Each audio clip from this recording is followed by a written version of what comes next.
On the eve of the new year, after an exhausting night of overtime, a single punch obliterated his computer. To his astonishment, he found himself electrocuted and transported through time. As Sue opened his eyes, he was bewildered. Was that not the legendary Dwyane Wade before him? How could he appear so youthful, still competing in the NCAA? He checked his phone. March 1st, 2003. My goodness, I have truly traversed time. Suddenly, a chime echoed in his mind. Superstar Skills System bound. Would you like to open the beginner's gift package? Yes, absolutely. Congratulations. You have acquired the rookie talent of Allen Iverson. A surge of warmth coursed through his body as Sue accessed his attributes. Speed, 96. Vertical leap, 95. Ball handling, 96. Dribbling, 96. All attributes above 90. The talent of rookie Iverson had been seamlessly integrated into him. Observing Sue's goofy grin as he stared into space, a nearby African-American man shook his head. He looks quite handsome, but what a fool. But Sue paid no mind. He was eager to test the extent of his newfound talent.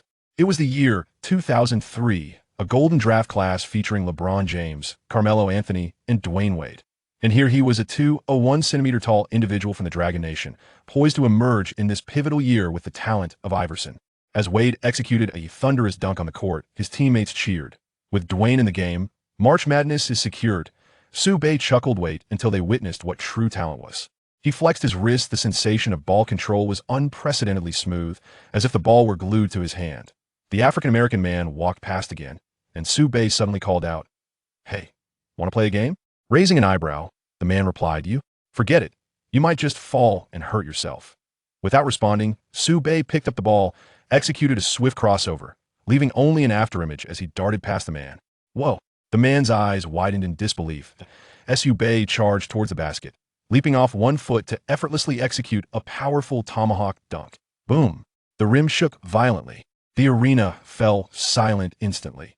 Even Wade halted to gaze. Where had this yellow-skinned kid come from? He was astonishing. Will Sue challenge Wade next?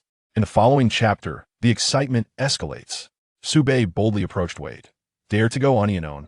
Wade, smirking, accepted the challenge, only to be left humiliated as Sue faked him out with 3 consecutive Iverson-style crossovers. Could Wade tolerate such humiliation?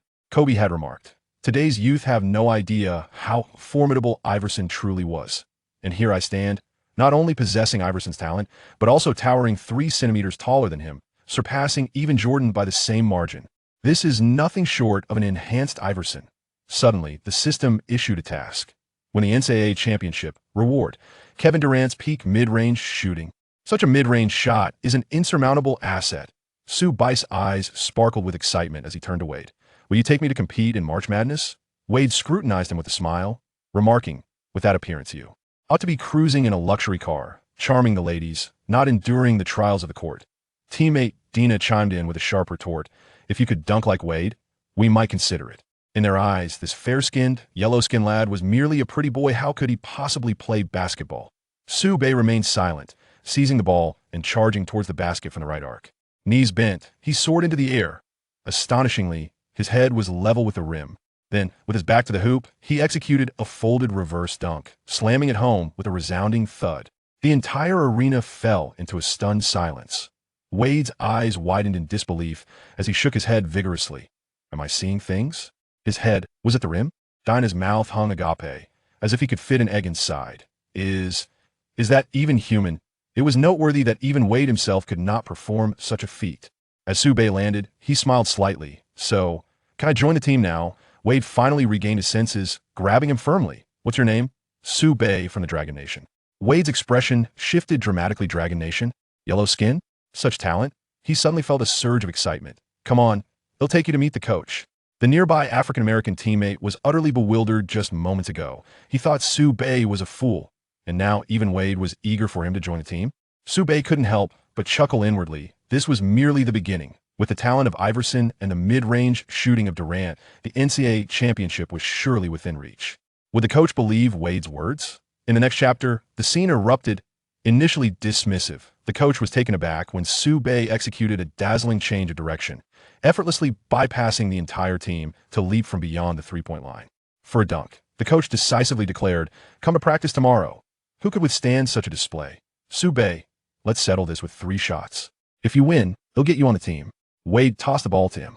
The surrounding teammates burst into laughter. Could this pretty boy really defeat Wade? Surely, this was a joke that Sub took control of the ball, executing a swift change of direction, his speed increasing to the point of leaving only an afterimage.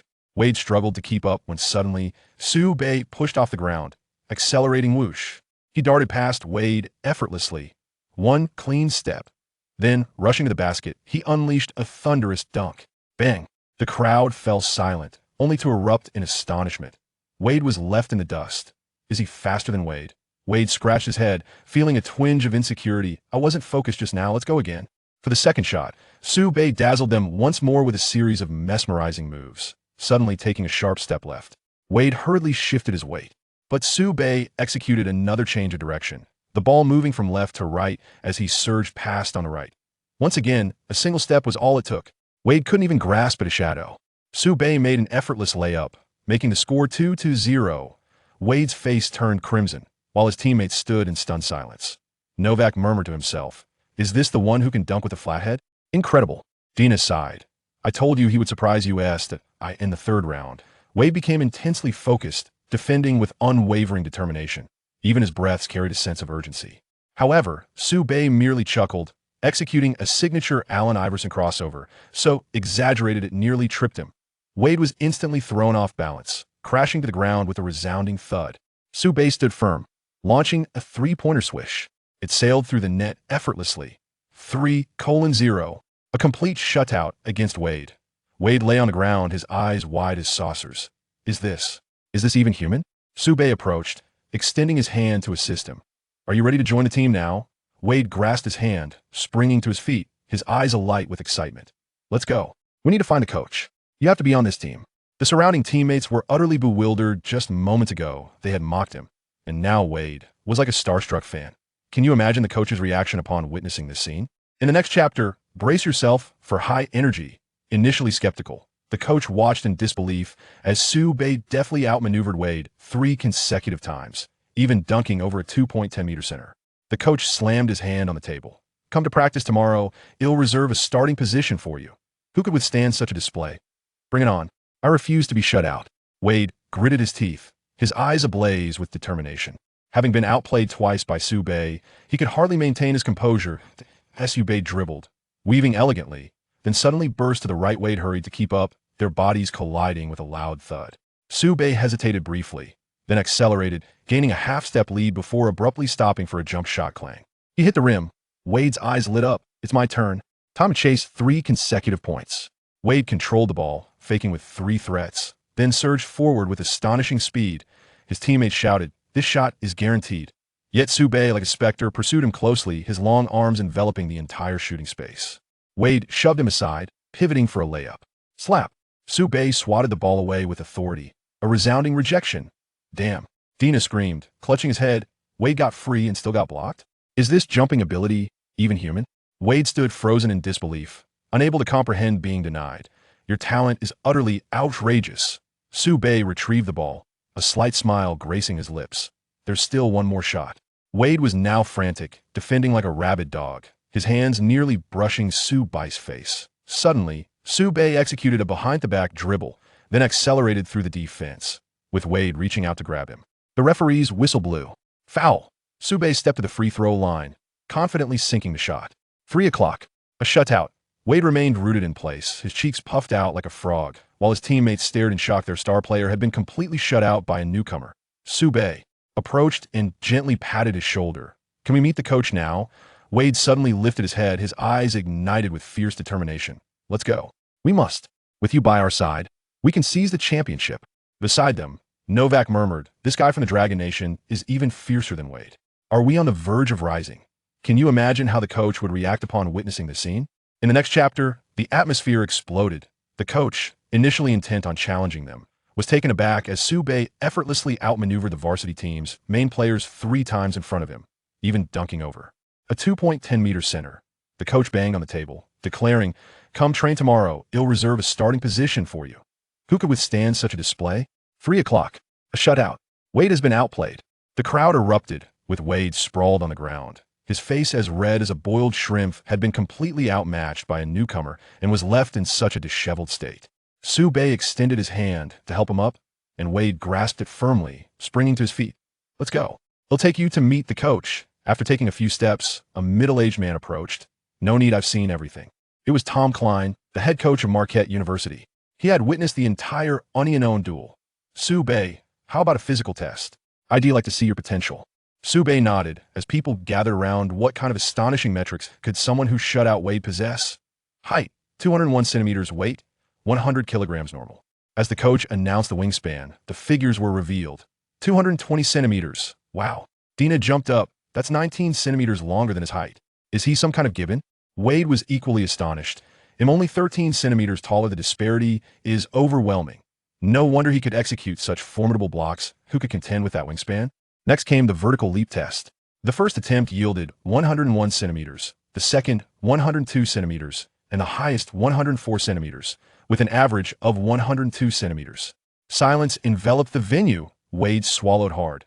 My vertical leap is barely over 80 centimeters. Is this kid a spring incarnate? It's worth noting that the elite vertical leap in the NBA hovers around 100 centimeters, and this is still in the NCAA. The coach's eyes sparkled with excitement as he hastily measured speed. In a three-quarter court sprint, Sue clocked in at just 3.08 seconds, faster than Iverson. Someone shouted Iverson's time was 3.13 seconds. Sue looked at the figures, a smirk forming inside. The enhanced version of Iverson is no mere boast. The coach suddenly seized his hand. "Come train tomorrow. He'll reserve a starting position for you." Wade chimed in. "With him on our team, we can win the Madness Championship."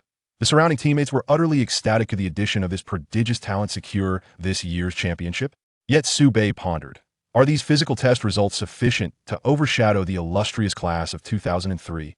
Can you guess if Sue's physical test data will astonish the entire NCAA? In the forthcoming chapter, the narrative ascends to the divine. During the shuttle run test, Sue achieved an astounding 2.87 seconds, shattering the NCAA record. The coach proclaimed on the spot, "This year, we aim for the championship." Who could possibly withstand such a display? Sue nearly grazed the upper edge of the rim. Wade fixated on the height measurement device, his eyes nearly bulging in disbelief. Sue leapt to a height of 388 centimeters, merely 7 centimeters shy of the 395-centimeter rim. It is noteworthy that he stands at 201 centimeters tall, not towering like a 220-centimeter center. The coach, clutching the data, shouted, "LeBron's vertical was only 380 centimeters. Sue surpasses him by 8 centimeters. Oh my heavens!" Dina gasped. Has even the chosen one been outdone? Next came the 100-meter sprint, 10.4 seconds. The crowd erupted in astonishment. Wade only clocked in at 10.82 seconds. Jordan, in his prime, managed just 10.7 seconds. The coach was exuberant. Iverson ran it in 10.3 seconds, yet he stands at only 183 centimeters. Sue at 201 centimeters, running 10.4 seconds. This is the essence of a flying man. In the bench press test, he lifted 140 kilograms, an impressive feat among small forwards. During the ball handling assessment, Sue dazzled with his remarkable dribbling, prompting the coach to declare, "Smoother than Iverson." In conclusion, the coach summarized, "This is an unparalleled physical evaluation. Wingspan, vertical leap, and speed are all NBA elite, with some aspects even surpassing Jordan and LeBron." He suddenly grasped Sue's hand. "With you and Wade, this year's March Madness Championship is secured." Wade nodded vigorously from the side, his eyes gleaming with hope. Who would dare to claim they could not seize the championship with such a gifted teammate? Yet, in Sue's mind, he pondered, "This is merely the beginning. Once I acquire Durant's mid-range shot, the golden generation will have to take a back seat." Can you guess how many points Sue scored in his debut representing the school team? In the next chapter, he ascends to glory. Sue's inaugural performance culminated in an impressive 40 points and 10 steals, including a thunderous dunk over the opposing center, who stood at 2.15 meters tall, with the crowd erupting in chants of MVP. Who could possibly withstand such a performance? Marquette University stands as the third seed in this year's Midwest region, trailing behind the University of Kentucky and the University of Wisconsin. In the unforgiving single-elimination format of March Madness, Marquette aspires to harness the prowess of Wade alone to propel the team through a series of victories and emerge from the Midwest. A formidable challenge indeed. Now, with the addition of Sue, everything is transformed. Although the general perception of Sue's skills is limited to just 3 shots that left Wade scoreless, such knowledge is woefully insufficient. Yet, his exceptional physical capabilities and extraordinary talent instill confidence in every player around him. Even though Sue is a newcomer to the Marquette University team, rather than being marginalized. He is afforded ample respect by his peers. Such is the nature of the basketball realm. Merit prevails, and talent reigns supreme. This truth remains unaltered through the ages. Chapter 5. The Unsung Starter? The first dunk over the center. With just a week remaining until the NCAA championship, this year's March Madness boasts a plethora of formidable teams. The University of Oklahoma, the top seed in the East region, and Syracuse University, the second seed, feature one of the future elite small forwards, Carmelo Anthony. The University of Kentucky, the number 1 seed in the Midwest, boasts the finest roster player in the nation, Keith Bogans, who is bound for the NBA. Meanwhile, the University of Texas in the South region showcases T.J. Ford, a player whose speed has earned him the reputation of surpassing Allen Iverson. He is also a member of the best roster in the nation. The South region is home to the reigning champions, the University of Maryland, who are poised to make another bid for the national title this year. The top seed from the West, the University of Arizona, and the second seed, the University of Kansas, are equally formidable, setting their sights keenly on the championship trophy. Marquette University aspires to break free from the Midwest, facing significant challenges. However, the focus for Northern Sioux has been clear from the outset. The national championship, the reward for the peak mid-range shot of the death god, Durant. He is determined to succeed. After just 1 week of training and acclimatization, Sue Bay engaged in several practice matches with his teammates, showcasing an array of skills, sudden crossovers, folding the defender, powerful dunks over opponents, blocking shots, and executing quick pull-up jumpers, among others. He demonstrated every conceivable aspect of offense and defense, all under the weight of his innate talent. In merely a week of training, Sue Bay delivered a performance on the court that was even more ferocious and brutal than that of Dwyane Wade. It is noteworthy that, despite everyone being college students, Sue Bay is merely a freshman, newly inducted into the team. He transformed each training match into a one-sided showdown between university students and elementary school children. One word: formidable. Terrifyingly formidable. Exceedingly impressive. Wade was aware that his spotlight had been usurped by Sue Bay, yet he remained unfazed, even feeling a surge of exhilaration. He is acutely aware that with the addition of such a formidable player as Sue Bay, the team's aspirations extend far beyond merely advancing from the Central West region. The ultimate objective is the championship final. From Coach Tom Klein to every team member, there is a palpable eagerness to witness Sue Bay unleash his prowess on the exhilarating stage of March Madness. In 1 week, on March 8th, the eagerly anticipated NCAA championship, known as March Madness, will commence.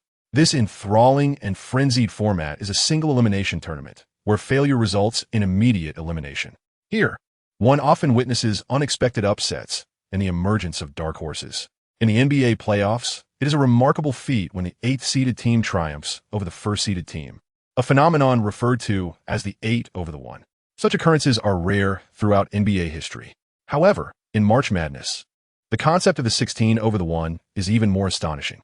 It is seemingly improbable for a team ranked 16th, the very bottom of the standings, to defeat a top-seeded powerhouse. Yet, under the madness of March, such unlikely outcomes have not only transpired, but have become commonplace. This is the allure of a single elimination format. Failure results in going home. Each match is akin to a Game 7 of the finals, with every team exerting every ounce of effort for victory. Crucially, the NCAA tournament is fundamentally a collegiate league, where exceptionally talented players may receive scholarships from their institutions, albeit infrequently. Overall, these athletes are a passionate group of students competing to showcase their basketball skills. There is no commercialism, only basketball. This amplifies the spectacle of the games, which is a significant reason why the collegiate league enjoys such popularity. By the time the Final Four arrives, the excitement often surpasses that of certain NBA matches. Moreover, on the day of the national championship, all major American sporting events, including the NBA and football, pause for a day to make way for it. The fervor surrounding this occasion is palpable. Today marks the inaugural match of March Madness. A total of 60 teams, along with 8 at-large teams, will compete. The opening round features these 8 at-large teams in 4 matches, each a decisive contest, with the victorious 4 teams advancing. They, along with the remaining 60 teams, collectively forming a total of 64, are set to compete in the exhilarating March Madness tournament.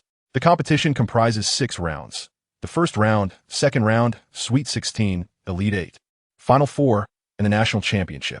Each round witnesses the elimination of half of the participating teams. particularly in the first round. Once completed, it will directly eliminate 32 out of the 64 teams. How thrilling is that? No team aspires to be ousted in the first round, yet inevitably, 32 teams will face that fate.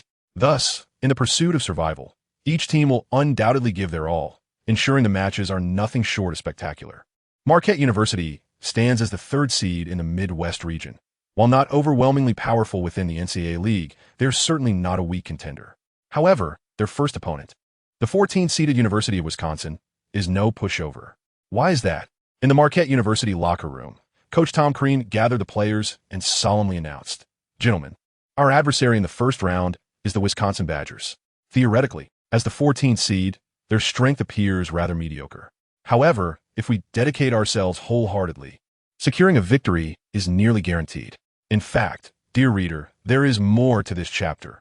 Please turn to the next page to continue reading, as the excitement only intensifies." Due to the absence of their team leader and top scorer, Kirk Penny, for a significant portion of the regular season, the team's performance has suffered, adversely affecting their ranking as the madness of March approaches. He has made his return, recently averaging 19, 8 points, 4, 2 rebounds, 3, 0 assists, 1, 2 steals, and 0, 5 blocks per game over the last 5 matches. He is an exceptional small forward. His return has significantly bolstered Wisconsin's strength, suggesting that they should at least possess the caliber of a 5th seed. This implies that we will face a team of Sweet 16 caliber right from the outset. Everyone must approach this with utmost seriousness. Of course, I have complete faith that the reinforcements from Subay will enable us to secure an effortless victory over the University of Wisconsin. That is unquestionable. Dina clenched his fists, brimming with confidence. Wade also smiled, remarking, "When our team suddenly gains a player of my caliber, we have no reason not to triumph in the first round. Even if our opponent is a team truly capable of contending for a 5th seed and aiming for the Elite 8. Excellent." Coach Tom Crean nodded in satisfaction, stating, "Winning the game is one aspect. However, having ample confidence is of utmost importance. Subay, what about you? Facing a strong team in the first match, do you have the confidence to secure a victory? Is the 5th seed in our division truly formidable?" Subay shrugged, asserting, "Our goal is the national championship. We aim to secure the first championship title in our school's history, don't we?" His casual remark ignited fervor in everyone's eyes. To win the championship, only a fool would not aspire to that. A day later, at 8 p.m., the Marquette players arrived at the Bradley Center, the home arena of the NBA.His Bucks. An hour later, Marquette University would face off against the University of Wisconsin. Both teams were engaged in vigorous warm-ups. In the commentary booth, Hubie Brown and Marv Albert were providing coverage for this match. Hubie Brown, in addition to being a commentator, is also an analyst for ESPN and ABC. Marv Albert is a renowned commentator for TNT, famous for his iconic "yes" catchphrase. Marv Albert spoke first. The Wisconsin Badgers, following Kirk Penny's return, possess a strength that far exceeds mere appearances. I believe they are on par with the 3rd-seeded Marquette Golden Eagles. Indeed, Hubie Brown nodded in agreement. While Dwyane is a superior player compared to Kirk Penny, we must not forget that Wisconsin has their second core player, Devin Harris, a point guard with a big heart. He possesses the ability to make crucial shots. His ball handling and playmaking abilities are truly exceptional. I am convinced that he will be selected in a high position in the NBA draft and will evolve into an outstanding NBA player. Hubie Brown has provided an analysis of Devin Harris's capabilities. The reality? Indeed, Devin Harris is projected to be chosen 5th overall in the first round next year. In his peak season in the NBA, he averaged an impressive 21, 5 points, 7 assists, and 1.5 steals per game, earning himself a spot in the All-Star game that year. He is undeniably a star player. In the fervor of March Madness, the greatest fear lies in the presence of an unremarkable player who suddenly experiences an explosive breakout. Devin Harris exemplifies such a player. He may very well be the X factor for Wisconsin in their matchup against Marquette. Of course, Marquette possesses an enigmatic winning X factor unknown to Wisconsin, embodied in the form of the exceptionally gifted Subay, who possesses a heightened version of Allen Iverson's talent. One eagerly anticipates the growth of Devin Harris. Mafu Albert chuckled in agreement, then remarked, "The highlight of tonight's game is the clash between Dwyane Wade and Kirk Penny, alongside Devin Harris. However, what piques my curiosity is why Marquette University has not elevated the tall sharpshooter Steve Novak to the starting lineup, instead opting for a freshman from the Dragon Nation." Subay, Until tonight, I had not even heard his name, nor did I possess any information about him. A nameless starter? I find it hard to believe. Could he be Marquette's secret weapon, poised to make a stunning impact? It is indeed a possibility. Hubie Brown nodded thoughtfully, asserting that Steve Novak's three-point shooting could undoubtedly bolster Marquette as perimeter offense. If this unheralded starter named Sue Bay lacks any semblance of skill, Coach Tom Crean would never have granted him a starting position. I believe we can anticipate this player's performance in the main event. Ma foi, Albert nodded in agreement. The two commentators exchanged remarks, continually building excitement for the game. In the stands, amidst a sea of students, scouts from various teams were scattered throughout the venue. They closely observed Dwyane Wade's performance on the court. Naturally, some astute scouts are also keeping an eye on the promising Devin Harris, whose potential is exceptionally high. The scouts possess keen insight. It is evident that everyone notices Sue Bay appreciating his striking good looks, although his skills appear less than impressive and attract little attention. However, it is worth noting that some are indeed captivated. Numerous female fans immediately take note of the striking Sue Bay, who dons the number 7 jersey of the Marquette team. Sue Bay is the type of player who appears tall and handsome, yet possesses extraordinary physical attributes. This chapter is not yet concluded. Please turn to the next page to continue reading. Before his talents fully manifest, outsiders may not hold high expectations. Yet female fans are different. They are drawn to tall and handsome men, offering both a sense of security and satisfaction. They understand, after all, that being an NBA player entails exceptional physical capabilities. The combination of striking features, long legs, and a robust physique creates an irresistible allure for women. It is akin to how a woman possessing fair skin, a beautiful face, and a curvaceous figure can captivate countless young men. The principle is the same. Thus, even though Sue Bay is making his debut on the grand stage of March Madness, it is his first appearance before the public eye. He garnered the attention of numerous female fans, some of whom discreetly penned little notes. Love letters prepare to be slipped to Sue Bay during halftime or after the game. In Zomari, Sue Bay, Dwyane Wade, Kirk Penny, and Devin Harris collectively elevated the atmosphere within the arena. Boom! Amidst the fervent ambience of the stadium. The first round of Marquette University's March Madness against the University of Wisconsin officially commenced. The starting lineups took the court. The Marquette Golden Eagles starters were point guard, Travis Diener, shooting guard, Dwyane Wade, small forward, Sue Bay, power forward, Scott Merritt, center, Robert Jackson. Although Sue Bay had yet to play in an official game, he had dominated in practice matches throughout the week, matching up against Novak as a substitute and thoroughly outclassing him. A scoreless quarter for Novak, a goose egg at halftime, and not a single opportunity to shoot his favored three-pointer throughout the entire game left him utterly humbled. Coach Tom Crean initially hesitated, considering Novak's feelings, planning to allow Sue Bay to play as a substitute before starting. However, Novak directly approached the coach, volunteering to come off the bench, insisting that Sue Bay must start. Ultimately, talent afforded him such privileges. The Wisconsin Badger starters were point guard, Devin Harris, shooting guard, Orlando Tucker, small forward, Kirk Penny, power forward, Marcus Landry, center, Dave Mater. Jump ball. The contest for possession between Mater and Jackson began. Wow. Jackson swiftly knocked the basketball away.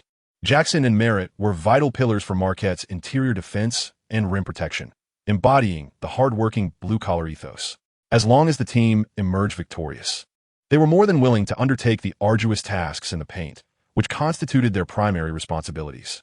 Diener received the ball and passed it to Wade, initiating Marquette's first offensive play. At the top of the arc, Wade handed off to Sue Bay, softly murmuring beside him, "Sue, the first attack is yours. Be bold. I hope you can provide the fans with a little shock."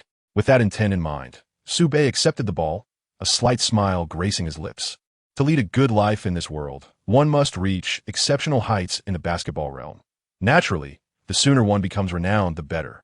The core leader of Marquette, Dwyane, entrusted the game's first offense to the unknown Sue Bay. Hubie Brown was perplexed, while Kirk Penny, matched up against Sue Bay, was indeed the leader of Wisconsin, capable of both offense and defense. Was Sue Bay truly going to take him on? No way. Sue Bay with the ball, intended to take on Penny, one-on-one. What a joke. Sue Bay, holy shit. He moved like lightning, slipping past Penny in a single step. He was like a gust of wind, rushing by in an instant, vanishing without a trace, crashing into the basket with the force of thunder. He did not diminish his speed in the slightest, completely disregarding Wisconsin's center, Dave Mater, as he leaped into the air with the ball in hand. Boom!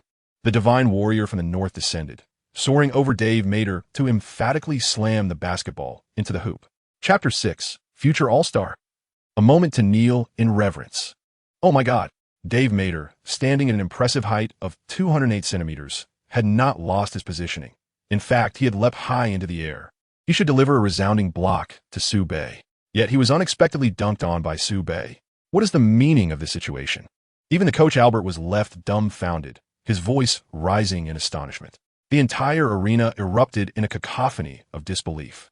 Despite Su Bei's extraordinary good looks at first glance, one might perceive his basketball skills and innate talent as rather mediocre, akin to a young Stephen Curry stepping into the league with his cherubic visage. However, to everyone's astonishment, Su Bei swiftly maneuvered past the leader of Wisconsin as if he were a mere obstacle, and executed a thunderous dunk over Wisconsin center. His speed, vertical leap, and explosive power revealed an exceptional trifecta of talent, captivating the entire arena in an instant. What kind of gift is this?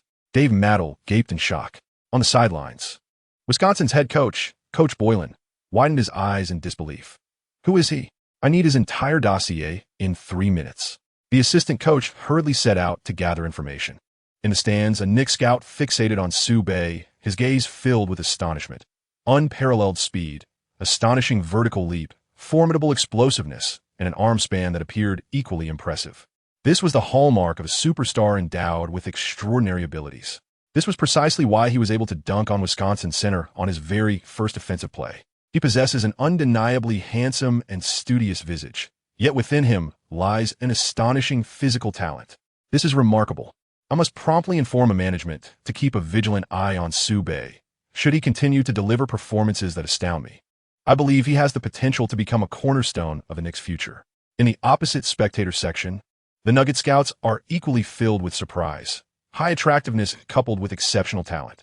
This is the very epitome of marketability. Su Bei persevera. I hope you can continue to realize your potential and maintain a formidable offensive presence. I'm certain the Nuggets would warmly welcome you. Furthermore, scouts from various teams, such as the Spurs, Rockets, Grizzlies, and Hornets are also present. They initially came for Wade, yet now, a stunning dunk by Su Bei has ensnared everyone's attention. Su Bei, with an astonishing dunk, led the Golden Eagles to a 2 o'clock lead over the Badgers. Splendid. Wade signaled Su Bei to deliver a thunderous slam, reminiscent of a violent aesthetic, akin to a mere exhibition match. Su Bei crushed them. Haha. Robert Jackson smirked. The pitiful souls from Wisconsin, it's now your turn to experience the brutality. During the practice match, Su Bei had spent a considerable amount of time dunking over him, leaving him utterly despondent. With a change of possession, thump, thump, thump, Devin Harris pushed the ball forward, and he passed it to the team's leader, Kirk Penny. At the top of the arc, Kirk retaliate fiercely. Of course, Kirk replied, feeling the cheers that belonged to Su Bei, yet mocking himself internally. A wave of discontent washing over him. He is indeed a player who has gone head-to-head with Dwyane. Now, having been showcased by an unknown junior, what does this signify? This humiliation must be avenged without delay. He faced Su Bei, shifting the rhythm of the ball, and in an instant, with the ball in his right hand, he accelerated forward. So slow, Su Bei let out a soft grunt, leisurely keeping pace. Kirk's speed was not lacking. Rather, it was Su Bei's swiftness that overshadowed him. As Su Bei closed in, Kirk executed a pivot in the midst of their clash, shaking off Su Bei by a full body length. An opportunity arose. With determination, Kirk gathered the ball and launched a jump shot. Was it successful? No. The moment the basketball barely slipped from his fingertips, a colossal hand appeared from the heavens, swatting the ball away. Who was it? None other than Su Bei. What? Kirk gasped in astonishment. Without even casting a glance at him, Su Bei landed and dashed forward, seizing the basketball and charging towards the front court, heading straight for the hoop. Kirk turned, intent on pursuing, but Su Bei had vanished from sight. His speed was unparalleled, granting him a prime opportunity for a one-on-one against the basket. With 3 powerful strides, he soared from the free throw line, executing a resounding slam dunk. Boom! The rim reverberated with the impact. After a deft maneuver past his defender, he delivered a soaring, emphatic dunk. Su Bei commenced the game with 2 attacks that epitomized a violent aesthetic, starkly contrasting with his handsome and elegant appearance. Fans, scouts, and commentators were left in awe, each silently exclaiming, Incredible. What the heck? Kirk Penny felt a chill run down his spine, his eyes wide with disbelief. I have never heard of him, nor have I seen him play. How can he be this formidable? After merely 2 plays, he was already somewhat dazed. There was nothing to be done. When a supercharged version of Allen Iverson descends during this frenzied march, players of Kirk Penny's caliber simply cannot hold him back. The possession changed hands. Devin Harris executed a bounce pass to assist shooting guard Aaron Tate, who successfully cut to the basket for a layup. Immediately after, Wade took it upon himself to score, facing Aaron Tate with a rapid acceleration to the right, then abruptly stopping and pulling the ball back between his legs, evading Aaron Tate. He released a mid-range jumper. The ball left his hand. It was 2-point for sure. Swish. The shot went in. An answer ball. Young master, there's more to this chapter. Please click the next page to continue reading. It gets even more exciting. In the next round, Kirk Penny surged into the paint from the right wing, just before Robert Jackson and Scott Merritt could converge on him. With a swift motion, he halted and executed a jump shot, which he confidently sank. He is, after all, the core leader of the team, who promptly adjusted and executed a mid-range jump shot, further narrowing the score to 6-4 in favor of the Golden Eagles against the Badgers. As the possession shifted, Wade brought the ball up himself, intent on once again taking on Alante Tuck, only to find himself met with a double team from Kirk Penny, making the attack difficult. Wade passed the ball to Sube at the right arc, as Devin Harris rushed in to switch defenses against him. Prior to the game, Wade had advised Sube to seize any opportunity to score without concern for the distribution of ball possession. The goal was simply to score and secure victory. Wade exemplifies such commendable team spirit, which is why, despite holding the titles of scoring champion, finals MVP, and being the leader of the Heat, he willingly entrusted the ball to LeBron and relinquished the position of team leader to him. The future is bright, as is the present. Sube acquiesced, not only because he was inclined to heed Wade's counsel, but also due to his own ability to finish the offense. Bang, bang, bang. He faced Devin Harris, a future all-star, averaging 21. 5 points, 7 assists, and 5 steals per game. Undeterred, he executed a series of swift crossovers beneath his legs, increasing his speed with each move, leaving Devin Harris utterly bewildered. His ball handling was nothing short of mesmerizing. He was taken aback, and a sense of panic enveloped him. After swiftly changing hands once more, Sube initiated with his left hand, feigning an advance before unexpectedly pivoting in front of his body. Devin Harris's center of gravity had already shifted. Sube remained composite. His deft ball control was evident as he pulled the ball back through his legs, regaining possession with his left hand, achieving yet another remarkable maneuver. With a swift and pronounced change of direction, he left Devin Harris completely off balance, his center of gravity shifting to the left. Sube surged to the right, while Devin's eyes widened in alarm as he tightened his body, desperately attempting to regain his footing and pursue. Yet Sube moved with an air of ease, every aspect under his command. Holding the ball in his right hand, he stepped forward with his left foot, executing a sudden retreat to the right with a sharp stop. A swish echoed as he executed a long 2-point jump shot, reminiscent of Iverson's offensive tactics. Devin Harris, having finally adjusted his balance, hurriedly pursued to the lower right, but Sube retreated to the upper right, once again widening the gap between them. Frantic, Devin instinctively sought to close the distance, yet only his upper body seemed to respond to his intentions. His lower body could no longer keep pace. In a desperate attempt to chase, his ankles twisted amidst a clash of feet, causing him to lose his balance and collapse onto the ground. Despite his utmost effort to maintain control, he did not fall flat, but instead knelt before Sube, as if in reverence. Chapter 7. The Ankle Terminator. I made no move. How did you soar? Thud. Step. Swish. The first sound was the muffled thud of Dwyane Harris's knees hitting the floor. The second was the light-footed landing of Sube after a jump shot. The third was the crisp, melodious swish of the basketball piercing through the net. Sube had deftly outmaneuvered Dwyane Harris, the second core of the University of Wisconsin, and a future NBA All-Star, successfully executing the offensive play. A hush fell over the arena for a brief moment, followed by a surge of cheers and shouts. Like a tidal wave crashing forth, the Golden Eagles led 8-4 against the Badgers. Sube alone had scored 6 of Marquette University's total 8 points. His astonishing performance left the audience in awe, compelling Coach Bo Ryan to call a timeout and halt the momentum of the University of Wisconsin. The broadcast crew was thrown into disarray. He immediately replayed the 3 exhilarating attacks initiated by the Sube team on the large screen above the arena. One was a remarkable dunk combined with a powerful block. Another showcased an impressive swat followed by a fiery display of skill. And the last was a mesmerizing step-back jumper that left his opponent kneeling. Magnificent. Absolutely magnificent. The final moment, where he left Devin Harris in a daze, was captured in slow motion, revealing a slight twist of his ankle.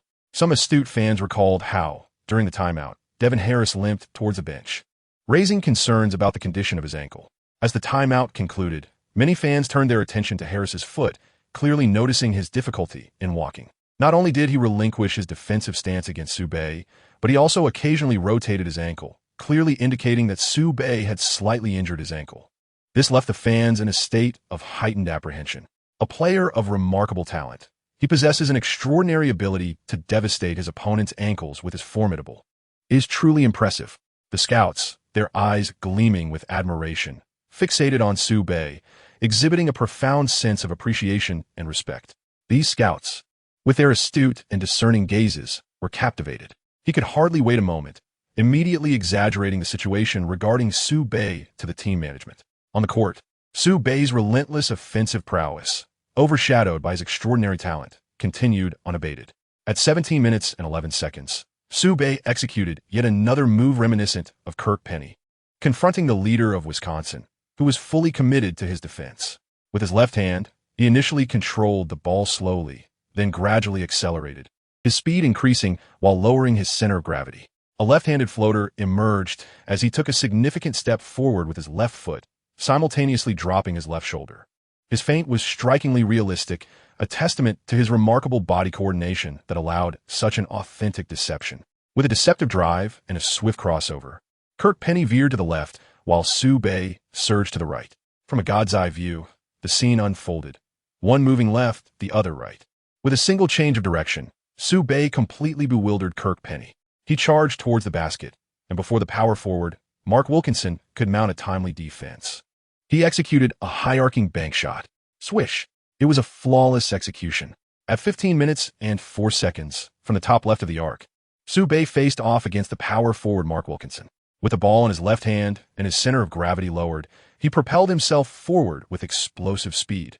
In a heartbeat, as Mark Wilkinson began to react, Subay was already alongside him. And just as Wilkinson prepared to pursue, Subay had left him far behind.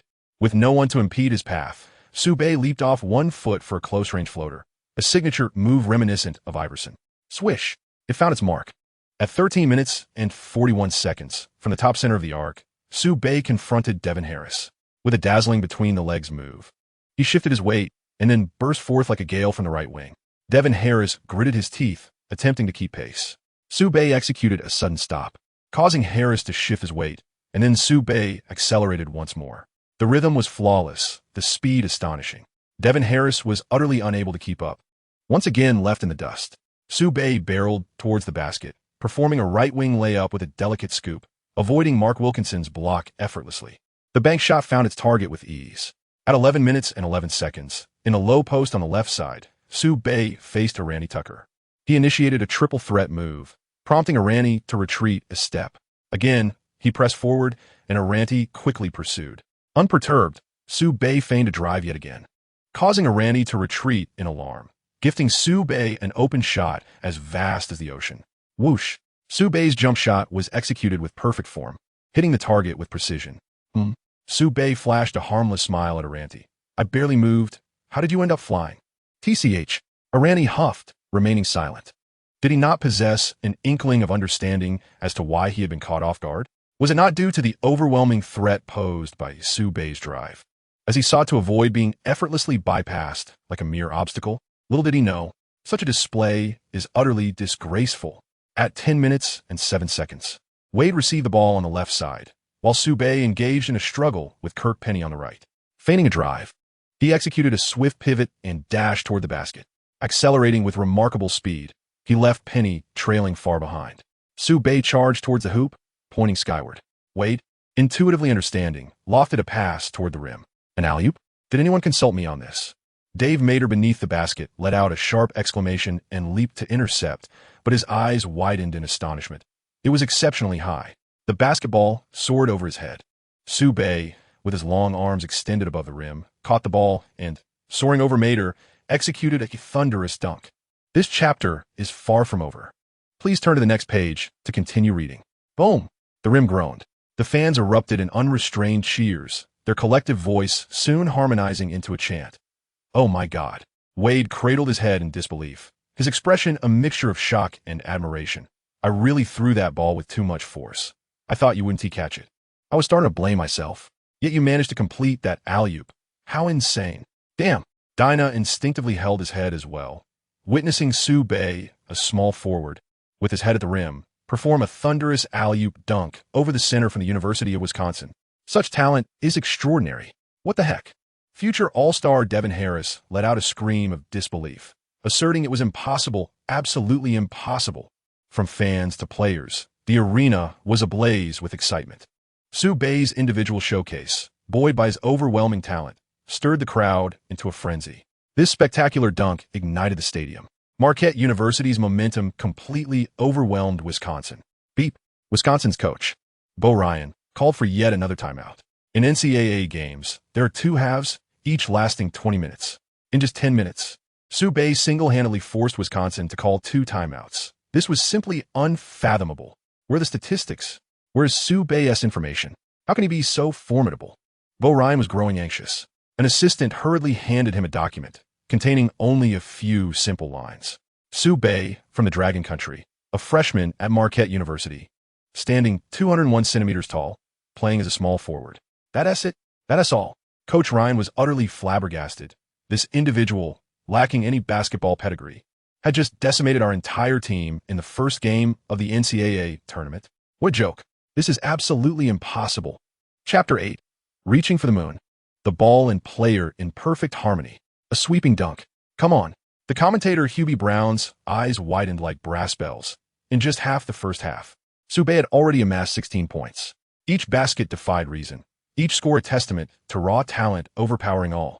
He exhibits a prowess that transcends that of an anonymous starter, rivaling even the likes of Dwyane Wade. Indeed. Coach Marv Albert nods in agreement. Sue Bay's scoring appears effortless, with no one capable of hindering his prolific output. 16 points in half a quarter is truly remarkable. Yet for Sue Bay, it seems as simple as plucking fruit from a tree. The last Dragon Kingdom player that left an impression on me was last year's #1 draft pick, Yao Ming, whose performance was equally dazzling. Could it be that all basketball players from the Dragon Kingdom are of monstrous caliber?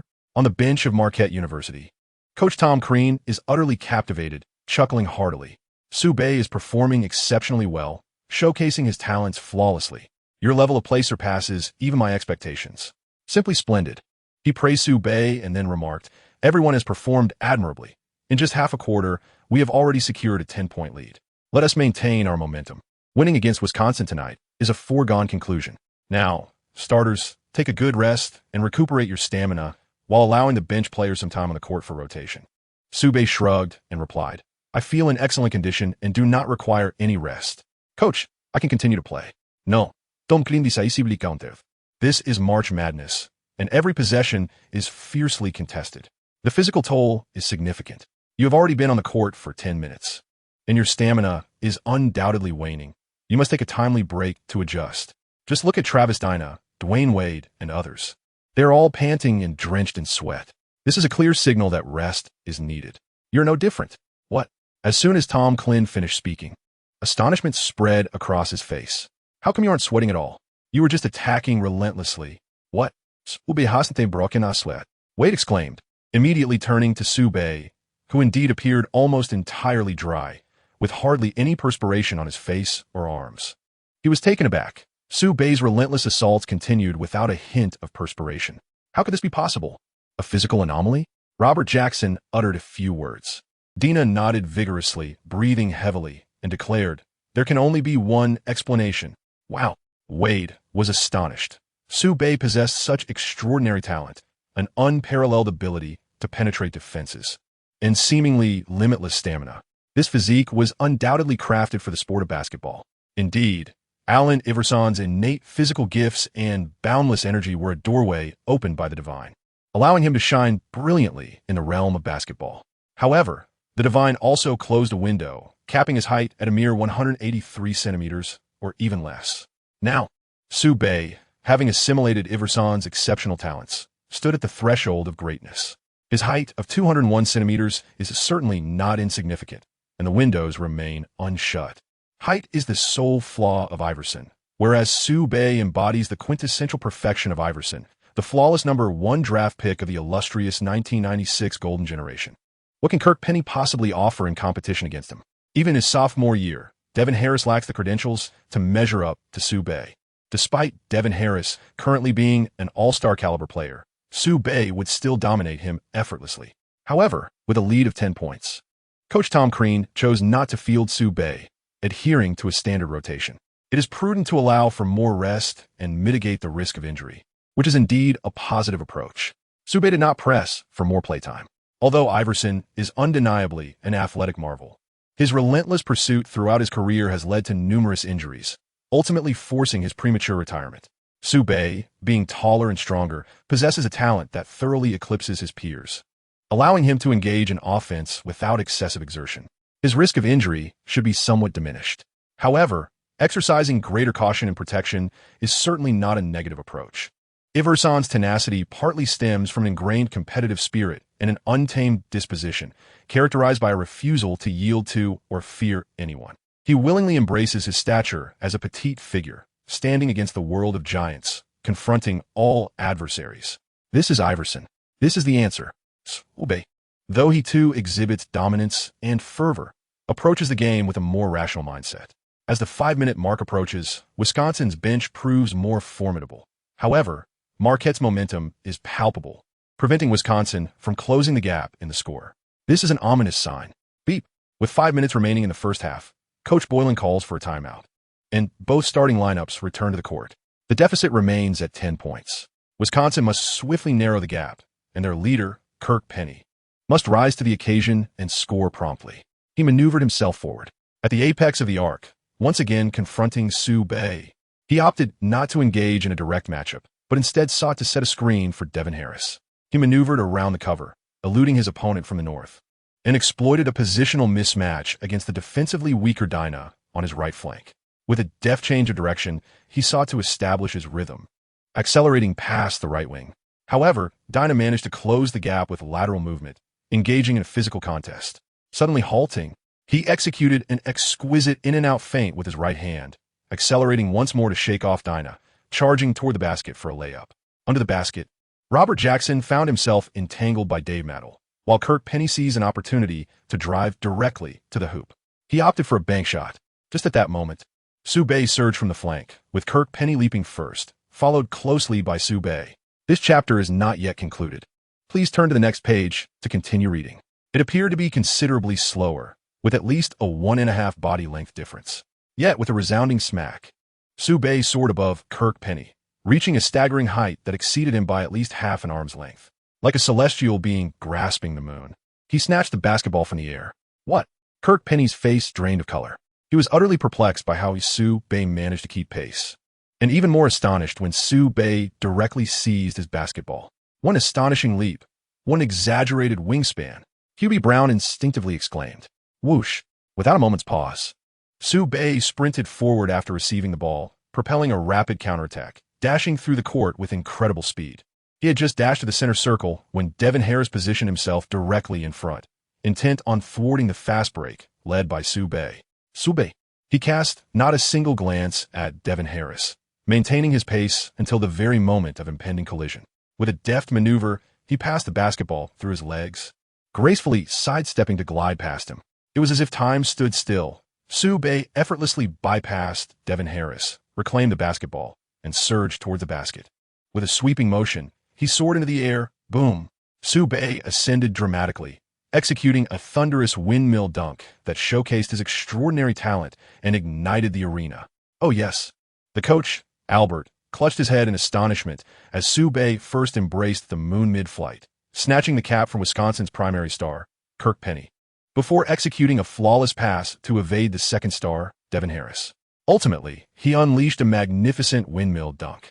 The combination of embracing the moon, the seamless pass, and the sweeping dunk flowed together with an elegance reminiscent of silky Dove chocolate, as Sue Bay single-handedly dazzled the Wisconsin dual core. The commentator's voice surged with fervor. In the next instant, the arena erupted in a roar akin to a tsunami. Chapter 9. 4 rebounds, 4 assists, 4 steals, 4 blocks. The scouts could no longer contain their excitement. Sube was simply magnificent. He scores with remarkable ease, effortlessly finding the net, even after playfully teasing Wisconsin's dynamic duo. He has already scored 18 points. Hubie Brown took over the commentary, equally filled with fervor. 21 points. Sube is on fire, hitting a three-pointer. When a penetrator can also make shots from beyond the arc, it truly feels despairing. 23 points. Sube has already amassed 25 points.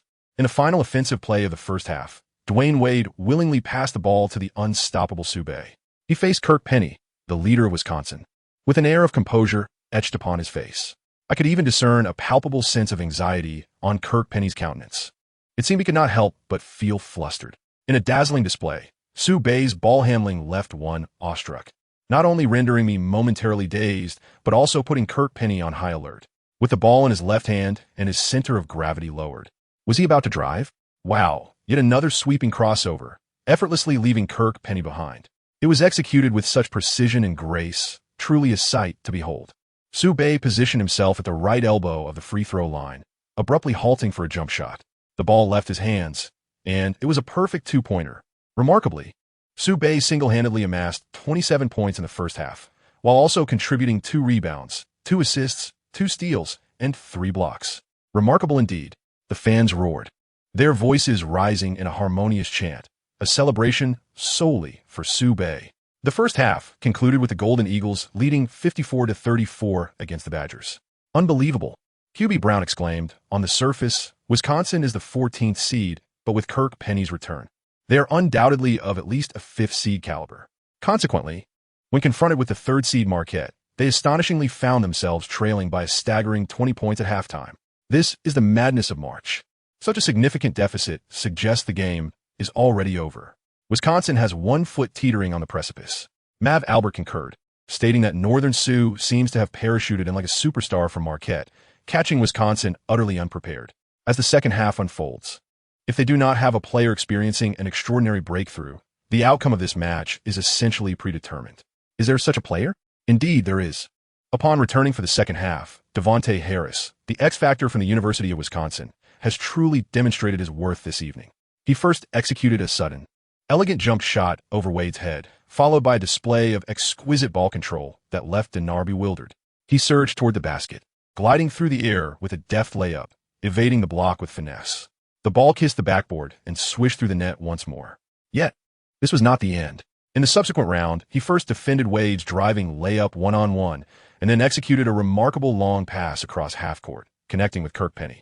This connection between the 2 key figures of Wisconsin culminated in a successful layup by Kirk Penny.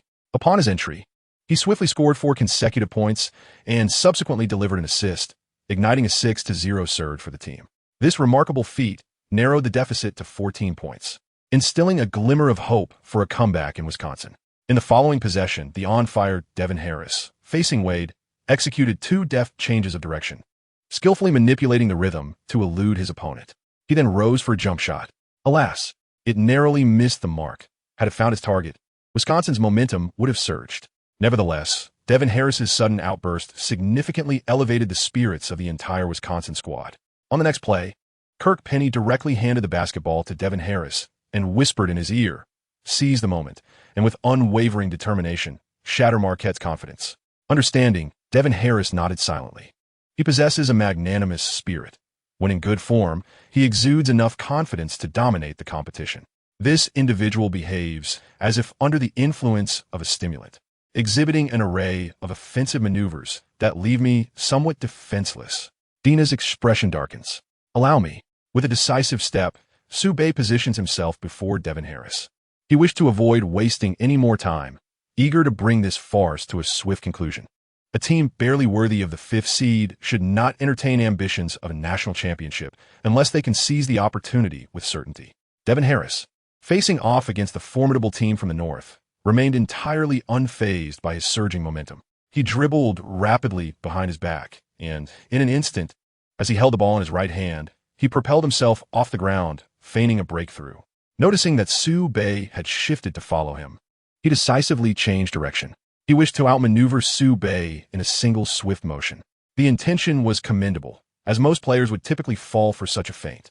However, Su-Bei possessed the extraordinary talent akin to that of Allen Iverson, exhibiting remarkable reflexes and an impressive wingspan. While his center of gravity, indeed, leaned to the right, it was of little consequence. With a deft left-handed maneuver, his elongated arms intercepted the shot, thwarting Devin Harris's attempt as he veered towards the left wing. He elegantly surpassed Su-Bei, rushing towards the basket, poised to execute a stylish layup that would leave Su-Bei pinned against the backboard. Alas, he was the only one on the court, the basketball having been cast aside, seized by Su-Bei's long arm with unyielding force. From a divine perspective, Darren Harris maneuvered past Su-Bei, dashing into the paint, yet Su-Bei reclaimed possession of the ball and surged forward, slicing through the defense. The two were racing in opposite directions. With the ball in his grasp, Su-Bei instantly became the center of attention, then delivered a precise long pass to Wade, who was charging toward the front court. One-on-one with the hoop, this chapter is not yet concluded. Please turn to the next page to continue enjoying the thrilling content. With a swift reverse layup, he thundered against the rim. Some slower reacting players only realized Su-Bei had executed a steal from Darren Harris after witnessing Wade's successful dunk. Even Darren Harris himself was left in a state of bewilderment. He felt that his exceptional rhythm and ball control had left Su-Bei bewildered, yet unexpectedly. He was intercepted. He refuses to accept it. He is quite displeased. In the next round, he once again found Su-Bei gracefully weaving through like a butterfly amidst flowers. With a swift change of pace, he maneuvered to create half a body-s distance from Su-Bei. With a sudden halt, he executed a jump shot. He acted swiftly, brimming with confidence, executing a jump shot that soared over Su-Bei. The intention was commendable, yet he significantly underestimated Su-Bei's leaping ability, explosive power, and wingspan, grossly miscalculating the augmented talent akin to that of a prime Allen Iverson. With a remarkable leap, Su-Bei closed the gap despite being a body length behind, stretching his long arm to its full extent, casting an imposing shadow. With a resounding slap, he swatted the basketball away. There was no finesse in this. It was a sheer display of innate talent. WTF? Devin Harris exclaimed in frustration. Perceiving the block against Devin Harris's shot as an entirely routine affair, he surged ahead, snatching the basketball and embarking on a dazzling solo run towards the basket. Kirk Penny, gritting his teeth, pursued him closely. The two players charged into the paint together. Su-Bei, unfazed, took a single step inside the free throw line, leaped in unison with the ball, and executed a resounding slam dunk. With a thunderous crash, he drove the basketball into the hoop despite Penny's tenacious defense. The score rose to 29 points. Riding the momentum, Su-Bei continued his onslaught, seamlessly weaving through the defense for the next 4 minutes, adding another 6 points, along with 1 assist, 2 rebounds, and 1 steal. Coupled with his previous contributions of 1 steal, 1 block, 1 assist, and a total of 27 points, 2 rebounds, 2 assists, 2 steals, and 3 blocks, he had amassed an astonishing tally of 35 points, for rebounds, for assists, for steals, and 4 blocks just 5 minutes in the second half. Together with Wade, they orchestrated a remarkable 15-8 counterattack, stretching the lead to a staggering 27 points. The game had effectively slipped away. Beep. Coach Tom Klin called for a timeout, substituting the starters to allow them a well-deserved respite, ensuring that the lead remained unassailable, no closer than 12 points. Would Wisconsin seize the opportunity to close the gap? No. Their mindset has been utterly shattered. They have lost confidence and spirit, drifting further away from victory. Despite the starters remaining on the court, their increasingly struggling performance ultimately led to a defeat by 20 points against Marquette University. Marquette University triumphed over Wisconsin, advancing smoothly to the top 32. While fans could accept this outcome, Su-Bei's extraordinary debut of 35 points, 4 rebounds, 4 assists, and 4 steals left scouts in awe. Chapter 10, dominating the top 5 plays. Sigiali and Erba offer their accolades. With dazzling ball handling, lightning-fast speed, an ape-like wingspan, and springs in his feet, he showcased an astonishing vertical leap. His breakthrough layup is extraordinarily powerful, complemented by commendable mid-range shooting and a certain proficiency in three-point attempts. This is crucial. He remains an exceptional defender. He has demonstrated the caliber expected of an NBA superstar, and his potential is exceedingly high. This is a collective sentiment expressed by various scouts within the arena regarding Su-Bei. They could no longer contain their excitement and hastily relayed the information about Su Bei to the team management. First, let us discuss the game. Renowned ESPN journalist Mark Stein approached Su Bei, exclaiming, "Su Bei, congratulations on your extraordinary performance that helped the team secure victory in the first round of March Madness. Honestly, I had not heard of you prior to this game and was not particularly optimistic about your prospects. I was misled by your handsome appearance. In truth, your combination of striking looks and exceptional skills marks you as the brightest new star on the court. You are undoubtedly the MVP tonight." He continued, "So, what are your thoughts on your flawless debut in the NCAA tournament this evening?" Su Bei pondered for a moment before responding, "I suppose it was a decent performance, albeit somewhat unexpected. I must express my gratitude to my teammates, especially Dwyane Wade, who provided me with numerous opportunities to shine offensively through screens, passes, and rim protection. It seems everyone was creating chances for me, and my success is largely due to their support. Thank you, my teammates. As for this victory, it is undoubtedly the result of our collective efforts, and we will continue to strive to perform well in every game." Mark Stein chuckled, "Su Bei, you are far too modest. I believe your remarkable performance stems from your outstanding talent and exceptional ability to penetrate defenses. You are truly formidable, and your stellar play led the team to victory. I dare say you outperformed Dwyane Wade tonight. Keep it up, Su Bei. I eagerly anticipate your continued brilliance throughout March Madness. Tank Su Bei replied politely. I will strive to excel in every game." With his incredible talent, formidable skills, and humble demeanor, Su Bei instantly garnered countless admirers following the interview. A stunning female fan, clad in a revealing outfit, eagerly approached him after the interview, embracing him tightly and shyly declaring, "Su Bei, I am your fan." She then slipped a card into Su Bei's hand, her cheeks flushed a vibrant shade of crimson, before covering her face and fleeing in embarrassment. Dwyane Wade approached, gesturing aid to the girl and joking, "Foul for charging." Su Bei responded with confusion, "What on earth is charging?" Robert Jackson, filled with envy, remarked, "That girl may not have been incredibly attractive, but her figure was undeniably impressive." "I'm envious." Dwyane Wade leaned in, raising an eyebrow and teasing, "Su Bei, it must be quite soft, right?" He pointed to the card in Su Bei's hand, adding, "Why not take a look? I bet it's her contact information." Alicht Su Bei replied. Su Bei shrugged and promptly opened the message, revealing not a means of contact but rather a residential address.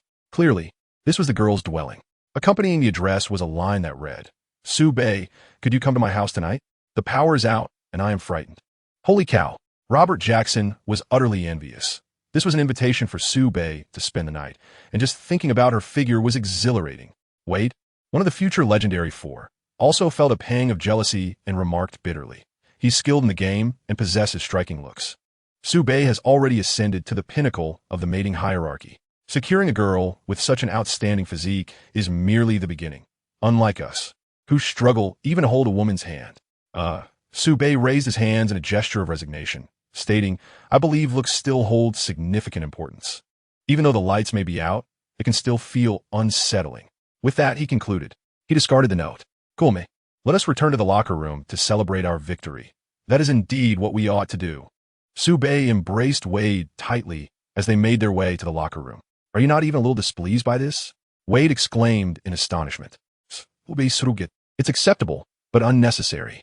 Robert Jackson reached down, feigning to grab the card that had fallen to the ground. His expression one of mock regret. "What use is good looks? It is a fine physique that truly matters. He's still quite young." Indeed, indeed. Dina wore a pained expression. Su Bei was too cruel. If given the chance, I would gladly take Su Bei's place. It is not that I am enamored with my sister's physique. I simply do not wish for her to be frightened of the dark.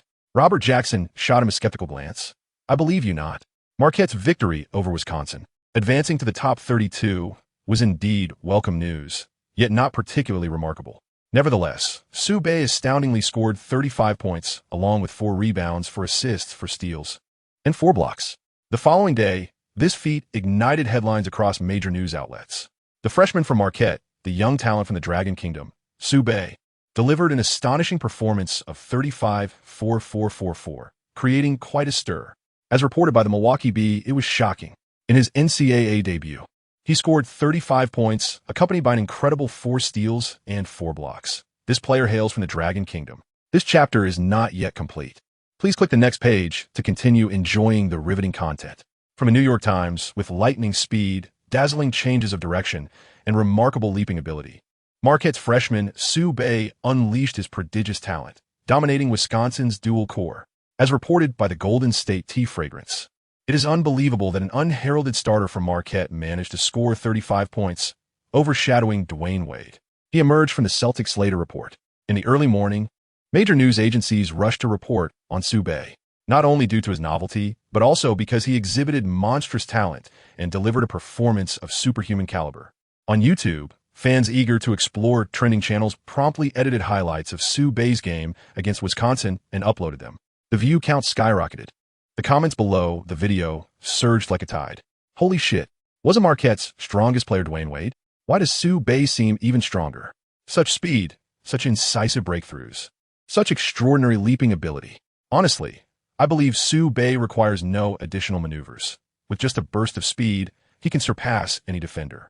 I also think that once Su Bei charges, he can disregard any defense and dunk over any player from Wisconsin. But un extraordinary talent Su Bei possesses. Scoring through breakthroughs comes far too easily for him. Oh my god. Watching Su Bei play gives me the impression that he is competing against children. He plays with a sense of unrestrained freedom. Fans are universally captivated by the highlights of Su Bei, lauding his extraordinary talent and exquisite ball-handling prowess. Meanwhile, the NCAA has been proactive, promptly unveiling the top 5 plays from yesterday. One glance is enough to astound. A relatively unknown rookie from Su Bei has astonishingly dominated the highlights, sparking considerable excitement. In the first of the top 5 plays, Su Bei executed a remarkable move from a standstill, evading 3 defenders, leaving Alante Taylor in disbelief as he was sent sprawling. Su Bei's triple threat ability is accompanied by an impressive elbow strike. The second play showcases Su Bei's agility, effortlessly surpassing Kirk Penny with lightning speed, soaring to complete a thunderous dunk over Wisconsin center, Dave Mader. A small forward dunking over a center. What a spectacle. The third play? Yes, you guessed it. It is once again Su Bei. His continuous rhythm changes and directional shifts, accompanied by a step-back jumper, left the key player from Wisconsin on his knees in reverence. What does it mean to have someone bow before you while playing? On the fourth shot, my goodness. It was still Su Bei. One could see him sprinting back, evading defenders, rising like thunder from the ground as the ball reached him. Su Bei, with his head at the rim, executed a thunderous alley-oop, showcasing his extraordinary jumping ability in all its splendor. His alley-oop with Dwyane was nothing short of exquisite, topping the list of the 5 best plays. The protagonist remains Su Bei. He first reached for the moon in midair, deftly snatching the hat from Kirk Penny, then maneuvered the ball with finesse, playfully outsmarting Devin Harris, and ultimately executed a powerful windmill dunk. A solitary figure from Su Bei toyed with Wisconsin's dynamic duo. Su Bei single-handedly dismantled Wisconsin. He claimed all 5 highlights from yesterday's games. This remarkable individual is a freshman at Marquette University, also hailing from the land of dragons as an international player. An official commentary passionately narrates Su Bei's 5 remarkable plays. It is their inaugural endeavor in compiling a player's top 5 highlights, and amidst their astonishment, they take the opportunity to promote Su Bei. One individual monopolizes the top 5 plays, a feat that is truly remarkable, leaving fans utterly astounded. Consequently, the official compilation of Su Bei's top 5 plays experiences an exponential surge in likes and views. This is indeed a collection of top 5 highlights, uniquely showcasing Su Bei on the official platform. Fans' comments pour in incessantly. Wait, am I seeing this correctly? One player has claimed all 5 highlights. What a joke. Are you certain this isn't a personal compilation? Were there no other players in this year's NCAA championship, allowing one individual to bask in the glory of all 5 highlights? Is this not a case of favoritism? Come on, take a good look at these highlights. Isn't every play from Su Bei exceptional, captivating, and deserving of recognition? Indeed, it is precisely because they are so spectacular that they made the list. Not only is Su Bei an exceptional player, but he is also remarkably handsome. If only I could have such a boyfriend, I would be grinning in my dreams. Absolutely. There are many handsome boys and many skilled players, but those who possess both charm and talent are exceedingly rare. Su Bei, who embodies both allure and athletic prowess, has truly captured my heart. Oh my goodness. Su Bei is so handsome and his gameplay is mesmerizing. If only I could spend a day on a date with him, I would willingly risk it all. Male fans marvel at Su Bei's skills and talent, while female fans are utterly enchanted by his looks, completely captivated, It seems that should Su Bei utter a word, they would willingly succumb to his charm. In the Marquette University gymnasium, Dina, upon discovering that Su Bei dominated yesterday's top 5 plays, immediately gathers everyone to relish in the spectacle. As they savor the blend of Su Bei's ferocious yet fluid offensive display, they lament his solitary reign atop the rankings. Wow, Wade suddenly exclaims. What's wrong? Dina, closest to him, jumps in surprise and quickly inquires. As this chapter is not yet concluded, please turn to the next page to continue enjoying the captivating content. Wade points to the likes beneath the compilation, excitedly stating, look, both Sijiali and Erba have liked the video. My 2 goddesses have simultaneously endorsed Su Bei. I am truly, truly envious. Sijiali, at the age of 19, may not yet be the Black Widow of Marvel. But last year, she skyrocketed to fame by winning the Best Actress Award at the 57th Eagle Country Film and Television Arts Academy Awards for her role in Lost in Tokyo. Her acting skills have garnered recognition, and her exquisite visage and physique have captivated countless men, evoking envy even among women. Standing at a modest height of 160 centimeters, she possesses alabaster skin and a complexion as smooth as jade, with a perfectly proportioned figure. Though she lacks long legs, her body is harmoniously balanced. Each feature, from her delicate facial structure to her slender waist and fair legs, seems as though it has been meticulously sculpted by the hands of divinity, culminating in an enchanting allure. She is undeniably a sensual enchantress, as the public aptly describes her. Indeed, she possesses a charm capable of bewitching anyone. Having once ranked first among the world's top 8 beauties, the worth of her aesthetic appeal requires no elaboration. To further attest to her bewitching nature, even the formidable Kevin Durant expressed his fervent admiration by stating he would drink her bathwater. At just 22 years old, Erba has yet to star in productions like Sin City or The Fantastic Four, and her fame has yet to reach its zenith. However, she first appeared in the television series Flipper at the age of 14, swiftly amassing popularity and establishing herself as a notable actress. Theoretically, her recognition may not be exceptionally high, but her striking beauty and incredible physique are enough to drive people wild. With a height of 170 centimeters, her long legs and curvaceous figure, complemented by an angelic face, embody every description associated with beauty and sensuality. She is a stunning woman who captures the eye instantly. She once ranked 4th among the world's 100 most beautiful women and was lauded by Men's Wear magazine as the most beautiful woman of the millennium. In 2007, as her popularity surged, she was even regarded as the world's sexiest woman. Her remarkable beauty continues to attract a devoted fan base, particularly among male admirers. Is it wrong to desire her physique? At the very least, one can indulge in fantasies. The same goes for Sijiali. Dwyane Wade shares this sentiment, as he often imagines scenarios involving these 2 goddesses, who have both recently given a thumbs up to Su Bei's personal top 5 highlight reels. How could he not be envious? This is the official top 5 plays. Even if Sijiali and Erba have given their likes, it doesn't mean much, does it? Merritt remarked with a hint of bitterness. Fool! Wade exclaimed vehemently. This episode of the top 5 highlights appears official, yet it bears no distinction from Su Bei's personal highlights. If my goddess liked it, that must be a deliberate acknowledgement of Su Bei. How could such an elementary logic escape you? Holy moly! Merritt felt utterly bewildered. Dina's eyes glimmered with profound envy. Does this imply that the 2 great goddesses, Sijiali and Erba, are intrigued by Su Bei? Absolutely, Wade shouted, then nestled into Su Bei's embrace, playfully adding, Su Bei, if you obtain my goddess's contact information, you must share it with me. I beg you. Chapter 11. Affection between the opposite sex begins with appearance. Su Bei, but you are Wade. This is my horse. When you shout like that from the technical platform, it truly exudes authority and manliness. What is this bird-like demeanor now? Do your fans even know? All for a woman's contact, a string of digits that may never be answered. Is it worth it? Su Bei, astonished, silently criticized, pushing Wade away, and replied coolly, they merely liked it. It's nothing significant. How could I ever obtain contact information? Dwyane, stop dreaming. But I also wish to be acknowledged by a goddess. Wade lamented. Dina nodded eagerly like a chick pecking a grain.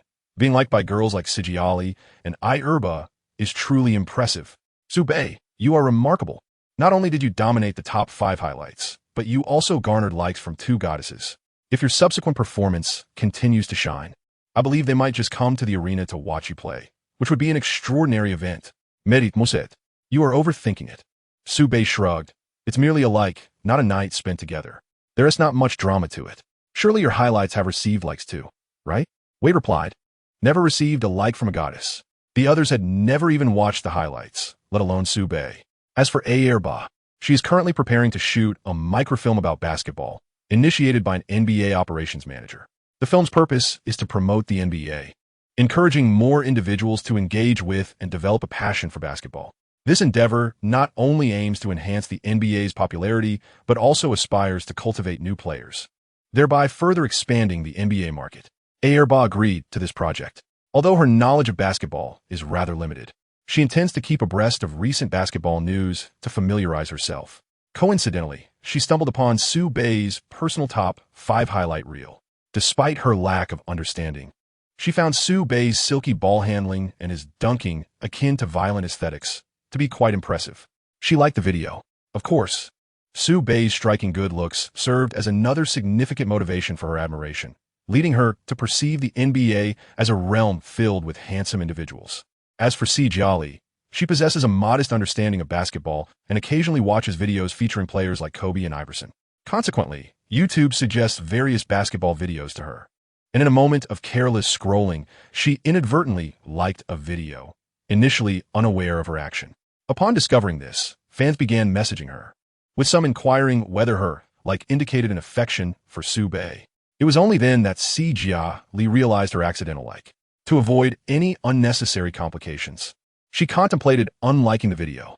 However, upon opening the original video shared by a fan and seeing Sube's visage, she abandoned the idea of retracting her like. How could such a handsome individual emerge among the generally robust NBA players? Lee was astonished. She was captivated by Sube's allure, complemented by a dynamic yet powerful playing style. The attraction between individuals of differing genders often commences with physical appeal, although many may disdain this notion, deeming it superficial or juvenile, and even consider it impolite to judge by appearances. It remains a prevalent truth. They believe that character, integrity, and upbringing are of utmost importance. Abstractly speaking, the alignment of souls is deemed crucial. However, physical appearance undeniably holds significant weight. This applies equally to both men and women. The term appearance does not necessitate extraordinary beauty.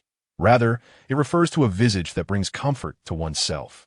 After all, this may be the partner with whom you share your life.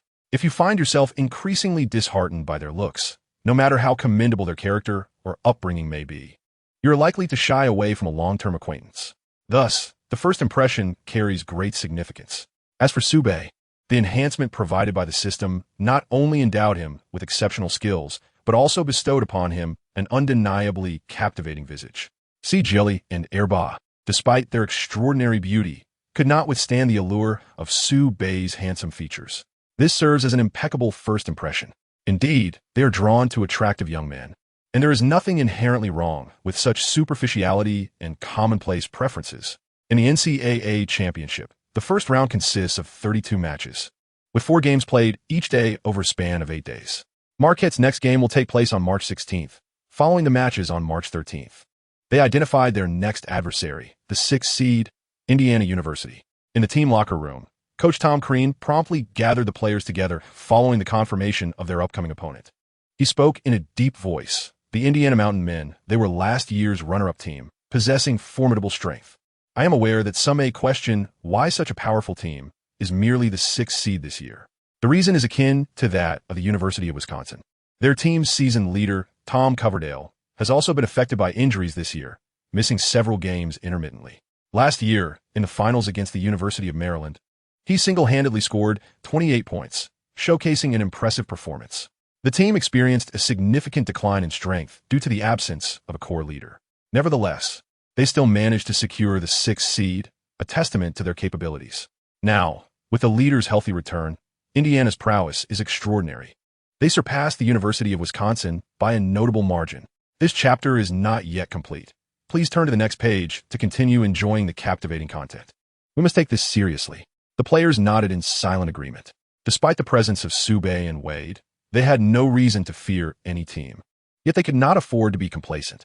The assistant coach added that scoring point guard Tom Coverdale is the team's leader, possessing remarkable offensive skills. Additionally, The team's point guard, Bracey Light, stands at 191 centimeters tall and is a five-star freshman. This year, he has experienced remarkable growth, swiftly emerging as Indiana's leading scorer. Averaging 18.7 points per game, he possesses remarkable speed and a keen ability to penetrate defenses.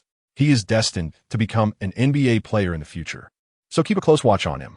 Additionally, power forward Jeff Newton is a formidable force in the paint for Indiana, renowned for his shot-blocking prowess. He averages 9.5 points and 8.3 rebounds per game this season, demonstrating tenacious defense and contributing an impressive 2 blocks per game. He is the cornerstone of the team's interior. The small forward, A.J. Moyer, is renowned for his fervor and defensive prowess, averaging 7.2 points per game, epitomizing the spirit of fast breaks, defense, and teamwork. Center George Litchie, towering at 211 centimeters, is also a diligent blue-collar player. The starting five of Indiana each possess their own leadership qualities, with the entire team exhibiting commendable offensive and defensive capabilities. Their overall strength is well-balanced. Such a team is not easily overcome. When we face them, we must give our all to ensure victory. Understood, coach. Acknowledged, head coach. All players concur. Everyone understands that March Madness operates on a single elimination basis. Each game must be won to advance. They are acutely aware that their next opponents will only grow stronger. No one dares to be complacent or underestimate their rivals. After listening, Wade turned to Sue Bay with a slight smile. In my understanding, Brace Light and Tom Coverdale, the two guards from Indiana, are their core players. Sue Bay, how about you take on one of them? Sue Bay responded with an okay gesture. Chapter 12, Iverson's High Praise. A stunned signature. 3 days later, on March 16th, at 8 p.m., the Bradley Center was once again the stage for Marquette University as they faced Indiana University in the second round of the NCAA tournament. With just an hour left until the main event, both teams were energetically warming up. In the commentary booth, veteran announcers Amy Johnson and Kenny Smith were set to cover this match. "Come on," exclaimed Amy Johnson, her gaze fixed on Sue Bay. "To be honest, I would never have commentated on a second-round NCAA tournament game in previous years. However, the sole reason I am here tonight is to witness Marquette's freshman sensation, Sue Bay. I am eager to see him live, showcasing his skills that have already dominated the highlight reels. It promises to be a visual feast." Whoa. Kenny Smith couldn't contain his excitement. "Amy, you're absolutely right. I watched Sue Bay as highlights as well. 1 word, electrifying. 2 words, effortlessly smooth. 3 words, breathtakingly beautiful. His unparalleled speed, dazzling ball handling, silky layups, and dunks that embody a brutal aesthetic all attest to Sue Bay's immense talent, which is beyond question. He delivered a mesmerizing performance, which is the crux of the matter and the very reason fans are enamored. However, to be candid, I can't help but feel a twinge of envy towards Sue Bay. Am I coveting his physical prowess?" Emory Johnson inquired, perplexed. "Certainly not." Kenny Smith shook his head. "For I am not a player. Such attributes hold no allure for me, nor do they ignite a sense of competition. Are you not aware? Sue Bay's top 5 plays have garnered the admiration of 2 illustrious Hollywood actresses, Sigiali and Ayurba. Moreover, I have come across some intriguing gossip. Although Sigiali initially made an error, upon being reminded by her fans, she not only refrained from retracting her endorsement, but also shared it on her social media. My heavens! Do you grasp the significance of this?" Emory Johnson exclaimed, cradling his head. "Does Sigiali harbor feelings for Sue Bay? Is she actively pursuing him? Goodness gracious! If that enchanting siren were to engage with him in any manner, I can scarcely bear to contemplate it. Indeed, this is utterly infuriating." Kenny Smith shook his head again, suddenly finding himself disinclined to witness Sue Bay's dazzling offensive displays. "I wish for the previous game star, Brace Light, who scored 28 points, to utterly overshadow Sue Bay. Then Sigiali would lose interest in him, and that is a scenario I would relish." "Oh, my dear friend, you are truly wicked," Emory Johnson chuckled, shaking his head, yet his smile remained unwavering. "I hope your wish comes true. Perhaps I may never win Sigiali's affection, but I do not wish to see that rascal Sue Bay benefit. My fondness for him has waned considerably." With a resounding clap, the two exchanged glances, sealing their unspoken agreement. "Sue Bay, wait, you were just praising me so effusively. How did you suddenly turn against me? How did this explosion of sentiment occur? For heaven's sake, have I somehow wronged you? Is it so intolerable to see me excel?" On the sidelines, ESPN's intern reporter, Stephen A. Smith, surveyed the arena, searching for potential interview subjects. He swiftly identified a target and locked onto it. He trotted over and handed the microphone. "Oh, Mr. Allen Iverson, I am quite astonished to see you here at the court. You must know that this is merely the second round of the NCAA tournament. Is it truly worth your special attendance?" Iverson chuckled softly. "There's a game against the Bucks tomorrow, and I happen to have time to come and watch today. As you mentioned, the allure of the second round of March Madness is indeed lacking, but I am particularly intrigued by one player. I came specifically to see him play." "Oh, who might that be? Is it Dwyane Wade? His drives appear as indefensible as yours," Smith speculated. "No," Iverson shook his head. "I have no interest in Dwyane. He and I are not of the same ilk. I am here to watch Sube play. Have you not noticed? His drives resemble mine quite closely. I see a reflection of myself in him. I have a fondness for players whose style mirrors my own. I hope Sube dazzles the court tonight with his splendid drives and toys with his opponents." "Wow, hey," Smith exclaimed with astonishment. "If Sube knew of your praise, he would surely be elated and fulfilled. This is the highest commendation for him. I hope, as you wish, that Sube once again astonishes the audience tonight."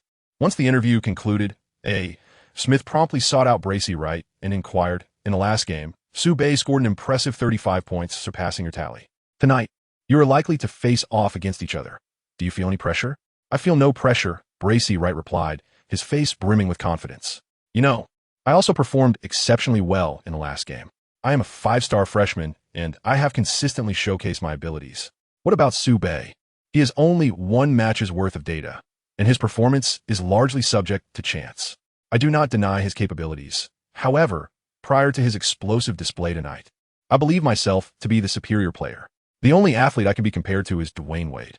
Dear reader, there is more to this chapter. Please turn to the next page to continue reading, as it promises to be even more riveting. "Indeed," Smith affirmed with a smile, eagerly anticipating your performance in the main event. The interview concluded. He returned to the Marquette training half-court and approached Sube, inquiring, "How do you intend to exploit Bracelet?" Sube Takinabat responded, "Are you so brazenly trying to set me up? Or is this a fiery pit of flames? Do you take me for a fool?" Suppressing the urge to retort, Sube diplomatically replied, "I have researched Bracelet prior to the match. He is a player of formidable scoring ability. I will remain vigilant when facing him. While I may not triumph over him, I believe that my teammates and I can secure victory in the game." A. Smith, puzzled by Sube's eloquence, remarked, "Such a polished and diplomatic response? There is not a hint of animosity. Can a freshman who has just made a name for himself truly articulate such thoughts? How curious." Having failed to elicit the desired provocative response, A. Smith awkwardly smiled and encouraged, "Sube, good luck. I hope you win a match." Just as A. Smith's interview concluded, a tall female fan strode into the arena.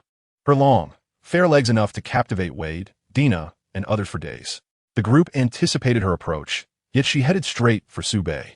Without a word, she removed her long-sleeved sweatshirt. Sube was taken aback, exclaiming, "What are you doing? In broad daylight. Are you really going to do this? This isn't appropriate." Startled, he noticed the security personnel nearby, nearly rushing to intervene.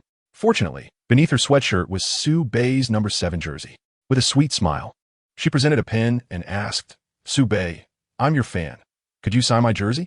Realizing it was merely a request for an autograph, Sube shook his head, recognizing his overreaction, and promptly signed her jersey. "Thank you, my fan. I wish you an enjoyable experience watching the game tonight," he expressed gratefully. Returning the pen, the female fan, starry-eyed and thrilled, eagerly asked, "Sube, could you sign again?" "Of course, where?" Sube replied, accommodating her request. To his astonishment, the fan turned her back to him and, to the shock of onlookers, pulled down her pants a considerable way, pointing to her rear. "Here, Chapter 13. A 5-star freshman? I'll gladly accept your bones." Sube was utterly dumbfounded. Wade, Dina, and the others stared in disbelief. Is this truly an appropriate way to request a signature? Can such benefits even exist? Confused, Sube contemplated the situation. Is this acceptable? Hurry, or the security will intervene, urged the female fan. All right, Sube conceded. Given the unique circumstances, he was compelled to secure her to ensure a successful signing. He did not intend to take advantage. Rather, he was merely indulging his fans. "Thank you." After receiving an autograph, the female fan departed with great satisfaction. Wade immediately rushed over, his face filled with envy, exclaiming, "I too have fans who seek my signature, but why are yours so audacious? Such generous gestures." Is being handsome truly a license to act freely? Indeed, one cannot deny that. Sube pointedly added, Wade bellowed to the heavens, if my looks are lacking, then I shall resort to wealth. I am utterly disheartened. Tonight, I must find a way to vent my frustrations. Dina raised her hand, pleading, take me along. I too wish for Sube to sign on my dairy re. I want it too. I desire my beloved Sube to inscribe on my plush bear. I shall cherish it for a week. I want it now. A multitude of female fans, captivated by Sube, squirmed in their seats upon witnessing the boldness of the aforementioned female fan being permitted. Some, impatient, began shedding their outer garments, ready to launch themselves towards Sube without reservation. Security promptly intervened to halt such actions, had it not been for a moment of carelessness. The behavior of the female fan attempting to remove her pants for an autograph would also have been prohibited, at least within the confines of the broadcast. The fervent screams of numerous alluring female fans, dressed provocatively, sent the already charged atmosphere of the arena soaring to new heights. Sube's striking looks and plosive talent and dazzling maneuvers garnered him numerous male and female admirers, significantly enhancing the arena's vibrancy. Boom! Amidst the electrifying ambience of the arena, as warm-ups concluded, the main event commenced, with both team starters taking the court. The Marquette Golden Eagles starting lineup: point guard, Travis Dina, shooting guard, Wade, small forward, Sube, power forward, Scott Merritt, center, Robert Jackson. The Indiana Hoosiers starting lineup: point guard, Bracy Wright, shooting guard, Tom Coverdale, small forward, A.J. Moy, power forward, Jeff Newton, center, George Leach. Jump ball. A contest ensued between Robert Jackson and George Leach. Snap. George Leach swiftly tapped the basketball away, securing Indiana's first offensive opportunity of the game. Coverdale advanced the ball, positioned at the left arc, confronted by Wade's aggressive defense. Remaining composed, he expertly controlled and protected the ball, discerning the opportune moment to pass to Wright at the right arc, who noticed A.J. Moy cutting through for a chance.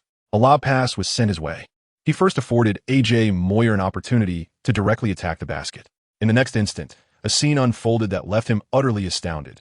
Sube leapt upward, bending his knees, akin to a rocket soaring into the sky, momentarily illuminating the heavens. With his long arms outstretched, he intercepted Wright's pass mid-air, snatching the basketball away. What? Wright was left in a state of bewilderment. Had he really soared nearly a meter off the ground? What sorcery was this remarkable leap? Sube seized the moment, launching a swift counterattack without hesitation. Wright, unable to dwell on his astonishment, grit his teeth and pivoted, hastily giving chase. The two raced toward the front court, nearly side by side. However, the spectators could visibly discern the widening gap between them.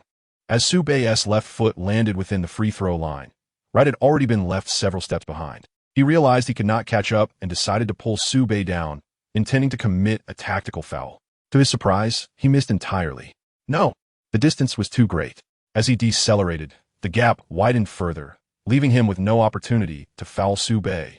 He could only watch as Sube soared into the sky aboard a helicopter. Boom! With a single arm, he executed a powerful dunk.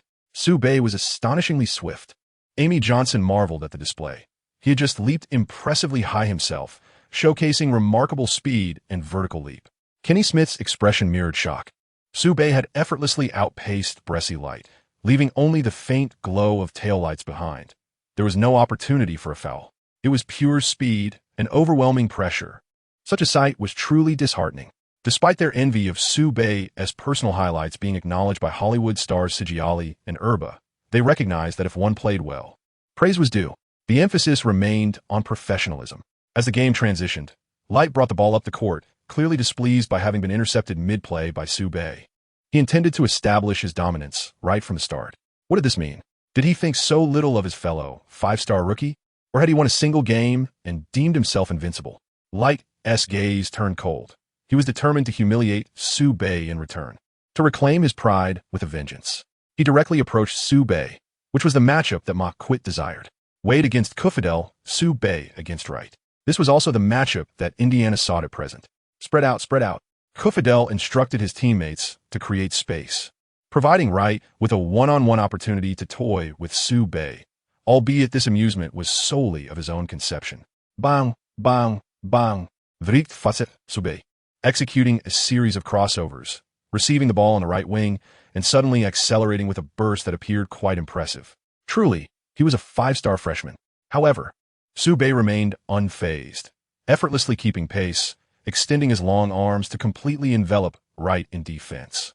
An overwhelming sensation enveloped him. Buzz.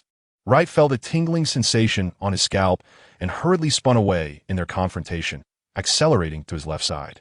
He shook off Sube. Yet, before he could revel in his fleeting success, Sube swiftly pursued him once more, enveloping him in defense yet again. Such rapid acceleration, such astonishing reflexes, such an impressive wingspan. I simply cannot breach his defenses. Light was taken aback. However, all eyes were upon him, anticipating a spectacle of him toying with Sube. Could he possibly pass the ball? Wouldn't that be an utter farce? He found himself in a quandary.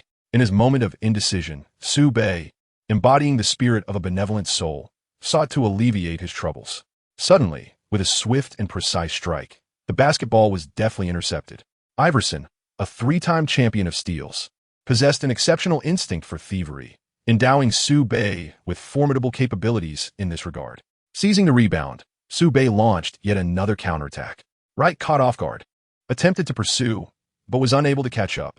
However, the small forward A.J. Moyer, stationed on the wing, managed to impede Sube's advance, forcing him to settle into a half-court offense. Now it was my turn. A subtle smile graced Sube's lips, sending a shiver down Wright's spine. With a spectacular aerial interception and an impenetrable defense, Sube commanded respect from Wright, who dared not underestimate him.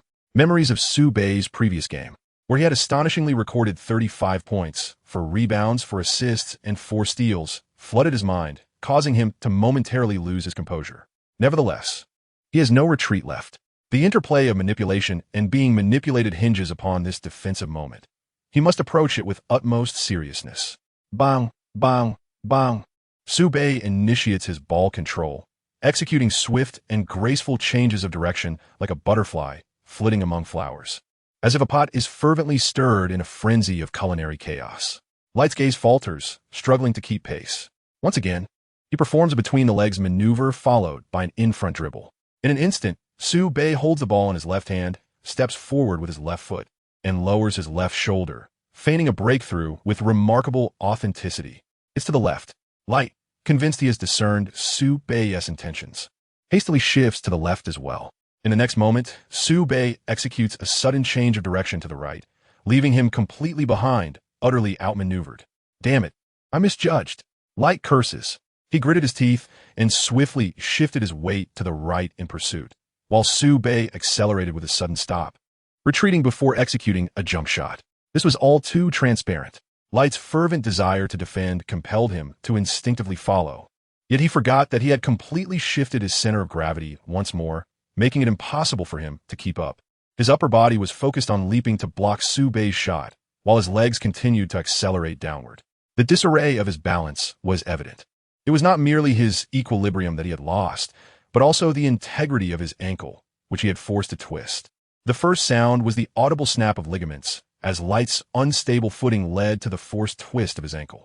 The second sound was a heart-wrenching scream of agony that escaped his lips.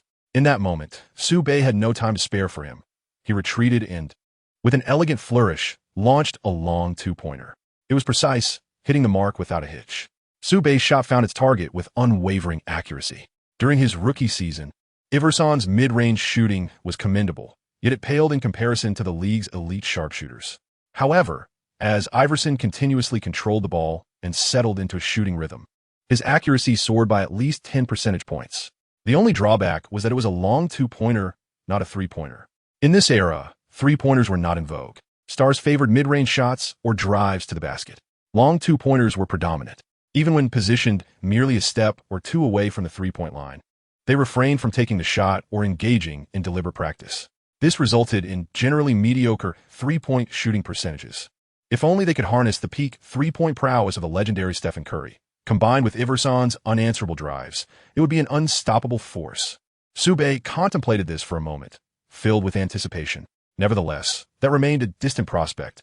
First, he had to secure the NCAA championship title to fulfill the system's task. Achieving the peak mid-range shot of the legendary Durant would be an extraordinary reward.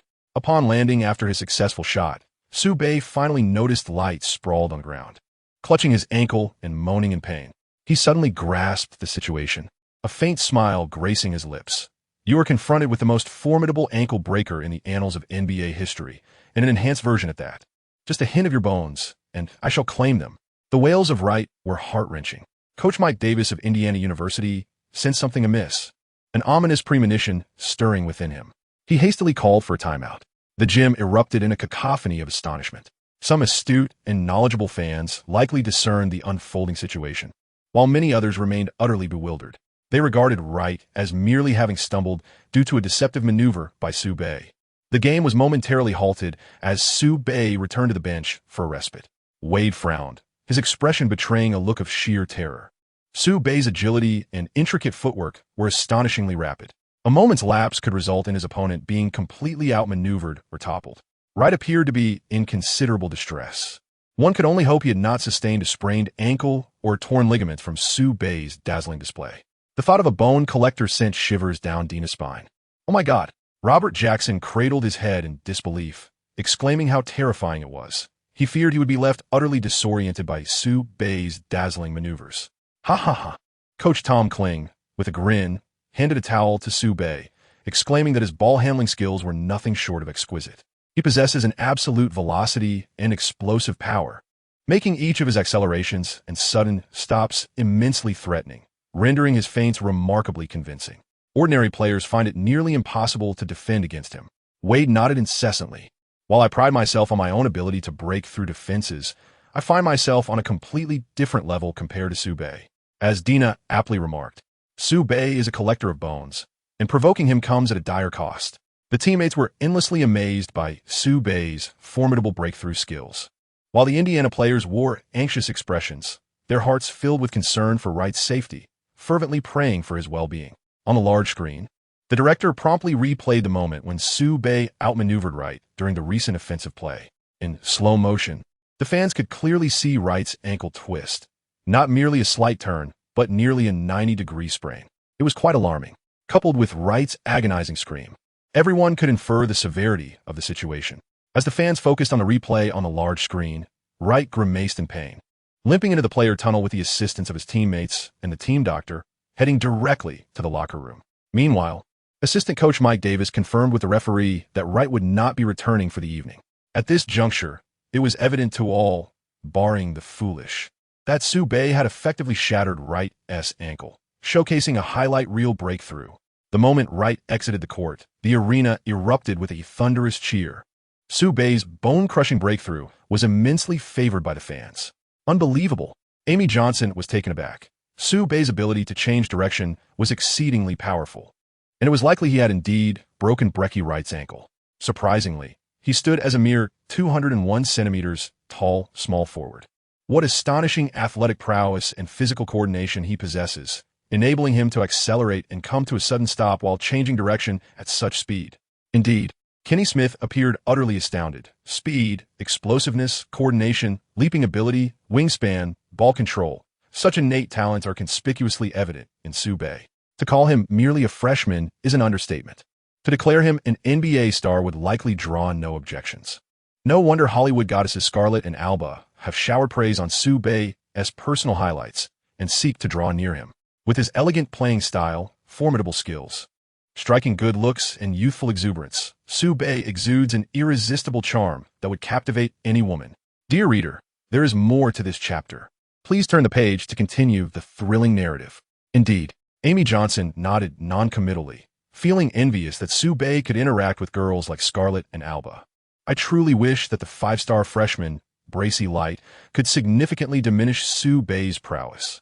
But alas, his abilities do not permit it. Yet, when one sets aside personal feelings, watching Sue play is an absolute delight, a visual feast, truly remarkable. In the front row, Allen Iverson beamed at Sue, noting how their playing styles mirrored one another. Watching him play felt like witnessing my own performance. One answer could lead a team to the finals. But what if there were two answers? Iverson pondered, his eyes ablaze with fervor. Now, regarding the match, Light was the offensive linchpin for Indiana. His absence was a devastating blow to the team. Come on, everyone, we must rally. Although we have lost Light, the game is not over. We were the runners-up last year. We are a formidable team. Stay focused and give it your all. I believe you can defeat Marquette University and advance to the next round. Mike Davis' motivational speech was impassioned. The players understood the gravity of losing light. Yet they also recognized that a defeat would signify the end of their season, rendering a year of hard work futile. They are reluctant to relent. The competition has only just commenced, and they must seize the moment with fervor. Victory is within our grasp. Leader Tom Covell raised his arm and roared, "Charge, comrades!" Oh, the players are brimming with determination. The game progresses. Freshman defender Marshall Strickland steps in. Leader Covell maintains control of the ball, exhibiting remarkable composure and patience, setting 2 consecutive screens. After identifying the optimal opportunity, he leaps and releases a shot. Swish! It finds the net. He launched an offensive. However, on Marquette's side, Wade first accelerated, executed a spin move, evaded his defender, and gracefully executed a low scoop shot while drifting. In the next possession, Sue, positioned at the high post on the right side, feigned with a series of in-and-out dribbles before accelerating into a sudden stop for a jump shot. Sube's jump shot was met with A.J. Moyer, who dashed into the paint but was unable to keep pace with Sube's rhythm. Clang! Unfortunately, the shot did not find its mark.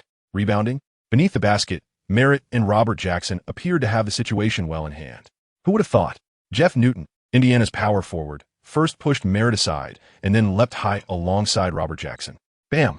With superior positioning and timing, Jeff Newton secured the defensive rebound and swiftly passed it to Coverdale. Indiana initiated a fast break. Coverdale sprinted down the court, spotting A.J. Moyer charging forward, decisively passing him the ball. However, Sube also caught up, setting up for a one-on-one confrontation. A.J. Moyer received the ball and surged into the paint. Instead of attacking the rim directly, he first engaged Sube, creating space before attempting a layup. It had some force, but it was still too slow. Sube smiled slightly, braked, and leaped up, chasing after him like a shooting star across the sky. In an instant, he dominated the airspace. Bam! The backboard rejected A.J. Moyer's layup. Foolish one, attempting a layup in front of Sube, who granted you such audacity. Wade chuckled coldly as he caught the ball deflected off the backboard, immediately accelerating forward. At midcourt, Jeff Newton, seeing Marquette launching a fast break, quickly braked and retreated to the paint, ready to defend the rim. Wade and Coverdale charged into the paint together. Wade accelerated from the left side, driving into the paint, where he met Coverdale's sturdy defense. He banked the ball off the glass.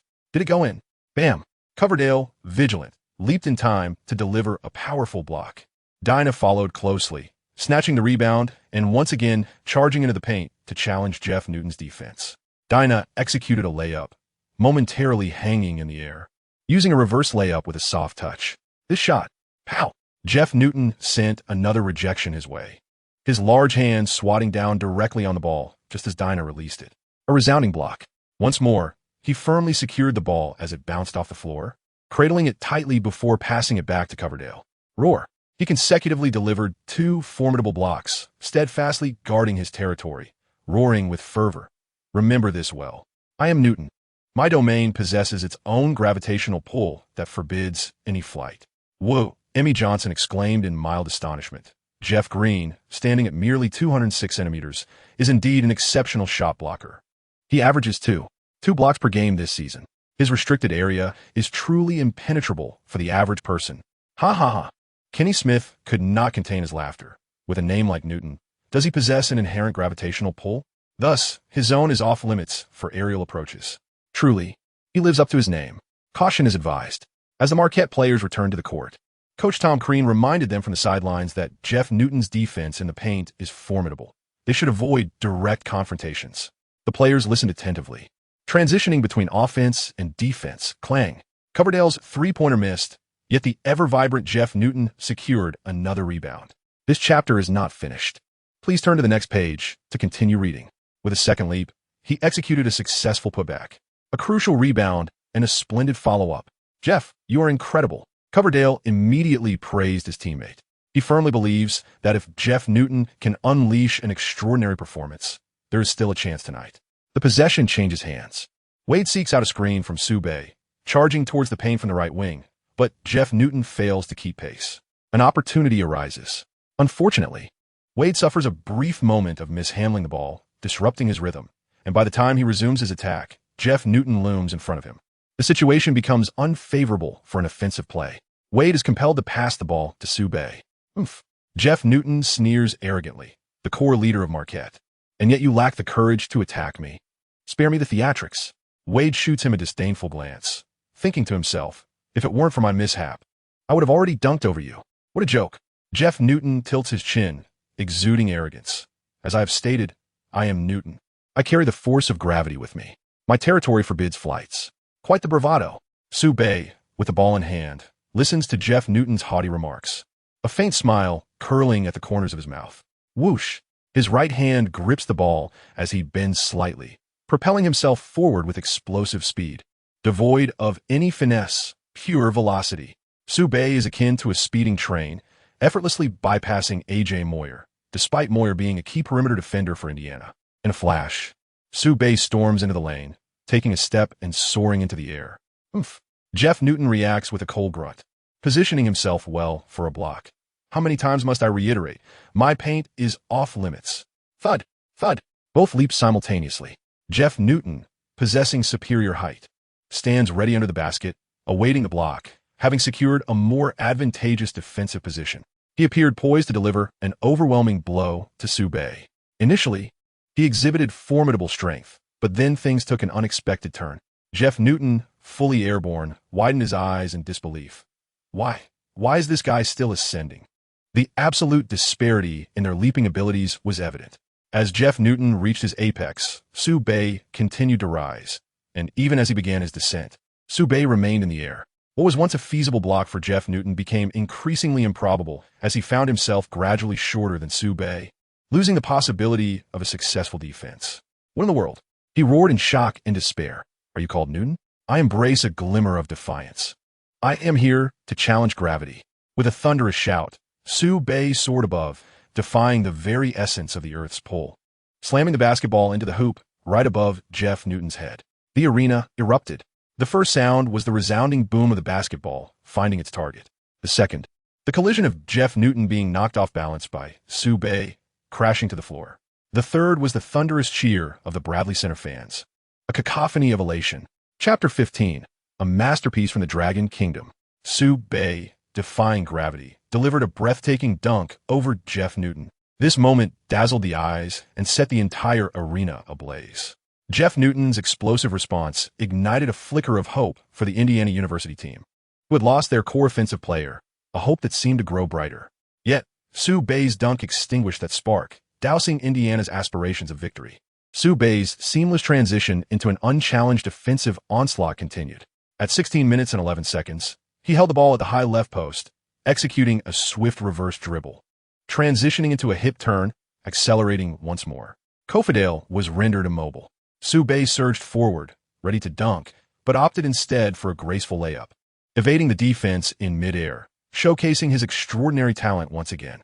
At 14 minutes and 41 seconds, from the top of the arc, facing the formidable A.J. Moyer, Soubey controlled the ball with a deliberate rhythm, gradually quickening his pace. With a swift change of direction, he cleanly bypassed A.J. Moyer, attacking the basket on the right wing, performing a delicate layup while evading Jeff Newton's block. At 11 minutes and 11 seconds, once again at the right arc facing A.J. Moyer, Soubey executed a similar rhythmic change of pace and a right-side crossover. This time, it seemed inevitable he would break to the right. A.J. Moyer anticipated the move, yet, as the moment of change arrived, his body instinctively leaned left. Soubey charged into the paint, feigning a layup, only to launch into a breathtaking C-shaped dunk that rattled the rim. Much like the rookie Iverson, dunking was as effortless as drinking water for Soubey, who, with an additional 18 centimeters in height, soared through the air with grace. In the first 10 minutes of the first half, Soubey alone scored 15 points, along with 1 rebound, 2 assists, 2 steals, and 3 blocks. Wade's relentless drives were equally impressive. He accumulated 8 points, secured 3 rebounds, delivered 4 assists, and achieved 1 steal. Together, Soubey and Wade dismantled Indiana. 10 minutes into the first half, Coach Mike Davis called a timeout, as Marquette University had already established a commanding lead of 14 points. The absence of their key scoring player, Bracy Wright, significantly diminished the strength of Indiana University. As the first half concluded, Soubey had amassed 25 points, while Wade contributed 13, together accounting for 38 points, an entire team effort for Indiana. The Golden Eagles led the Mountain Men 56-38, holding an 18-point advantage, and the game appeared to be slipping away. Nonetheless, Indiana University, a formidable team that reached the finals last year, exhibited remarkable resilience. Led by Tom Coverdale outside, Jeff Newton inside, and A.J. Moy on defense, the trio fought tenaciously.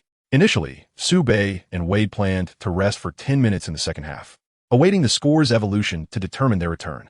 However, after merely 5 minutes, with the deficit narrowing to 11 points, Coach Tom Crean, prioritizing caution, opted to reintroduce them to the game to swiftly conclude this farce. Acknowledging the decision, Wade and Sube nodded in unison, rising together to approach the scores table, shedding their warm-up gear simultaneously. As they entered the court, their presence radiated confidence, inadvertently instilling a sense of unease among the Indiana players, particularly for the ankle terminator. Sube. His breakthrough is truly formidable. In just 10 minutes on the court, Sube scored another impressive 15 points, with a remarkable 8 points coming solely from his signature crossover move, reminiscent of Iverson's style. Even when you anticipate his drive to the right, you find yourself unable to defend against it, falling prey to his deceptive maneuvers. During this period, Wade has embraced the role of facilitator, eagerly passing the ball whenever Sube is in fine form, prioritizing the team's victory above all. Wade is willing to make personal sacrifices. In the forthcoming era of the three superstars, he has willingly relinquished his position as the team's leader to expedite their cohesion. He has also made numerous salary concessions for the benefit of the team. He persevered onto the field for the sake of victory, even while dragging his injured knee. He has always been that kind of player. The duo collaborated seamlessly, extending the once narrow margin to over 20 points with a remarkable surge.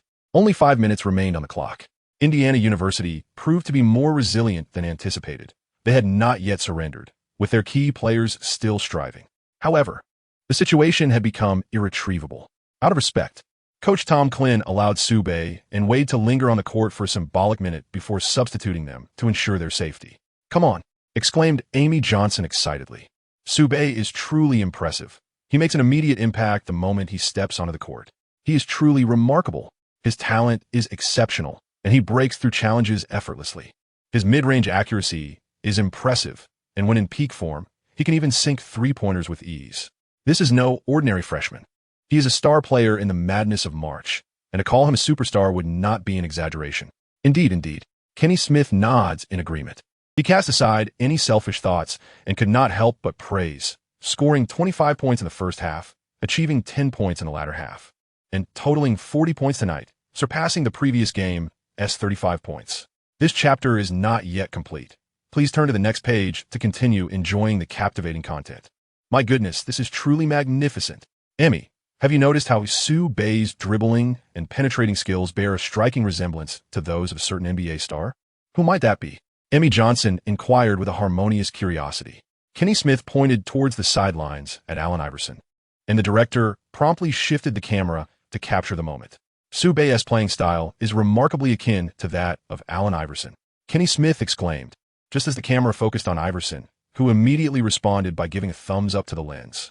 His gesture seemed to convey agreement with Kenny Smith's observation, affirming that Sube's style indeed resembles his own.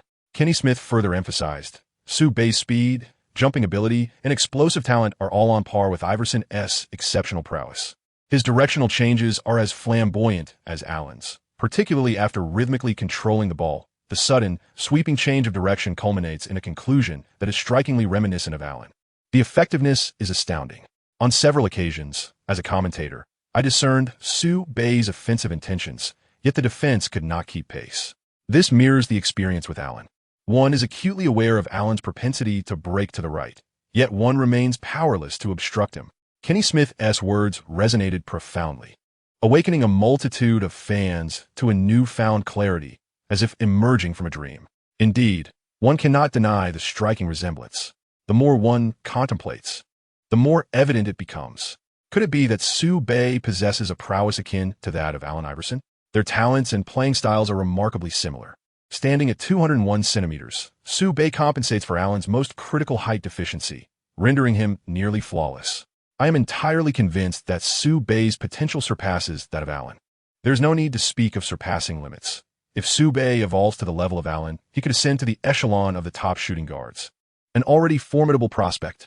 The audience, enlightened like a sudden revelation, nodded in unison, acknowledging Su Bei as a player of equal stature to Iverson. Riding the momentum, Kenny Smith continued. Last year, the Dragon Country player, Yao Ming, entered the league with great fanfare as the first overall pick.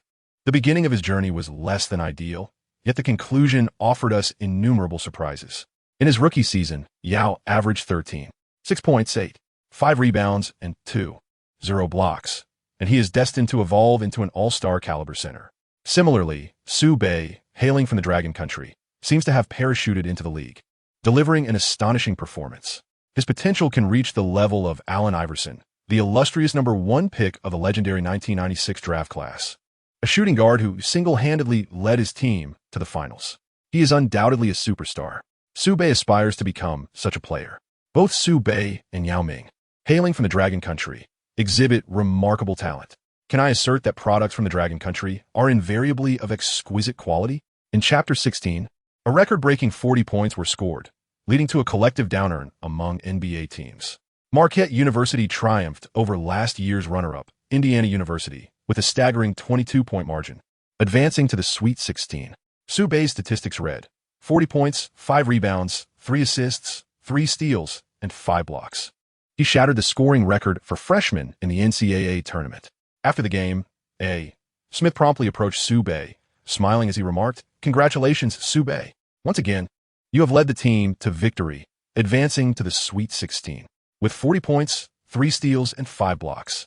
You have established an astonishing scoring record for freshmen in March Madness. Truly, you are exceptional. You embody the prowess of a dual-threat superstar. I dare say you surpassed Dwyane Wade. Could you share your feelings about tonight's victory?" Su Bei pondered for a moment before responding. "You know, winning is indeed a delightful experience. However, we triumphed under circumstances where an opponent was injured, which diminishes the magnitude of the achievement. The next round will present us with a far more formidable adversary. We must remain vigilant and focused to secure further victories. Additionally, I regret the injury to Bracy Wright. Given the chance, I would do everything in my power to protect him." Smith, unable to contain his laughter, exclaimed, "Su Bei, do you realize how Bracy Wright would react to your words? He would undoubtedly be overjoyed, gritting his teeth and trembling all over. Though the words may not inflict significant harm, their insult is profoundly potent." Su Bei shrugged, implying, "Blame me then." Smith concluded his interview with Su Bei and swiftly sought out Iverson. "Mr. Allen, are you satisfied with Su Bei's performance tonight?" "Absolutely delighted," Iverson replied with a beaming smile. "Watching Su Bei play evokes a sensation akin to observing myself on the court. It's strikingly similar. With each dribble and every sudden acceleration, I find myself reflecting in his movements. Is he the answer for the small forward position? I believe my description of Su Bei is not an exaggeration." "Wow." Smith, visibly astonished, exclaimed, "Your assessment of Su Bei is excessively high. He has merely participated in 2 games during March Madness. He falls far short of your stature. He is not even in your league. At least, that is my opinion." Iverson, unfazed, chuckled and said, "Isn't it quite intriguing if a team were to present 2 solutions?" Smith paused momentarily, then exclaimed, "Allen, are you openly recruiting from the north of Su?" Iverson merely smiled in response. He took the initiative to conclude the interview and walked directly towards Su Bei, extending his hand. "Hello, Su Bei, I am Allen Iverson. You performed exceptionally well tonight." Su Bei grasped Iverson's hand and smiled in gratitude. "Thank you for the compliment. I was simply fortunate." "You are too modest," Iverson replied, shaking his head. "Su Bei, your playing style closely resembles mine, which gives me a special fondness for you. I have great faith in you. Keep up the winning streak and aim for the national championship." "Thank you." Su Bei expressed his gratitude once more.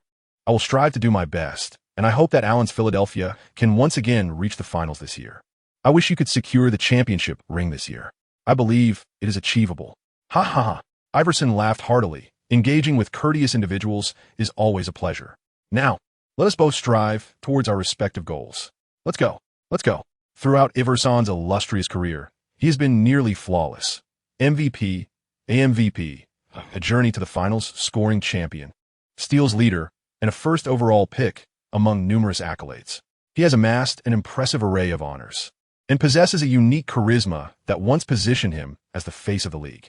His professional career is nearly flawless. However, if one were to speak of regrets, It would be the absence of a championship ring. The title of the king, without a crown, aptly describes Allen Iverson in the eyes of future fans. This sentiment encapsulates his greatest regret and his most fervent desire throughout his entire NBA career. When Sube wished him victory, it brought him immense joy. Click. A. Smith captured the moment of Iverson and Sube engaging in lively conversation, seamlessly intertwining it with the recent interview. He was about to embellish his writing, crafting a sensational story that would dominate headlines the next day and ignite public opinion. In the post-match locker room, Dinah boasted, "Last year's runners-up? Is that all? We easily secured victory." Robert Jackson shot him a disapproving glance, cautioning, "Don't get too cocky." Their key scorer was absent. No. Wade shook his head, chuckling. "Even if Bracy Light hadn't been injured, we would have won effortlessly." Please. Sube scored 40 points. When a player on a team achieves such a feat, I cannot fathom how they could possibly lose. Indeed, Mary nodded vigorously. Dwight also contributed 22 points. Together, we amassed 62 points. There's no way we could lose. The annihilation of our opponents is the most natural outcome. Exactly. Lade Adslimed pulling Sube's shoulder. My brother. Shall we hit the nightclub for a night of revelry and celebration? No. Thank you, Sube declined. Wade laughed. I know what you're worried about. Rest assured. I have connections. We have ways to access the nightclub. Lolas, maids, inspectors, and so forth. Whatever you desire, they are all stunning, with captivating figures. And absolute discretion is guaranteed. They are professionals. We need only to indulge in our pleasures.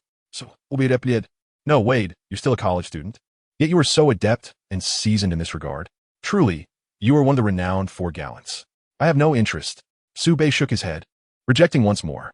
Such women are likely not clean, and should any trouble arise, it would be a significant loss.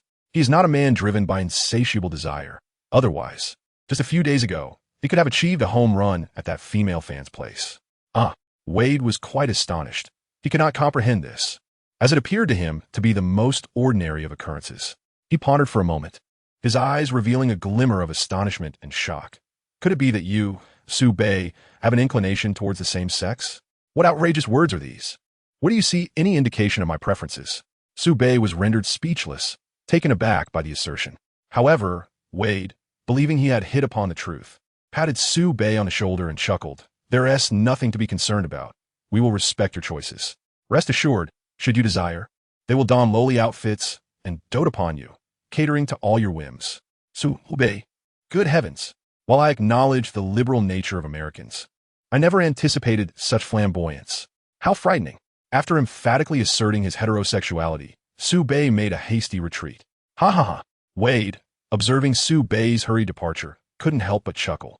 He must be a little innocent virgin, still too young and too bashful. Once he experiences the sweetness of it all, he will undoubtedly be ensnared. Chapter 17. The four core members of the team. The golden generation of '96 and its worth. What? The freshman from Marquette, that player from the Dragon Nation, has scored another 40 points? That's 5 more than his last game. He has achieved 3 blocks and 5 rebounds, demonstrating a remarkable performance that seamlessly integrates offense and defense. He has aided Marquette in unexpectedly eliminating last year's runner-up. Is he truly that formidable? Raptors head coach Lenny Wilkins found himself astounded after reviewing the latest scouting report on Subnorth. Once could be deemed a coincidence. However, consecutive games with over 35 points, coupled with a steadfast defensive presence, unequivocally signify undeniable prowess. How astonishing! He couldn't help but click his tongue. According to the scouts' report, the player from northern Jiangsu possesses talent and breakthrough skills akin to those of Iverson. He stands 18 centimeters taller than Allen Iverson. What does this signify? Is it not suggesting that Sube may evolve into a player even more formidable than Michael Jordan? This opportunity must not be squandered. With LeBron James, Darko Milicic, Carmelo Anthony, and Sube, how can we possibly secure their talents? However, given the abundance of superstars, if I were to embrace complete failure, I might just acquire one of them. Regardless of who it may be, partnering with Vince would undoubtedly elevate our Raptors to new heights next season. And for the next 3 years, we would possess a genuine chance at contending for the championship. At the very least, any one of these 4 could serve as the cornerstone for our team's reconstruction. Securing one of them is imperative. We must wholeheartedly embrace a strategy of failure to obtain one of these 4. The Raptors head coach has already come to this realization. Yet, he is not alone in this understanding. Knicks general manager Scott Layden, after viewing the footage of Sue Bay's inaugural game, decisively resolved to initiate a rebuilding phase for the team. This year's Knicks have been struggling immensely. In fact, one could argue that the Knicks have been grappling with challenges for the past several years.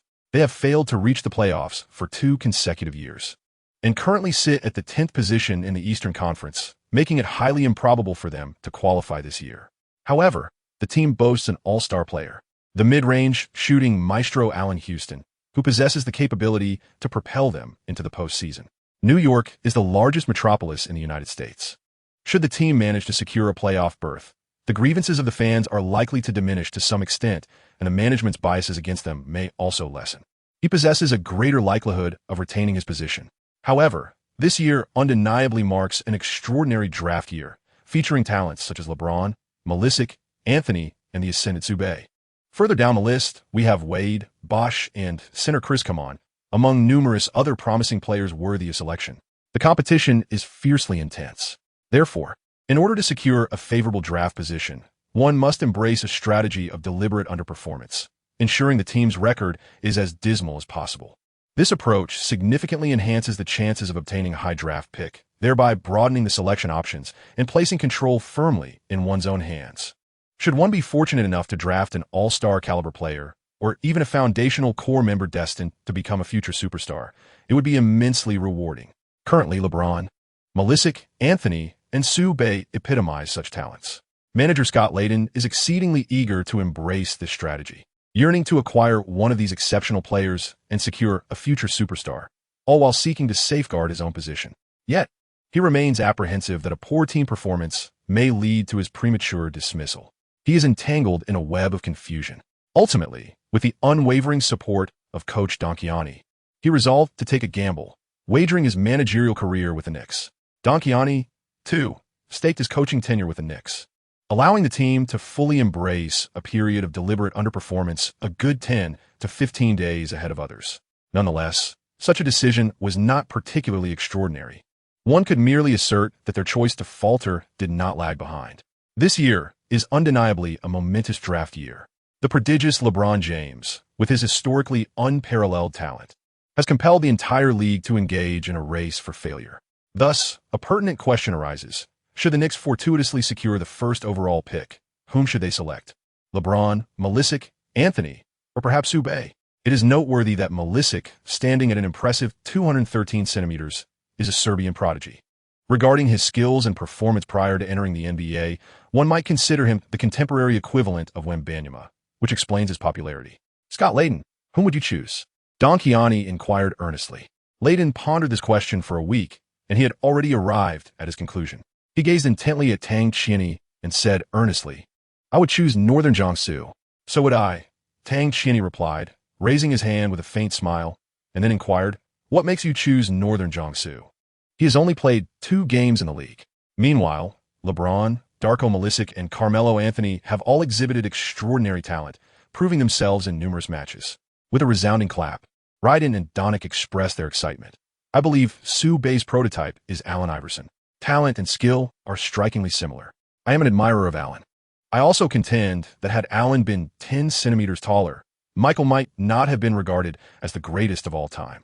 This is merely a hypothesis. It is unattainable. Thus, the title of my undisputed king remains in my heart, while Michael continues to be the historical number 1. Presently, Sue Bay stands at 201 centimeters, towering over Allen by a substantial 18 centimeters, yet he remains equally formidable. He was once a player confined to my imagination, yet now he vividly manifests before my eyes, showcasing his talent and skills in just 2 games. Dear reader, there is more to this chapter. Please click the next page to continue reading.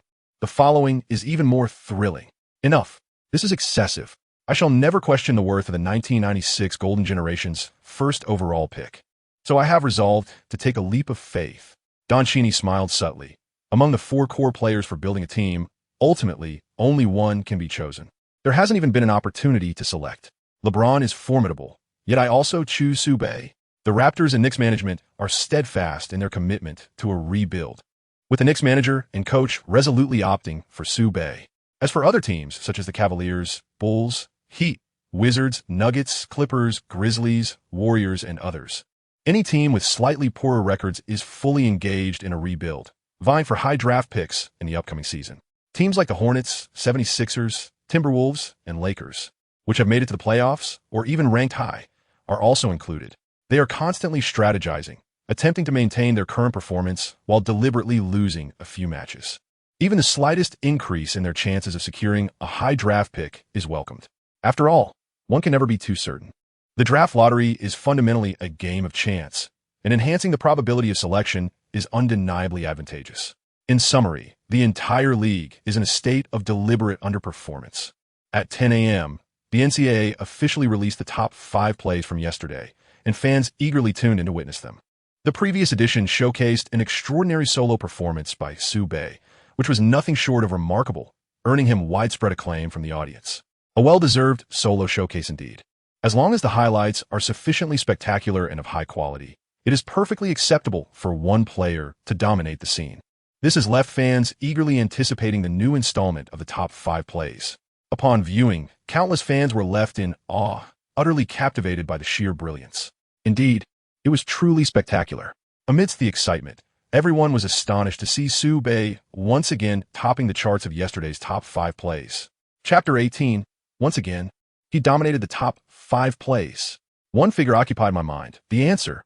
In the 5th play of yesterday's highlights, we witnessed Sue Bay deftly maneuver past A.J. Moyer, charging towards the basket. What appeared to be a layup was, in fact, a thunderous dunk. With precision, Sue Bay pulled back the bowstring, delivering a C-shaped slam that epitomized the essence of violent aesthetics. In the 4th highlight, Sue Bay soared high into the air, intercepting a pass from Bracy Light mid-flight, launching into a fast break, and ascending like a helicopter, executing a one-handed dunk with finesse. With this leap, he could embrace the stars. With a powerful dunk, the rim seems to weep. In the 3rd highlight, Jeff Newton, the formidable center from Indiana University, delivers a series of thunderous blocks, asserting his dominance in the paint. Yet, Sue Bay rises to the challenge, soaring high with a ferocious slam over the towering Newton. As Newton descends, Sue Bay continues his ascent, proclaiming, "Though your name is Newton, I defy gravity itself." In the 2nd highlight, witness Sue Bay's finesse as he glides through the defense, executing a sudden stop and step back that leaves the 5-star freshman, Bracy Wright, reeling with an injured ankle. This evening, Sue Bay is both the ankle terminator and a collector of bones. Carry him off, next. In the 1st highlight, observe Sue Bay's exaggerated crossover, a mere change of direction that sends his opponent sprawling. Once, twice. Look closely. Sue Bay's maneuver is a mirror image of Allen Iverson's iconic move. He resembles an AI in the position of 3. Our answer for the madness of March. The voiceover artist's fervent commentary elevates the already exhilarating offense that dominates the Sue Bay rankings, enhancing its visual appeal. Particularly noteworthy is the final goal. He did not merely execute a single change of direction to outmaneuver his opponent. Rather, it was a meticulously crafted montage from the previous match, showcasing a series of 7 dramatic shifts by Sue Bay that left his adversaries bewildered. This singular action was repeated 7 times, and in the final instance, as Sue Bay made his move, the official footage seamlessly intercut with the iconic silhouette of Allen Iverson, creating an uncanny resemblance. At that moment, Sue Bay embodied the essence of Iverson. Concurrently, commentators Emmy Johnson and Kenny Smith emphatically noted that Sue Bay's playing style mirrored that of Iverson. Furthermore, Iverson himself, in a recent interview, expressed his intention to watch Sue Bay play, citing their stylistic similarities. ESPN's budding journalist A. Smith embellished his findings into an article, articulating a singular notion. Sue Bay is the Iverson of the small forward position, a taller version of the answer. A renowned commentator from TNT, a former NBA luminary, Charles Barkley, even remarked on his podcast that Sue Bay's prototype is none other than Allen Iverson. Various news outlets and media journalists have eagerly lauded Sue Bay's prowess, acknowledging the striking similarities between his playing style and that of Iverson. The discourse surrounding this phenomenon has ignited a fervor across basketball websites, with fervent discussions erupting. Indeed, Sue Bay's breakthroughs are astonishing. His innate talent is evident, displaying masterful ball-handling skills, exceptional agility, and remarkable coordination, enabling him to execute acrobatic layups and thunderous dunks with ease. No player from the University of Wisconsin or Indiana University could possibly contain him. Is it not astonishing how closely his style resembles that of Iverson? It is not merely a similarity. is an exact replication. After watching today's top 5 plays, especially the final one, the only image that filled my mind when observing Su Bei was that of the answer. Imagine the monstrous prowess of the answer, who stands 18 centimeters taller than Allen Iverson. It is no wonder Su Bei can score 35 points in one game and 40 in another. He possesses strength akin to that of Allen, rivaling the prowess of the number 1 draft pick from the illustrious 1996 Golden Generation. Everything begins to make sense. Last year, the Dragon Nation produced a remarkable number 1 draft pick, the Great Yao, who delivered astonishing performances. This year, the Dragon Nation has introduced yet another small forward. He has left us in greater astonishment, truly reminiscent of what Kenny Smith remarked. Producing from the Dragon Nation guarantees excellence. Fans are buzz, unanimously acknowledging that Su Bei possesses talent and skill that rival that of Allen Iverson. Each individual is in awe, marveling at his prowess. The following day, another article penned by Stephen A. Smith began to circulate, not only among fans perusing newspapers, but also generating considerable discussion across basketball websites. In his article, he elaborately wrote, "During the off-season, Allen Iverson would spare no effort to acquire Su Bei. Next season, Philadelphia will present 2 answers. Gentlemen, 1 answer could propel Philadelphia into the finals. What could 2 answers achieve?" Upon the release of this article, alongside Iverson's similar remarks during an interview, the news was almost confirmed and erupted sensationally. The exuberance of Philadelphia fans was palpable. Frankly, I am not entirely certain how far this season's Philadelphia can advance in the playoffs. Breakthrough in the East? Perhaps. Championship? That seems quite challenging. However, should they manage to secure Su Bei during the offseason, next season could indeed present 2 answers. Everything would transform. I firmly believe they would be capable of breaking through the East and once again contending for the championship. Whoa, what an exhilarating combination. Ahem. While I am indeed looking forward to it, to be candid, given Philadelphia's current performance, the challenge of selecting Su Bei in the draft is formidable. Moreover, since Su Bei has demonstrated such exceptional prowess, any team that picks him would undoubtedly find it hard to let go, as not everyone's judgment is as flawed as that of the Flying Pig. Flying Pig, what are you implying? Flying Pig. Even if my judgment is poor, can it be worse than that black salted egg? Regardless of the reliability of the news, or whether Philadelphia can replicate the answers, I am filled with anticipation for Philadelphia to recreate the answers. This truly ignites the imaginations of 76ers fans. Meanwhile, the thrilling second round of March Madness is in full swing. The Sweet 16 matchups are set to take place on March 22nd and 24th. Before that, TNT hosted a roundtable discussion featuring Doug Collins, Elliott, Charles Barkley, and Reggie Miller. The theme of the discussion was the prodigious talent from Dragon Country, Su Bei, modeled after Allen Iverson. How formidable is he? Chapter 19, Flawless, Airborne to the Lottery Zone. Just how powerful is Su Bei? Reggie Miller exclaimed with excitement. It is intriguing to discuss the prowess of a freshman who has only played 2 games in the NCAA tournament. First and foremost, it must be stated that Su Bei possesses dynamic and static talents that rival, if not surpass, those of Allen Iverson. His draft template must undoubtedly be Allen Iverson. His strength is undoubtedly formidable. He may even develop into a player as formidable as Allen, at the very least a star of his caliber. Elliott slightly shook his head and interjected, stating, "I believe Reggie is being somewhat conservative in his assessment. To begin with, I assert that Su Bei's potential surpasses that of Allen. He is unequivocally a fortified version of Allen Iverson. It is widely acknowledged that Allen was the first overall pick of the illustrious 96 draft class. If the draft were to be redone 100 times, he would still emerge as the top selection. His talent and abilities are exceptional, yet his height remains a glaring flaw. Nevertheless, in the realm of the NBA, teeming with giants, he has managed to perform at the level of a superstar despite standing at a mere 183 centimeters. This fact alone underscores his remarkable prowess. Many fans often ponder, if such a diminutive player as Allen can achieve greatness, how formidable would he be if he were to gain an additional 10 centimeters in height? Surely, he would reach astonishing heights of prowess. However, this scenario hinges upon the condition that his other physical attributes remain unchanged. If Allen were to grow 10 centimeters taller, could his speed, explosiveness, leaping ability, and agility still maintain their previous exceptional standards? This certainly raises a significant question. Yet now, Su Bei stands before you, asserting with certainty that he surpasses Allen by 18 centimeters while retaining an equally remarkable set of talents. At 201 centimeters, Allen Iverson, once a mere figment of countless fans' imaginations, has now made his entrance into the NCAA championship. He is nothing short of a fortified version of Allen Iverson. His potential undoubtedly transcends the mere confines of answers. I believe that with sufficient health, he could even challenge the legendary status of Michael Jordan. Come on, Doug Collins, visibly invigorated, nodded vigorously, asserting that Sue Bay is indeed a fortified version of Allen Iverson. The most formidable flaw in Allen was his height, a shortcoming that Sue Bay impeccably compensates for. One could argue that Sue Bay embodies the quintessential answer. What heights can Sue Bay ultimately reach? In my view, there are no limits. Hiss. Reggie Miller grimaced, stating that it is absurd to consider Sue Bay's prowess when he has only played 2 games. One claims he can surpass Michael, while the other insists there are no limits. Isn't this a bit excessive? Right, Charles? Not in the slightest. Barkley immediately countered, refusing to take a side. He understands what Reggie Miller means by pointing at him, as it stemmed from last year's disdain towards Yao Ming, which resulted in a moment of embarrassment. It is human to err and misjudge. Such occurrences are commonplace. However, one does not perpetually make mistakes.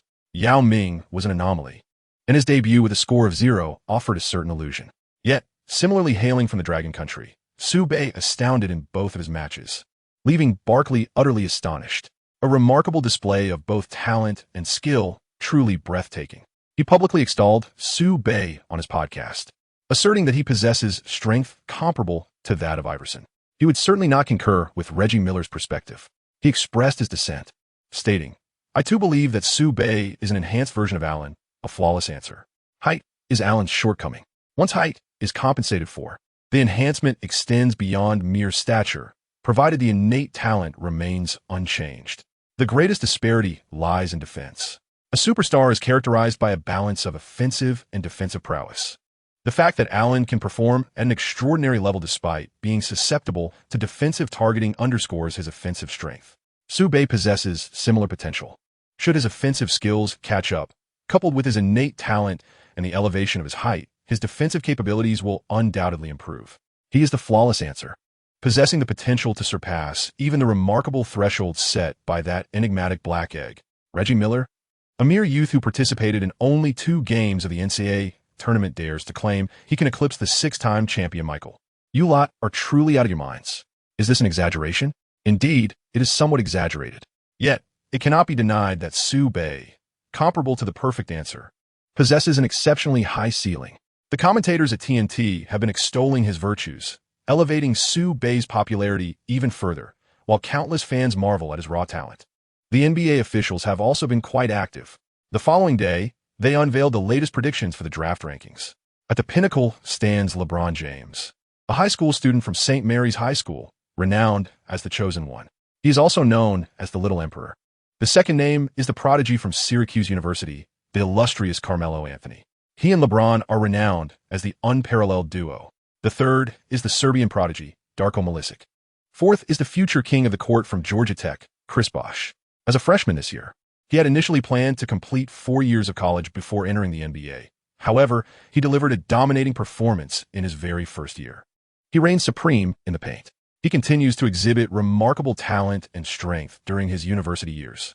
There's been a growing chorus of voices in the external world proclaiming that he possesses the capability to enter the NBA. This chapter is far from over. Please proceed to the next page to continue reading. Bosh found himself unable to sleep through the night. He immediately sought the counsel of his esteemed mentor, Han White, who candidly informed him that he might be selected in the 4th to 8th position of the first round. This revelation greatly bolstered his confidence, and coupled with the NBA's official predictions for high draft placements, he resolved to enter the NBA this year. 5th, Chris Come On from Central Michigan University, a center of remarkable talent. In this era, centers are highly coveted. Come On is laden with expectations. 6th, TJ Ford from the University of Texas, whose speed, ball handling, and passing skills are all exceptional. ESPN's experts predict that Ford will evolve into a core-level all-star point guard for a team in the future. 7th, Kirk Hinrich from the University of Kansas, an outstanding dual guard player. He possesses a commendable 3-point shooting ability. He was subsequently selected by the Bulls as the 7th overall pick, who regarded him as a cornerstone for their team development. 8th place goes to Dwyane Wade from Marquette University. What? Wade is so formidable, yet he's only ranked 8th? Indeed, standing at 193 centimeters. He is somewhat undersized for the shooting guard position, and his shooting consistency leaves much to be desired. However, he does not excel particularly as a point guard, which renders his position rather precarious. Fortunately, his undeniable talent propelled him into the lottery range. Ultimately, his selection as the 5th overall pick stemmed from an explosive performance during this year's March Madness. He led his team to the Final Four, achieving commendable results.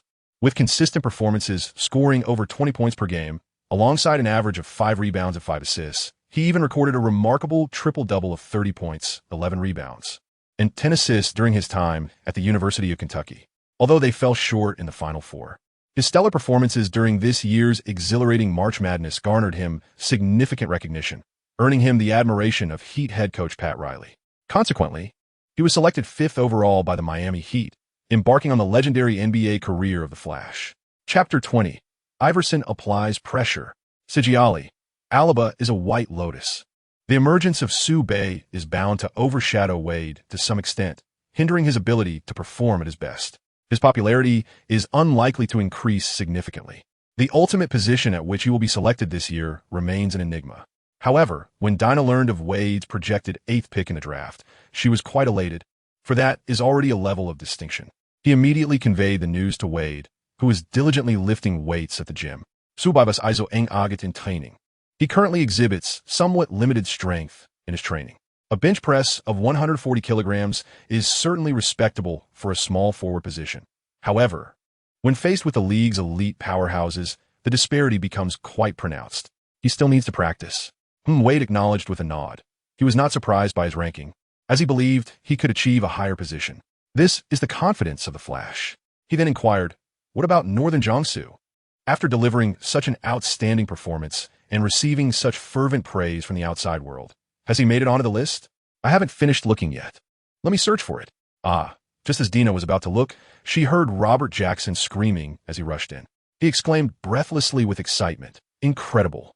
Absolutely incredible." Sube had never before been included in the predictions for draft rankings. He had only played 2 matches. He ascended directly to the 14th pick, bypassing the second round entirely, landing in the lottery zone. What? Dina was equally astonished upon hearing this. It truly defies belief.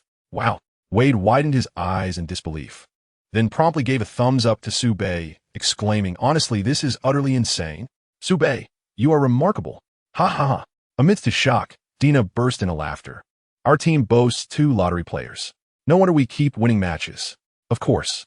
Robert Jackson, shaking his head in excitement, exclaimed, "We are a Sweet 16 team, having decisively defeated our opponents in 2 consecutive games. This year, we are destined for greatness." Sube was not particularly surprised by his predicted pick.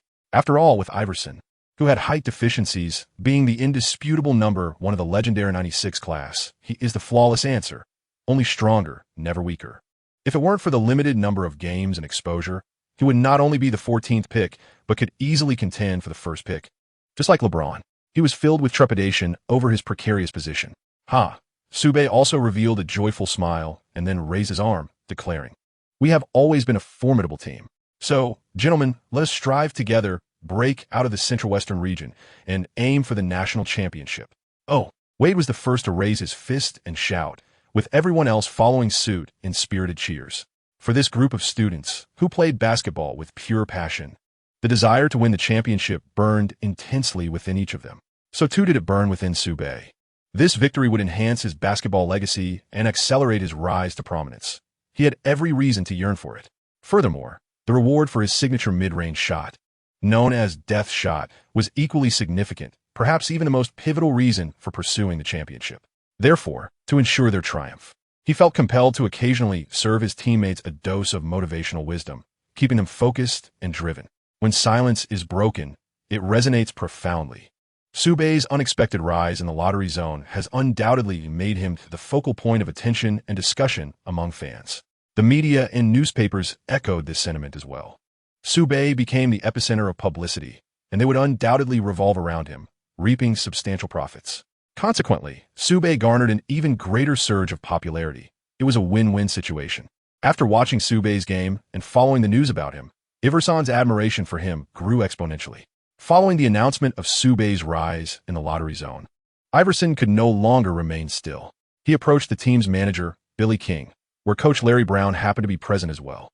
"Allen, you've arrived." Billy King greeted with a smile, gesturing towards a nearby sofa. "Don't be in a rush. If you have something to discuss, let us sit on the sofa and talk." "All right, manager," Iverson nodded. The three of them settled onto the sofa, with Iverson on one side and Billy King and Larry Brown on the other. A staff member poured 3 cups of coffee and placed them on the table before them. Iverson got straight to the point. "Billy, I hope the team can strengthen our lineup. You know, the current team does not inspire hope for a championship. I do not wish to squander my peak professional career. I yearn for victory. I am fervently eager for the championship. Surely, you feel the same?" "Of course," Billy King nodded, acknowledging that no team wishes to forego a championship, unless they are contemplating selling the franchise. However, Allen, as you are aware, in pursuit of the championship roster from 0-1, we currently lack salary cap space, and we must avoid luxury taxes to maintain financial flexibility. It is quite challenging to make further enhancements. Additionally, the aging of players is a significant concern. Our stalwart center, Uncle Moo, was already 35 at that time and is now 37. He has lost his dominance in the paint. Your playing style, however, is excessively aggressive, posing a significant risk of injury, and the future of the team appears rather uncertain. We have become overly reliant on you. As other teams delve deeper into analyzing your game and developing defensive strategies, our current core competitiveness is waning. We cannot depend solely on you and the veterans. The team requires fresh blood and vigor.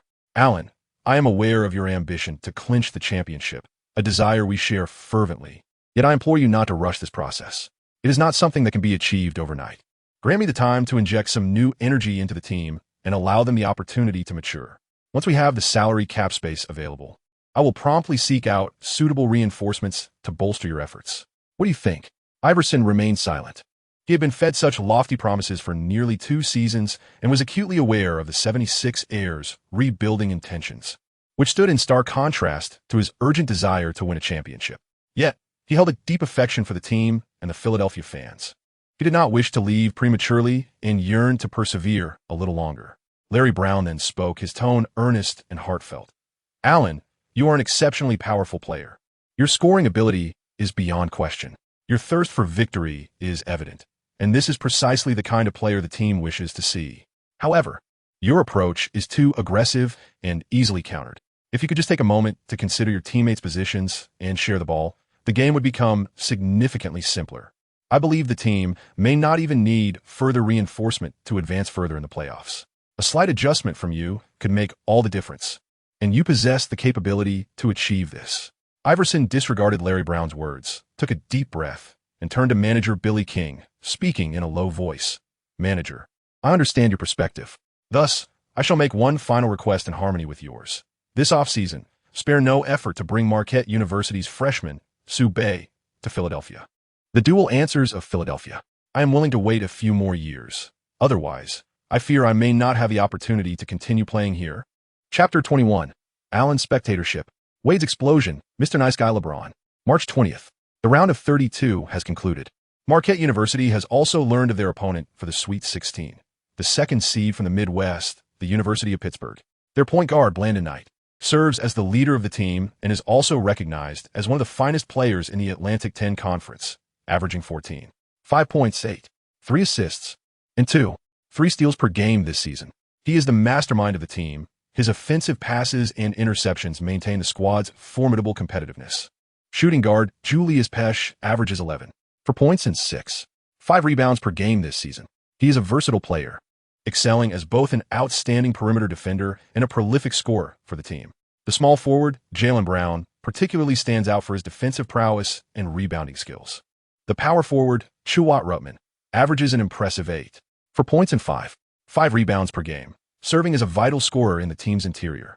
He possesses an exceptional ability to finish near the basket. Meanwhile, center Anterolite stands as the cornerstone of interior defense, averaging 1.7 blocks per game. Pittsburgh lacks a definitive star player. Rather, they are renowned for their tenacious defense and cohesive teamwork.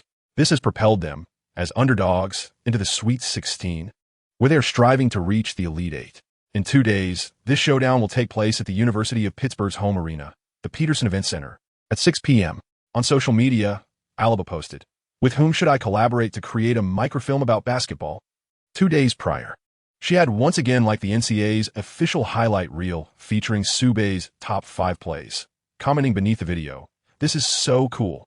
Her previous like has now transformed into both a like and a comment. Alaba's enthusiasm for Subei has not gone unnoticed by fans, stirring quite a commotion. Some fans believe that Alaba is fond of Subei and is drawing closer to him, despite her not making any admissions. Thus, when Alaba posed her question, the responses from her followers were remarkably unanimous.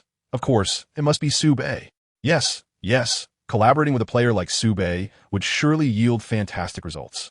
Subei is so handsome, and Alaba is so beautiful. Their collaboration would be utterly enchanting and immensely popular. I, someone who never watches basketball, find myself captivated by Subei's playing style. Are you sure it's not his handsome appearance that has you enchanted? Are you not drawn to his physique? Sister, let's not speak of what we see. Subei, I hope it's Subei.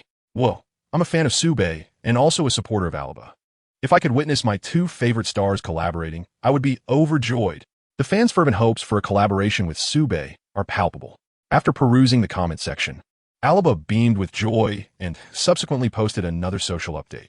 Since everyone wishes for Subei, I've decided to ask him personally. Does anyone know when and where Subei's next game will be? March 22nd, Peterson Event Center. Fans quickly responded. Alaba took note of this. Soon, news of her intention to attend Subei's game spread like wildfire. The envy among fans was palpable. It is not merely the goddess Ariba that everyone envies for attending the live match of Subei, but also the likes and comments on Subei's personal highlight reel, along with the deliberate inquiries about the cast of the microfilm and the attendance at the event itself. Everything seems to indicate that Ariba harbors a fondness for Subei.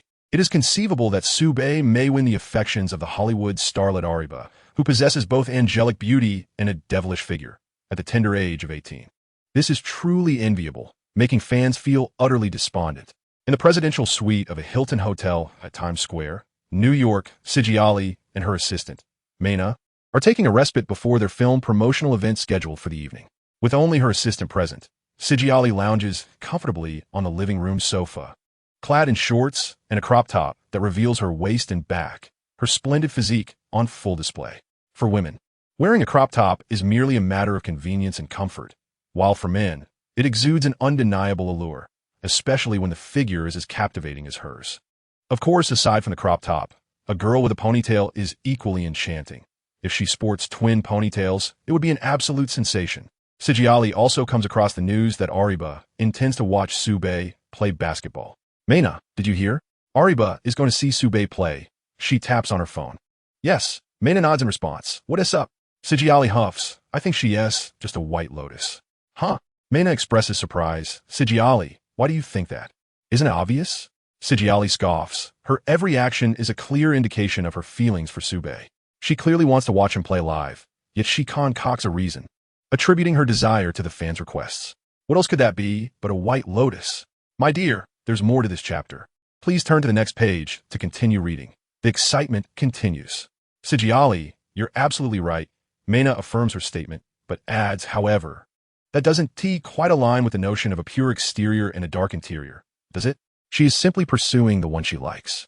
It's just that being a girl and a popular star makes it awkward for her to take the initiative, so she resorts to this method to meet her affection. That should be quite normal, shouldn't it? Then she should be more forthright. Why act as if it's not her true desire? I, for one, cannot abide by it. Sigiali murmured, inexplicably displeased. Hee. Assistant Mena chuckled softly. She's merely a bit shy. It's nothing unusual, quite normal indeed. What's the matter? Are you upset? She noticed a shift in Sigiali's mood. I'm not. Sigiali pressed her lips together in denial. What reason do I have to be angry? Exactly, Mena concurred. Subei is not your boyfriend. Or does he have a girlfriend? Ariba is not a third party, regardless of how she watches his games or pursues him. It is entirely reasonable. Wait a moment, Sigiali. Do you consider Ariba's actions to be those of a white lotus? If you were a girlfriend, that would be understandable. So, could it be that you harbor feelings for Subei, which is why you dislike Ariba's deliberate attempts to get close to him? I don't. Sigiali stammered in denial. Indeed, Mena sat down in front of Sigiali, taking her hand and smiling warmly. I was wondering why your words sounded so sour and targeted at Ariba. It turns out you like Subei and fear being outshined by her. If you like him, go after him. Subei has been garnering quite a lot of attention in the NCAA lately. Even without actively seeking it, I've heard plenty of news about him. Frankly speaking, Sube is incredibly handsome, a robust basketball player with remarkable skills. He is destined to become an NBA star. An NBA superstar paired with a Hollywood A-lister sounds like a match made in heaven. I believe your romance would not only not hinder your acting career, but could elevate it to new heights. Sigiali remained silent for a while before quietly admitting, "All right. I confess I am indeed captivated by the way he plays basketball. It's hard for any woman not to find him handsome." Mena smiled slightly, to be honest. Even I, an older cow, wish to indulge in tender grass. Yet I know Sube is a man beyond my reach. You, however, are different. With your beauty, figure, and fame, if you put in a little effort, Sube would surely be enchanted. However, if Airbus intentions are genuinely to pursue Sube rather than further her microfilm career, she could become your rival. Thus, you must remain vigilant. I understand. The words of Assistant Mena instilled a sense of urgency in Sigiali, solidifying her resolve and igniting her fighting spirit. The man she wished to pursue was not to be taken from her by anyone. I want to be attending tomorrow night's dinner. I will go to the venue to watch Sube play and have a chance encounter with him. No. Tomorrow's dinner is very important. You cannot leave. Oh dear, my man is about to be snatched away. Sigiali, my esteemed lady, I understand your urgency, but I implore you to exercise a modicum of patience. The following day, at St. Vincent's T.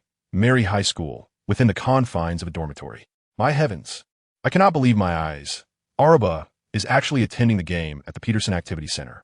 This presents my most fortuitous opportunity to draw near to the goddess. I must seize this moment with utmost diligence, striving to present myself in the best possible light, ideally securing the role of the male lead in the microfilm. From there, I can gradually cultivate familiarity, leading to an eventual blossoming of something more. He. LeBron reclines on his bed, holding a newspaper aloft, oscillating it back and forth, lost in a reverie of fanciful imaginings. His expression of delight resembled that of a certain animal. Suddenly, the dormitory door swung open, and LeBron immediately adopted a serious demeanor. A classmate named Zorn excitedly inquired, "LeBron, our goddess Alaba, is heading to the Peterson Activity Center to watch the game between Marquette and Pittsburgh. Are you going? We could catch a glimpse of the goddess." No. LeBron waved his hand dismissively. "If I go, my girlfriend Savannah will overthink it, and the media will make a fuss and concoct sensational stories. I don't want her to be upset because of this." Don't worry. Another classmate named Farrell quickly interjected. "We all know you are renowned for being a wonderful boyfriend. You and your girlfriend share a deep affection. We are fully aware that you would never do anything to betray her trust. Rest assured, we will explain everything to your girlfriend and the reporters. We've already devised some reasons for you. You want to see how the recently popular rookie, known for his flawless performance, plays the game." "All right then," LeBron reluctantly agreed. Another day passed. March 22nd at 7:30 p.m., the Peterson Activity Center buzzed with anticipation as the showdown between the University of Pittsburgh and Marquette University approached. With only 30 minutes remaining, Alaba arrived at the venue, adorned in a blue floral waist dress paired with white sneakers and a knitted cardigan, exuding a fresh and natural spring aura. With her striking beauty and impeccable figure, Alaba's appearance in the arena instantly evoked the sensation of an angel descending upon the earth. The already boisterous arena erupted into a frenzy. All eyes, captivated, turned towards Alaba, and many male admirers could scarcely contain their excitement, unleashing howls of admiration.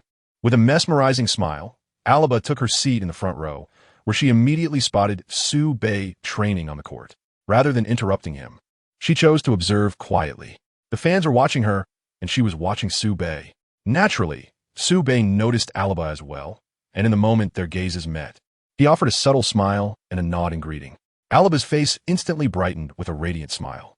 Some oblivious male fans mistakenly believed Alaba was smiling at them, their hearts racing uncontrollably.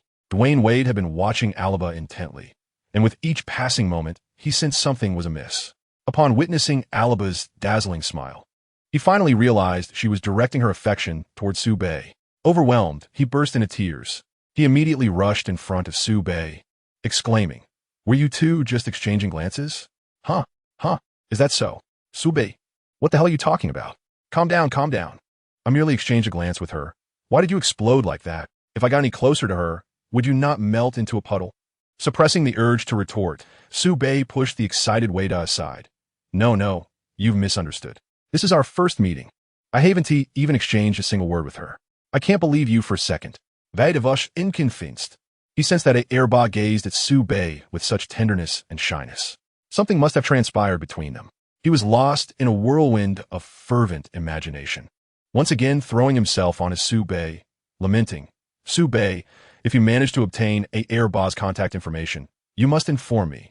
If you go on a date with her, you must take me along. I won't be a third wheel. I can simply observe from the adjacent table. Su Bei responded with bewilderment. What is this? Old way. Surely it cannot be so. Really, it cannot be. All right. With a dismissive shove, Su Bei pushed Wade away, returning her focus to her training. He is uncertain whether he can date Erba. Yet he is acutely aware that in the single elimination format, a victory is imperative this evening. He must concentrate on his warm-up, approximately 10 minutes before the match. LeBron arrived at the arena, while his classmates Zion and Farrell had already reached the venue 20 minutes earlier. They settled in the front row, near the vicinity of Arba. LeBron was immediately greeted with a chorus of cheers from the fans, a testament to his popularity as the chosen one. He relishes this moment. He deliberately allowed himself to savor such moments. Deliberately? Indeed. Upon arriving at the arena, LeBron did not immediately head to the stands. Instead, he feigned the need to visit the restroom. He remained there until Zion informed him that Alaba had arrived, urging him to emerge from the restroom without delay. He approached his position with a leisurely yet unhurried demeanor. He was acutely aware that he would undoubtedly be met with applause. His deliberate arrival after Alaba was intended to allow her to bask in the cheer. He wished to convey to Alaba that he, LeBron, was a highly popular athlete, an exceptionally skilled player. LeBron sought to captivate Alaba in this manner. As for Alaba, indeed, she acknowledged the cheers, casting a fleeting glance at him when LeBron intentionally stood to graciously greet the fans. Yet, it was merely that one glance. Her gaze quickly shifted to Su Bei. LeBron exerted considerable effort, only for Alaba to spare him a single look. Su Bei, doing nothing, held her undivided attention. Chapter 22, A Sudden Drive. A combination of blocks in an uninhabited realm. While you admire the scenery, I'm captivated by you. As LeBron relished the adoration of the crowd, his peripheral vision remained fixed on Alaba, hoping she would turn her gaze towards him, ideally displaying a look of astonishment that conveyed his popularity is astonishing. Yet, such a reaction never materialized. He missed the singular glance from Erba, and he could not wait for Erba to cast even one more look his way. He followed Alaba's gaze, fixating on Su Bei. The fans cheered for LeBron, who cast his eyes towards Alaba, yet Alaba was instead looking at Su Bei. He exerted tremendous effort, yet could not compete with those who did nothing at all. LeBron, envious, swiftly covered half of his face with his hand, concealing the persona of the amiable gentleman who was never angry. In truth, he was seething with rage, gritting his teeth. Su Bei? Never heard of him. An unknown rookie. I believe he merely caught Alaba's attention due to his looks. Just wait, Su Bei. Once I defeat you in the showdown, Alaba will lose interest in you. Su Bei cast a glance at the newly crowned king, feeling indifferent. LeBron was indeed the chosen one, a prodigious talent rarely seen in decades. However, after he became the flawless answer, he too existed as an anomaly. Had he been the LeBron of the Heat era, or perhaps the 2.0 version of the Cavaliers, Su Bei might have felt a twinge of apprehension. Yet, the current high school version of LeBron had not even completed the evolution into the Cavaliers 1.0. What reason did Su Bei have to fear? Boom! Amidst the deafening clamor of the court, warm-ups concluded and the main event commenced, with both team starters taking the floor. Pittsburgh Panthers starters: point guard, Brandon Knight; shooting guard, Julius Page; small forward, Jaylen Brown; power forward, Sheikh Diallo; center, and Tyree Light. Marquette Golden Eagles starters: point guard, Dwyane Wade; shooting guard, Su Bei; small forward, Merritt; power forward, Robert Jackson. Jump ball. A contest between Anta and Robert Jackson ensued. Whack! Robert Jackson was tenacious in the jump ball, swiftly tapping the basketball away at the Peterson Event Center, the home court of the University of Pittsburgh. Wade received the ball and brought it past half court, initiating Marquette University's first full-court offensive play. Step. As he arrived at the halfway line, Page aggressively closed in, engaging in physical confrontation while persistently attempting to disrupt the ball. The defense was tenacious and exceedingly proactive. Wade furrowed his brow. Although unafraid, he became attentive from the outset of the first attack. Bang! Wade initiated the confrontation, pushing Page away then controlled the pace of the ball, reading the defense as he accelerated off the right wing. His first step was as swift as lightning. Despite Page's fervor, he struggled to keep pace, yet the small forward Jaylen Brown swiftly provided assistance. There was a momentary delay. Wade hesitated for a split second, allowing Page to catch up once more, delivering another layer of tight, defensive interference. Jaylen Brown was right beside him, rushing in to double-team. A buzz resonated in Wade's mind. From the inception of the first attack, he felt the overwhelming pressure of the defense. He launched an aggressive attack, confronting two defenders, executing a horse-riding shot combined with a drifting mid-range jumper. A challenging attempt. Clank. It missed. Rebound. Truettman and Merritt engaged in fierce, physical confrontation, leaping high after clearing him out to protect the rim. Pittsburgh's defense was indeed tenacious. Coach Tom Crean frowned, promptly reminding his players as they returned to the court, circulate the ball more, do not fall into their defensive rhythm. The team nodded in silent agreement. Transitioning to offense. Brandon Knight received the ball, pushing it forward, positioning at the arc, accelerating while breaking past Dina, drawing Wade's help defense. Then distributing the ball to P positioned at the right high post. A further swing, Antari, with a forceful drive to the basket, found the opportunity lacking, and passed to Jaylen Brown, who cut into the left wing. Driving to the hoop, Suber made a timely contribution. Pittsburgh remained patient, swinging the ball once more, returning it to Knight's hands for another breakthrough. It was still a drive and dish, returning to P at the right arc, presenting a commendable three-point opportunity. And this time he shot decisively. With a swift motion, swoosh. It found nothing but net. Meanwhile, during the defensive possession, Wade once again faced stringent defense. No, it wouldn't be accurate to say Wade alone. Rather, the entire Pittsburgh squad exhibited remarkable defensive vigor, imposing an extraordinary sense of pressure on Marquette University from the very outset. Simultaneously, they relentlessly orchestrated the ball on the offensive end, showcasing exquisite teamwork, thus managing to score even in the absence of star players. This is precisely where Pittsburgh's strength lies. 3 minutes into the match, Pittsburgh held a 5-point lead, with the momentum firmly in their favor. Beep. Tomlin called a timeout. "Come on," exclaimed Hubie Brown from the commentary booth. Their tenacious defense and fluid team coordination are the keys to their triumph. United in their efforts, they exhibited an unexpected prowess akin to that of a dark horse. Marquette University appeared momentarily unable to adjust to the heightened intensity of defense. The pivotal question remained, when would they break through? This was the crux of their potential victory. Indeed, the iconic commentator, Marv Albert, concurred, asserting that Marquette must adapt to the suddenly escalated defensive pressure. Though this chapter is not yet complete, I urge you to turn to the next page for more captivating content. However, I have faith in both Subay and Dwyane, the two players predicted to be selected in the lottery, who I believe will swiftly acclimate and launch a counterattack. On the bench, Wade furrowed his brow, pondering whether the Pittsburgh squad had lost their minds. The game had only just begun, and their ferocity raised concerns about their stamina for the remainder. "I don't know," Dina replied, shaking his head, clearly exasperated. "But I do know that they are making it exceedingly difficult for us. I dislike being entangled like this." To make matters worse, those seemingly deranged players appeared to be brimming with confidence, growing ever more exhilarated with their defensive efforts. "Subay, why don't you attack more?" Wade directed his gaze towards Subay.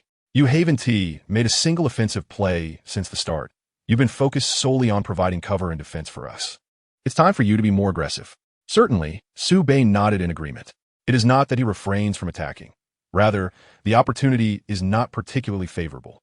After all, only 3 minutes have elapsed in the match, and it is quite normal not to have launched an offensive at this stage. Currently, the players are struggling to adapt to Pittsburgh's tenacious defense. Subay ought to step forward and assist the team in breaking the deadlock. He was more than willing to comply. Before long, the game resumed. Diner executed a sideline throw-in from the midcourt, directly delivering the ball into Subay's hands, prompting him to launch an offensive maneuver. At the right arc's apex, facing the fierce defense of Jaylen Brown, he executed a dazzling dribble through his legs. With the ball in his left hand, he performed a floating motion, his body gliding to the left, lowering his center of gravity, and taking a substantial step with his left foot. Here he goes, but with a crossover. In a moment of brilliance reminiscent of Allen Iverson's classic shift, he cleanly bypassed Jaylen Brown and surged toward the basket. The formidable duo of Truettman and Antari pressed forward with great intensity. Yet, Subay maintained his speed, performing a layup while carrying the ball, elegantly maneuvering in midair, and utilizing a reverse layup against the backboard on the left side. Swish! It was a flawless execution. From breaking through the perimeter to evading defenders with finesse for a layup. Throughout this entire sequence, Sube encountered 3 defensive players. However, none managed to touch him. Not even once. In the following possession, Sube once again dazzled with his ball handling, leaving Jaylen Brown rooted to the spot. With a burst of speed, he effortlessly maneuvered past him. Once again, he surged into the paint, executing a front-facing layup with fervor. In a split second, he switched to his left hand, deftly evading the defensive efforts of Pagi on the wing and the formidable blocks from Antari beneath the basket. With a graceful flick, he banked the shot off the backboard. Swish! Another impeccable score. Gliding through the throngs, he emerged unscathed. Hubie Brown stood in stunned disbelief as the entire Marquette University team struggled under relentless defense. Yet, why did Sube appear to maneuver with such ease? Had I not been aware of Pittsburgh's prowess, I would have assumed their defense was merely a fade. Oh, God! Coach Albert's face mirrored astonishment. Sube's scoring seemed effortlessly effortless, as if Pittsburgh's defense was but a hollow shell. The dynamics of the game shifted dramatically. I cannot fathom how it transformed so drastically. Haha. Hubie Brown laughed heartily. The reason is quite simple, isn't it? It is because Sube is overwhelmingly powerful. Pittsburgh's tenacious defense, forged through sheer will, can impose an oppressive threat to certain players. However, once an athlete surpasses a critical threshold, Pittsburgh's defense becomes futile. It's akin to allowing Kobe or Allen Iverson to play. They would score at will. Presently, Sube embodies that caliber of player. As Hubie Brown continued his analysis, Sube accelerated once more, darting past Pagi's defense like lightning, positioning himself in the right elbow against Knight's challenge. He halted and executed a jump shot, reminiscent of Iverson's rhythm. The ball left his hands, 2 points assured. Swish! Sube had scored 3 consecutive baskets, racking up 6 points. Was that the end? No, it was merely the beginning. Wow! With astute anticipation, Sube intercepted Pagi's second pass, launching a swift counterattack, penetrating deep into enemy territory. Jaylen Brown responded in kind, racing alongside Sube toward the forefront. He was visibly distanced by Sube. Just one step inside the free throw line, he soared into the air, gliding gracefully before executing a thunderous slam dunk. Boom! With the force of a mountain split, he delivered a one-handed dunk.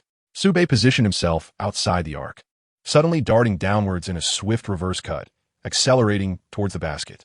Dwyane, understanding his intent, delivered a high lob. In midair, they connected crash. Another one-arm basket.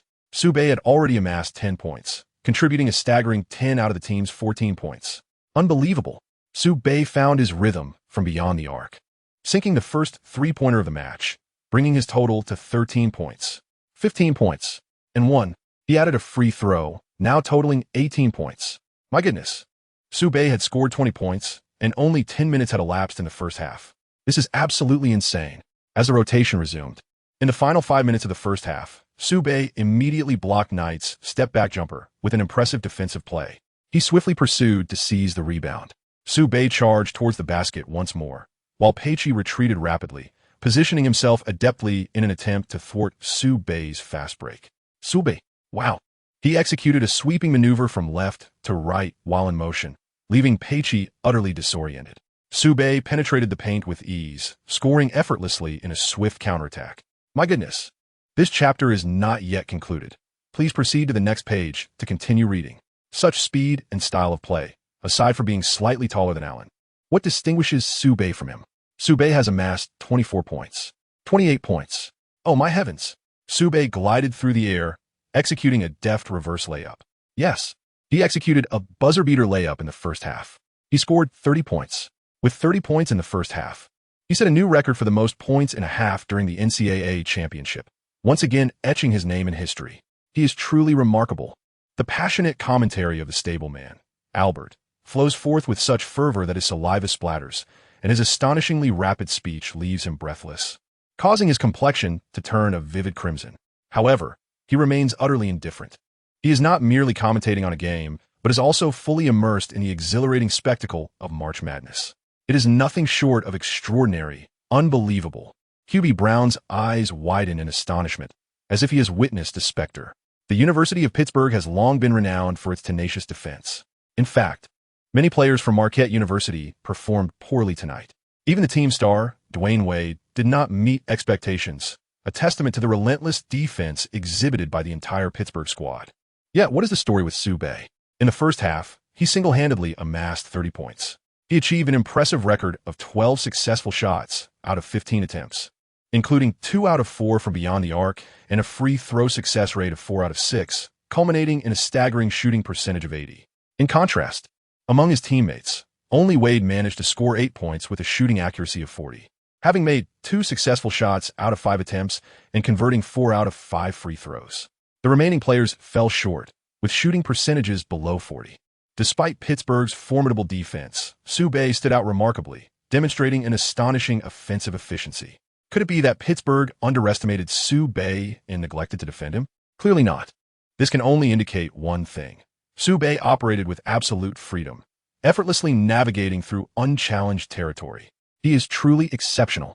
The two commentators were utterly astonished, taken aback by his prowess. The Marquette fans were in a frenzy, having previously been unaware of Sube by the time they discovered him. He had already emerged as a superstar in the NCAA championship, surpassing even Wade in performance. Such a revelation is nothing short of astonishing. Amidst the shock, there is an overwhelming sense of joy, excitement, and heartfelt admiration. While some celebrate, others lament. The players from the second-seeded University of Pittsburgh, in their locker room, wore expressions more sour than vinegar. They cannot comprehend why Marquette inexplicably produced Sube, nor can they fathom how he can possess such astonishing strength. Damn it. Coach Ben Holland of the University of Pittsburgh slammed his fist against the locker, his expression dark and foreboding. In the second half, at all costs, we must contain Sube. We absolutely cannot allow him to explode again. Otherwise, our chances of victory will be utterly obliterated. Oh, everyone agreed. Thus, as the second half commenced, Sube not only faced an even more ferocious defense, but was also subjected to at least double-team coverage. Attack. Continue the assault? To be honest, Sube indeed possesses such capability. Consistently driving towards the basket to draw fouls may slightly diminish his efficiency, yet Pittsburgh would undoubtedly suffer significant losses. However, it is unnecessary. He single-handedly amassed 30 points in the first half, establishing a commanding 18-point lead for his team. The advantage was substantial. A steady and measured approach proved to be the wiser choice. Thus, when faced with a double team, particularly a triple team, he decisively passed the ball. While Iverson's passing may not be deemed exceptional, when he truly assumes the role of a point guard and dedicates himself to orchestrating the play, he becomes a competent facilitator. He prioritized seeking out Wade, drawing the attention of 23 defenders while delivering the basketball to Wade, who possessed an array of methods to score. Meanwhile, Sube remained off the ball, focusing on securing the paint and protecting the rebounds. His talent for steals and blocks showcased an exceptional innate defensive prowess. As a result, Sube's ability to penetrate, shoot, pass, guard the rim, steal, and block interwove seamlessly, flourishing in a realm of his own. Chapter 23, Dimensional Strike. 45 points. 80 shooting accuracy. Unbelievable. Hubie Brown shook his head in disbelief. Scoring, rim protection, passing, steals, and blocks. Whatever Sube did on the court appeared effortless. Whenever he desired, it seemed within his reach. Everything seemed far too simple. I cannot fathom what caliber of NBA player could so easily navigate the relentless defense of the University of Pittsburgh. Yet, I believe only a player of NBA stardom could achieve such feats. Sube has accomplished this, and I must say, his future is limitless. Sube single-handedly dismantled the University of Pittsburgh. Coach Albert's eyes widened in astonishment. This is a Sweet 16 clash, a contest of a higher echelon. I had anticipated that. As a freshman, Sube would struggle against a more formidable defense. To my surprise, not only did he hold his own, but he excelled further. It is truly astonishing. With unrestrained freedom and boundless capability, Sube utterly dominated the game.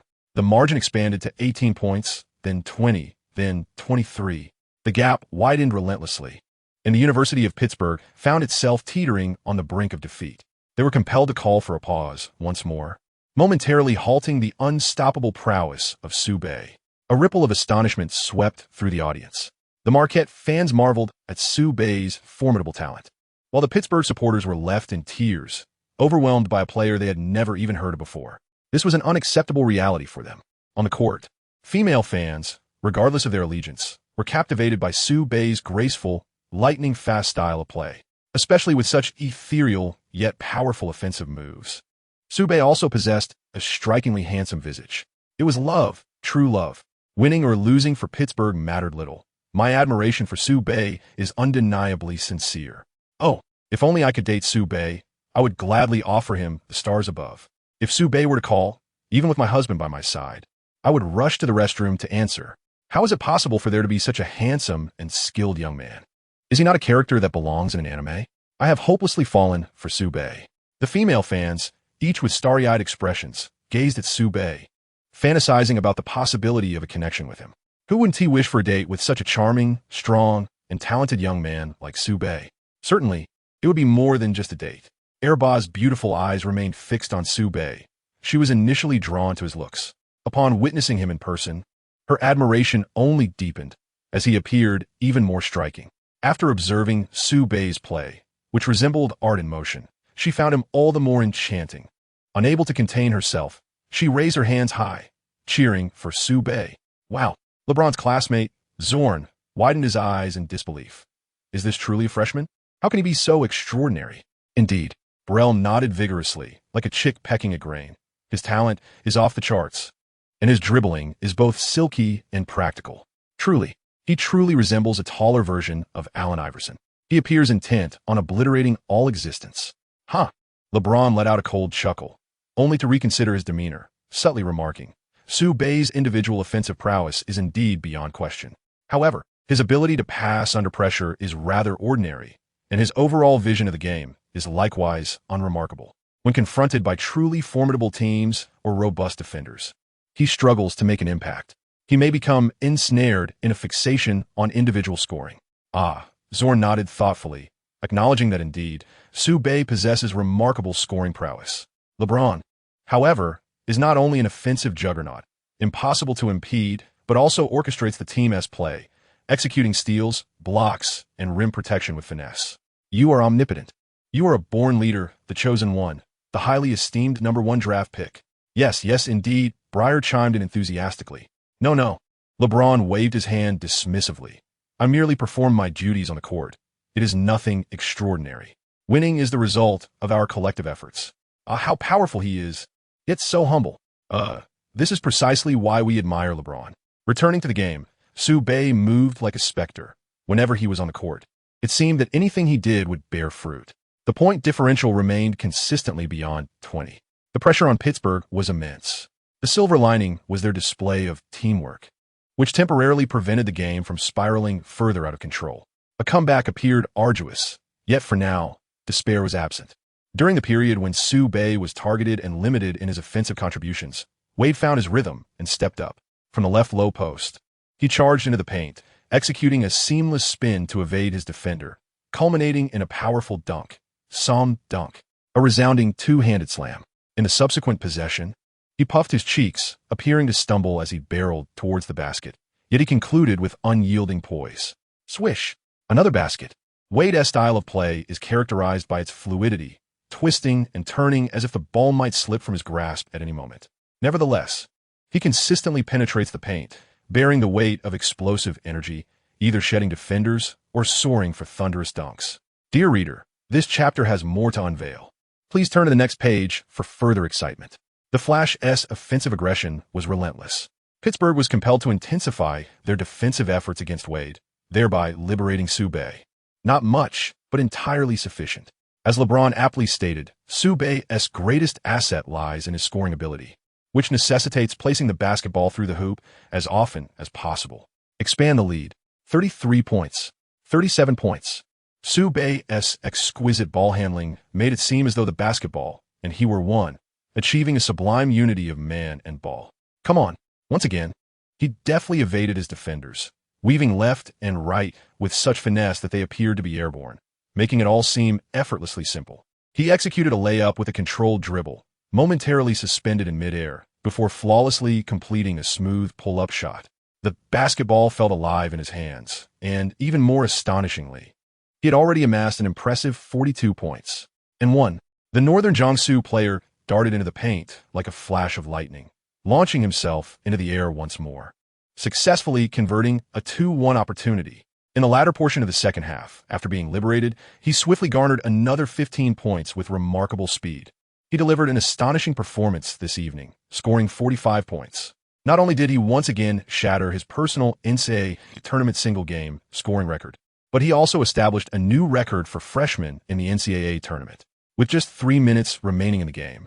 Despite Pittsburgh's valiant resistance and a brief period of efficient offense, they were ultimately no match for the formidable and highly efficient performance he exhibited. In the second half, he made 4 of 5 attempts, including 1 of 2 for beyond the arc, and converted 6 of 7 free throws, accumulating 15 points.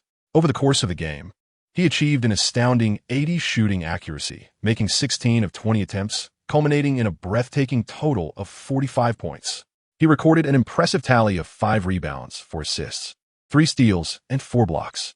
Such versatility and efficiency. How can one possibly prevail against him? Is formidable.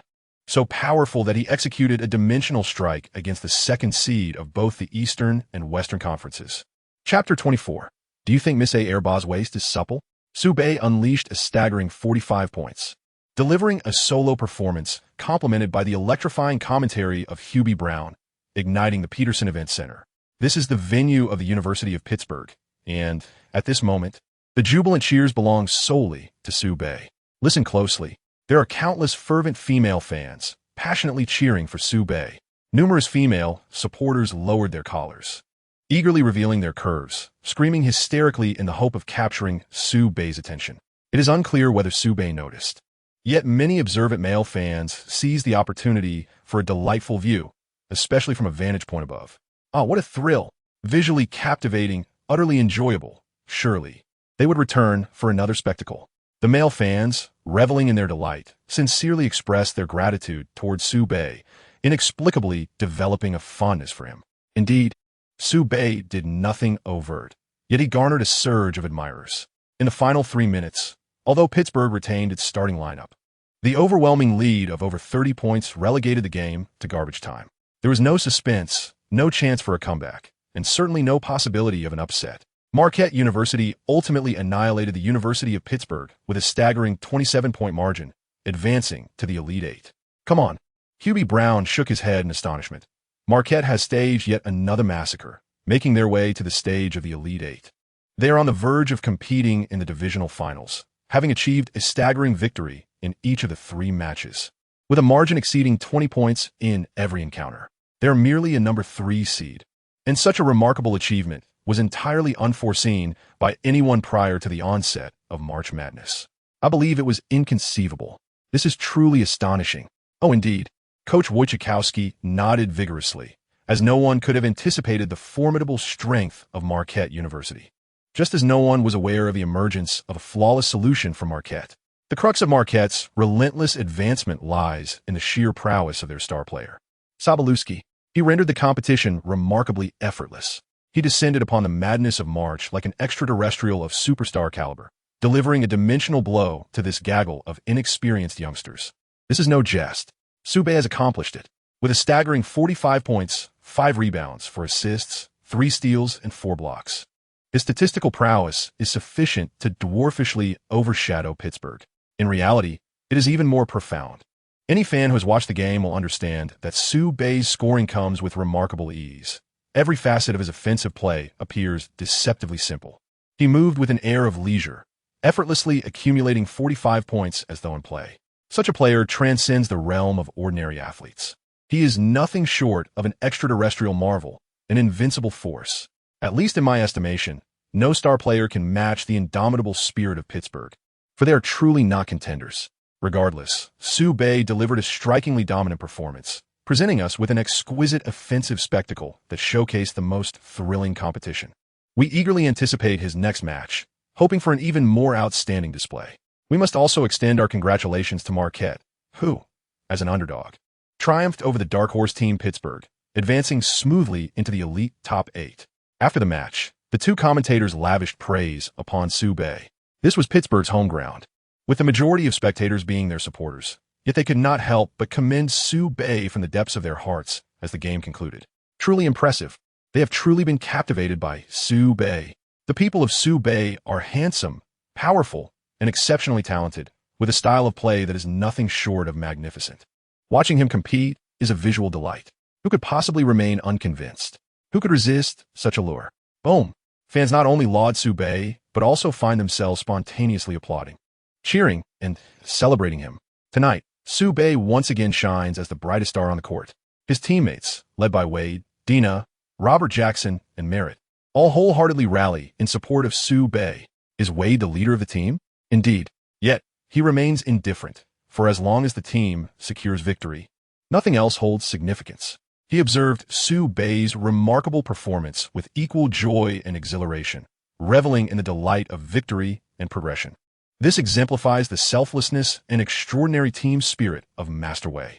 After the match, Ayerba approached Sue with a radiant smile, perhaps overwhelmed with happiness, or perhaps nervous in the presence of someone she admired, or maybe due to the slickness of sweat on the ground. She momentarily lost her footing. With a light step, she stumbled, her balance faltering, and she fell directly into Sue's arms. Instinctively, Sue reached out to protect her. Ayerba found herself completely nestled in his embrace, inadvertently colliding with him in a playful yet solid manner. It didn't hurt. Sue wrapped his arms around her slender waist. Only releasing her once, she regained her stability. A roar erupted from the arena. Wade, positioned behind Sue, screamed with excitement. Look, Sue is embracing the goddess Ayerba. He wrapped his arms around her waist. Damn, even though he is Sue, I can't help but feel envy to the point of grinding my molars. How captivating. Dina wore a face full of jealousy. Not only did Sue embrace Ayerba, but it was also a small act of heroism in saving a damsel in distress. Vidgot Sue. Ayerba might have taken a tumble. Nonsense. Wade glared at Dina, rebuking her fiercely. I will not permit you to use such vulgar language to describe my goddess. She is a sublime angel. This chapter is not yet complete. Please turn to the next page to continue enjoying the captivating content. Everything about her should be associated with beauty. Dina? This? Wade, you are in too deep. You may not wish to extricate yourself. And if that day ever comes, you might not want to emerge. Damn it. LeBron clenched his fists, gritting his teeth in frustration. Despite sitting close to Ayerba, she paid him no heed, which left him heartbroken as he walked away. He intends to take one final glance at Alba, resolved to establish a formidable reputation in the NBA before attempting to draw near to Alba. As a result, he witnessed the scene of Alba nestled in Sue's embrace. He suddenly flushed with embarrassment. It's you again? LeBron glared, his teeth clenched in frustration. I suspect you deliberately stood on the slippery spot, causing my goddess to fall, and then took the opportunity to take advantage of her. How truly despicable. Sue retorted, You're such a drama queen. My apologies. I just slipped. Alba hurriedly rose from Sue's embrace, her face filled with remorse, though she felt a comforting warmth and safety in his strong arms. The scent of his masculine aura was quite pleasant. If given the chance, she would have liked to linger a bit longer in that embrace. However, such an intimate hug felt somewhat embarrassing. It's all right, Sue replied, shaking his head. Are you okay? I'm fine. Alba waved her hand dismissively, brushing a strand of golden hair from her face. She then formally introduced herself. Hello, Sue, I am Alba. Although this is a bit sudden, I would like to invite you to star in a short film about basketball with me. Would that be possible? Of course, Sue agreed. When a woman of angelic beauty and a devilish figure gazes at you with her sparkling eyes and asks, would that be possible? The impact is akin to detonating a grenade in one's mouth and contemplating the odds of survival. Chapter 25, Sigiali's Sleepless Night, A Bold Approach. Sue continued, if I have the time and the production team believes I can perform well, you will undoubtedly excel, Alba declared with unwavering confidence. Thank you for accepting my request. In return, I would like to treat you to a meal. Would that be acceptable? Sure, Sue smiled in response.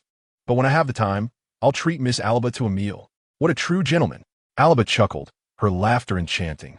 It's settled then. Certainly. The two promptly exchanged contact information. Wade, having observed the entire exchange, rushed over to Sue the moment Alba departed. I saw it. I completely saw it. Sue, you two were definitely exchanging contact information. You promised me before that you would share it with me. I did. You did. Well, fine, Sue relented, giving in despite thinking that Wade would find little use for it. He cautioned Wade, stating, I have entrusted you with this information, but do not disseminate it, lest it disturb Erba. Wade assured him, Fear not, my goddess, I shall protect you. I am willing to be your most devoted admirer. Obeying that. Just 1-6 on its own. Snap. Renowned ESPN journalist Mark Stein. He captured the moment of embracing Sue Bay and Ayerba. Yeah, Zuriedli aprothed Sue. Exclaiming with enthusiasm, Sue Bay, your performance tonight was nothing short of exceptional. Congratulations on your victory, and congratulations to Marquette University for advancing to the Elite Eight. Thus, I must inquire, is Miss Alba's waist soft? Sue Bay, what on earth do you mean by asking about her waist? Did you not just commend my outstanding performance? I scored an impressive 45 points tonight. That is indeed remarkable. Shouldn't you be asking me about my feelings and reflections on achieving such a high score? Why the peculiar inquiry regarding Alba? This is absurd. Ah, the Ganges? Yes, indeed. The Ganges. The ever-curious journalists, fans, and media outlets have always relished discussing celebrity gossip. Even if you were to score 50 points, it would pale in comparison to the sensationalism surrounding the softness of Miss Alba's waist. The following day, Sue Bay and Alba shared a sweet embrace, seemingly having fallen in love, enacting a cross-industry romance. They are indeed together. Sue Bay and Alba, a celestial couple bridging the realms of basketball and entertainment, are embarking on a beautifully romantic journey that began with a mere like. 99% of people are oblivious to the 3 secrets shared between Sue Bay and Alba. In a bid to capture Sue Bay's attention, Alba shockingly posted late at night, the content of which was astonishing. The chosen one, LeBron, was right beside her. Yet Alba remained unfazed, her reasoning being the incessant coverage by gossip-hungry media outlets, all focused on the events that transpired between Sue Bay and Alba the previous night. It seems that no one truly cares about Sue Bay's remarkable achievement of scoring 45 points and making history. Their accompanying images are strikingly harmonious, depicting Sue Bay embracing Ayerba with an air of intimacy. This resembles a renowned masterpiece, providing the media with abundant opportunities to craft trending topics. The news spread like wildfire. Male admirers are envious beyond measure. Who wouldn't yearn for a collision-like embrace with a goddess, such as Ayerba, let alone an embrace? Even a handshake or the mere proximity to inhale Ayerba's enchanting fragrance would leave one grinning from ear to ear. How could one not envy Sue Bay? This is a genuine admiration. Female fans are equally captivated. Sue Bay, with his mesmerizing allure and ethereal playing style, leaves his female admirers spellbound. Their hearts are aflame with desire, yearning for Sue Bay to consume them whole. At 1 o'clock in the morning, in a room at a Shangri-La hotel in Los Angeles, C. Jelly, having seen the news of Sue Bay and Ayerba earlier, tosses and turns, unable to sleep. C. Jelly, what's wrong? Can't sleep? Her assistant, Maina, inquires softly, awakened by C. Jelly's restlessness. C. Jelly nods, deciding to sit up against the bedside. Maina, have you seen the news? Ayerba not only attended the game to support Sue Bay, but she also feigned a fall to embrace him, seeking a moment of intimacy. She's quite cunning. Maina chuckles and shakes her head. She sits up as well, pulling C. Jelly closer. C. Jelly, your animosity towards Ayerba is quite intense. She may not be as scheming as you imagine. Besides, pursuing the boy she likes, even with a little trickery, isn't entirely unreasonable, is it? Upon reflection, C. Jelly concedes. I watched the video released by reporters. Ayerba's demeanor towards Sue Bay is entirely different from her attitude towards others. The news mentioned that the basketball world's superstar, dubbed the Chosen One, LeBron, was seated next to her. Yet she didn't spare him a glance throughout the game. Her gaze was solely fixed on Sue Bay. Clearly, she harbors feelings for him, perhaps even affection, officially making her your rival. It's only natural for you to feel animosity towards her. C. Jelly, since you too have feelings for Sue Bay, to the extent that it has caused you sleepless nights, don't just sit idly by. Take the initiative. I mentioned wanting to go last time, but you wouldn't let me.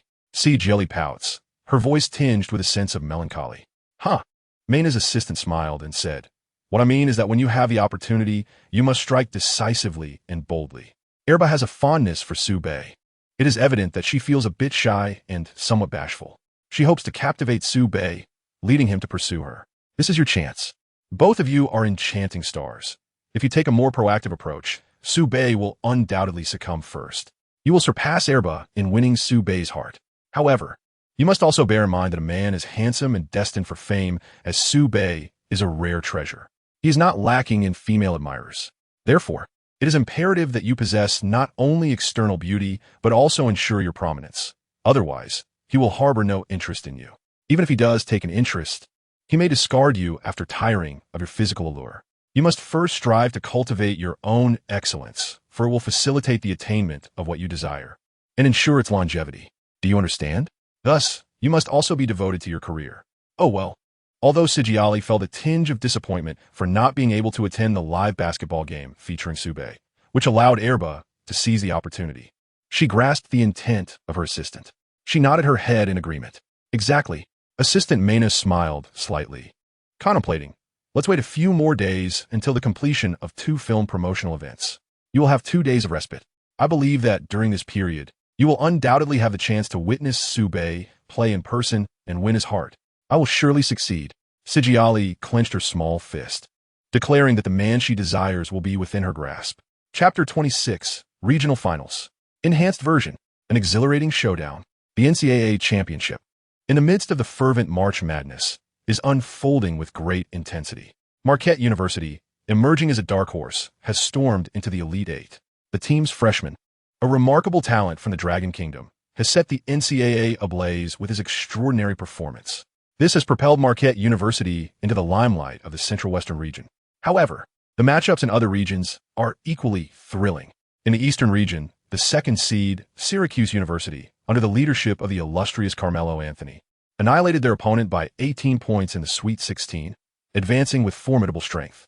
The team boasts 3 NBA-caliber players, and Anthony is celebrated as one of the legendary duos alongside LeBron. This has led the external world to regard Syracuse University as one of the frontrunners for the championship. In the Southern region, the University of Texas shocked the world by eliminating the defending champions, the University of Maryland, in the Sweet 16. The team's star player, TJ Ford. He excels in three-point shooting and possesses exceptional organizational skills, seamlessly orchestrating the entire team. His lightning speed seems to enable him to accomplish anything on the court. At the University of Kansas in the West, 2 players have entered the lottery zone in the latest NBA draft predictions, mirroring the situation at Marquette University. This indicates that the prowess of Kansas cannot be underestimated. In fact, they reached the finals this year, narrowly losing to Syracuse University by just 3 points. As the season progresses and increasingly formidable opponents converge, the matches promise to become even more thrilling. The core team members, LeBron, Malisic, Anthony, and Sube, have driven countless NBA teams to a frenzy of strategic losses. All these factors combine to render this year's NBA and NCAA exceptionally captivating and highly anticipated. On March 26th, after the Sweet 16 tournament concluded, the Elite Eight was determined, setting the stage for the upcoming regional finals. In the East, the University of Oklahoma versus Syracuse University. In the Midwest, the University of Kentucky versus Marquette University. In the South, Texas versus Connecticut. In the West, the University of Arizona versus the University of Kansas. On March 28th, at 6 p.m., at the Bradley Center, the home arena of Marquette University, only 2 hours remained before their showdown with the University of Kentucky. In a locker room, led by Sube and Wade, the players are changing into their uniforms and shoes, preparing to warm up for the regional finals. They cannot afford to be complacent when facing the top seed, the University of Kentucky. Coach Tom Crean clapped his hands vigorously and proclaimed, "Although I have previously introduced you to the roster and characteristics of the Kentucky players, I believe it is essential to reiterate this information now to deepen your impression." Standing at 196 centimeters, Keith Bogans serves as Kentucky's shooting guard and is considered one of the finest players in the nation. He is the team's leading scorer and also its captain. He possesses the prowess to compete in the NBA. He remains an exceptional defender, dedicating himself wholeheartedly to thwarting the adversary's key player. He possesses a robust physique and delights in confrontation. His intense and intricate defensive maneuvers have been sufficient to disrupt his opponent's original shooting rhythm. Gerald Fitch, standing at 191 centimeters, serves as the team's point guard. His organizational skills may not be particularly robust. It is his scoring and defense that truly stand as his strengths. He serves as the team's second leading scorer and is also the cornerstone of their perimeter defense. Small forward Eric Daniels is an all-around forward, averaging 8 points and 2 rebounds per game. His scoring and rebounding prowess is remarkable, complemented by his defensive capabilities. Chuck Hayes, standing at 198 centimeters, is the team's power forward and a linchpin of their interior defense and rebounding. Despite his seemingly modest height, His tenacity in the paint is formidable, leaving a lasting impression on me. One must never judge a player solely by their stature.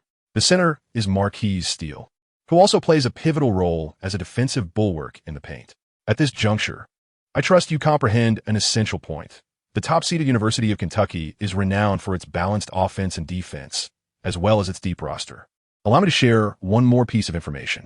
They average an impressive 77 for points per game while conceding a mere 62. 5. Establishing themselves as one of the elite teams in the NCAA. This exceptional performance is a key factor in their ascendance to the #1 seed in the Midwest region. This year marks their third consecutive appearance in the Elite Eight. One could perceive the University of Kentucky as a fortified version of the University of Pittsburgh. Our confrontation with Kentucky promises to be a battle characterized by heightened intensity and ferocious defense. It is imperative that you maintain a spirit of utmost determination. In this single elimination format, a loss means returning home. We have no avenue for retreat. We must seize victory. Oh, rest assured, coach, we shall give our all. Our team boasts 2 players projected to be lottery picks. As long as we remain vigilant, we cannot conceive of a reason for defeat, whether fortified or upgraded. As long as Sube and Dwyane are on the court, victory will be ours, and we shall hoist the coveted national championship trophy. We have been relentlessly overpowering our opponents. Winning is our baseline expectation. The entire Marquette University squad is brimming with confidence. The presence of Wade instills belief that they can compete with any team. Sube's role emboldens them to challenge for the national championship. Today, as commentators for the game, are Elliot and Doug Collins. This chapter is not yet concluded. Please proceed to the next page to continue reading. Both commentators, while warming up for the match, echoed the sentiment that Kentucky is a fortified version of Pittsburgh. Kentucky versus Marquette. This promises to be a thrilling encounter. They also believe that Kentucky's more aggressive defense will pose significant challenges for Northern and Wade, making their offense arduous and leading the game into a tug-of-war, with suspense surrounding the outcome. In summary, they anticipate an intensely charged and spectacular battle of offense and defense. Amid the fervent cheers of the Marquette University fans, who are fervently yearning for the championship, the warm-up concludes, heralding the start of the main event. The starting players from both teams shed their warm-up attire and step onto the court. The Marquette Golden Eagles lineup features point guard, Dinah, shooting guard, Wade, small forward, Northern, power forward, Merritt, center, Robert Jackson. The Kentucky Wildcat starting 5 includes point guard, Gerald Fitch, shooting guard, Keith Bogans, small forward, Eric Daniels, power forward, Chuck Hayes, center, Marquette Steele. Jump ball. A contest ensues between Robert Jackson and Steele. Wham! Robert Jackson displays remarkable strength. He sees the opportunity, swatting the basketball away, securing the first offensive chance for Marquette University. Bam! Wade advanced with the ball. Positioning himself at the left arc, Kispigans immediately closed in, fixing his gaze upon Wade, and solemnly declared, Dwyane, I am aware that Suber is the leading scorer on the team. However, I firmly believe that you are the most formidable player. Therefore, I apologize. But tonight, I intend to confine your scoring to below 10 points. Is that so? Wade remained unfazed, retorting, First, you cannot possibly limit me to just 10 points. And second, I'm not the strongest player on the team. Chapter 27. A dimensional shift continues. A 20-0 offensive storm. Wade pivoted, searching for rhythm. In a fleeting moment, he grasped the ball with his right hand. He propelled himself off the ground, dashing away like lightning. Kispigans responded with equal swiftness. He swiftly sidestepped to pursue. Upon noticing this, Wade took a step with each foot and abruptly halted, reclaiming the basketball beneath him. Kispigans darted out. Wade deftly faked him out, preparing to shoot, but Daniels rapidly closed in for a timely and agile defense. The opportunity to score was thwarted.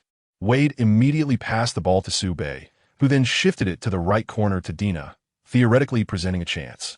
However, the University of Kentucky's defensive rotation was exceptionally robust, with players consistently keeping vigilant watch, lunging forth to disrupt. Crash! Wade's jump shot, hindered by the defense, missed its mark. This was not his preferred method of attack, nor did he wish to resort to it. The defense was indeed formidable. Wade furrowed his brow. Yet, as the basketball ricocheted off the rim, a figure emerged unexpectedly in the air, catching everyone off guard. Who could it be? None other than Sube. In a moment of astonishment from Kentucky's forward Hayes, he soared to an astonishing height, surpassing the rim by half an arm's length. Boom! A successful putback dunk.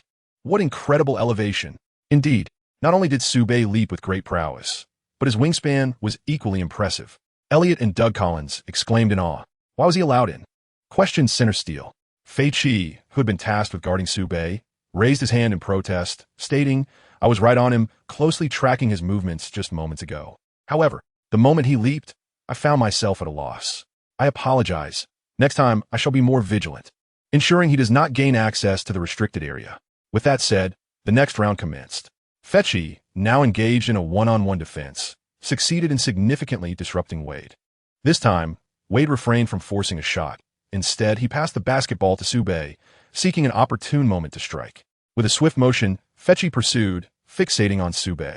Standing a modest height of 191 centimeters, this solitary guard was indeed a gift from nature. Sube, without a glance in his direction, swiftly dribbled to the right, propelling himself off the ground with remarkable speed, resembling a bolt of lightning, as Fetchy lunged forward. He aspired to engage in confrontation. With a swift acceleration, Sube executed a deft spin during the explosive play, evading Fiki and stepping onto the free throw line. He came to an abrupt halt for a jump shot, reminiscent of Iverson's rhythmic style. However, Fiki, a formidable defender, swiftly closed the gap, leaping with all his might to block and disrupt the shot. To be candid, had it been the 183-centimeter Iverson, he might have been affected. Yet, the player taking the shot now is Sube, standing in an impressive 201 centimeters, embodying perfection itself. His block was utterly unperturbed. The ball left his hand. 2 points seemed assured. Clang! It missed. The Golden Eagles led 4-0 against the Wildcats. A transition of offense and defense ensued. Kispagin surged forward, averaging 17. 3 points, 8 rebounds, and 5 assists per game this season, making him the team's primary scoring linchpin. He approached Dinar without any elaborate ball-handling techniques. In an instant, he surged forward with the ball in his right hand, accelerating with determination and engaging in a fierce confrontation. He forcefully pushed aside Dina, seizing the moment while his opponent was off balance, once again accelerating into the paint, executing a delicate layup with a flick of the wrist. Was that it? Quite reminiscent indeed. Dina, in any case, could not keep up. Yet Sube reappeared beneath the basket, like a thunderclap from a clear sky. Sube soared like a shooting star, dominating the airspace in an instant. With arms outstretched, he struck from behind, delivering a resounding swat that sent the basketball flying. What a remarkable block. Wade, laughing heartily, surged towards the front court. He also surmised that Sube could effectively guard Bogans, rushing out at the first opportunity. He intercepted the basketball as it soared from the center circle to the opponent's three-point line, charging toward the basket for a resounding dunk in retaliation. Sube executed a spectacular volleyball-style block, while Wade followed with a thunderous counterdunk. The connection between Sube and Wade, the two pivotal figures of Marquette, delivered a staggering blow to the University of Kentucky. The Golden Eagles led 6-0 against the Wildcats, causing a stir in the arena. While Wade's counterdunk was undoubtedly impressive, Sube's volleyball block was truly reminiscent of a highlight reel-worthy play. How exhilarating! In the subsequent possession, Sube broke through from the left side, first outpacing Daniels with sheer speed, then executing an explosive spin move in the paint, shaking off the approaching Bogans. With a decisive hop into the right side beneath the basket, he aimed to dunk. Hayes and Steele, two formidable forwards, leaped to block him. However, Sube deftly maneuvered with a folded pull-up, evading them, and then executed a reverse layup off the backboard, scoring with ease. Navigating through a thicket of opponents, he scored against 4 players from the University of Kentucky, the entire process flowing smoothly and visually pleasing. Dina stared in disbelief, thinking, didn't the coach say that the University of Kentucky's offense and defense were formidable, akin to a reinforced version of the University of Pittsburgh? Why did it seem so effortless for Sube to score, and why did their defense appear so simplistic? TSK. Robert Jackson couldn't help but click his tongue in admiration. Whether on offense or defense, Sube made it all seem alarmingly effortless. He makes everything appear so effortlessly simple. Fool! Wade exclaimed with a smile, for he hails from the north of Sioux, and his strength has surpassed all limits. What the top seed Kentucky? They cannot stop Sube. My lord, there is more to this chapter. Please click to the next page to continue reading, as it becomes even more thrilling. Oh my goodness. Elliot's eyes widened as Sube commenced with a block and 6 points, leading the team to an impressive 8-0 offensive surge. The opposing team is the #1 seed from the Midwest. It is truly astonishing how effortlessly Marquette University is playing. Come on, Sube, like a specter, swatted the basketball from Eric Daniels' hands as he sought to control it. The front court pushed for a fast break. Point guard Gerald Fitch chased relentlessly, his speed commendable. Yet Sube maintained a visibly superior pace, distancing himself effortlessly. Sube was astonishingly swift. Just a step inside the free throw line, he soared like a fireball, executing a gliding slam dunk that could easily feature in the top 5 highlights. Well, with Sube's dunk, the counterattack succeeded, and Marquette had already established a 10-point lead, initiating the game with a 10-0 offensive wave. The number 1 seed, Kentucky, had yet to score 12 points. My goodness, it has now escalated to a 15-0 offensive surge. Kentucky star point guard, Keith Bogans, appears to be on the verge of breaking down, recklessly charging towards the basket. He collided with Dwyane Wade. The whistle blew. Offensive foul. A transition of possession ensued. Dwyane sought a screen from Sube, deftly evading Kiss Bogans, and accelerated leftward into the paint. Chuck Hayes attempted to intercept. Dwyane executed a dazzling Euro step, skillfully faking Chuck Hayes. He shifted to the left with ease, effortlessly laying the ball in for 2 points. 17-0. This is absolutely insane. Sube, positioned at the right arc, held the ball, confronted by Kiss Bogan's defense, but he was not alone. Gerald Fitch and Eric Daniels also closed in. A trio surrounded him. On the left, Travis Dyna was wide open. Were they out of their minds? Sube, however, chose not to pass. He was in a fervent offensive rhythm, determined to take the shot himself. Surrounded by 3 defenders, Sube pushed his speed to the limit, sprinting down the right wing, and, while being pursued, surged towards the baseline, charging beneath the hoop. The pace was breathtaking. He shook off Eric Daniels, while Keith Bogans and Gerald Fitch pursued him, with Marquise Steele lurking beneath the basket.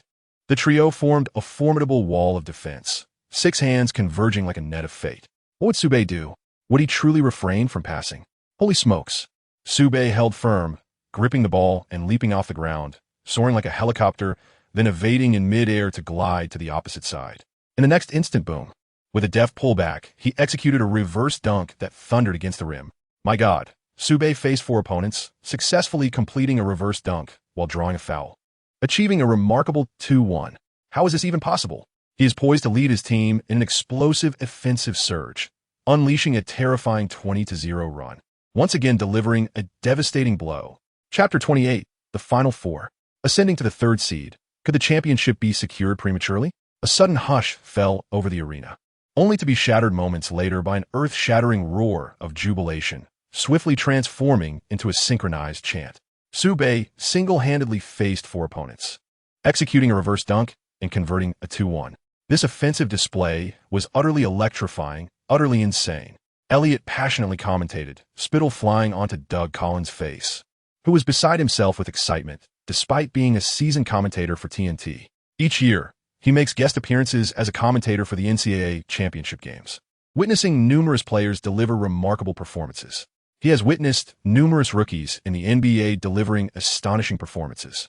He had witnessed many grand spectacles featuring newcomers. Yet he had never encountered a player like Sube, who exhibited such an extraordinary dominance in both offensive and defensive play. Doug Collins was completely oblivious to the spittle that splashed upon his face. Hiss! He could not help but twitch the corner of his mouth. Sube's attack resembled that of Allen Iverson, while his finishing was akin to Kobe Bryant. This evening, Sube appeared to be a fusion of the answer and the flying man. How could one possibly contend with such prowess? Swish!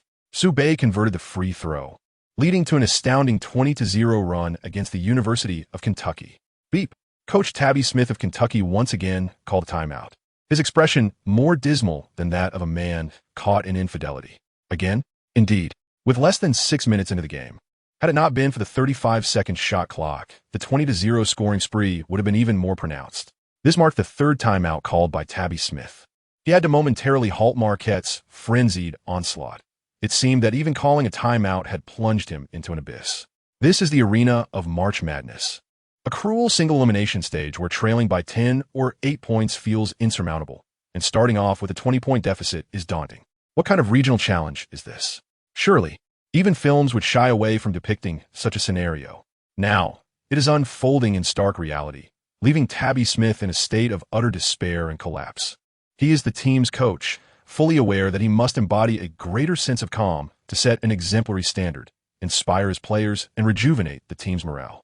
Yet, the thought of the excruciatingly difficult start weighs heavily on him, particularly considering that Sue secured 12 points out of a total of 20, while also contributing 2 steals, 2 blocks, 1 rebound, and 1 assist. He simply cannot hold on any longer. He succumbed to a complete breakdown. The strategist of the team lost his composure, and the squad instantly fell apart, retreating in disarray and suffering defeat after defeat. Even after the timeout, the University of Kentucky began to score. However, the relentless 20-point deficit weighed heavily upon them, leaving them gasping for breath. They resemble marionettes ensnared by strings, entirely at the mercy of others. Yet, the moment they endeavor to retaliate and seek to break free from their constraints, they shatter into fragments, vulnerable and defenseless. The struggle, or the lack thereof, reveals not a glimmer of hope. Alas, the passage of time stretches interminably. The plight of the University of Kentucky in this competition is truly one of despair. In their moment of adversity, they fervently wished for time to hasten, to deliver them from their plight. Tom Crean observed the lead balloon to a staggering 30 points as the University of Kentucky completely lost their spirit. In the second half, with all starters resting, the margin remained above 27 points, culminating in a decisive victory with a 25-point advantage over Kentucky. Had the starters remained on the court, Marquette would undoubtedly have had the opportunity to triumph by more than 40 points. One might ponder, is it not excessive, perhaps even outrageous, to envision a 40-point victory over a number 1 seed from the Midwest? Indeed, it is audacious, yet it stands as a veritable possibility. However, Coach Tom Crean opted not to humiliate his adversaries, prioritizing the assurance of victory for his team. Unbelievable. Elliott shook his head vigorously post-match, exclaiming, I anticipated a thrilling showdown between the University of Kentucky and Marquette, at the very least a contest of equals. The experts and fans alike shared this sentiment. Did they not? Who could have foreseen this one-sided massacre by Marquette? It is truly astonishing. Indeed. Doug Collins nodded emphatically, feeling compelled to share a rather alarming fact. Upon recent research, it was revealed that throughout the annals of NCAA tournament history, in the fiercely contested Elite Eight, there have only been 4 instances of victories exceeding 25 points. The first occurred in 1968, when the University of Houston triumphed over Kansas State University with a score of 103-69, marking the largest margin in Elite Eight history, a lead of 34 points. The second instance took place in 1987, with Indiana University defeating Louisiana State University 77-50, a victory by 27 points. The third involved the University of Nevada, Las Vegas overcoming Duke University with a score of 131-105, winning by 26 points. The fourth instance is tonight's match between Marquette and Kentucky, where they claimed victory by 25 points. This is indeed alarming. It is remarkable that Marquette, a mere number 3 seed, demonstrated such an astonishing dominance on the court. Prior to the arrival of March Madness, Marquette's competitiveness was widely regarded as insufficient, and they were not considered a team capable of advancing far. They may face elimination in the second round. In today's fierce competition to reach the Final Four, I believe a significant factor contributing to this achievement is the unexpected emergence of Sue Bay. This chapter is not yet concluded. Please turn to the next page to continue reading. As the sound subsides, a resounding cheer erupts once more in the arena, reverberating with an earth-shaking intensity. Amidst the ebb and flow of excitement, one can hear voices exclaiming Sue Bay, MOP. This title honors the most outstanding player of the NBA Finals. Sue Bay, MOP. Sue Bay, MA. The chants for Sue Bay grow increasingly numerous and fervent, rising in a harmonious crescendo, ultimately forming a unified roar. With a clap, Wade and Sue Bay exchanged gestures of camaraderie, with Wade praising, Sue Bay, you played magnificently. Your performance is truly exceptional. Honestly, I'm grateful for the opportunity to have you in training. If I had missed out on you, or if you were to become an adversary, it would haunt me for a lifetime. Sue Bay chuckled, shaking his head. Winning is a collective effort. Let's not indulge in sentimental reflections. We should instead contemplate how to celebrate our advancement to the Final Four. Absolutely. Wade nodded enthusiastically, raising an eyebrow and exclaiming, Come on, I'll take you to a nightclub. I recently discovered some top-notch escorts. They say they are quite accommodating, allowing us to swim freely in the depths of indulgence. Sue Bay waved his hand dismissively. I have no interest. He harbored no particular thoughts about such women. Some are unwanted, while others are desperately sought after. Dina, Robert Jackson, and Merritt directly approached Wade, pleading fervently and expressing their strong desire to swim. Yet, Wade only wished to shyly embrace the new world opened by Sue Bay. The following day, the media was ablaze with discussions about Sue Bay's performance from the previous night. He recorded an impressive 25 points, 4 rebounds, 2 assists, 3 steals, and 2 blocks. While these statistics are commendable, they may seem underwhelming when compared to his previous games. However, if one were to reveal that these were merely Sue Bay's first-half statistics, one would undoubtedly be astounded by his prowess. Indeed, this is the reason behind the fervent public discourse surrounding Sue Bay. Barkley remarked on his late-night podcast that Marquette University is the only team this year to consistently decimate their opponents, with many games concluding with a margin exceeding 20 points. They are terrifyingly formidable. They are undeniably the most formidable dark horse of the year, without exception. Indeed, the guest commentator, the illustrious Clyde Drexler, exclaimed in agreement, Sue Bay and Dwyane Wade. The combined prowess of these two is simply overwhelming, particularly that of Sue Bay. This young prodigy from the Dragon Kingdom has made a spectacular entrance into the NCAA championship, wreaking havoc during this exhilarating March Madness. I firmly believe he will dominate all adversaries. I share this sentiment. Another guest, Emmett Johnson, nodded in acknowledgement, recognizing the extraordinary talent, exceptional agility, and unparalleled defense exhibited by Sue Bay. Frankly speaking, I suspect Sue Bay possesses divine prowess, effortlessly dismantling everything in his path during this thrilling march, all for the sheer joy of it. Therefore, I have every reason to believe that Marquette University will advance to the Final Four with an unstoppable, overwhelming force. Under the divine guidance of the North of Jiangsu, they are surely destined to triumph in this year's national championship. Indeed, I refer to Marquette University, who has already secured their place in the Final Four and, by extension, the national title. Wow, Barkley exclaimed. The Final Four equates to the championship. Such a statement seems rather audacious. Emmy, your words may incite animosity. And what of it? Emmy Johnson remains unfazed. For I only believe in the undeniable reality before me. In my eyes, the North of Jiangsu is a player of NBA superstar caliber. He dominated the NCAA with relentless prowess. Ha! Clyde Drexler chuckled and responded.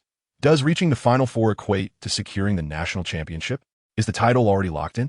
Such statements sound utterly absurd. I dare not voice them. However, I must concede that the presence of Sue Bay has indeed endowed Marquette University with the capability to contend for the championship. Boom! In a riveting episode of the Barkley podcast, the astonishing remarks made by Amy Johnson sparked widespread debate. Marquette's advancement to the Final Four is tantamount to preemptively securing the national championship. What an outrageous jest. They are merely an unexpected contender, having secured victory in a few matches. Indeed, while I can acknowledge the individual prowess of Sue Bay, his breakthroughs are undeniably as incisive as those of Allen Iverson. Yet, that is where it ends. He cannot single-handedly lead the team to ultimate success, especially in the semifinals, where every team boasts formidable strength. It is implausible for them to advance without challenges. At the very least, it is absolutely impossible to secure the championship in advance. This year's champion will undoubtedly be Syracuse University, as Carmelo Anthony stands shoulder to shoulder with LeBron James as one of the titans of the game. He is undoubtedly the foremost figure in this year's NCAA championship. He is destined to ascend to the throne. The two lottery players from Kansas, along with their capable role players, undoubtedly position them as formidable contenders for the championship. To suggest that Texas is lacking is truly a jest. This year, TJ Ford is a strong candidate for both the Naismith Award and the John R. Wooden Award. He will lead Texas to triumph in the ultimate national championship. Ahem. I firmly believe in Marquette University as the dark horse. This chapter is not yet complete.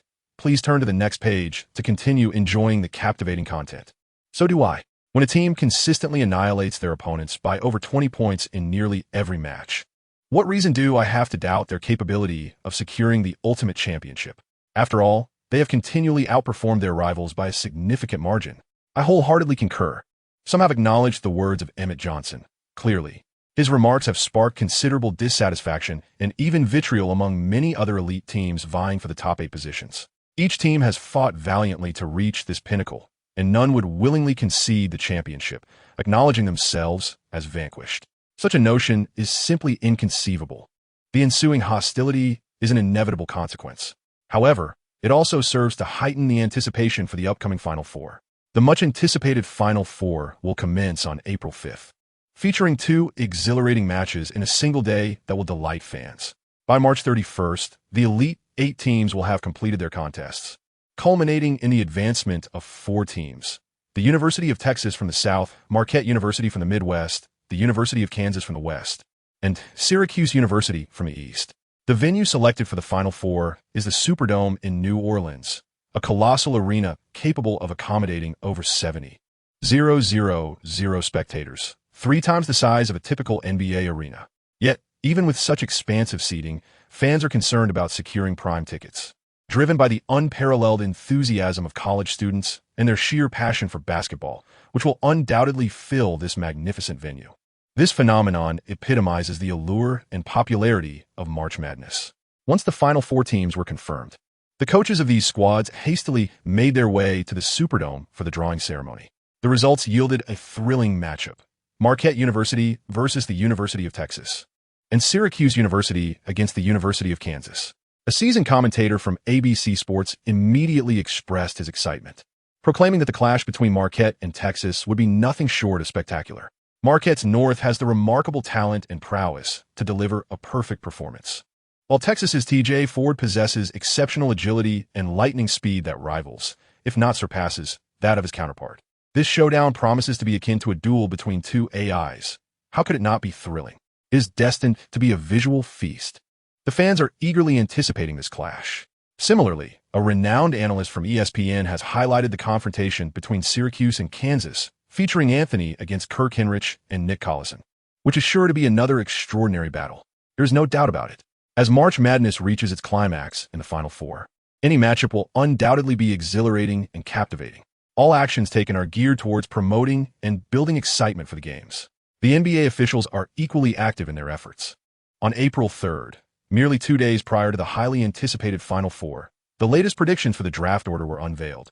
Notable players such as Wade, Subay, Hinrich, Corlson, Anthony, and TJ Ford, among others, all found themselves within the lottery zone. This revised prediction suggests that those ranked higher are more likely to lead their teams to victory and advance to the finals. The moment the draft order predictions were revealed, particularly Subay's ranking, a wave of astonishment washed over everyone, leaving them utterly speechless. Chapter 29, The Arrival of Shijiali, a reenactment of a kiss. What rank does Subay hold? In his previous leap into the lottery zone, he astonishingly secured the 14th pick, captivating countless fans. This time, however, he soared even higher, claiming the 3rd pick and earning the title of a coveted 3rd overall selection. He now stands only behind LeBron and Milicic. This achievement is already remarkable. Even more astonishing, and truly jaw-dropping, is that Subay has surpassed Anthony to ascend to the 3rd position. This is none other than the legendary Melo, a name synonymous with LeBron during their high school days, representing the epitome of talent. He is recognized as the finest high school student in the nation and is regarded as one of the most exceptional players of the graduating class of 2002. He was selected for the McDonald's All-American High School basketball game, and he also received the MVP award at the Jordan Classic in his final season at Oak Hill Academy. Specifically the 2001 to 2002 season, he led the team to an astounding record of 32 victories and a single defeat. He astonishingly achieved the extraordinary feat of a quadruple-double in a competition. He also scored an impressive 39 points in a national championship match, leading his team to victory and further solidifying their standing in the nation. He possesses not only remarkable talent and exceptional skills, but also a commendable basketball IQ. Upon reaching university, as a freshman, he led Syracuse University to the Final Four in his inaugural year, aspiring to clinch the national championship. He is a flawless genius, a sovereign who stands equal to the illustrious young emperor, LeBron. He was undeniably strong beyond redemption, yet he was dethroned by a player from the Subay League. In a mere 4 matches, managed to surpass him. How astonishing is that? How utterly incredible. This sparked an uproar and controversy prior to the competition. Is it true? Subay ranketed Osting Carmelo Anthony. Surely, it cannot be the 13th position. Amazing. I cannot comprehend. Even if Subay performs exceptionally well, he possesses only 4 matches worth of experience. How could he possibly surpass Carmelo in draft predictions? This is utterly unrealistic. Is too abstract. Why not?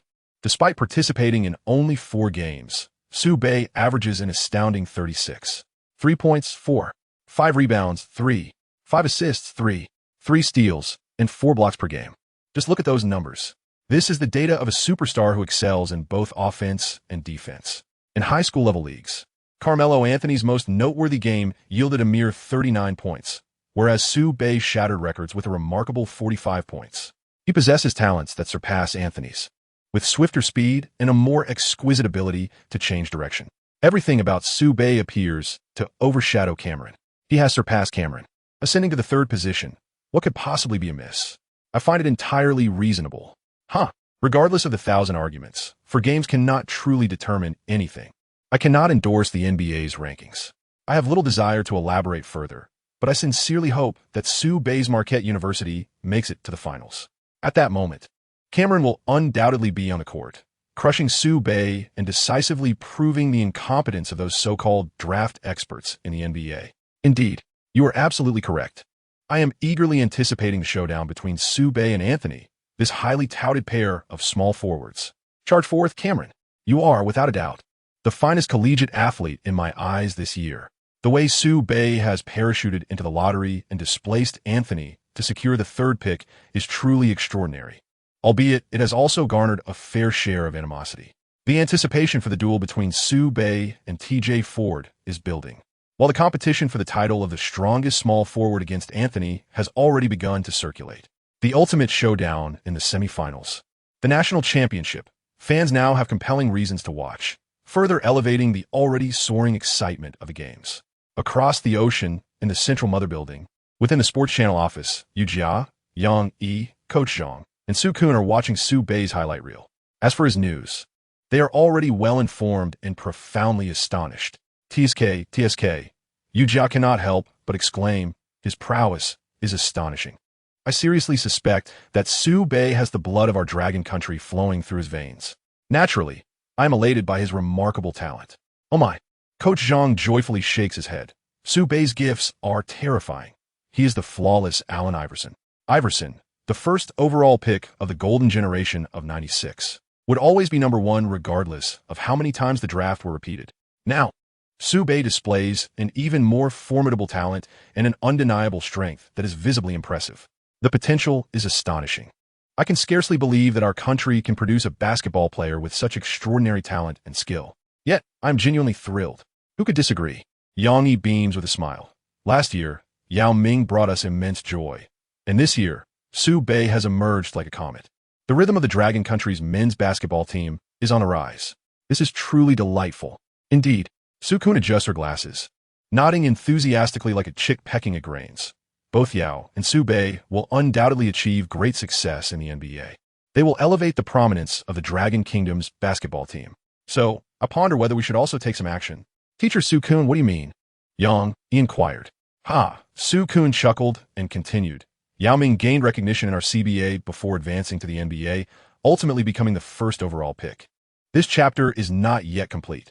Please click on the next page to continue reading the captivating content. What about Su Bei? He is a newcomer to the exhilarating March Madness and lacks experience in both the CBA and domestic university leagues. The fans are unfamiliar with him, which is not entirely conducive to his personal growth or the development of basketball in our country. Thus, I propose we seek approval from higher authorities to broadcast the NCAA Championship's most anticipated national finals. This would provide domestic fans with an opportunity to witness Su Bei's talent, while also granting Su Bei a chance to showcase his skills and potential.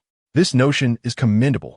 Coach Zhang nodded in agreement, acknowledging that the NCAA Championship Finals would undoubtedly be thrilling. If Su Bei were to perform at a high level, he would surely attract a multitude of admirers. It could become his defining moment in our country.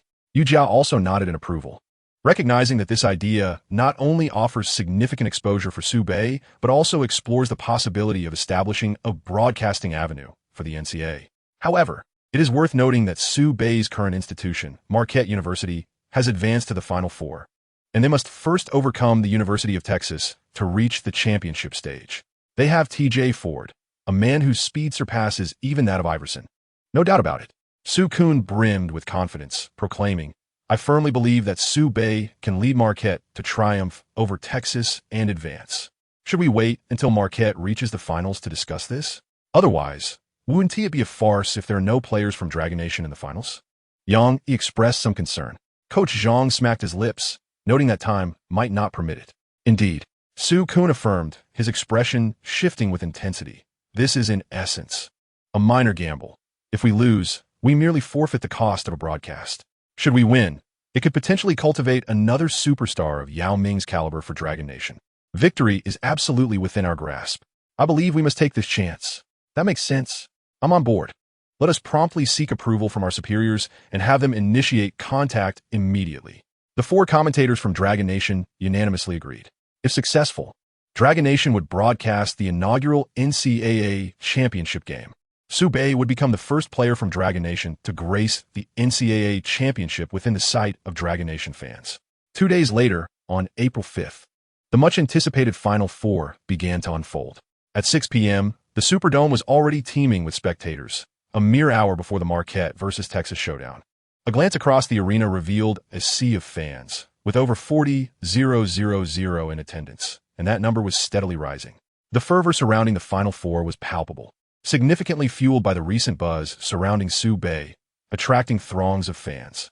It was just enthusiasts. The stands were graced by numerous NBA luminaries, including Yao Ming and Francis, Kobe and Fisher, as well as Larry Bird and Magic Johnson. Furthermore, 76ers manager Billy King and Allen Iverson were present, along with Knicks general manager Scott Layden and head coach Don Chaney, all there to witness the thrilling event. They are all fervently yearning for Su Bei. Of course, it is not just them. The atmosphere in the arena is electrifying, with the fans' cheers resonating endlessly. The cacophony is so loud that it surpasses the roar of a Boeing 747 at takeoff. The host, striving to enliven the ambience, must amplify the microphone to its utmost. Shouting in a frenzy, the fans are utterly ecstatic. Not only is there to be a breathtaking and exhilarating showdown tonight, but the presence of so many celebrity stars adds to the excitement. To witness a thrilling match while being in close proximity to their beloved athletes is indeed a twofold delight. How could these vibrant and spirited fans, primarily composed of university students, not be overjoyed? As time progresses and the audience swells, the atmosphere in the arena is on the verge of reaching a pre-game crescendo. Just a little more to go.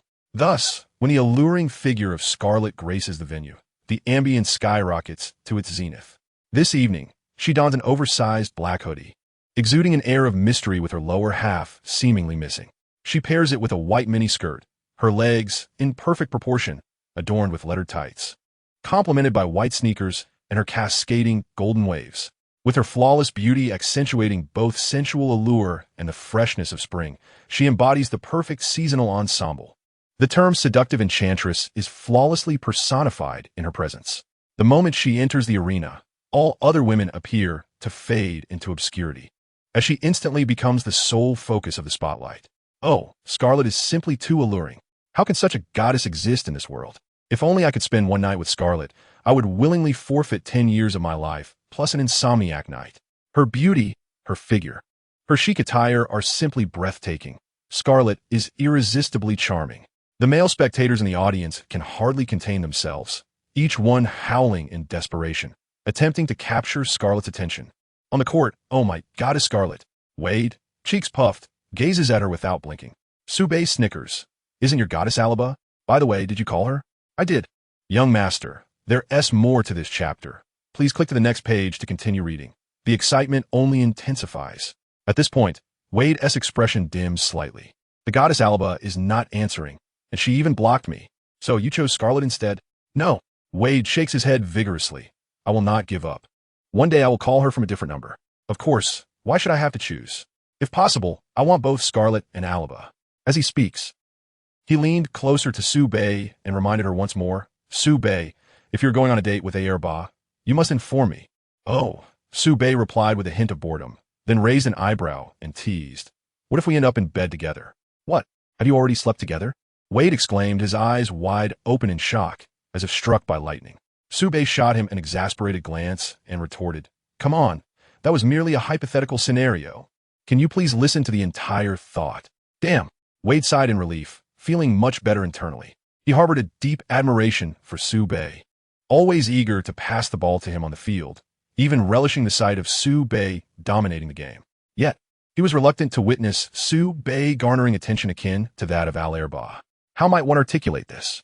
It could be described as a concern for his brother's struggles, tempered by the fear of his brother's ascendance to luxury. With the arrival of Si, the atmosphere in the arena reached a crescendo.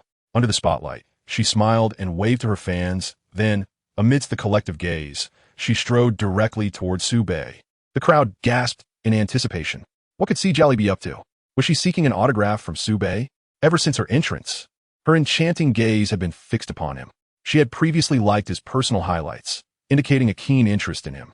Could it be that, like Allen Iverson, she too was genuinely captivated by Su-Bei? Whispers of speculation filled the air as Si approached him, making them the center of attention in that moment. Then, unexpectedly, a mishap occurred. As Si neared, approximately 23 meters from Su-Bei, her foot slipped, causing her to lose balance and lurch forward. In an instant, Su-Bei, startled, rushed forward in small, hurried steps, crouching slightly to catch her before she fell to the ground. The arena erupted in astonishment, not because Si had stumbled, but rather as she fell into Su-Bei's embrace. Her lips met his in a fleeting kiss. Gasps filled the arena. Si had, indeed, kissed Su-Bei before the eyes of all. This undeniable reality shattered the hearts of male fans present. They were all enviously green with jealousy, their expressions twisted in admiration. Su-Bei was equally bewildered. Wait, is this even possible?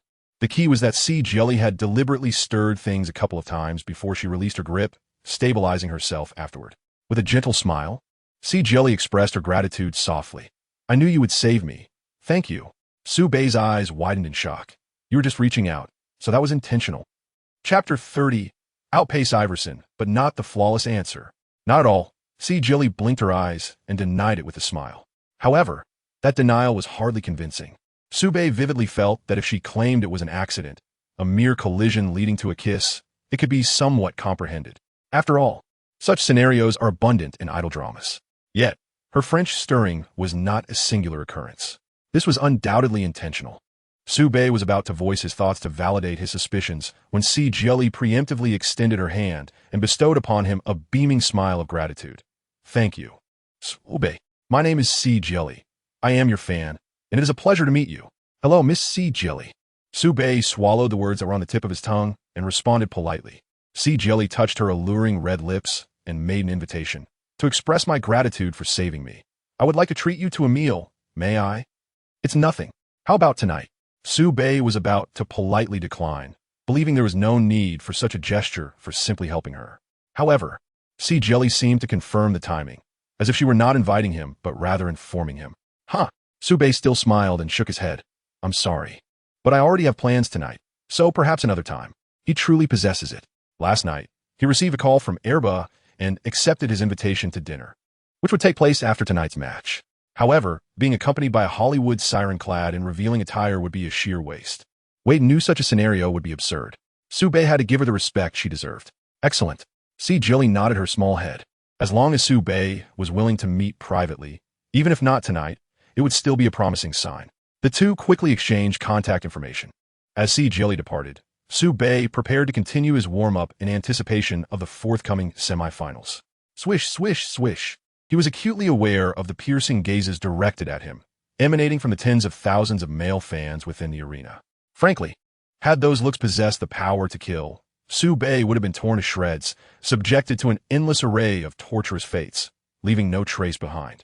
For heaven's sake, the countless nerds' idealized enchantress had just thrown herself into his embrace, sharing a kiss with him. The irony was palpable. Only moments prior, Su-Bei had found himself enveloping the slender waist of the ethereal beauty, Iverson, who boasted an angelic visage and a devilish figure. It was a 1-against-2 scenario. Unbeknownst to him, Su-Bei had unwittingly amassed a considerable amount of animosity, more accurately, envy. It was envy so profound it felt as though it could tear one apart, create an explosion on the spot, and morph into a myriad of forms. In response, Su-Bei merely shrugged, thinking, blame me. If I hadn't held onto your goddess, she might have fallen and marred her beauty, to which the assembled male fans retorted. We thank you and your entire family. Among these myriad of envious onlookers was also the star player from the University of Texas, T.J. Ford. Is he also a fan of Sigiali? No. He is, in fact, an ardent admirer of Princess Annie Way, the charming and vibrant princess portrayed in the Princess Diaries, whose radiant smile and lively demeanor have completely captivated him.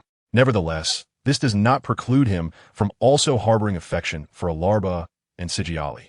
Men, after all, are often likened to boorish swine. Only children make choices. Adults, on the other hand, do not concern themselves with singular devotion. They desire it all. Jealousy has rendered him unrecognizable. He could hardly bear to witness Su Bei's intimate interactions with the two goddesses, even witnessing a kiss. It must be quite soft, he mused. T.J. Ford began to fantasize about Su Bei, only to shake his head vigorously, a surge of immense anger igniting in his eyes. Damn it! He muttered curses under his breath, questioning why that insufferable brat deserved any admiration. Even if he was undeniably handsome, he certainly did not merit such attention. Tonight, he vowed to humiliate him, to divert his goddess's gaze away from him and onto himself. In an instant, Su Bei attracted an abundance of animosity. What had he done to deserve this? He was entirely blameless. Boom! Amidst the fervent atmosphere created by 450,000 passionate fans in the arena, the time struck 7. The warm-up concluded, and the starters from both teams made their entrance, marking the official commencement of the first match in the semifinals. The Marquette Golden Eagles starting lineup consisted of point guard, Dwyane, shooting guard, Wade, small forward, Su Bei, power forward, Merritt, center, Robert Jackson. The Texas Longhorn starting lineup included point guard, T.J. Ford, shooting guard, Brandon Mouton, small forward, Brian Boddick, power forward, James Thomas, center, Jason Klotz. Mouton served as the Longhorn second leading scorer. Boddick was a defensive powerhouse. Thomas dominated the boards and the paint, and Klotz guarded the rim. Although only T.J. Ford was a star player, the rest of the team possessed formidable skills, and together they could unleash a tremendous fighting spirit. Jump ball. A contest for possession between Klotz and Robert Jackson. Crack. Klotz seized the opportunity, soaring to snatch the basketball, securing the crucial first offensive possession for the University of Texas. T.J. Ford advanced the ball. Positioning himself at the left arc, he faced Dyner's defense, gradually shifting his stance while lowering his center of gravity, then suddenly propelled himself forward with explosive speed. It was a left-side breakthrough. Dwyane recognized the impending attack, yet Ford was simply too swift, akin to a Bugatti launching from standstill, vanishing in an instant. Dwyane was utterly unable to keep pace. He was overtaken in a single stride, unable to even catch a glimpse of T.J. Ford's taillights. This may sound exaggerated, yet such is Ford's remarkable speed. The Dwyane players were left in utter disbelief. How incredibly swift! Just as Merritt was about to assist, Ford had already left him behind, driving directly towards the basket. Robert Jackson failed to provide support. Swish! Ford executed a flawless layup. Come on! T.J. Ford's pace was astonishing. Robert Jackson stood frozen in place, merely watching as Ford soared to the hoop. Of course, even if Robert Jackson had managed to intervene, Ford, being an exceptional playmaker, would have still found a way. He will also promptly pass the ball to the center Klotz onto the basket, enabling another successful offensive play. His speed not only bypassed the defenders, but also dismantled the opponent's defensive formation. This is truly impressive. In the commentary booth, Emil Johnson exclaimed with admiration. Just then, in the next round, Ford once again showcased his astonishing speed, accelerating past the defense, executing a stunning turn, and shaking off the would-be blocker. He surged down the right wing, heading straight for the basket. This time, Robert Jackson attempted to intervene, yet Ford's pace remained unfaltering. As he approached Jackson, he delivered a precise pocket pass with his left hand to the eagerly awaiting Klotz beneath the basket. With an explosive leap, boom, he executed a powerful two-handed dunk that shook the rim. Just as Emil Johnson had described, once Ford tore through the defense with his speed, whether the opponents defended or not, the outcome seemed invariably the same. Chapter 31. It was as if a lock had been set, freezing Ford. Averaging 8.1 assists per game, he is the league's assist leader this season, embodying both offensive prowess and playmaking ability. He is undoubtedly a pivotal figure within the team. Theoretically, after honing his skills in the NBA for a few years, he had the potential to evolve into a premier point guard, akin to the likes of Nash, Paul, or Darren, possessing an exceptional blend of scoring and playmaking abilities. This would have placed him at the threshold of all-star caliber. Regrettably, he encountered injuries in his inaugural season, which led to his complete absence in the following season. This misfortune has cast a shadow over his entire professional career. Nevertheless, even in spite of this, in his third season, he achieved impressive averages of 14, 2 points, 8, 1 assists, and 5 steals as a pivotal point guard. Had it not been for injuries, he is highly likely to become an all-star, even a superstar in the realm of basketball. Alas, there are no what-ifs. Considering the present, a healthy TJ Ford competes against players like Dwyane Wade, Dinwiddie, and Merritt with an air of effortless dominance, as if he were merely toying with them. He too struggles to keep pace, relying solely on his defensive tactics and height advantage to challenge Ford's offense. Whoosh! The basketball swishes through the net. Ford, undeterred by Wade's defensive efforts, scores effortlessly. In the realm of martial prowess, speed reigns supreme. TJ Ford is remarkably swift. I find it nearly impossible to match him, and even with defense, it proves to be an arduous task. After several exchanges, Wade begins to feel the strain. Fortunately, on the offensive end, he aggressively drives towards the basket, executing a pivot and scoring, providing a direct response. Yet, he cannot contain Ford, who perpetually eludes his grasp, leaving Wade with an unsettling sense of being led by the nose, burdened by an invisible pressure. "Dwyane, let us double-team him," Dinah suggested in a low voice. Wade shook his head. "It is still too early. We would implicitly acknowledge that TJ Ford is an unstoppable player, which would deal a blow to our team's morale." At this juncture, Wade approached Sube, saying, "Sube, though you are the offensive cornerstone of our team, it seems you are currently our only hope of containing TJ Ford. You are the perfect solution. I believe that the swift TJ Ford is not an invincible opponent for the perfect answer." Sube smiled faintly, exuding confidence. In the subsequent round, as Ford dribbled the ball towards him, Sube positioned himself in front of him. Ford narrowed his eyes, a glint of determination flashing within them, and scoffed. "Someone like you shooting TB on the basketball court. You ought to participate in a Victoria's Secret male model show." Sube replied, "Is this trash talk or a compliment? You've left me quite perplexed." "Thank you." He offered his polite thanks, tinged with confusion. "Who is complimenting you?" Ford bellowed angrily, suddenly accelerating outwards like a wild stallion, akin to an arrow released from its bowstring. Fast. Indeed, he is fast, so fast that Sube struggles to keep up. After all, while he has absorbed Allen Iverson's talents, his overall prowess is not entirely on par. His pure speed does not match that of Iverson. Yet, Ford possesses a terrifying velocity that surpasses even Iverson's. The contrast reveals the disparity. Wow, TJ Ford is truly astonishingly swift. With just a few quick bursts of acceleration, he leaves Sube trailing behind. It seems that Sube, in pursuit, is utterly unable to catch up. TJ Ford attacks the basket directly, executing a remarkably effortless layup, aiming to score right above Sube's head. "Oh my God!" Sube dashed forward, delivering a resounding block to TJ Ford. How is this even possible? The fervent commentary of Amy Johnson left everyone astounded. Kenny Smith clutched his head in disbelief, exclaiming, "Incredible! Sube jumped so high. He stands at 201 centimeters, while TJ Ford is merely 183 centimeters tall." Sube possessed an undeniable advantage in height and wingspan. Height, wingspan, and vertical leap. These three attributes conspired to enable Sube to chase down and block Ford, despite not matching his speed. This was astonishing. The arena erupted in a chorus of excitement. Fans were utterly thrilled. Everyone relishes a surprise. When one firmly believes that something is impossible, and it suddenly occurs, the ensuing astonishment is magnified. Sube blocking Ford isn't particularly extraordinary, yet when it appeared that there was a 99 chance he wouldn't succeed, and he ultimately accomplished it with a mere 1 chance, it transformed into a remarkable surprise. "What?" Ford stood there, utterly dumbfounded. I had clearly outmaneuvered him and completely shaken him off. How could he possibly block me? Did he really just do that? Robert Jackson's eyes widened in disbelief beneath the basket. On the perimeter, Dwyane Wade appeared equally astonished. Is this truly the prodigious talent that surpasses Allen Iverson? It's utterly terrifying. Ha ha. Wade couldn't help but laugh heartily. Just as I anticipated, TJ Ford may be quicker than Allen Iverson, but he cannot match the flawless prowess of this answer. Height, wingspan, vertical leap. Sube's array of talents overwhelmingly eclipses TJ Ford's slight edge and speed, which is utterly negligible. Well done, Sube.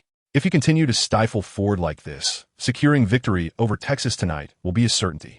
In the transition from offense to defense, Wade brought the ball up, reaching the top of the arc, and handed it to Sube while softly advising, "Sube, It's your turn to attack. I'll set a screen for you. This chapter is not yet complete. Please turn to the next page to continue enjoying the thrilling content. On both ends of the court, we shall effortlessly dismantle TJ Ford.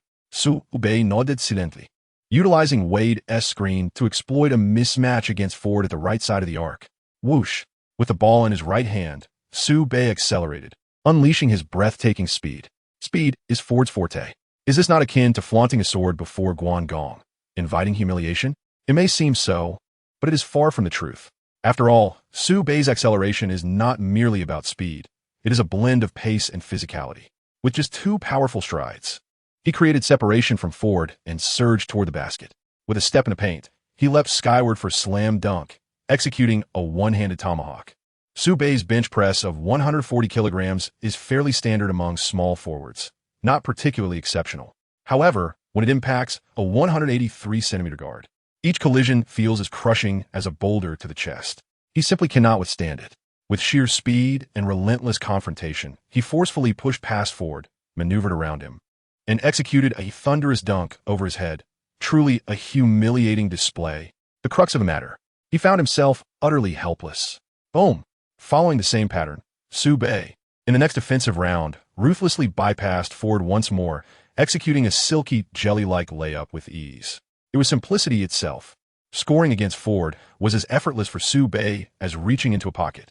Ford, visibly aggrieved, sought out Sube again, launching a lightning-fast breakthrough while maintaining control of the ball.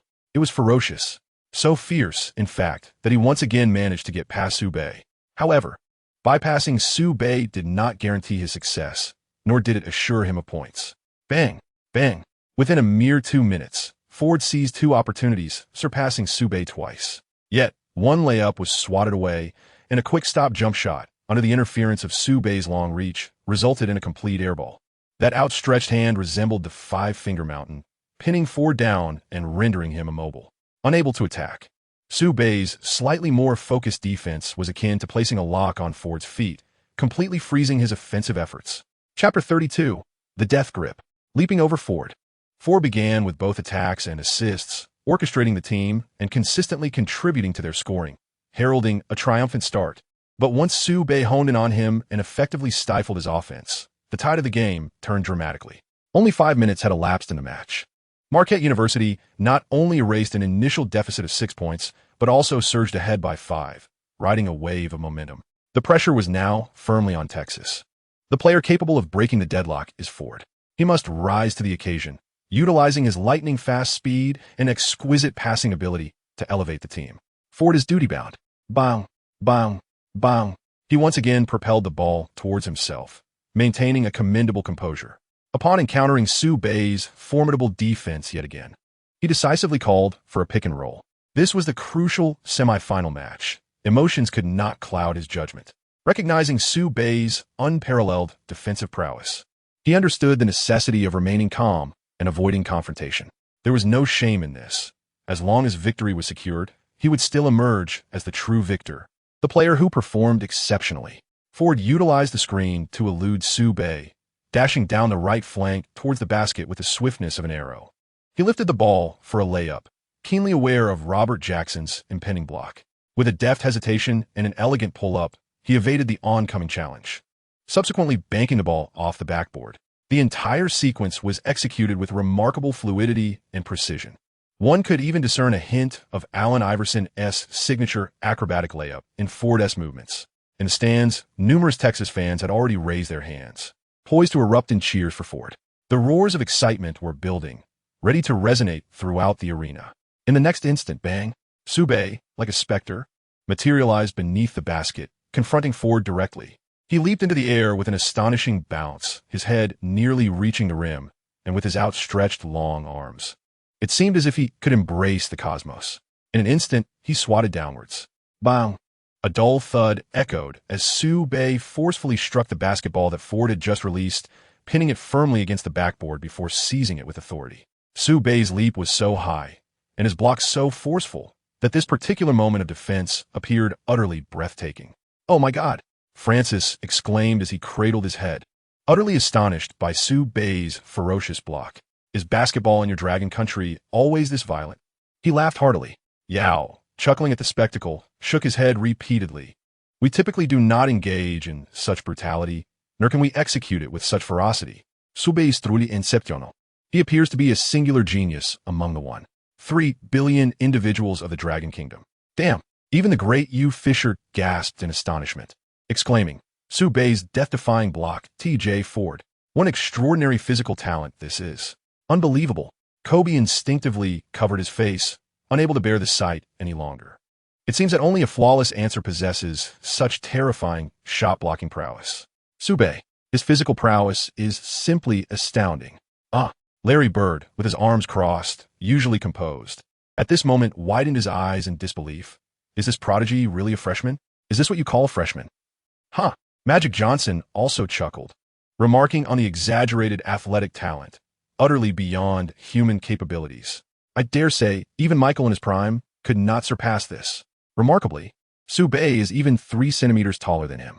Indeed, we should all be grateful that Allen Iverson stands at 183 centimeters rather than 198. Come on.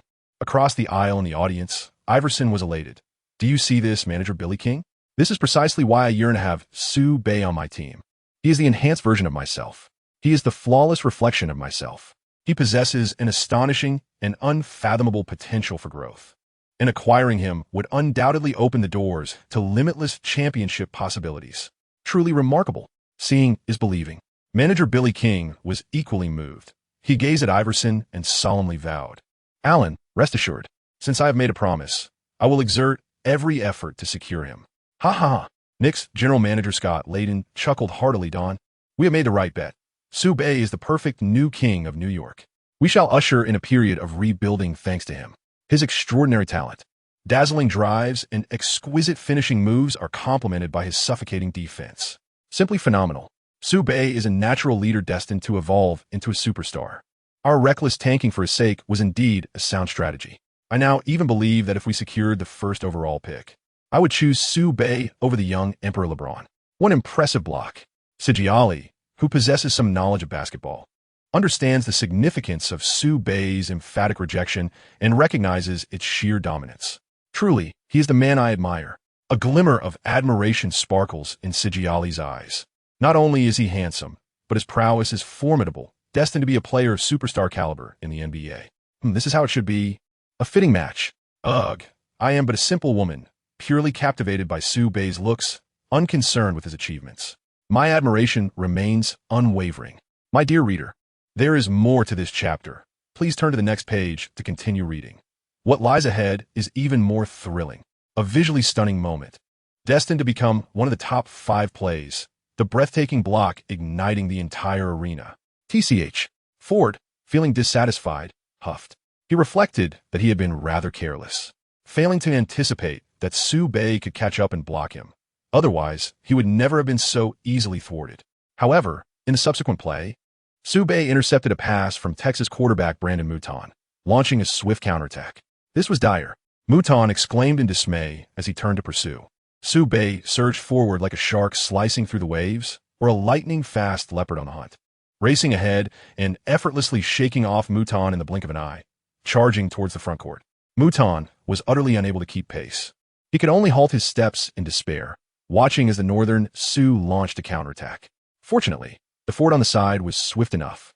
He surged forward like a Formula One car in a breathtaking sprint, catching up in the blink of an eye. Thud! He arrived at the basket ahead of time, positioned just outside the paint.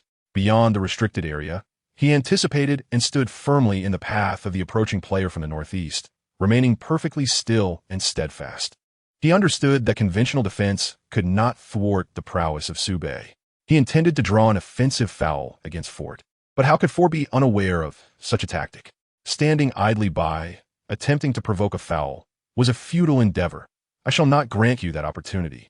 As the words fell, Sube charged towards Ford, seizing the ball while bending low, and then, as if equipped with springs, he soared into the air like a rocket. Whoosh! In an instant, Sube unleashed an explosive shot towards the heavens. The next moment, amidst the incredulous gazes of Marquette fans, the astonished eyes of Texas supporters, Wade's dropped jaw in sheer amazement, and the adoring stare of Sigiali, Ford stood in disbelief as if confronted by a specter. Boom! Sube leapt over Ford. a celestial warrior descending, delivering a powerful strike akin to splitting Mount Hua. Chapter 33. The waltz in place. Red when impatience. A conflict erupts. In the previous attack, Sube had decisively blocked Ford's shot. In the subsequent play, he executed a steal, maneuvered through the defense, soared over Ford, and executed a slam dunk over his opponent. Boom! The already fervent arena erupted into a frenzy, and the atmosphere reached a pinnacle with Sube's astonishing dunk. Madness. Sube's audacity knew no bounds. His formidable prowess was an impeccable response. Holy moly! In the commentary booth, Amy Johnson could not contain herself, exclaiming expletives. Ford was indeed one of the best players in the nation, vying for recognition as the best point guard alongside Naismith and John V. He was utterly defenseless in the face of a northern Jiangsu. He was akin to a cake, effortlessly crushed by Subnorth, reduced to a mere sieve. It is utterly astonishing. Oh my goodness. Kenny Smith's eyes widened like brass bells, even though Texas is the #1 seed in the South. And TJ Ford is one of the nation's finest players. Subnorth dismantled them with the ease of squashing an ant. This is a level of madness that seems surreal. I must say, Subnorth's dimensional onslaught during March Madness continues, perpetuating its momentum. Indeed, it is true. There is no mistake. It is an exceptionally accurate statement. The flawless answer on the grand stage of the NCAA championship is, without a doubt, a dimensional strike. Moreover, beside him stood the Flash Wade. Together, their collaboration rendered the game remarkably effortless. As the first half concluded, Marquette University emerged victorious over Texas by a staggering 20 points. Indeed, this was the stage of the Final Four. A 20-point margin is truly astonishing. In the annals of NCAA Final Four history, there has been but a single match with a differential exceeding 20 points, which took place in 1990 between the University of Nevada, Las Vegas, and Duke University. In that encounter, UNLV triumphed by an impressive 30 points. This not only marks the largest margin in Final Four history, but also stands as the greatest differential in the NCAA championship game. Now, Marquette is poised to orchestrate yet another rout. As the second half commenced, Texas faced immense pressure. They are still reluctant to concede.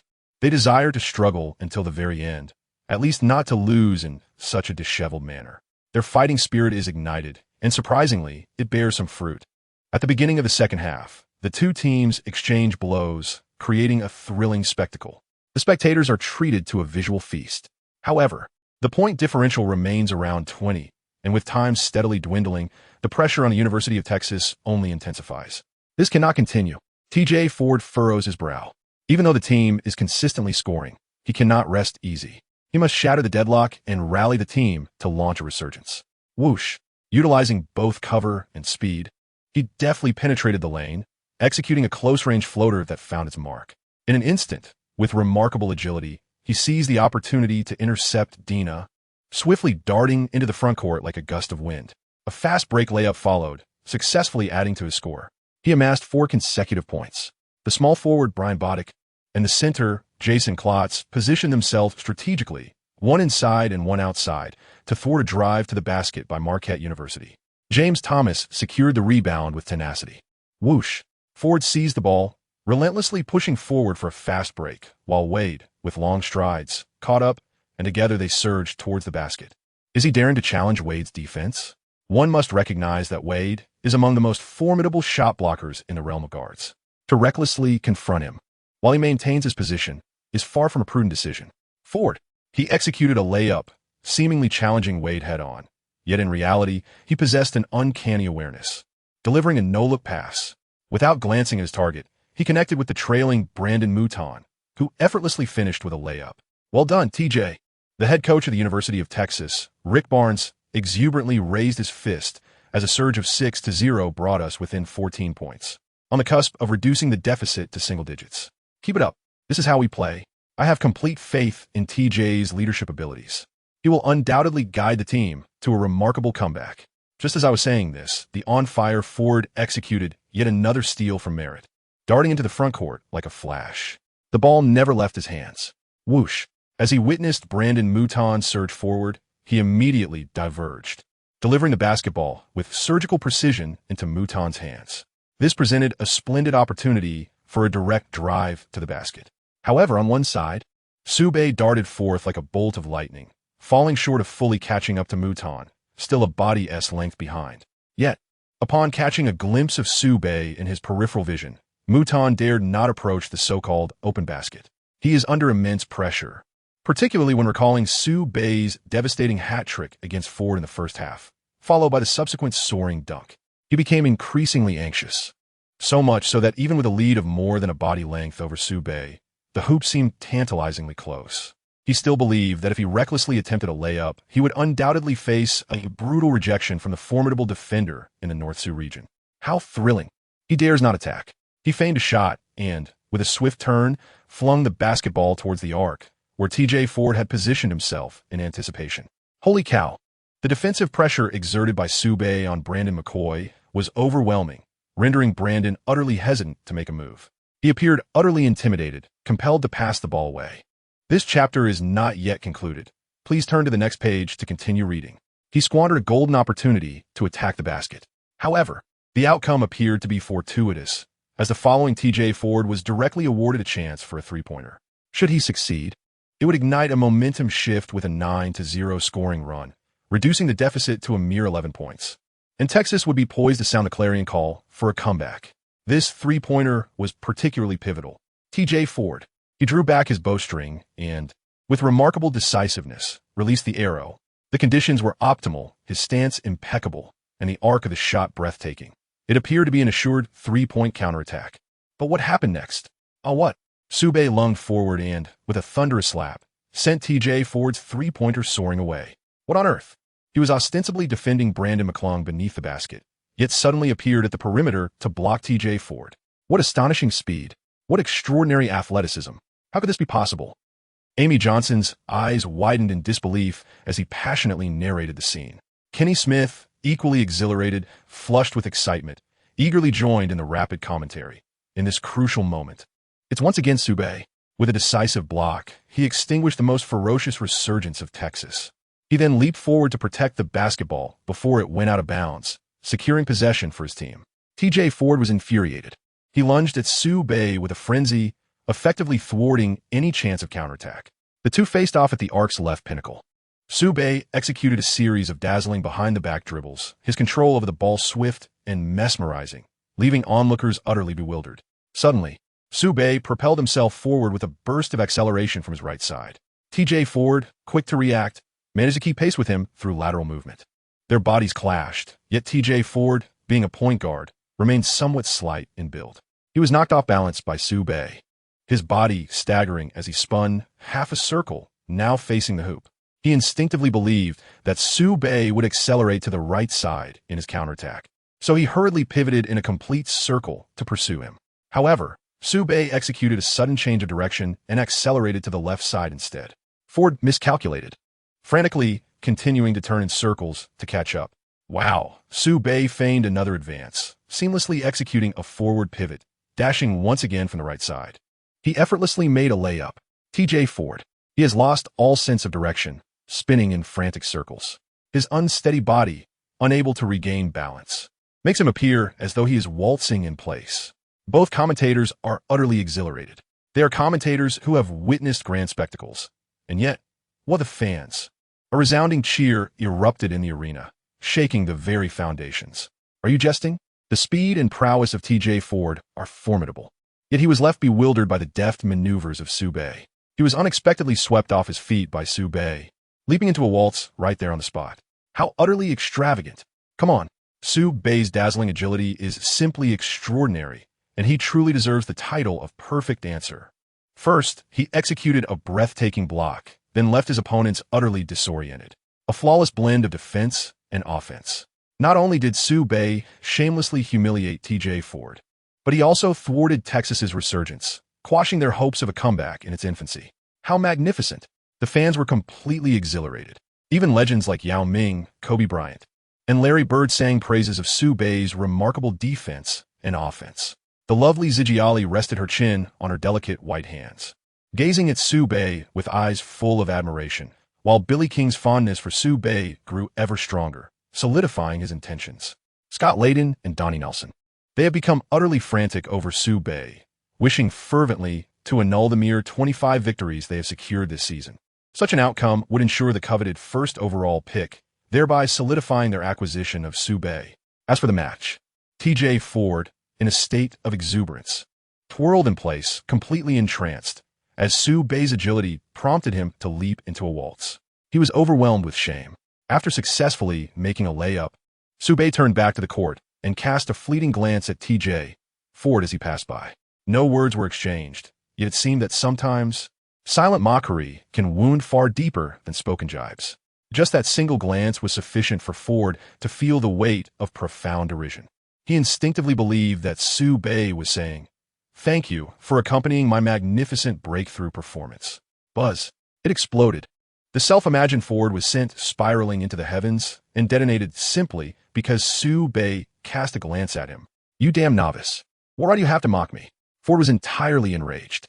His visage twisted in a menacing snarl. He suddenly erupted in rage, charging toward Su Bei and thrusting both hands forcefully against his back.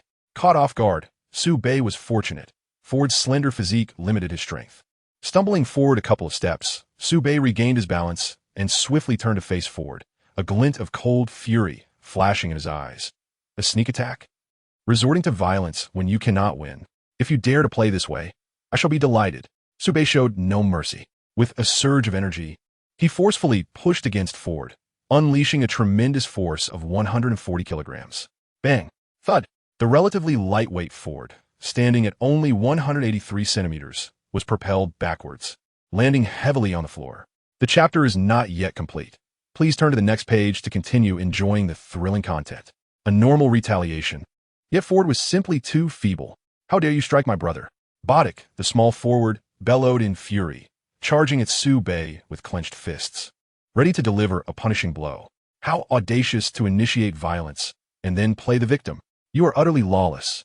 Wade intervened, stepping in to collide shoulder first with Boddick, sending him sprawling several meters away. "Dwyane, if you dare to strike me, I will make you regret it."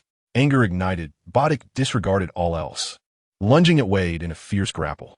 Brandon Mouton was no pushover either, rushing headlong toward Su Bei. "TCH, Su Bei snorted disdainfully, tightening his fists in silent resolve. A brawl? Beneath his formidable physique lay an athletic prowess that would not cower before anyone. However, just before Mutton could reach Su Bei, Robert Jackson surged forward, positioning himself protectively in front of Su Bei. Su Bei was not someone to be trifled with by a mere lackey. With a disdainful snort, Robert Jackson raised his arm to intercept Mutton's punch, subsequently retaliating with a powerful strike. Thud! Mutton, caught off guard, felt the full force of the blow crash into his face. It was excruciatingly heavy, intensely painful, and injurious. As a mere guard, Mutton was sent sprawling to the ground, the searing agony in his face making him feel as though his cheekbone had shattered. He lay on the ground, howling in agony, emitting heart-wrenching cries. "How dare you lay a hand on my teammate? You are courting death." The formidable forward, James Thomas, joined the fray with a fierce glare, swiftly followed by his center Jason Klotz. Robert Jackson showed no fear whatsoever. In a one-on-two encounter, it was all-out brawl. Dina and Merritt surged onto the battlefield, standing resolutely in front of Su Bei. What began as a conflict between Su Bei and Ford instantaneously transformed into a chaotic melee among the remaining 8 starters. Su Bei was taken aback. He had not anticipated his teammates to be so fierce, each one charging into the fray with such decisiveness and vigor. This conflict was of their own making, and he had only been with the team for a mere month, forming bonds that were not particularly deep. Yet, they were so resolutely willing to stand up for him. Su Bei felt a surge of emotion. Damn it! With his teammates rallying to his side, how could he possibly hold back? With a clenched jaw and tightened fists, he was resolute to join the fray, eager to exact retribution upon the Texas players who had tormented him. However, the tumult had only just erupted. Coaches, substitutes, and 3 referees surged forth, swiftly intervening to separate the factions. Ford, who had been forcefully pushed to the ground by Su Bei, lay there in agony, incapacitated and unable to partake in the scuffle. Mouton was felled by a punch from Robert Jackson, writhing in pain on the floor. Wade and Boddick were entangled in a grappling embrace, appearing fierce yet, in reality, their faces were uncomfortably close as they exchanged verbal jabs. Dina and Merritt stood guard over Su Bei, who was poised to advance once more but was halted in his tracks. Thus, while it seemed like a chaotic melee involving 10 individuals, in truth, Only James Thomas, Klotz, and Robert Jackson were genuinely engaged in combat. Robert Jackson, a true powerhouse, fearlessly threw punches against two opponents, demonstrating remarkable tenacity, embodying the essence of a stalwart defender, truly deserving of his reputation as the defensive backbone of Marquette University. He was struck in the face by James Thomas and Klotz, yet he retaliated with both fists and feet.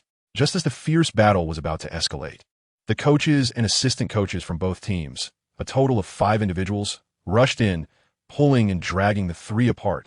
The massive clash involving 10 players abruptly ceased. Chapter 34. 7 ejected.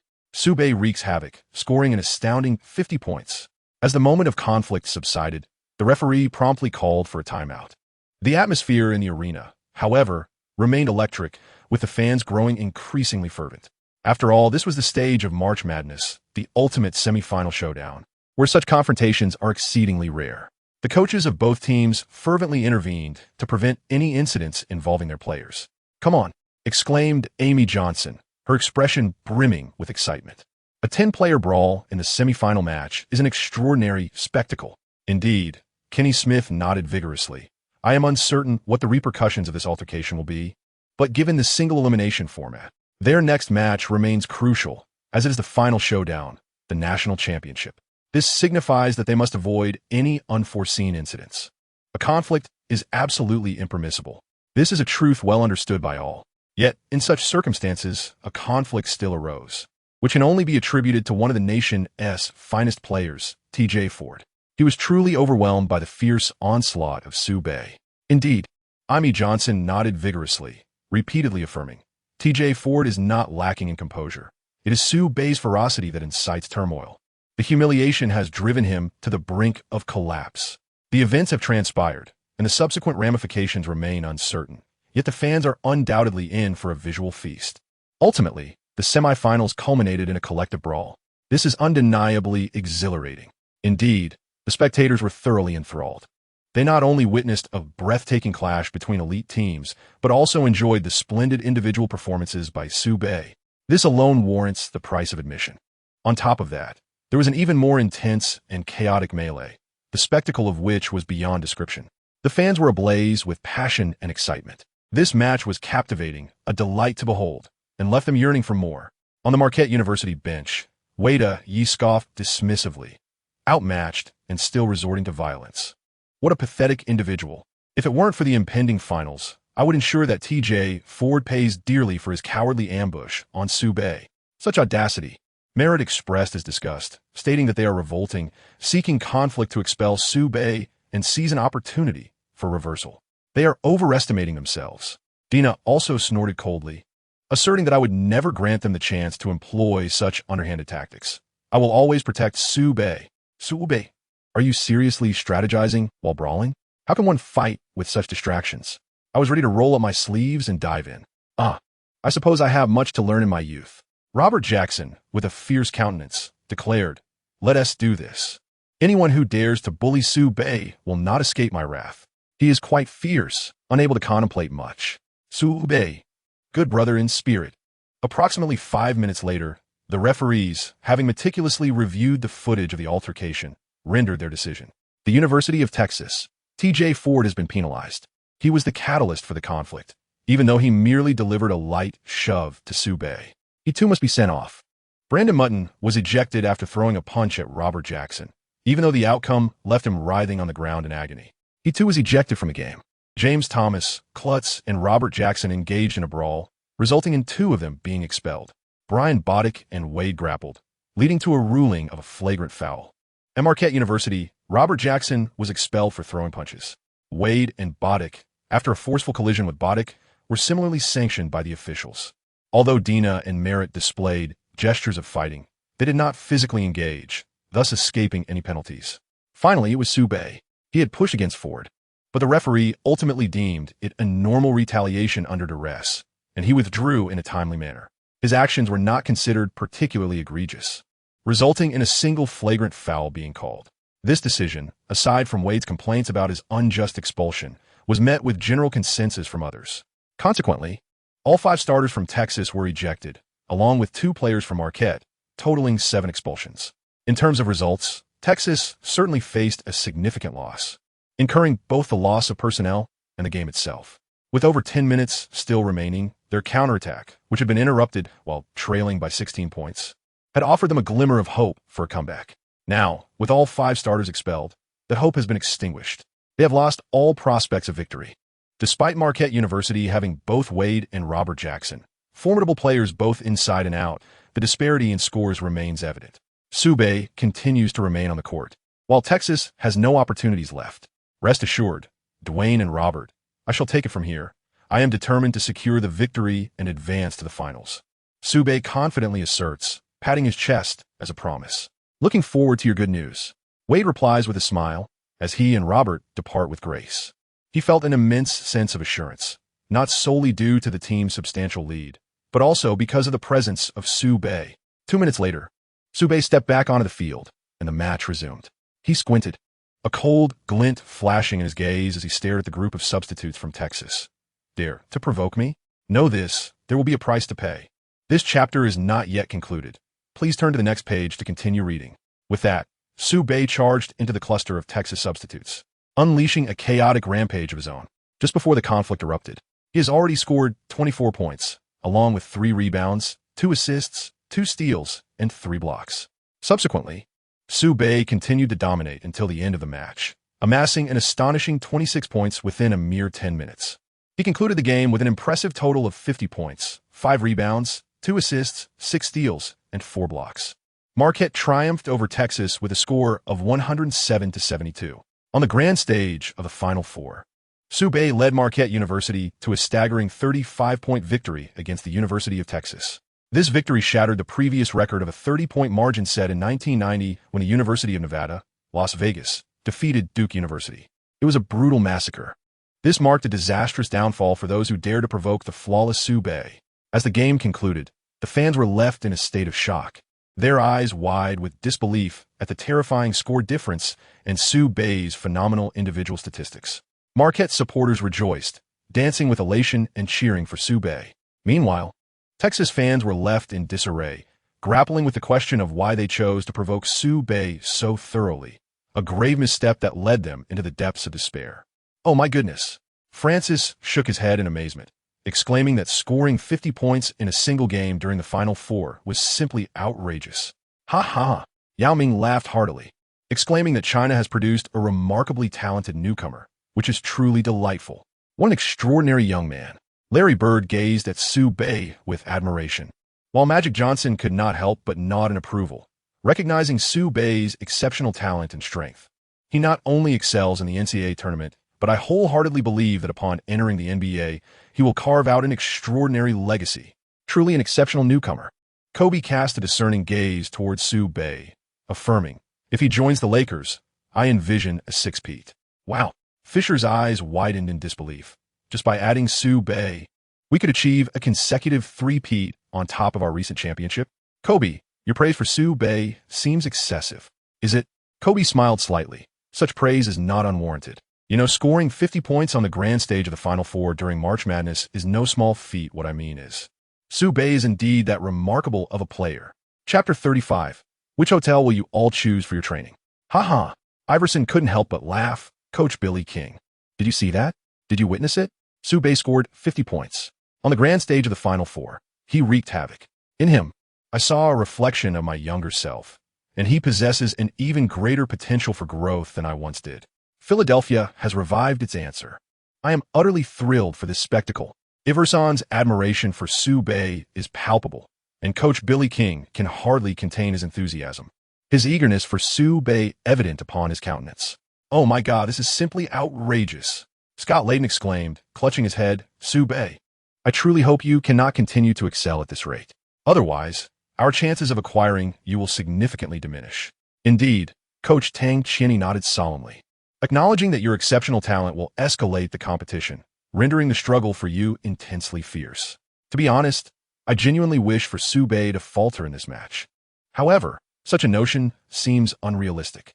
Therefore, I hope that in the upcoming national finals, Sube performs dismally, attracting scorn and criticism from the media, even being disparaged. Let Wade lead the team to victory and claim the MVP title. Such a stark contrast would amplify the media's vitriol towards Sube, thereby increasing our chances of securing him. Sube, Tang Chini, I thank your entire family. Wade, Tang Chini, I thank your whole family as well. Wow. After the match, Amy Johnson, reviewing the records, exclaimed, "First and foremost, we must congratulate Marquette University for their remarkable journey, having navigated through adversity to reach the national finals. They are the most formidable dark horse of this year, truly exceptional in every regard." Furthermore, tonight's confrontation was exceptionally thrilling. The clash between powerhouse teams, the dazzling offensive displays of the star players, the unforeseen explosive conflicts, culminating in a shocking 35-point rout. The myriad of shifting dynamics rendered this match not only captivating, but also unpredictably exhilarating. In conclusion, I feel compelled to extol the remarkable performance of Sube. As a freshman, his performance on the stage of the Final Four can be described as nothing short of impeccable. He led his team to a massacre of Texas by 35 points, setting a new record for the largest margin of victory in a single game of the Final Four tournament. He astonishingly scored 50 points, earning him a place in the exclusive 50 club of the NCAA tournament. According to my recent research, throughout the entire history of the NCAA tournament, only 4 players have ever achieved a single game score exceeding 50 points. The first was Oscar Robertson, known as the Big O, from the University of Cincinnati, who amassed 56 points against the University of Arkansas in 1958. The second was Jerry West, the iconic figure from West Virginia University, who scored 54 points in a match against the University of Notre Dame in 1959. The third was Bill Bradley from Princeton University, who delivered an impressive 58 points in a game against Wichita State University in 1965. The fourth was Austin Carr from the University of Notre Dame, who set a record with 61 points in a contest against Ohio University in 1970, a mark that still stands as the single-game scoring record in NCAA tournament history. Now, with his remarkable feat of 50 points, Sube has become the 5th member of the illustrious 50 Club in NCAA tournament history. Truly impressive. He is truly remarkable. The two commentators extolled Sube, singing his praises without reservation. The fans, upon hearing their words, were elated, especially the Marquette supporters, who were overjoyed by the sudden emergence of Sube from the school team. Sube is exceptional. A flawless performance is invincible. Sube mop. The fans collectively cheered for Sube, and amidst the excitement, someone shouted Sube mop, which resonated throughout the crowd. The stands erupted into a chorus of cheers for Sube. Initially, the sound was modest, but it grew louder and louder, culminating in a synchronized shout. This night is destined to belong to Sube. On the court, after the match concluded, C. Gilly approached Sube and exclaimed with a smile, "Congratulations, Sube. Your performance tonight was outstanding. You were the finest athlete in the arena." "Thank you," Sube replied with a slight smile. "Miss Sijadi, you were the most beautiful and alluring woman in the venue tonight." "Really?" C. Gilly responded, a hint of curiosity in her voice as she casually tossed her hair back, followed by a charming smile. "May I embrace you?" "Of course," Sube graciously agreed. Thus, amidst the envious gazes of countless male fans, Sube shared an intimate embrace with the enchanting C. Gilly. But wait, it didn't end there. Sijadi, with her hands deftly wrapping around Sube's neck, gently pulled his head down. With a soft smack, she planted a kiss on his right cheek, leaving a mark of her lipstick. C. Gilly whispered softly into Sube's ear, "You will undoubtedly win a national championship. And remember to have dinner together when you have the time." "Okay," Sube promised. Satisfied, C. Gilly departed. The lipstick mark on Sube's face was broadcasted on the big screen, much to the delight of the production team. The arena was filled with the sound of shattered hearts, followed by piercing glares directed at Sube. If looks could cut like knives, he would have been sliced to pieces. "Huh." Sube, feeling the envious and jealous stares surrounding him, shook his head with a smile. "C. Gilly certainly puts pressure on me. Is she always this enthusiastic upon their first meeting? What does she mean? Is she teasing me? Or has she taken a liking to me? I'm uncertain, but this is quite excessive. Doesn't she fear playing with fire, or that I might consume her?" Renowned ESPN journalist Mark Stein approached Marquette University's coach, Tom Crean, with a query regarding his player, Sube, who scored an impressive 50 points that evening. Coach Crean pondered for a moment before responding with a smile. "You know, Sube has always been an exceptional player. Scoring 50 points? I believe that is not a daunting task for him. He had not previously obtained it, merely because it was unnecessary. The competition never reached such a critical moment. He consistently clocks out early. As for his anger tonight, I share my indignation regarding the behavior of those players from Texas. Consequently, I granted Su Bei the opportunity to unleash his offensive prowess. The outcome is precisely what you have witnessed. He scored 50 points and annihilated the number 1 seed in the Southern District with a staggering 35 points. This sounds utterly insane, yet Su Bei accomplished it. He is truly remarkable. This is precisely why he was able to surpass Carmelo Anthony and ascend to the 3rd position.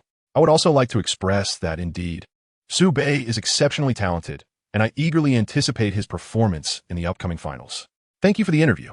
At that moment, Stein hurriedly interrupted Tom Clean, bringing the interview to a close. He had noticed that C. Jelly was leaving Su Bei and rushed over, feeling the urgency to interview today as protagonist. Tom Clean? So I was merely an appetizer while you awaited your interview with Su Bei. How frustrating. Chapter 36. A Gentleman's Meal. Affection in. Reporter Mark Stein jogged swiftly to Su Bei, anxious not to lose the opportunity to others. He exclaimed, Su Bei, congratulations on advancing to the national finals. Congratulations on becoming a member of the NCAA 50 Club. Tonight, your performance was exceptionally outstanding. So, I must ask, are Miss Sigiali's lips soft? Su Bei responded with confusion. Huh? Shouldn't you be asking me about scoring 50 points and demolishing the University of Texas by 35? I already have my thoughts prepared. You should be asking me that. Instead, you come at me with this absurd question. How trivial. Suppressing his urge to retort against Stein, Su Bei managed a professional smile. That was merely an accident. Oh no. Stein persisted relentlessly. Miss Sigiali has already embraced you and even kissed you just moments ago. The lipstick mark on your face has yet to fade, hasn't it? She must have whispered something in your ear. Was she seeking your basketball wisdom? So, where do you plan to study together, at which hotel? Su Bei replied incredulously. What the hell? Studying at a hotel? Is that what you call serious learning? He shot a glance at Stein. We merely met for the first time. Please don't complicate something so simple. Su Bei, it's perfectly normal to be in a romantic relationship. There's no need for you to be evasive, Stein continued, lost in his own fanciful thoughts. If you could win over Sigiali, a Hollywood starlet, I believe the entire NCAA and even the NBA would be proud of you. Go for it, Su Bei. You are the best. I hope you win a national championship and take home the beauty. Those words felt oddly comforting. Su Bei smiled slightly. Thank you for your blessings. I will give my utmost effort to win the national championship. The interview concluded. Although Stein did not receive the affirmative answer he desired, it did not hinder him from crafting sensational gossip about Su Bei and Sigiali. On the court, after the interview with Su Bei had ended, Dayo approached. He first embraced Su Bei warmly, then exclaimed joyfully, Su Bei, your performance tonight was simply outstanding. That Ford fellow is quite formidable. Yet you turned him into a mere sieve. I can hardly fathom it. Keep pushing forward. Let's strive together to make our mark in the NBA and let the world know that the Chinese national basketball team is not to be underestimated. All right, Su Bei replied with a smile, nodding his head. Rest assured, Big Yao, I will train diligently and play each game to the best of my abilities, bringing honor to our nation. Some play basketball out of a deep love for the sport, while others do so for financial gain. Yet for Yao Ming, beyond the pursuit of wealth, he genuinely aspires to see the Chinese national basketball team break free from Asia and step onto the global stage. He possesses a profound sense of patriotism within the realm of basketball. He aspires for the Dragon Kingdom basketball team to improve, which is also one of the reasons for his pursuit of a career in the NBA.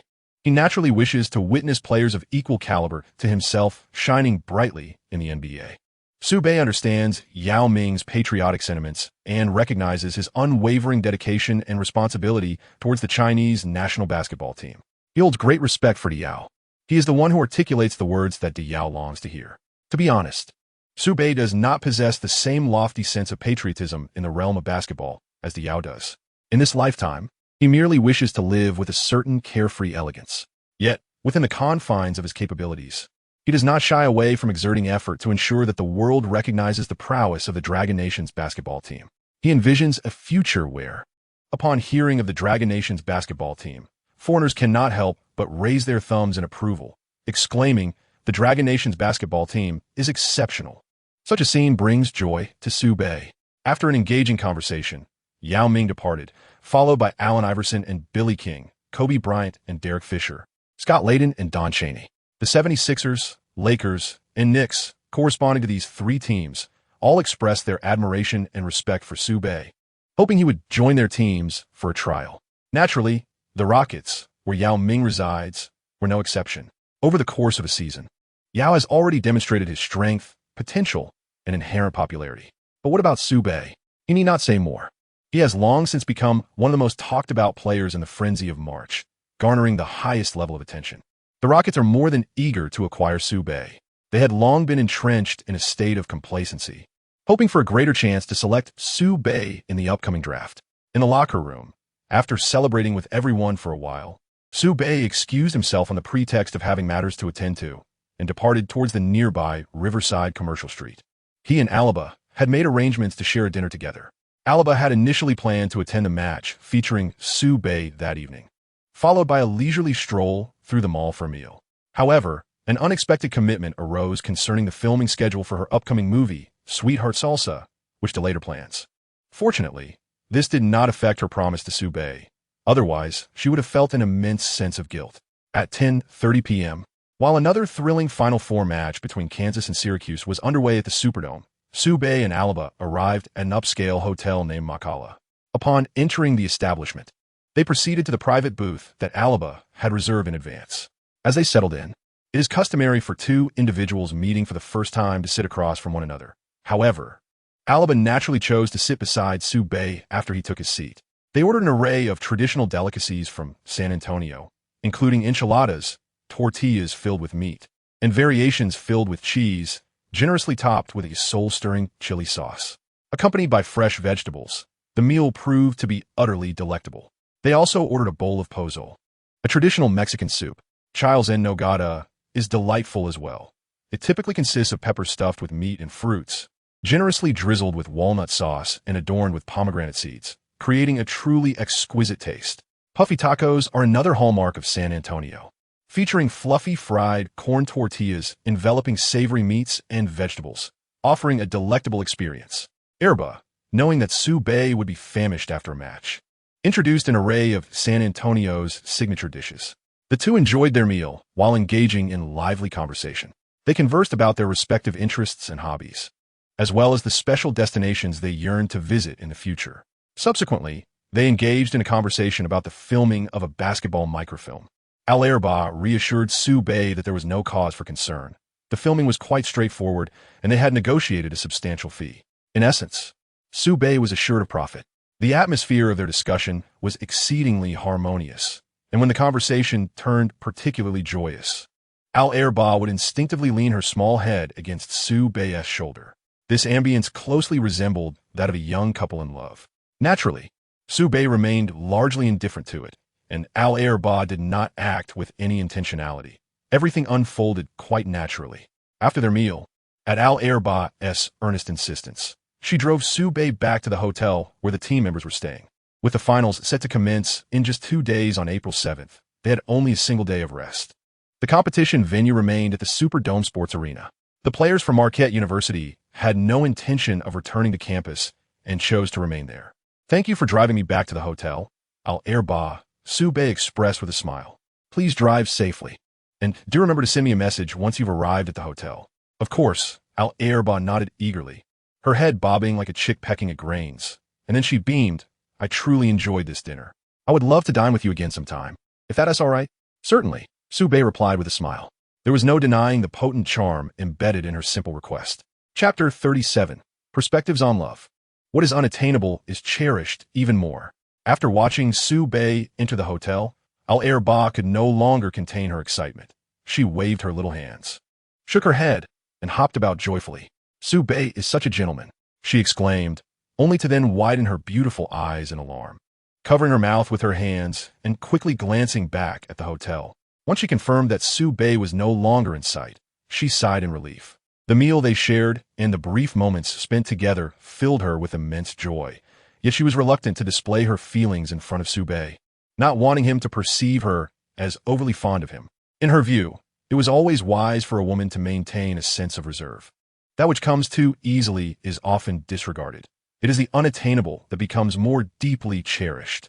Could it be that Al-Erba had completely fallen for Sube solely because of his looks? Not entirely.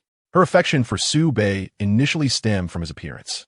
However, tonight's dinner and the moments spent together have significantly enhanced her fondness for him. During the meal, when sauce accidentally smeared the corner of her mouth and she found herself unable to reach for a napkin, Sube promptly provided one and placed it beside her. When she felt parched after the food turned salty and the water in her cup ran dry, he was quick to refill it. When her lipstick inadvertently slipped from her pocket and fell to the floor as she bent down to retrieve it, Sube, in a light-hearted manner, shielded her from the sharp edge of the table, preventing her from bumping her head. He even allowed her to place the order first and inquired about her dietary restrictions while making his own selections. All of these gestures were spontaneous, without any prompting or request from her. They were purely Sube's personal actions, flowing naturally, as if innate politeness. To her, these instinctive little acts were imbued with gentlemanly charm. She holds a great affinity for men of such elegance. What woman does not appreciate a gentleman? A man who is both considerate and respectful? If he possesses long legs, a robust physique, and a chiseled, handsome visage, she would undoubtedly fall head over heels. At this moment, Sube embodies such qualities. Alba's affection for him is soaring. Yet, she remains somewhat reserved. She believes she could take a more proactive stance, but still wishes for Sube to pursue her, perhaps even win her over. Just as her philosophy on love dictates, the more elusive the desire, the more precious it becomes. Now let us speak of Sube. Upon returning to the hotel, the players surprisingly refrained from celebrating their victory at the bar or nightclub. Instead, they gathered in the spacious living room of a large suite to watch another semifinal match, pitting the University of Kansas against Syracuse University. What is the current score? Sube inquired upon his return. Wade focused intently. Syracuse leads by 11 points. Kansas is struggling to keep pace.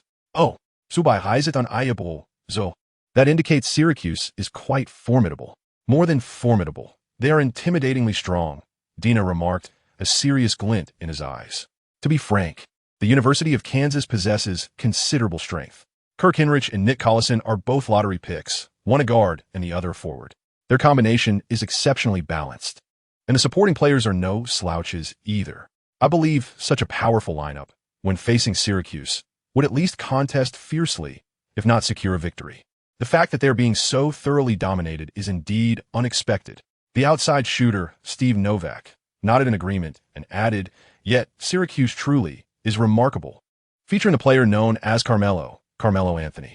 He resembles an offensive kaleidoscope, executing breakthroughs, layups, mid-range shots, three-pointers, floaters, and thunderous dunks, among others. He seems to possess an array of martial arts skills, mastering each with finesse. Kansas simply cannot thwart his relentless assault. Their point guard, Jerry McNamara, is an exceptional three-point shooter with commendable playmaking abilities.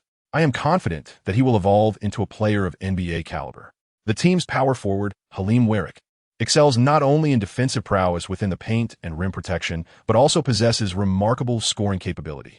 He undoubtedly possesses the capability to enter the NBA. The shooting guard, Billy Edlin, excels in perimeter defense, while the center, Craig Fuchs, stands resolutely in the paint. Both are formidable defenders. Their lineup is not only well-balanced, but also possesses remarkable strength, truly a formidable presence. I believe our opponents in the finals will be Syracuse University, a team that poses a significant challenge. Merritt's expression was far from pleasant. The players from Marquette University, upon witnessing the prowess of the Syracuse athletes and their overwhelming dominance over the University of Kansas, felt an intangible pressure. Observing tis sube sruget non talenti unperturbed. He was about to continue speaking to uplift the team's spirits when Coach Tom Klin walked in from outside. With a hint of dissatisfaction in his tone, he shouted, "I can sense your fear from outside the door. Do not bolster his morale at the expense of your own dignity. Is Snow City University truly formidable? How formidable can it possibly be? They triumphed by a mere 11 points. Even if they had secured a victory by 20, I would not find it particularly remarkable. After all, we are the team that on the grand stage of the Final Four utterly decimated our opponents by 35 points, etching our name in history. Who can rival our prowess? Furthermore, our team boasts two players of NBA caliber, both poised within the lottery picks. Sube's astounding 50-point performance has earned him a place in the exclusive club of 50 in the NCAA tournament, even surpassing Carmelo Anthony to ascend to the third position. He is indeed the perfect answer. Is he not a stronger player? I even believe that had it not been for LeBron James and Darko Milici's absence during the madness of March, and had they not faced off against Sube, he could have ascended to the top draft position. Such words, once spoken, instantly invigorated everyone. The players' spirits soared immediately. Sube has always been the man who offers them boundless possibilities and hope. In the match between the University of Kansas and Syracuse University, Syracuse emerged victorious with a 15-point lead, successfully advancing to the next round. The list for the national championship showdown has also been released. Marquette University versus Syracuse University. Syracuse University stands as the second seed in the Eastern region. The initial skepticism surrounding them stemmed from the fact that Carmelo Anthony was merely a freshman. Consequently, he continues to deliver a performance of a dominating caliber on the court. Marquette University stands as the third seed in the Midwestern region. The initial skepticism surrounding them stemmed from the fact that the team boasted only one player of decent caliber, Wade, rendering them unable to stand alone. However, as fate would have it, the perfect answer emerged from the North, delivering a stunning upset in the NCAA championship. All four number 1 seeds fell victim, and last year's champions were eliminated early. In this light, the impending clash between the two teams in the finals can indeed be viewed as a showdown of dark horses, raising anticipation to exhilarating heights. Chapter 38. Still eating? Here we come. With merely 2 days remaining until the exhilarating climax of March Madness, the national championship, the wait feels interminable. Media outlets, journalists, newspapers, and experts from various sports radio stations are diligently fulfilling their roles, fervently generating excitement for the impending contest. This is the ultimate showdown, and it promises to be nothing short of spectacular. In his podcast, the flamboyant Barkley invited fellow TNT commentators Kevin Harlan and Doug Collins to join the discussion. They engaged in a discussion about the NCAA National Championship. Barkley was the first to speak. The NCAA Championship, featuring Marquette University versus Syracuse University, promises to be a thrilling spectacle. He pondered aloud. Might I interpret this as a duel for both the most outstanding player and the third pick between Northern and Cameron? I concur, Kevin Harlan nodded vigorously. This year's MOP is likely to emerge from one of those two. The victor shall claim that honor. As for the third pick, I believe it follows suit. Both are small forwards. Both have exhibited basketball prowess akin to that of superstars, and both have ascended to the third pick in the draft. Therefore, the winner of their direct confrontation should undoubtedly be the third pick. As Charles stated, I too believe that this year's championship will hinge upon a clash between Northern and Cameron. It appears destined to be an exhilarating battle. Come on. Doug Collins, merely listening, was filled with excitement, exclaiming, I am immensely eager for this year's championship. I even have a fantasy.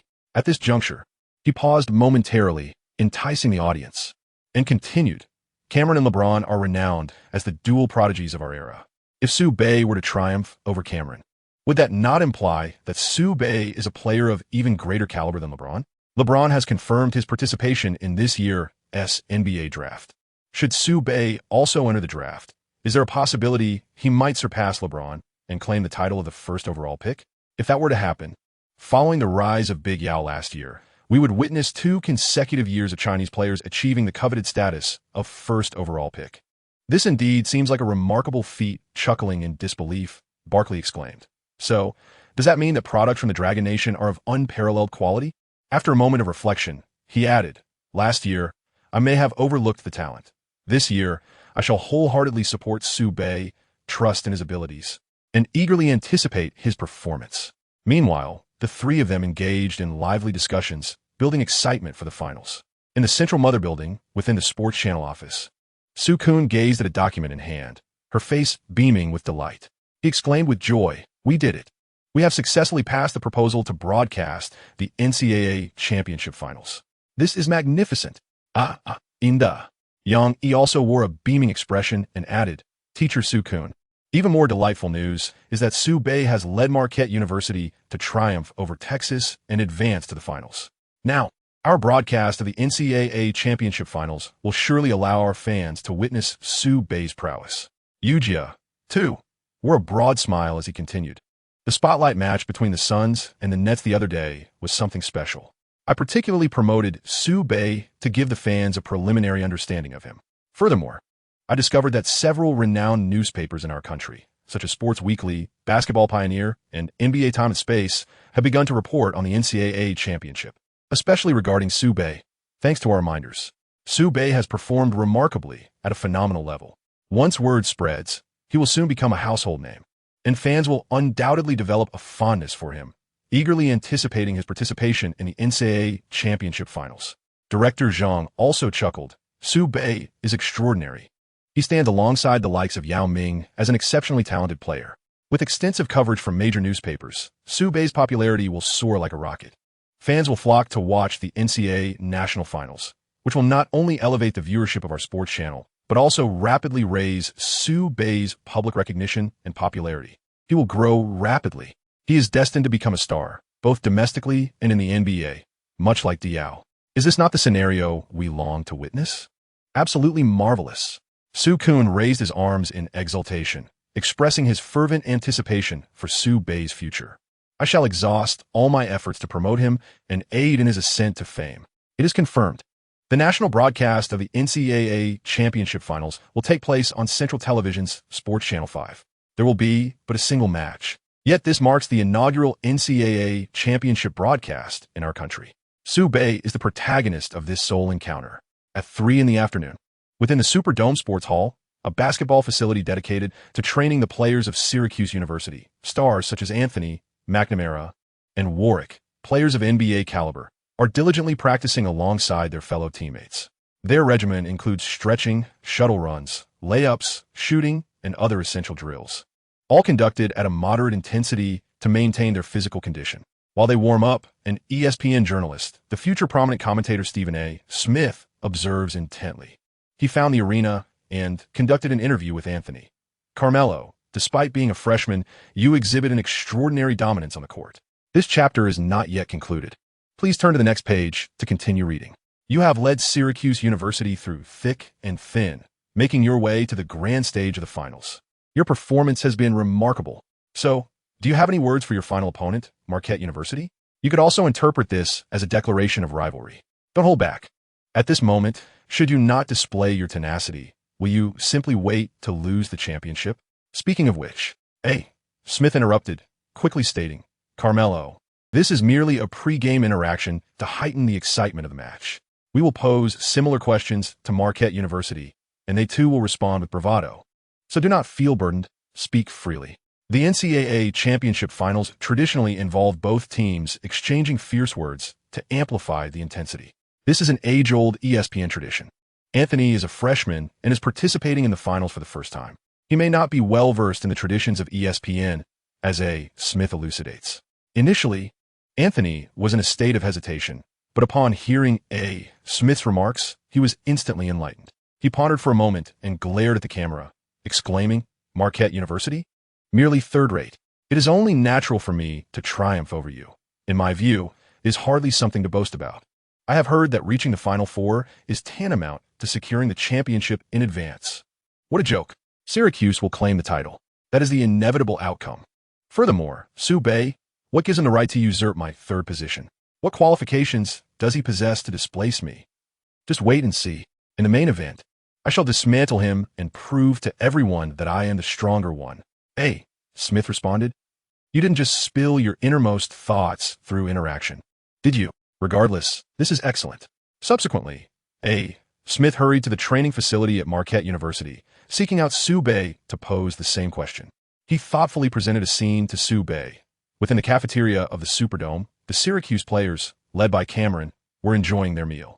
The team from Marquette University, headed by Su Bei, had also arrived. As the two teams encountered each other before the match, what fierce words would Su Bei unleash upon the players of Syracuse University?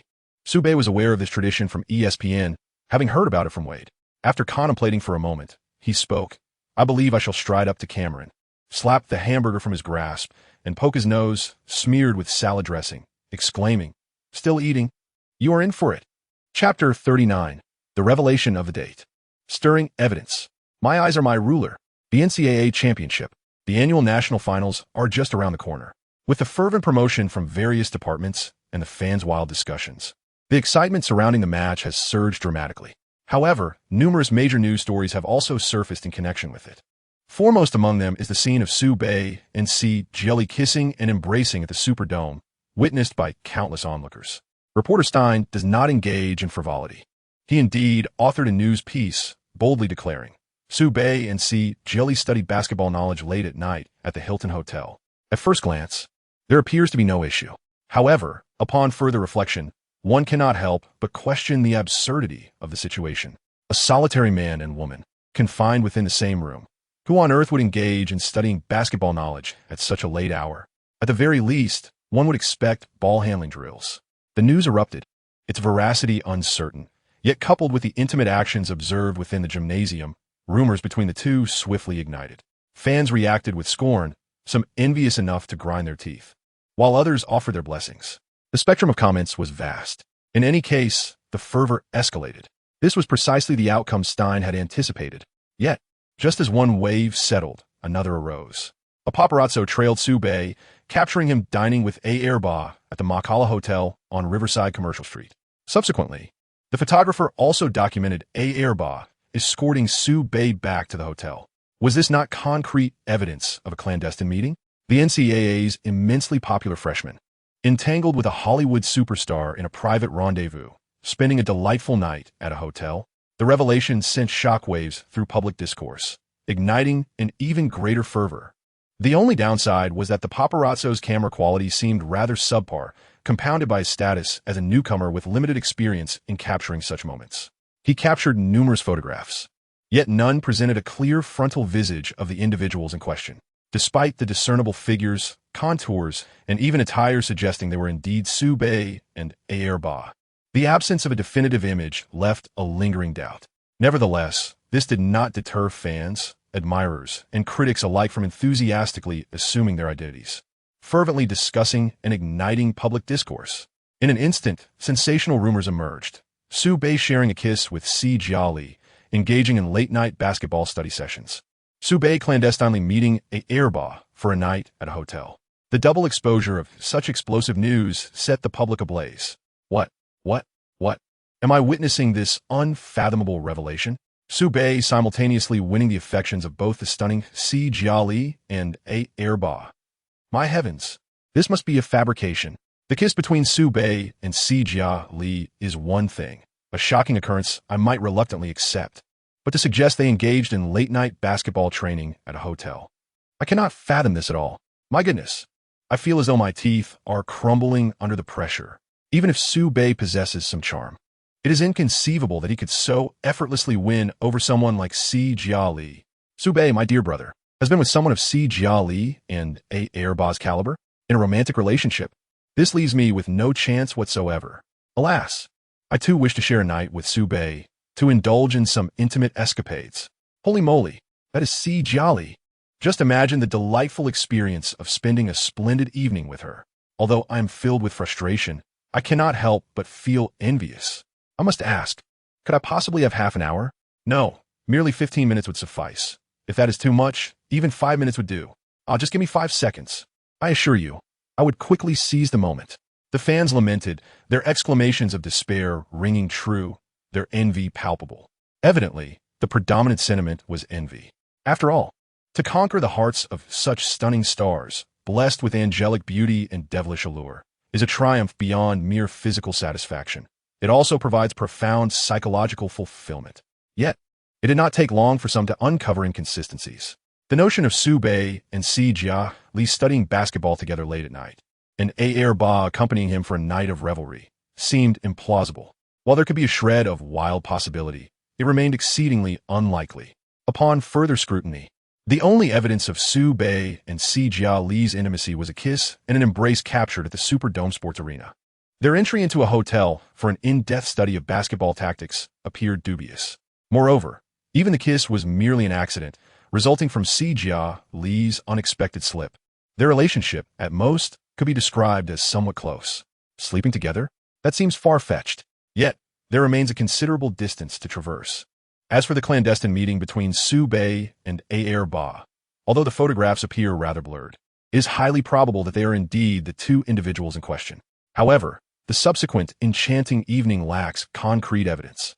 Moreover, the likelihood of their private dinner being a pretext for collaborating on a basketball microfilm suggests a professional engagement. Upon careful analysis, some rational fans posit that Sube shares a relationship with Ayerba and Si Jiali that is somewhat more intimate than that of ordinary acquaintances. Nonetheless, that is where the matter rests. Has the farce come to an end? Absolutely not. Those who wish to stir the pot and delve deeper into the realm of gossip will not easily overlook the trio. Sue Bay, embodying the persona of a philanderer, is gradually becoming the subject of negative publicity, and this narrative is far from concluded. Please turn to the next page to continue reading.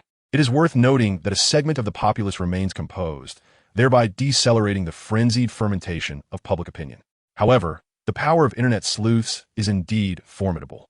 Just a night before the match, as rumors surrounding Sue Bay, Erba, and Si Jiali proliferated, a particularly bored or perhaps insatiably curious ABC radio journalist unearthed even more sensational news. He has watched countless times as Zijiali slips and falls into Sue Bay's embrace, sharing a kiss with him. You remain unaware of the significance behind his actions. Yet, he ultimately uncovers a subtle clue. He captured the moment when Si Jiali unexpectedly kissed Sue Bay, but it was a deliberate act of stirring. Being an internal scene, it lasted only a fleeting instant, yet it was successfully recorded. This indeed serves as undeniable evidence. Stirring signifies intention, and intention implies it was not an accident. The journalist promptly edited the video, revealing that brief moment to the public, accompanied by the caption, "Shocking. Si Jiali's fall was no accident, but rather intentional. She actively stirred things up, desiring to kiss Sue Bay." Once the footage became public, numerous fans and enthusiasts eagerly sought to catch a glimpse, and they all witnessed it. The alluring Si Jiali, a renowned Hollywood star, initiated a French kiss with Sue Bay, boldly approaching him in pursuit. Upon the release of this news, it instantly stirred a significant uproar. My eyes serve as a measure. While fans marveled at this eye-catching revelation, praising Sue Bay's extraordinary charm, some astute fans quickly speculated and uncovered even more astonishing insider details. Chapter 40. Are you fishing for evidence here? Some fans noticed that during the match between Marquette University and the University of Texas, Si Jiali deliberately fell, lunging towards Sue Bay. This scene closely resembled the previous game where Alaba stumbled and fell towards Sue Bay while playing against Kentucky. They speculate that Si Jiali is intentionally mimicking Alaba, falling into Sue Bay's arms in the same manner, exuding her personal charm. This appears to be a rivalry fueled by jealousy. Meanwhile, some fans believe that Alaba's actions, liking Sue Bay's personal highlights, deliberately attending his games, falling into his embrace, dining together, and inviting him to collaborate on a basketball microfilm, indicate her affection for him. Goodness, two stunning Hollywood starlets simultaneously harboring feelings for Sue Bay, with one of them already showing signs of jealousy. They are competing for attention through intimate gestures and passionate French kisses. This is utterly sensational. The speculation has sent shockwaves through both the basketball and entertainment circles. The fervent discussions resemble ants on a hot pan, frantically scurrying about. No way, my friend. Your deductions are remarkably insightful, and I find myself unable to refute them. TSK. The manner in which the two ladies fell is strikingly similar. Si Jiali seems to be sending a message to Sue Bay. Take note. I am undeniably more alluring, a more captivating woman than Alaba. You ought to be enamored with me. This is undoubtedly a rivalry fueled by jealousy. Alaba's choice is equally perplexing, with so many NBA stars to choose from. She opts for freshmen with only modest recognition in NCAA. Furthermore, even if she were to pursue someone, it should be through professional channels and not directly as the leading lady. It is inappropriate for the female lead to privately invite the male lead to dinner. I can only accept the notion that Alaba has feelings for Sue Bay and wishes to draw closer to him. Everything else is beyond my comprehension. Wow. Does this imply that two of Hollywood's most exquisite starlets are simultaneously pursuing Sue Bay in their own unique ways? Damn, my understanding has been thoroughly shattered. I am astounded. Why does Sue Bay deserve such treatment? I yearn for the same privileges he enjoys. Jealousy distorts their appearances. Envy causes them to erupt with frustration. He is turned into a veritable embodiment of bitterness, each individual souring to the point of reaching outer space. Everyone yearns to be like Sue Bay, yet there exists but one Sue Bay. The external world is abuzz with rumors surrounding Si Jiali and Erba and their clandestine meetings with Sue Bay, whispering of shared nights in hotel rooms. The incessant gossip regarding Si Jiali's pursuit of Sue Bay flows like an unending stream. Meanwhile, the anticipation surrounding Sue Bay's showdown with Anthony in the finals of the NCAA championship has incited fervent discussions, each wave of speculation more intense than the last. In summary, As the NCAA championship finals approach, Su-Bei has ascended to the zenith of public attention, becoming the unequivocal focal point of discourse. From commentary to media, the entirety of Longhua is fervently promoting Su-Bei, heralding his imminent appearance in the NCAA championship finals. His popularity is skyrocketing at an astonishing pace. Akin to a rocket launch, his prominence is steadily ascending, capturing the attention of several renowned brands, particularly in northern Jiangsu. For instance, leading figures in the sneaker industry, such as Adidas and Nike, alongside high-end fashion labels like Versace, Connelly, Louis Vuitton, and Dior, are now keenly interested. Additionally, prestigious watch brands including Cartier, Vacheron Constantin, Patek Philippe, and Audemars Piguet are also taking note. The rapidly growing popularity of northern Jiangsu has compelled these luxury brands to seek collaborations for endorsements. Furthermore, we must mention the authenticity of northern Jiangsu itself. He remained oblivious to the basketball news circulating in the outside world, as well as the sensational gossip surrounding his relationships with Sijiali and Erba. He and his teammates devoted themselves to training, focusing intently on the impending championship finals. Led by Wade, the players from Marquette University naturally aspired to seize the NCAA championship title, the pinnacle of honor for collegiate basketball athletes in the United States. Furthermore, Su-Bei not only sought to clinch the championship, but also aimed to enhance his visibility and elevate his draft ranking, thereby securing a more lucrative contract. He must also secure victory in order to complete the system's tasks and earn rewards. The Death God's mid-range shot. Just joking. That shot embodies the pinnacle of Durant's prowess, a veritable weapon of mass destruction. While Iverson's mid-range game is commendable, it pales in comparison to the steadfast precision of peak Durant. Thus, the Death God's mid-range shot is an absolute necessity for Su-Bei. 2 days later, on April 7th, at 6 p.m., the highly anticipated NCAA championship, a spectacle awaited by throngs, is set to commence. The Superdome, a grand arena capable of accommodating thousands, is nearly filled to capacity, with mere hours left before the match begins. In the commentary booth, Reggie Miller gazes at the sea of spectators and exclaims, "My goodness, is this the allure of the March Madness Championship?" The stands are almost overflowing, with over 70,000 attendees, a staggering figure that even the NBA struggles to achieve. I believe that once the match concludes, the recorded viewership for the NCAA championship will undoubtedly shatter all previous records. In fact, I dare say this could be the first sold-out championship. Indeed, the exuberant Charles Barkley nods in agreement, his voice rising above the cacophony in the arena, necessitating that he amplify his words so that the viewers at home can hear him clearly. This chapter is not finished. Please turn to the next page to continue reading.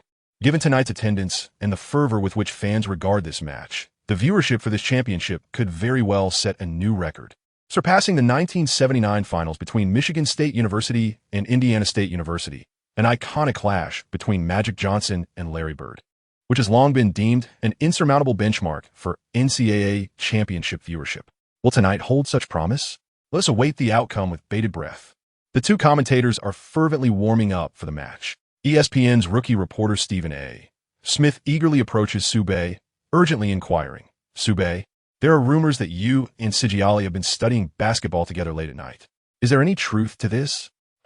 Su-Bei, momentarily perplexed, vigorously shakes his head. "Absolutely false. That never happened." Disappointed, A. Smith presses on, "Su-Bei, you were spotted dining with the goddess Alaba. Are you two in a romantic relationship?" "Of course not," Su-Bei insists, shaking his head once more. "You know, we're planning to shoot a microfilm about basketball together. She invited me to play the lead role. And to express her gratitude, she treated me to dinner. There's nothing more to it." In the realm of candid conversations, Su-Bei found himself invigorated by A. Smith's enthusiastic remarks. "So, you are implying that the paparazzi captured authentic photographs?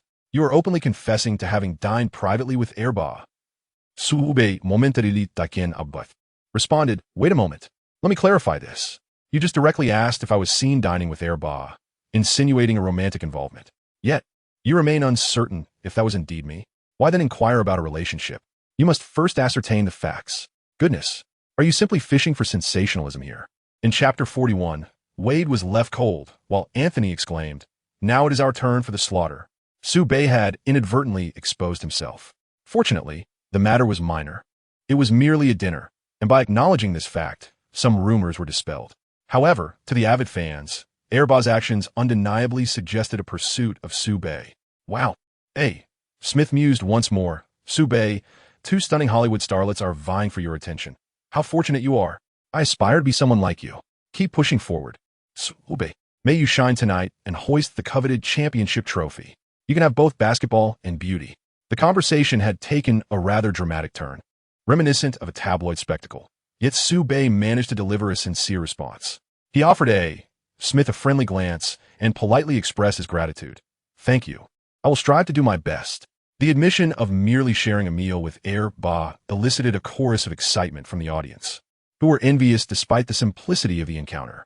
Meanwhile, across the ocean, in a live broadcast studio, Sue Kuhn appeared with exuberance. Dear viewers, greetings to you all. Many basketball enthusiasts must already be aware of the significance of today's broadcast, the NCAA Championship National Finals. However, for those who are new to this, it might seem rather perplexing. Not to worry. With just over an hour until the main event begins, let our Coach Zhang provide a brief introduction. Hello, everyone.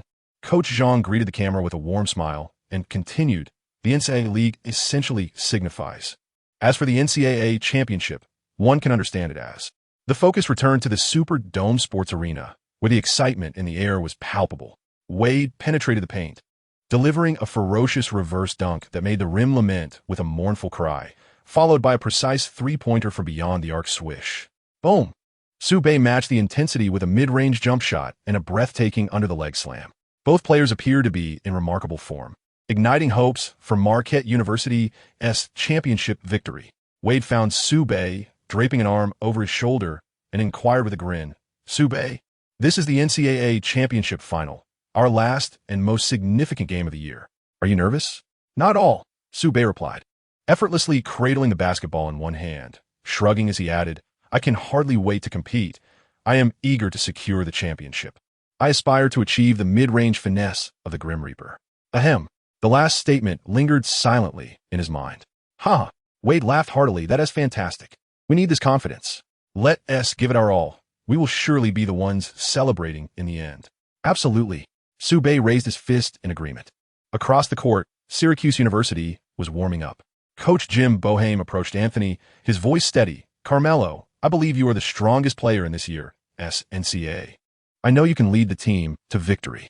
However, I must remind you not to be complacent and to never underestimate Marquette University's prowess, especially Sube.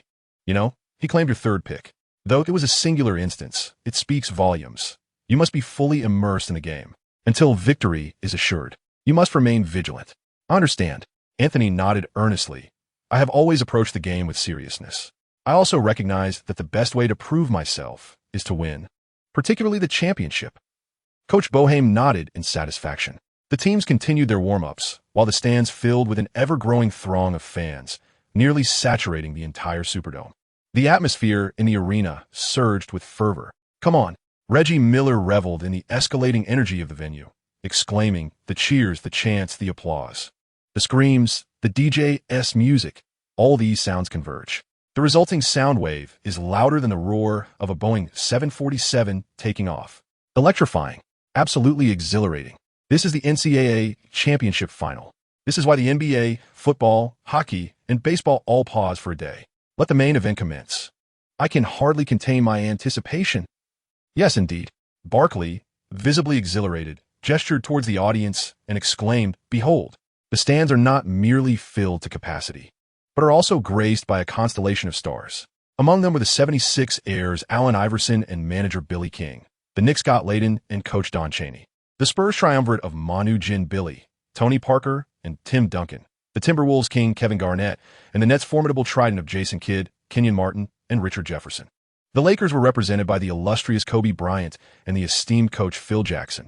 Additionally, legendary figures from the past, including the former Utah duo, the mailman Karl Malone and the General John Stockton, were also present.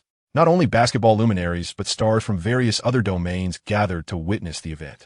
The assembly of celebrities was vast. Dear reader, there is more to this chapter, so please turn to the next page to continue reading. The excitement only intensifies. It is simply impossible to introduce each individual. Everyone is eager to witness this thrilling finals matchup, and my anticipation knows no bounds. Boom! As the arena buzzed with an electrifying atmosphere akin to blazing flames, the warm-up concluded, and the finals commenced. The starting lineups took to the court. For the Marquette Golden Eagles, point guard, Dwyane Wade, shooting guard, Dwyane Wade, small forward, Steve Novak, power forward, Scott Merritt, center, Robert Jackson. It is noteworthy that Robert Jackson was suspended for 2 games by the NCAA due to an altercation in the previous match. Similarly, Texas University's James Thomas and Jason Klotz faced 1-game suspensions. Consequently, the tall shooter Novak assumed the role of power forward, while Merritt filled the center position. For the Syracuse Orange, point guard, Jerry McNamara, shooting guard, Billy Edelin, small forward, Carmelo Anthony, power forward, Hakeem Warwick, center, Craig Forth. Jump ball. Merritt and Forth contested for possession. Crack. The traditional center Forth outmaneuvered Merritt, swiftly knocking the basketball away. Warwick received the pass and advanced it to Anthony, initiating Syracuse's first offensive play of the finals. Positioned at the right arc, McNamara received the ball, while Anthony repositioned himself at the high right post. Exploiting a mismatch against Novak, with the ball in hand, he executed a series of threatening moves. Thump, thump, thump. Novak had no choice but to retreat. Seizing the opportunity, Anthony launched a jump shot, showcasing a textbook shooting form. The ball left his fingertips, and swoosh. It found the net. The score stood at Golden Eagles 0, Orange 2. Transitioning into offense, Wade advanced, facing Edelin one-on-one. He skillfully maneuvered beneath his legs, searching for rhythm, and with the ball in his right hand, he surged forward towards the right elbow. Bang! With a swift maneuver, the ball was launched into the air after a fierce stop. A promising shot that seemed almost certain to succeed. However, the sound of the ball clanging against the rim revealed a slight miscalculation. Fortunately, Sue Bay dashed into the paint, executing a powerful leap to secure the rebound. With a swift motion, he passed the ball to Wade, who with a deft flick, evaded the approaching McNamara on the right flank and charged towards the basket. Just then, the power forward Warwick arrived to provide support. Unfazed, Wade maintained his speed, employing his signature hesitation dribble to leave Warwick in his wake, creating an open shot. Wade attempted a simple layup, which should have been a guaranteed score. Yet, to everyone's astonishment, the basketball circled the rim before veering off course once more. A wave of disbelief swept through the arena. Reggie Miller raised an eyebrow, commenting on Wade's unfortunate performance. Missing an open shot is a troubling sign. Wade's expression soured. Despite his excellent warm-up, he felt frustrated by the missed opportunities. Nevertheless, Sube approached him, offering a comforting pat. The game has just begun. We have ample time to find our rhythm. Wade nodded silently in agreement. He understood the necessity of maintaining a steady mindset and unwavering confidence, which were paramount for swiftly regaining his rhythm. Warwick secured the rebound. McNamara swiftly advanced with the ball, approaching the left arc's pinnacle. He feigned a drive, delivering a bounce pass to the right side where Anthony awaited. Catching the ball mid-leap, Anthony created a half-step distance from Wade. Unrelenting and decisive, he launched another jump shot. The moment he released it, he sensed its success. Swish! It found the net. Anthony's shooting touch was on fire as he continued to score. As they transitioned from offense to defense, Sube positioned himself at the right arc, confronted by the formidable perimeter defender Edelin. His gaze remained tranquil, devoid of any turbulence. With his left hand, he deftly controlled the ball twice, lowering his center of gravity. He extended his left hand for a floating dribble while stepping forward with his left foot, leaning his left shoulder ahead, his eyes directed to the left, enhancing the deception. In an instant, he executed a rapid and pronounced crossover. Whoosh! Sube cleanly outmaneuvered Edelin, charging towards the basket, facing the dual defense of Warwick and Forth. With a smooth layup, he evaded them with a slick underhand maneuver, scoring off the backboard. And scathed through the thicket, he netted yet another point, answering back with vigor. In the ensuing offensive play, Anthony remained formidable, once again showcasing his textbook offensive trifecta. He feigned shots repeatedly, causing Merritt to bite on the fake and leap. There was no countering it. Having just sunk 2 shots, Anthony's shooting threat was insurmountable.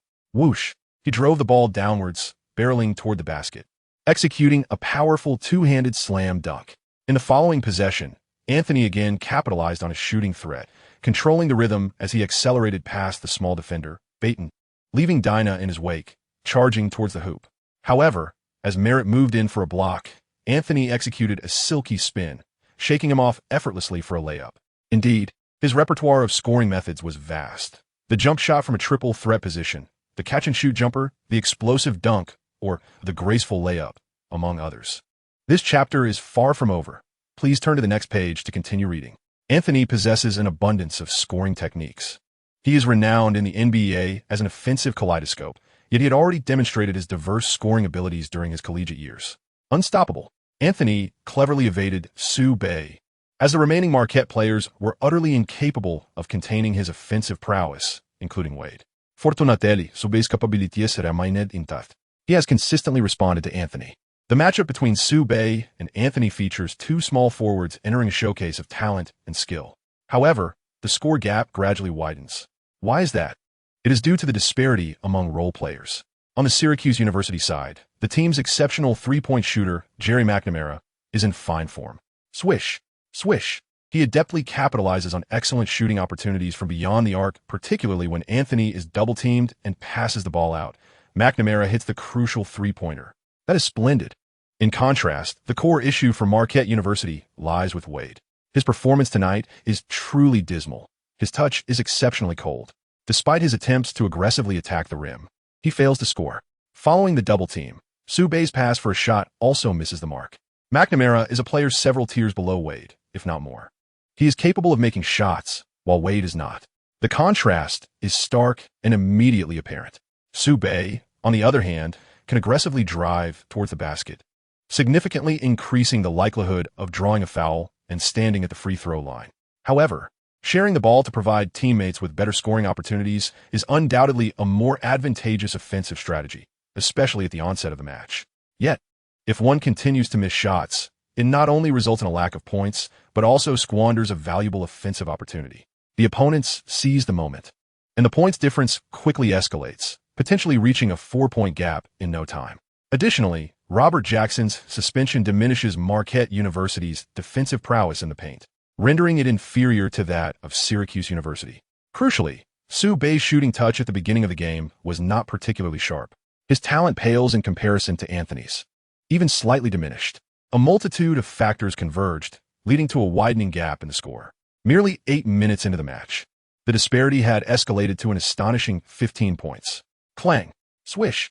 With Wade's latest open shot clanging off the rim, a transition offense ensued as Anthony drew the defense. And McNamara, after a swift pass, assisted Edlin, who sank a three-pointer. Syracuse University flourished with multiple scoring options, extending the lead to a daunting 18 points. Beep. Coach Tom Crean called for a timeout. Damn it. Wade slammed his fist onto the bench, filled with frustration. What am I doing? Why is my shooting touch so abysmal tonight? This is the finals. I cannot falter at such a critical moment. Dwyane, calm down, Tom Crean consoled. His brow furrowed. He continued, throughout this wild march, Dwyane has been in fine form. A sudden downturn tonight is not unusual. We must remain composed in the face of such adversity. Silence enveloped the group, the atmosphere heavy. No one blamed Wade. Yet the terrifying 18-point deficit weighed upon them like a suffocating shroud. Tom Crean turned to Sue Bay. Sue Bay, Dwyane is indeed struggling at the moment. Do not focus on him. Let him take a breather and self-adjust. However, trailing by 18 points is no trivial matter.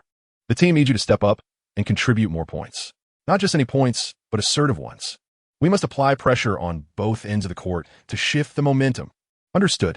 Sue Bay nodded. I will attack as much as possible, playing aggressively while also being more diligent on defense. To be honest, Sue Bay did not anticipate such a rapid widening of the score. After all, his personal performance had not been particularly flawed. Even with minor imperfections, it was top tier. An 18-point gap is indeed substantial. No, it is an enormous pit. This ignited a sense of urgency within him. But fortunately, time was still on his side, and he believed that if he focused intently, there was certainly a chance for a comeback. Losing. Sue Bay was unwilling to entertain that thought. Another year of waiting for that mid-range shot from the Grim Reaper? No, no, no. Sue Bay cannot bear the thought. The other players echoed his sentiment, urging Sue Bay not to worry about ball possession, to unleash his potential, and attack as aggressively as possible. On Syracuse University's bench, the atmosphere was relaxed. The 18-point lead, an absolute dominance in terms of momentum, had them nearly grasping the championship trophy. They merely awaited the passage of time to lift it triumphantly. Ahem, Anthony smirked confidently, raising an eyebrow. Marquette, I heard you've been decimating opponents by over 20 points to advance. Sorry, but now it's our turn to dismantle you. Chapter 42. The Lone Wolf Mode. A singular blossom. A frenzied 30 points and a half. In the commentary booth, Reggie Miller analyzed the matchup between Marquette and Syracuse. Both formidable teams in their own right. Basketball is an ensemble endeavor. Victory is not the triumph of an individual alone. Each player must exert their utmost effort.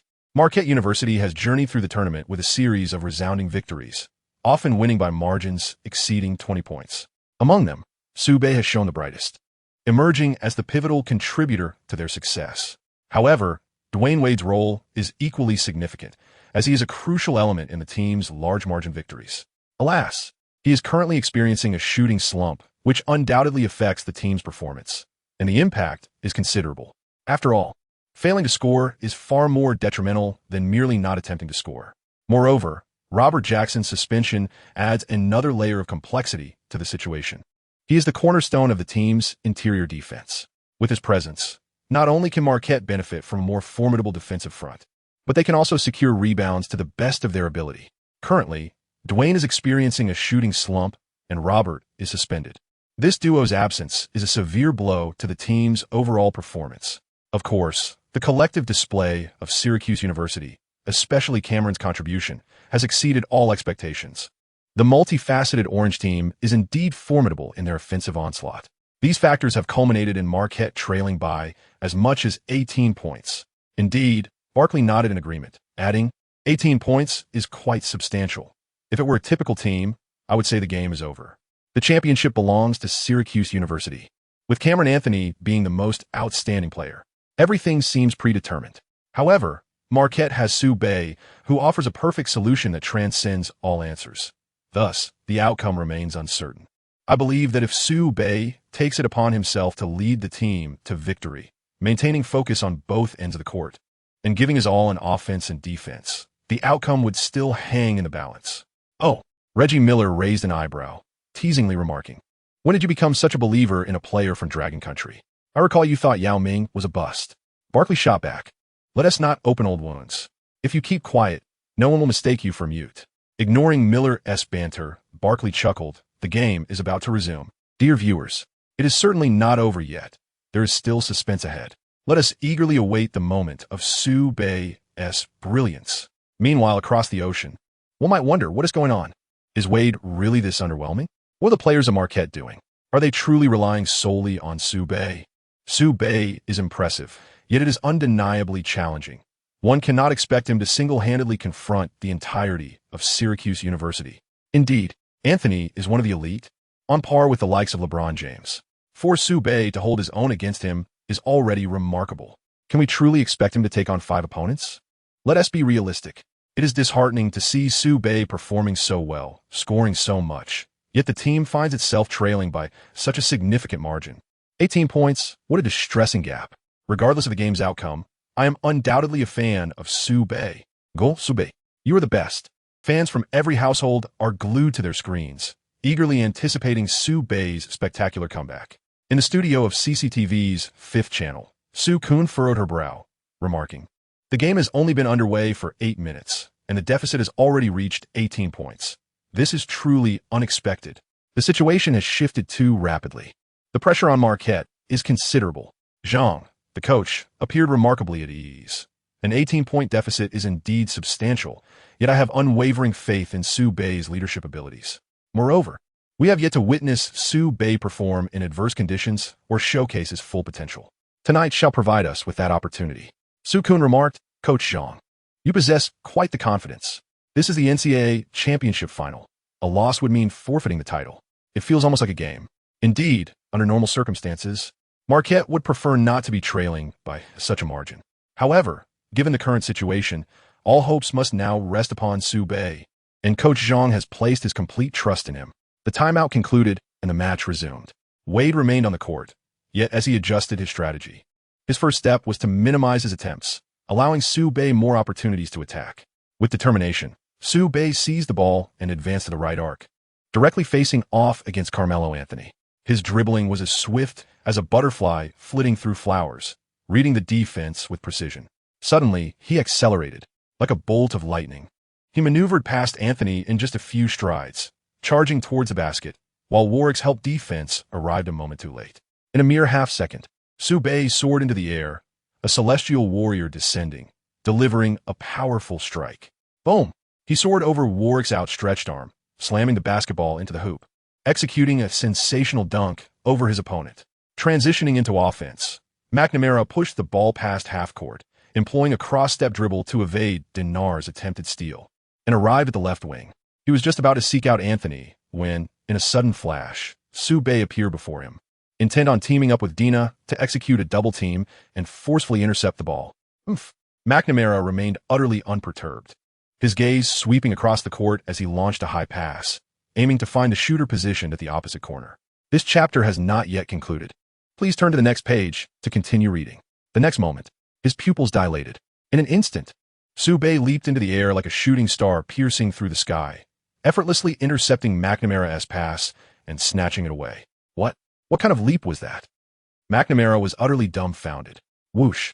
Without even casting a glance at his opponent, Sube landed and sprinted down the court, with Anthony hot on his heels as both raced forward. Sube versus Anthony. The two faced off in a fast break. As Sube reached the free throw line, Anthony caught up, leaving him to ponder his offensive options, pass or take it himself. Without the slightest intention of slowing down to seek out a teammate, Sube charged forward, and for just inside the free throw line, he soared. The crowd erupted. Boom!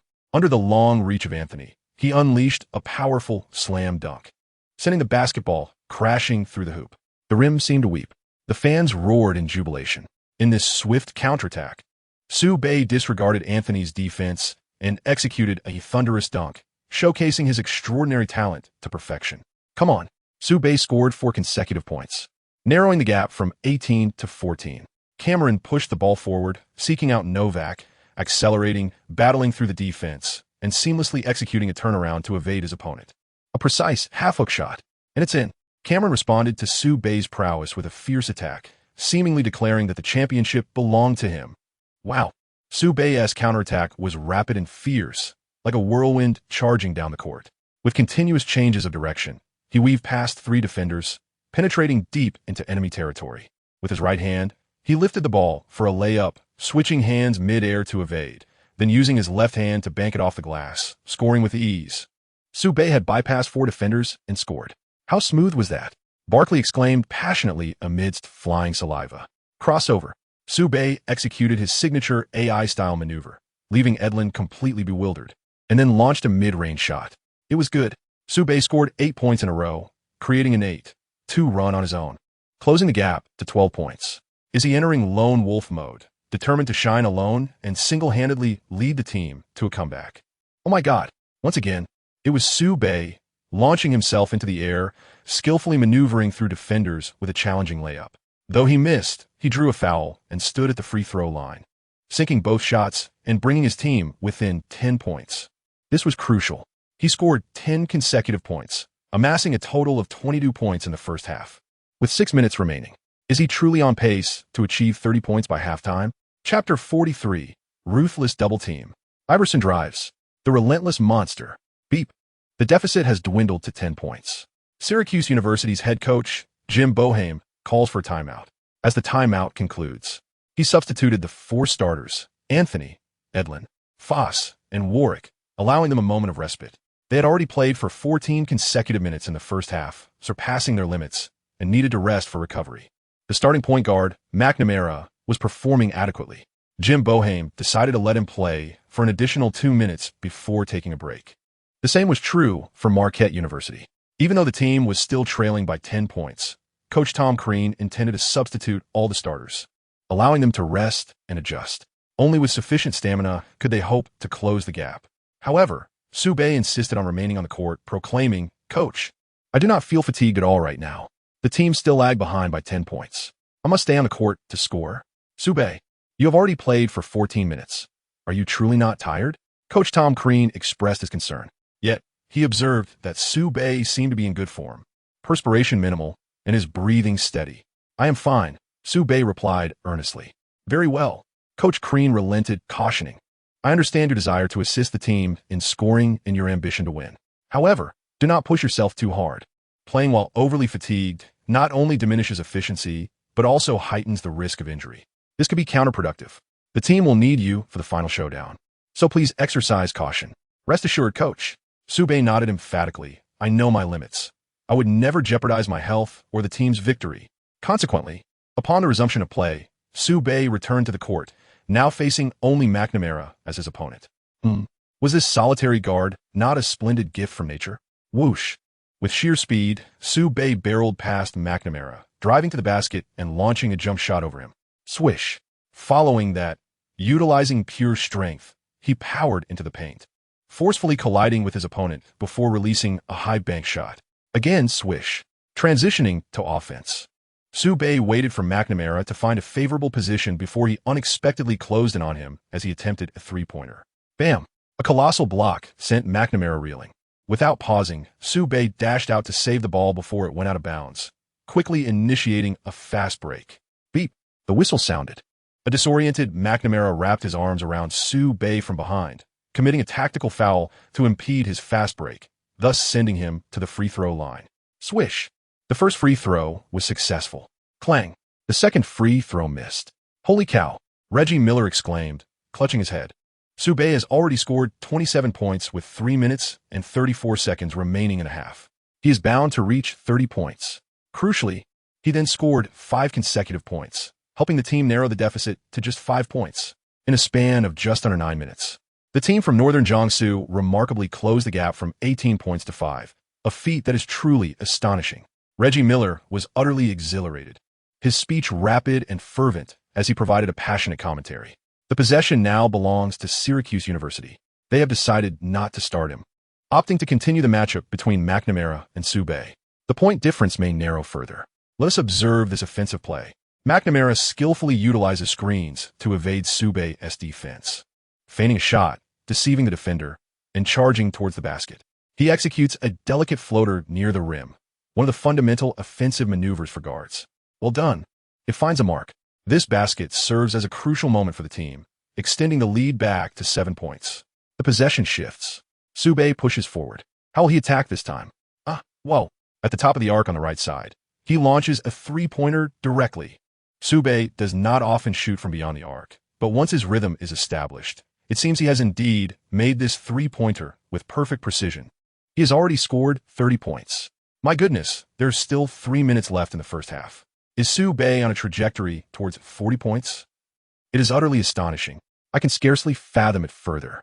Reggie Miller is fervently envisioning the possibilities. Beep. Marquette University has called a timeout during their next possession.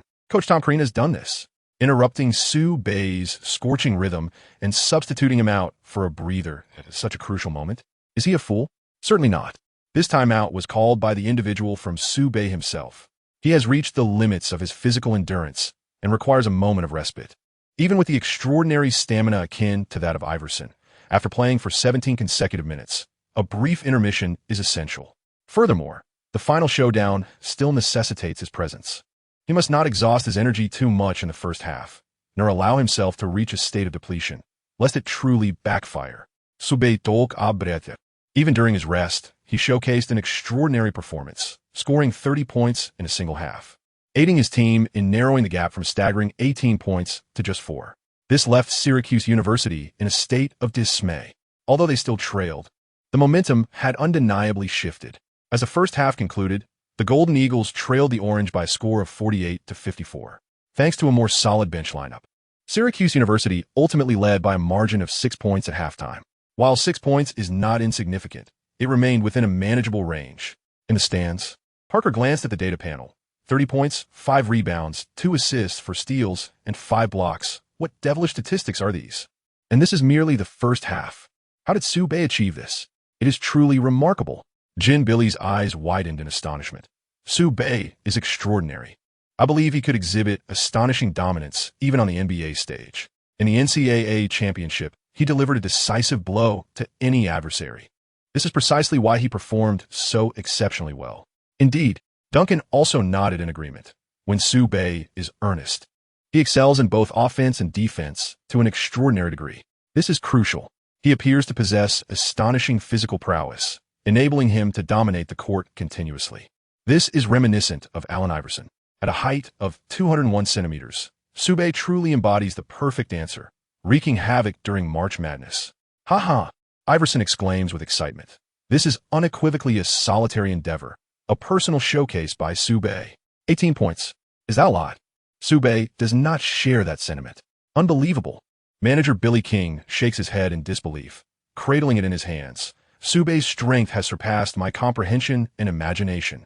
The two have returned once more to witness Sube in the national finals, clearly demonstrating their profound respect for him. It's over, it's a disaster. In the audience across the way, Scott Biden, who has also come to watch tonight, cradles his head, his expression utterly dismal. He aspires to establish his team with Sube as the core.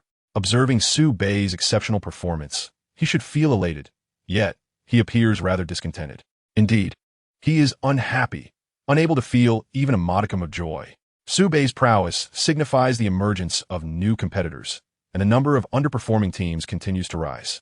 The New York Knicks' aspirations to secure a top 5 pick to select Sube have become increasingly formidable, unless they miraculously attain the first overall pick, a prospect that is exceedingly slim. The crucial issue is that as Sube excels, the attention from other teams within the league intensifies. Consequently, even if they wish to acquire Sube through a trade, the difficulty will escalate significantly. This implies that the Knicks may not secure Sube at all. How can Scott Layden possibly be happy about this? Coach Tang Chinny also wears a frown, secretly wishing for Sube to falter in the second half, to play recklessly in his inflated state, ultimately leading to a failed comeback and the loss of the championship.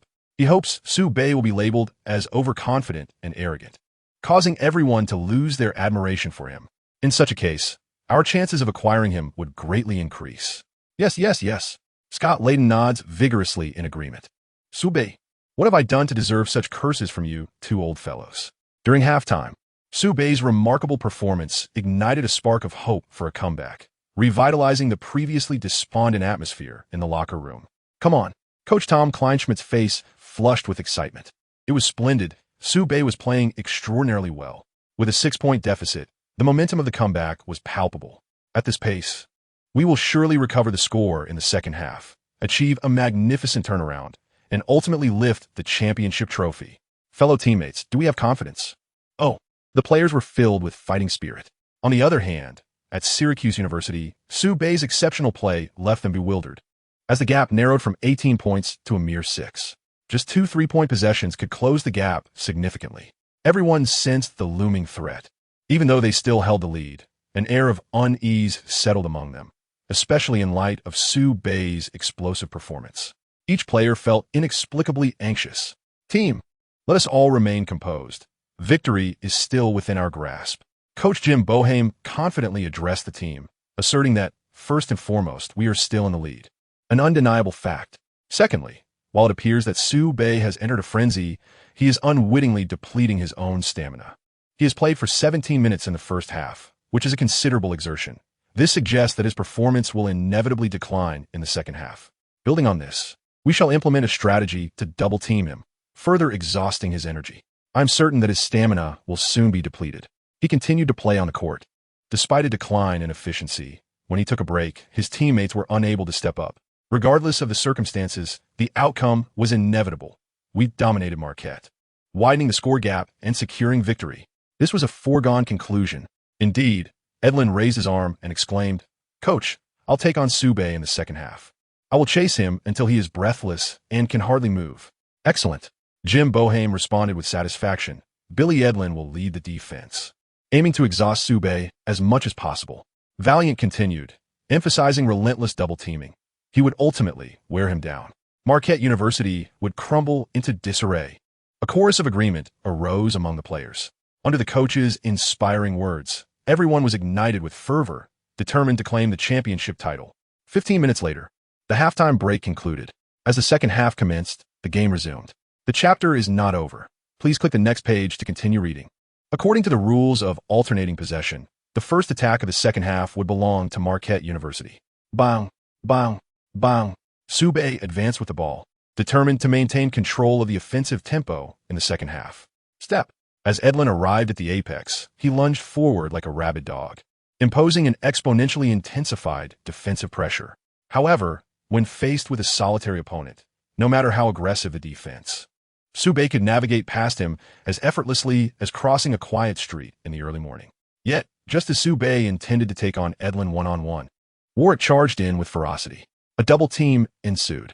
No, there was a third player. Anthony lurked menacingly from behind, ready to pounce should Sube attempt to overpower his adversary. It would be a triad of encirclement. Oomph. Sube scoffed softly, pondering why 3 individuals were deemed necessary to thwart a mere freshman like himself. Furthermore, are you certain that such a strategy of encirclement is advantageous? Unfazed, Sube immersed himself in the fray.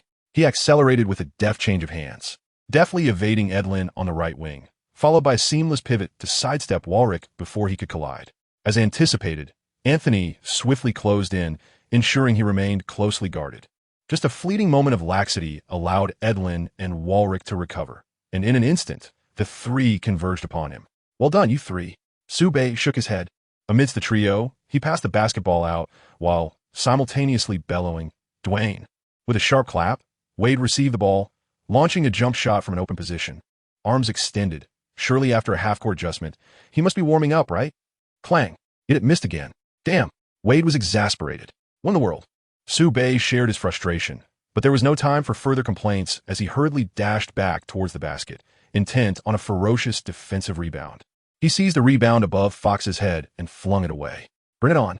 Sube, undeterred, sought out Wade once more. Shit, bro. Wade, equally incredulous, received the ball and took another mid-range shot. Surely this time would go in. Clang. Still a miss. In the subsequent play, Sube once again drew the attention of 3 defenders, distributing the ball to the cutting Wade on the opposite side. The shot was off, but surely a layup would suffice. Wade drove to the basket, caught the ball, and executed a layup with a graceful arc, evading the block and banking it off the glass. Everything was in rhythm, yet the result was the same. Clang. A resounding clang. The rim seemed to have conspired against Wade, refusing to yield. I'm done. Wade shook his head, surrendering to fate. Unless it was a wide-open layup. He resolved not to attempt another shot that night. I too am at a loss. Sube echoed his sentiments, with his mid-range shots seemingly destined for success. Victory was imperative, and Sube was prepared to embrace his lone wolf mode. However, the relentless triple team made even sporadic attacks challenging. Against such fierce opposition, not even the legendary Allen Iverson or peak Kobe Bryant could find success. How to break this? The mountain man has his tricks. Sube still had an ace up his sleeve, or perhaps he had simply not needed it in the previous matches. A grand chapter of 4,000. Chapter 44. Not a buddy, but how could you just vomit on the spot? The overwhelming talent of Sube allowed him to score effortlessly even in one-on-one or one-on-two situations, executing attacks akin to a dimensional reduction. You could even say that Sube could score with his eyes closed, with his teammates shooting cold as ice and wide-open shots failing. He had no choice but to take matters into his own hands. Despite the daunting task of facing 3 defenders, he was determined to attack. Though the difficulty of scoring had surged dramatically, a slight alteration was required to overcome this challenge. I've told you, never think of scoring again. Edlin klunk do Sube, roaring like a conqueror. Although he had never successfully contained Sube's scoring in a one-on-one, that did not hinder his bravado, especially since he had at least 2 other teammates. Sube found it increasingly difficult to attack against the merciless triple team. He could not afford to force every attempt. He chose once again to pass the ball to Wade on the left. Wade received the ball, feeling anxious. No, my friend, I am really not in good form right now. I truly cannot make a play. I do not wish to squander this precious possession. Could you refrain from passing to me and perhaps take on the offensive yourself? Wade sighed in exasperation. In the next moment, his gaze sharpened as he delivered a powerful strike to the ground, the basketball soaring past Anthony's back and reaching the cutting Sube on the right. With a resounding thud, Sube caught the ball and made a beeline for the basket, contending against Fuchs in midair before executing a delicate layup as he descended. It found its mark. Once again, Sube faced the onslaught of 3 defenders. Even with divine intervention, it would be a formidable challenge for him to score. He could not refrain from passing the ball. However, Dwyane's performance tonight has been truly abysmal, and the finishing ability of the other role players leaves much to be desired. Syracuse University's targeted defense in the second half has rendered Marquette University quite uncomfortable. The situation appears rather dire. Reggie Miller furrowed his brow, swiftly analyzing the unfolding scenario, before his pupils widened in astonishment as he exclaimed, "Wow, what a magnificent cut." Sube executed a sharp change of pace, effortlessly shaking off two defenders. While Anthony failed to react in time, they watched as Sue made his drive to the basket. What a cool and effortless attack. Walrick was utterly bewildered. After all, Sue was a small forward standing at a remarkable 201 centimeters. How could he exude such a light and graceful demeanor? It was impossible to keep up. There were three of us. What was this off-ball movement all about? Anthony was secretly astonished. You may run to the ends of the earth, but I will pursue you relentlessly until you are utterly exhausted. Edlin could not concern himself with such thoughts. He relentlessly followed Sue, akin to a stubborn adhesive clinging to her. Sue, what should I say at this moment? Please, don't come any closer. In truth, Sue was utterly dismissive. If you enjoy the chase, then by all means, pursue me to your heart's content tonight. Faced with three opponents, Sue found it difficult to maintain her offensive. She decided to pass the basketball to Wade, who initially appeared quite flustered and hesitant to take charge. Before long, he came to understand. He understands that Sue does not shy away from attacking. Rather, he excels in off-ball movement, deftly evading defenders before receiving the ball to strike. This approach proves to be far more effective than attempting to take on three opponents while holding the ball. What Wade must do is to promptly pass the basketball to Sue the moment an opportunity arises. He possesses such remarkable abilities. Whoosh! Sue commenced his relentless sprint across the field, exhibiting an astonishing speed that left Edlin no choice but to grit his teeth and pursue with all his might. Naturally, Sue's running was not aimless. He adeptly observed the positioning of his teammates and even his opponents while on the move. With occasional deceleration, acceleration, or swift changes in direction, he orchestrated his movements with precision. As a result, should his adversaries falter even slightly in their rhythm, they would find themselves outpaced by Sue, either being overtaken directly or compelled to exert greater effort in their pursuit. Whoosh! Sue surged towards the right corner beneath the basket, veering outward towards the perimeter. Edlin's heart raced as he chased, for Sue was exceedingly swift. He had to remain focused and exhaust every ounce of energy to match his speed. In a fleeting moment, Sue glanced Device abruptly heightet, then executed a sharp cut along the baseline, charging straight for the hoop.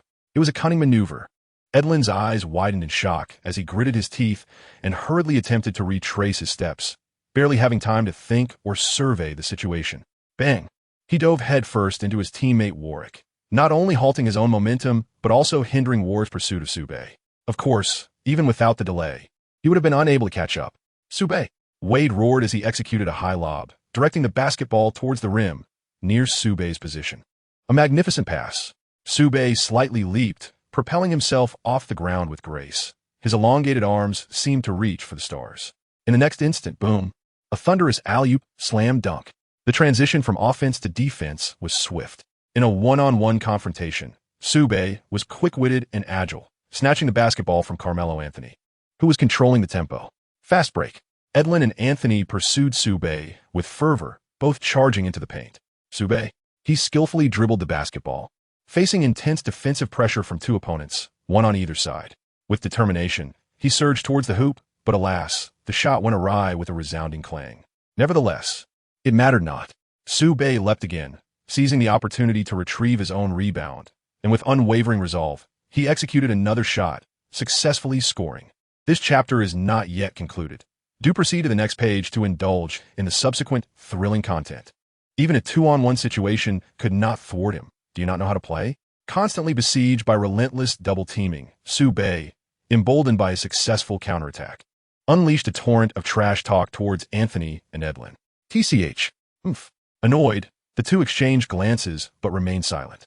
Edlin, panting heavily as he chased Sue, was clearly fatigued, beads of sweat glistening on his forehead. Meanwhile, Anthony preferred to let his performance speak for itself. He too accomplished this feat, executing his signature move of breaking through the triple threat and launching a jump shot, successfully making the basket. Answer the ball.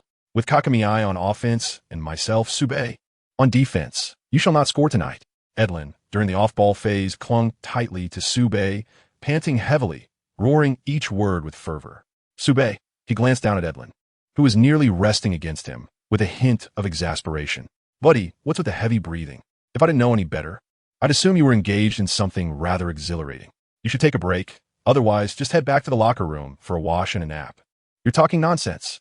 Edlin retorted, gritting his teeth. I'm not tired.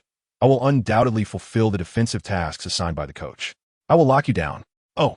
Sube lifted his eyelids with mild disinterest, letting out a soft sound before revealing an innocuous smile. And so the chase begins anew. A jolt of anxiety surged within Edlin. Sube had already darted away, leaving Edlin feeling despondent as he gritted his teeth and forced himself to give chase. He aims to exhaust the resources of northern Jiangsu to the fullest extent possible. He seeks to exhaust himself completely, maximizing the physical toll on Sube before he can substitute the next player. At the very least, Sube still appears to possess ample stamina. He cannot afford to falter or take a break. Pursue. He must pursue relentlessly. However, merely 2 minutes and 17 seconds later, Edlin, in yet another chase of Sube's offensive maneuver, suddenly ceased to follow. Edlin, Anthony, perplexed, shouted urgently. For Sube had made a cut towards the basket, presenting a direct opportunity to attack the hoop. It seemed Edlin had not heard, as he gradually halted his steps. One opportunity. Wade, undeterred, decisively passed the ball to Sube, who effortlessly scored with a layup. What on earth is Edlin doing? Coach Jim Boeheim was equally incensed. I instructed you to closely guard Sube, yet you allowed him an open layup. How could one not be angry? Meanwhile, as the players from Syracuse University were left bewildered by Edlin's actions, he suddenly bent over and retched, leaving everyone in a state of shock. Chapter 45, The Savior. A phenomenal 60 points, single-handedly overpowering the entire team. It was not merely a dry heave. Edlin promptly vomited a considerable amount, revealing undigested raw beef. As the broadcast switched to the big screen, even the operators were disgusted and hastily cut away. Yet the spectators had already witnessed the scene in vivid detail. The arena erupted in uproar. This was not just a cacophony of astonishment, but also a chorus of revulsion and retching. Many parents hurriedly shielded their children's eyes, unwilling to expose them to such a grotesque sight. Some intolerant viewers joined in the retching. Beep, beep. The referee quickly called for a timeout. As the Syracuse players, Anthony among them, rushed over to check on Edlin, Sube, puzzled, exclaimed, "Wait, my friend, I haven't even run much. How did you end up vomiting on the spot?" Edlin had indeed thrown up. Wade, astonished, shook his head in disbelief, exclaiming, "Sube must be incredibly fast." TSK. Dinah was equally taken aback. Edlin had merely been chasing Sube in defense, yet he ended up vomiting on the court. How exhausting could that possibly be? In the stands, the mailman Karl Malone looked utterly bewildered. Huh? Sube didn't even do anything, did he? Edlin just ran after him and vomited? Is he that weak? No. General Stockton shook his head. Edlin has been defending Sube since the very beginning of the match. In the first half, he defended for 13 minutes. Which is already quite exhausting. In the second half, after being double-teamed, Sube initiated off-ball movement, employing rapid and extensive running to create favorable offensive opportunities for himself. Edlin, too, had to maintain his pace, closely trailing Sube, which undoubtedly placed a tremendous strain on his stamina. Such exertion is beyond what most individuals can endure. To me, Sube embodies the essence of an athletic prodigy, resembling an indefatigable force of nature. He appears to possess an inexhaustible reservoir of strength. Edlin does not, yet he believes that Sube is similarly devoid of limitations. He is convinced that he can persistently keep pace with Sube. Ultimately, however, he overestimates himself. Ultimately, his body could no longer withstand the strain, succumbing to issues such as dehydration, electrolyte imbalance, and the accumulation of weak acids, resulting in gastrointestinal discomfort. This ultimately led to his regurgitation. Karl Malone nodded thoughtfully, acknowledging the truth in the statement. Indeed, during this recent period, Sube had been exceedingly relentless in his pursuits. He must run in such a manner to evade the obstruction posed by the 23 individuals. However, without formidable stamina, sustaining such an effort would indeed be arduous. Goodness gracious! Coach Jim Boeheim was taken aback to the point of exclaiming, "Edlin actually vomited? Just how extraordinary is the physical prowess of Sube?" He evidently scored as many as 17 points in the first half. Now, after 78 minutes in the second half, he has not taken a moment's rest, ceaselessly sprinting. Is this not a testament to his extraordinary stamina? What manner of physical prowess is this? Beside him, an assistant coach with a vacant gaze murmurs, "Sube even possesses stamina comparable to that of Allen Iverson." Is this the perfect answer? Sube has overwhelmed his opponents with his relentless running. His physical condition is remarkable, and I admire him so much. Oh my. Sube not only possesses striking good looks and formidable skills, but his exceptional stamina as well. How blissful it would be to be in a relationship with such a flawless man. Is Sube a physical marvel? Does that imply he could go all night without rest? Even if he were to falter, I would gladly accept it. With high attractiveness and boundless stamina, such a man is simply irresistible. In the audience, the admirers have gone wild, completely enamored by Sube's long legs. Across the ocean, in a live broadcast room of Central Television's 5th channel, oh ho ho, Sukun excitedly raises his fists, declaring that 2 or even 3 defenders cannot contain Sube. This is simply impossible. Sube has effortlessly outpaced his opponents. His stamina is exceptional, and his off-ball movement is extraordinary. Ha ha ha. Coach Zhang laughs heartily and nods. Then inquires, Sukun, do you know when Iverson cut is? What is that? Sukun kimesin igivli. Coach Zhang chuckles and explains. The so-called Iverson cut represents Iverson's distinctive off-ball movement. Due to his exceptional abilities and aggressive offensive style, his opponents often resort to double-teaming him, compelling him to pass the ball. In response, Allen Iverson employs alternative strategies, utilizing off-ball movement to create scoring opportunities. His cutting while off the ball, whether driving to the basket, catching and shooting, or isolating for a one-on-one, proves to be remarkably effective. Thus, Iverson's cutting stands as one of his distinctive skills, exemplifying the potency of his off-ball offensive prowess. In a breathtaking display of agility, he repeatedly evades defenders, showcasing his remarkable off-ball movement as he advances towards the basket. He possesses a formidable capability akin to that of Allen Iverson, executing the Iverson cut with remarkable finesse. Is this the perfect answer? Indeed, it is astonishing. The fans from Longwool watched in awe as Sube effortlessly maneuvered past his opponents, scoring time and again while receiving fervent praise from the commentators. Sube's prowess plunged them into a state of disbelief. Returning to the arena, the game continued as Edlin felt queasy, his stomach churning uncomfortably. He had no choice but to step off the court for a respite. The staff, pinching their noses and suppressing the urge to retch, swiftly cleared the area. The match resumed. Sube's powerful Iverson cut left the players from Shueqing University on edge, compelling them to remain vigilant against his cuts, which provided him with opportunities to score. At 12 minutes and 3 seconds, Sube, stationed at the right arc, accelerated like lightning, slipping past Warwick and charging towards the basket. In an explosive moment, he soared, his head nearly grazing the rim. Center fourth lost all desire to defend, merely extending his hand in a token gesture of interference. Noticing he was slightly short of a dunk, Sube executed a layup at eye level with the hoop, smoothly placing the ball in the basket. No, this was not merely a layup. It was a sophisticated finish. At 10 minutes and 32 seconds, Sube unleashed his signature crossover, evading the substitute small forward, and charged unimpeded towards the basket. Confronted by 3 defenders, he remained unperturbed, launching himself into the air. With a series of graceful folds, he performed a triple pump, each movement a spectacle in its own right. Swish! Once more he scored. Holy moly! Sube's airborne finesse, with 3 delicate lifts evading the trio of defenders, resulted in a successful layup. Was this a tribute to Michael Jordan? Reggie Miller's voice grew hoarse, yet he continued to commentate passionately at the peak of excitement. It was Sube again, weaving through a throng of defenders without a trace of contact. He reached the mid-range near the paint. Another basket. 41 points. 45 points. Sube had already amassed 51 points, achieving over 50 points in consecutive games. My God, the on-fire Sube. He struck again from beyond the arc with a long three-pointer. He has already scored 58 points. He is aiming for 60. What is even more astonishing is that Sube not only amassed 58 points, but also helped his team erase an 18-point deficit and even took the lead by 10 points. This was a seemingly insurmountable gap. A flawless performance by Sube as he single-handedly dominated Syracuse University. He stands as the savior of Marquette University. Chapter 46, a break. A steal, a block, an assist, sealing the game. With 5 minutes remaining, Sube has scored an astounding 58 points, merely 2 points shy of the coveted 60. He is certain to achieve it.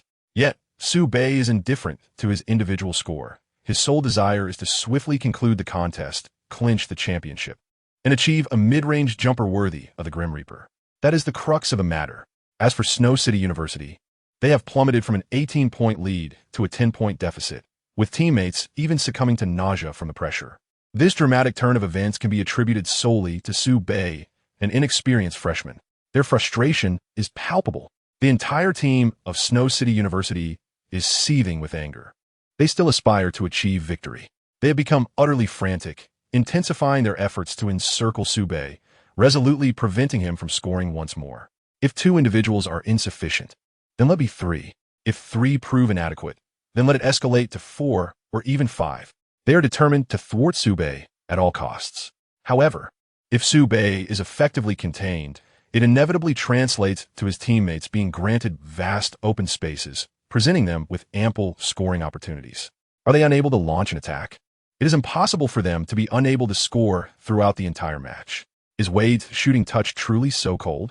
Considering both halves totaling 40 minutes, along with free throws, timeouts, and other interruptions, it amounts to at least 12 hours. He could not remain perpetually cold. Thus, when Sue faced an encirclement of 34 adversaries and distributed the basketball, the players from Marquette University, led by Wade, commenced their offensive conclusion.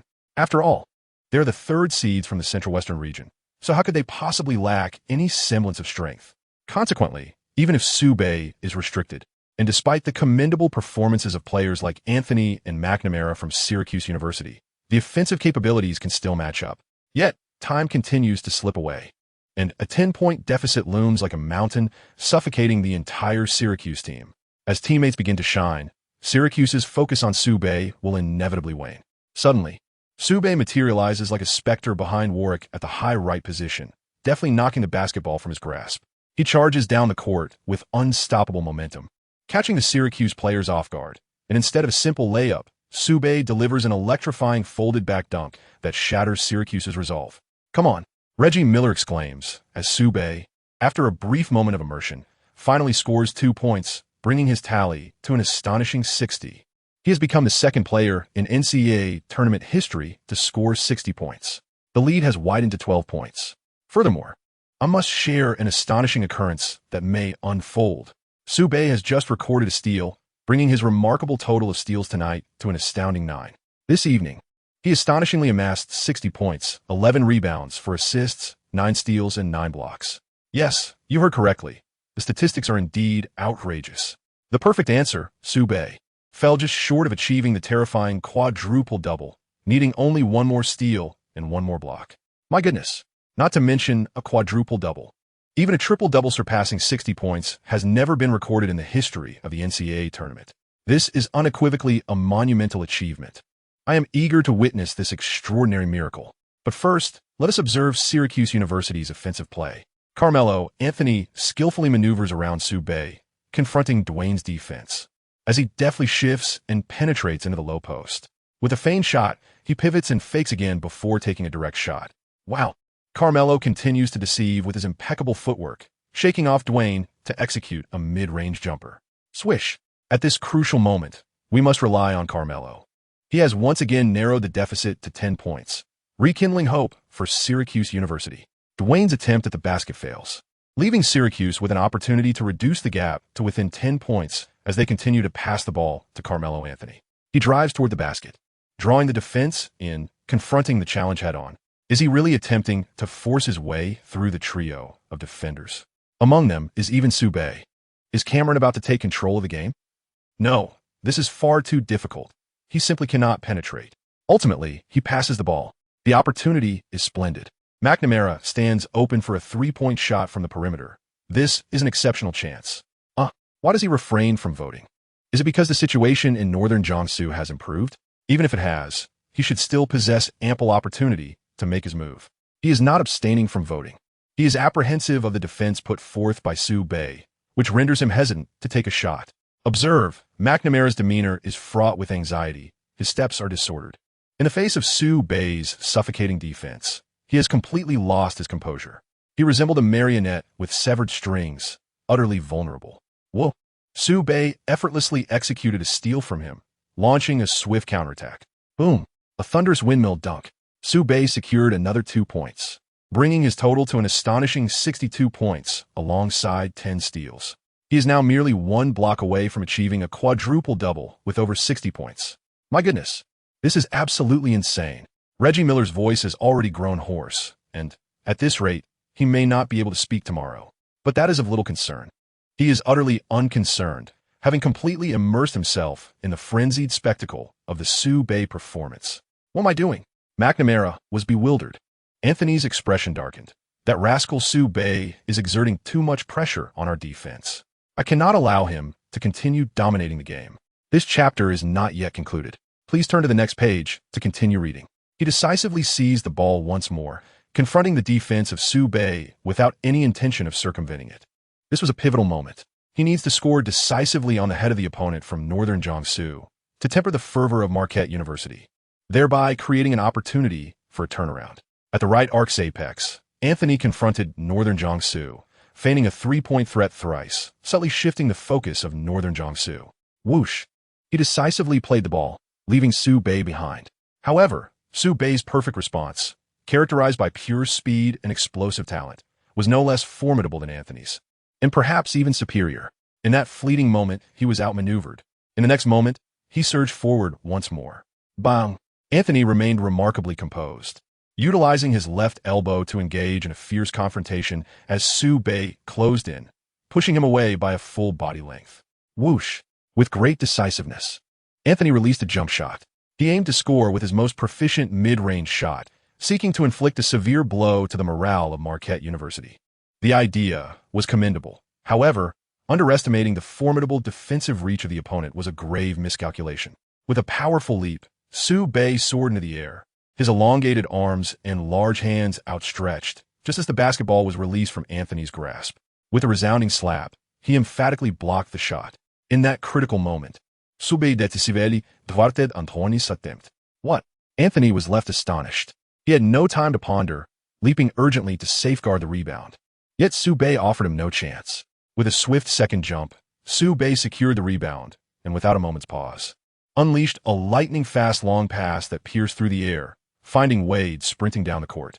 In a one-on-one showdown, Wade glided sideways, executing a thunderous one-handed slam dunk that reverberated through the rim. Upon landing, Wade, ruffling his jersey, unleashed a primal roar toward the heavens, releasing the pent-up frustration that had built throughout the game. He spoke fervently, his words a blur, yet his lips seemed to form the phrase, "This is my horse. This is my horse." Wade executed a commanding dunk, seemingly sealing the fate of the game. But no, it was undoubtedly Sue Bay, with his pivotal contributions of a block, a dunk, a steal, and an assist, who truly determined the outcome. Chapter 47. The Snow City grew frantic, resorting to underhanded tactics, yet the venerable Wade would not relent. "Come on," Reggie Miller shouted with fervor, his voice nearing its limits. Sue Bay with a block and an assist has clinched the game. While Dwyane's dunk was undeniably impressive, it was Sue Bay's remarkable block that elevated his game total to an astonishing 10 blocks. He achieved an astonishing performance with 62 points, 11 rebounds, 5 assists, 10 steals, and 10 blocks, successfully accomplishing an unprecedented quadruple-double with over 60 points. Are you jesting? Barkley, clutching his gleaming head, was enveloped in a state of shock akin to encountering a specter. This is the NCAA championship game. Is it truly possible for a player to produce such a phenomenal stat line on such a grand and fiercely competitive stage? Is this truly within the realm of human capability? This is utterly insane. I am genuinely astounded. The two commentators, one hoarse with excitement and the other babbling incoherently, were beside themselves. The crowd erupted in even greater exhilaration. They erupted with deafening cheers that reverberated within the Grand Superdome, the echoes even reaching the entirety of San Antonio outside the arena. Across the ocean, fans watching the live broadcast on CCTV 5 were equally struck by an overwhelming sense of astonishment. For many, it was their first encounter with Sue Bay's prowess on the court, and he delivered an extraordinary quadruple-double in his debut match. This was no mere exhibition. It was a breathtaking comeback from an 18-point deficit, culminating in a staggering 60 quadruple-double. This feat not only felt incredibly authentic, but also significantly elevated its prestige. Mi goodness, obeis astonishing. Is he truly a representative of our nation as basketball? How can he be so formidable? It shatters all preconceived notions. Alas, I lack the eloquence to express my awe, exclaiming only in disbelief and excitement. I had always believed that Yao Ming would be the future of Chinese basketball, destined to become its greatest player. Yet in just one game, My perspective has been entirely transformed. I am now convinced that Su Bei is indeed the more exceptional talent, poised to ascend as the foremost player in our nation's history. Among all the Chinese players I know, I would gladly designate Su Bei as the strongest. Viewers gathered before their screens were entirely captivated, each one falling under Su Bei's spell, their admiration for him growing exponentially. Fans of the Chinese team, Marquette University supporters, players, coaches, commentators, and all the luminaries present could not help but marvel at the extraordinary achievement of Su Bei's 60 quadruple-double, reveling in his remarkable display. However, the spectrum of human emotion is not universally shared. Where there is joy, there is also despair. At the forefront of this turmoil were Knicks manager Scott Layden and head coach Tom Thibodeau, who were visibly distressed, pulling at their hair in desperation. Blase Su Bei. Do not explode again. We implore you, do not continue this unprecedented performance. Layden lamented, his head spinning at the thought that if this continued, they would be unable to secure his talents, no matter the sacrifices they might have to make. It's over. This is the end. Thibodeau shook his head in disbelief, his eyes vacant as he processed the reality of Su Bei's astonishing 60 quadruple-double on the grand stage of the NCAA championship. Frankly, I cannot fathom what kind of monster could achieve such statistics. I suspect even the legendary Wilt Chamberlain could not have produced such a performance in the finals. Yet, I am acutely aware that once Su Bei displays such talent, any team fortunate enough to acquire him will consider him invaluable. This implies that without securing the first overall pick, we would be unable to obtain Su Bei. Given our current record, it seems nearly impossible to clinch that coveted pick, which means he remains beyond our reach. The anguish of this realization is unbearable. Why must you play so exceptionally well? Su Bei. Su Bei, is it my fault? Apart from the two astonishing pessimists, Layden and Donnie, the most disheartened must be the entire team from Snow City University. Just now, Su Bei's spectacular offensive maneuver has once again halted Snow City University in their tracks. On the bench, Varick feels the arena resonate with cheers that belong solely to Su Bei, his fists clenched tightly, his body trembling. Why? Why are we being outplayed by a mere child? How can he single-handedly execute such a humiliating and staggering comeback? We cannot be overwhelmed by him alone. Su Bei has achieved over 60 points with 4 double-doubles, orchestrating an astonishing turnaround with an 18-point deficit, overshadowing even Carmelo Anthony. He is on the verge of lifting the championship trophy. Why must all the accolades be bestowed upon him? Why must he reap all the rewards? Edlin's face, a canvas of jealousy and dissatisfaction, reflects his discontent. TCH. Anthony's expression is equally grim. He was acutely aware that his performance tonight paled in comparison to that of Su Bei. Should he lose the match, he would undoubtedly fall short in the competition against Su Bei during the draft. This was a scenario he wished to avoid. It was not that he could not accept someone ranking higher than him, but the fact that Su Bei had only played 6 games in total tonight was unacceptable to Anthony. He could not bear the thought of being overshadowed by him. Oomph. The center, Craig Forth, snorted derisively. Since this young lad had embarrassed them, perhaps they should all refrain from playing. Dear reader, there is more to this chapter, so please turn to the next page for an even more thrilling continuation. Hee, I have heard tales of your remarkable leaping ability, explosive power, and impressive aerial skills, excelling at soaring through the air while playing. But remember, you will always have to come down eventually. When he spoke those words, the other team members had yet to comprehend their significance, including Coach Jim Boeheim, who seemed indifferent. Led by Anthony and Coach Boeheim, the players were determined to attempt to close the 12-point deficit with 14 minutes remaining. This was a final battle, as time dwindled and the reality of defeat became imminent. No one was willing to concede. Beep. Moments later, with the referee's whistle, the final 4-minute showdown commenced, and it was evident that Syracuse University, trailing by 12 points, faced a formidable challenge. They are quite anxious. They are eager to narrow the score. Anthony, having received 3 successive screens, dashed to the right corner and launched a 3-point shot. Scoring in twos is his preferred method, yet now he finds himself unsatisfied. He must resort to 3-pointers to remedy the situation, but the more he rushes, the less effective he becomes. Clang! The jarring sound of iron striking iron fills them with despair. Su Bei positions himself under the basket. In the absence of Robert Jackson, due to suspension, he must collaborate with power forward Merritt to fulfill the task of protecting the rim. This is why he has managed to secure over 10 rebounds tonight. Oomph. Foss let out a cold snort, casting a disdainful glance at Sube, his eyes glinting with icy disdain. A small forward grabbing rebounds under the basket. Are you exceptionally agile, or are you attempting to take my place? No matter. It is over. Everything will soon come to an end. I believe that as long as you, the annoying presence, are absent, even with merely 4 minutes left in the game and a missing center, we can still stage a comeback, can't we? He murmured these words, and then, as Sube leaped high to protect the basket, he extended his wicked foot towards him. Chapter 48. The clash erupts. Will you continue to fight? Here they come. This fellow actually refrained from jumping, surrendering the contest for the rebound to Sube. It would be more accurate to say he relinquished his struggle. At the free throw line, Wade's gaze was fixed upon Foss. He believed that Fox had surrendered, and when the defense secured this rebound, it signaled the definitive conclusion of the match. The expression in his eyes and his feet. Wade, having momentarily relaxed his guard, instantly recognized something was amiss, his pupils widening in alarm. This fellow intended to deliver a malicious blow. He hastily shouted, "Sube, watch your step." He was unable to rush over in time to provide protection. All he could do was urgently alert and articulate the most crucial words. Feet. Stepping on. Sube, quick-witted, instantly grasped the situation and immediately abandoned any thoughts of guarding the basket. His peripheral vision swiftly scanned below. Indeed, there lay a pair of feet, those of a nefarious player from Fusey. This scoundrel. Sube's expression turned cold, even frigid. He held a deep disdain for the act of stepping on, which grossly contravened the spirit of sportsmanship. The most profound impression he holds pertains to the first game of the 2017 Western Conference Finals, where the Spurs faced the Warriors. Under the leadership of Kawhi Leonard, the team once enjoyed a commanding lead of 20 points. However, due to an unfortunate incident involving Zaza Pachulia's reckless foot placement that resulted in Kawhi's injury, the team ultimately succumbed to a dramatic turnaround. This was not merely a reversal. Kawhi's injury led to the premature conclusion of his season and resulted in the Spurs being swept 4-0 by the Warriors.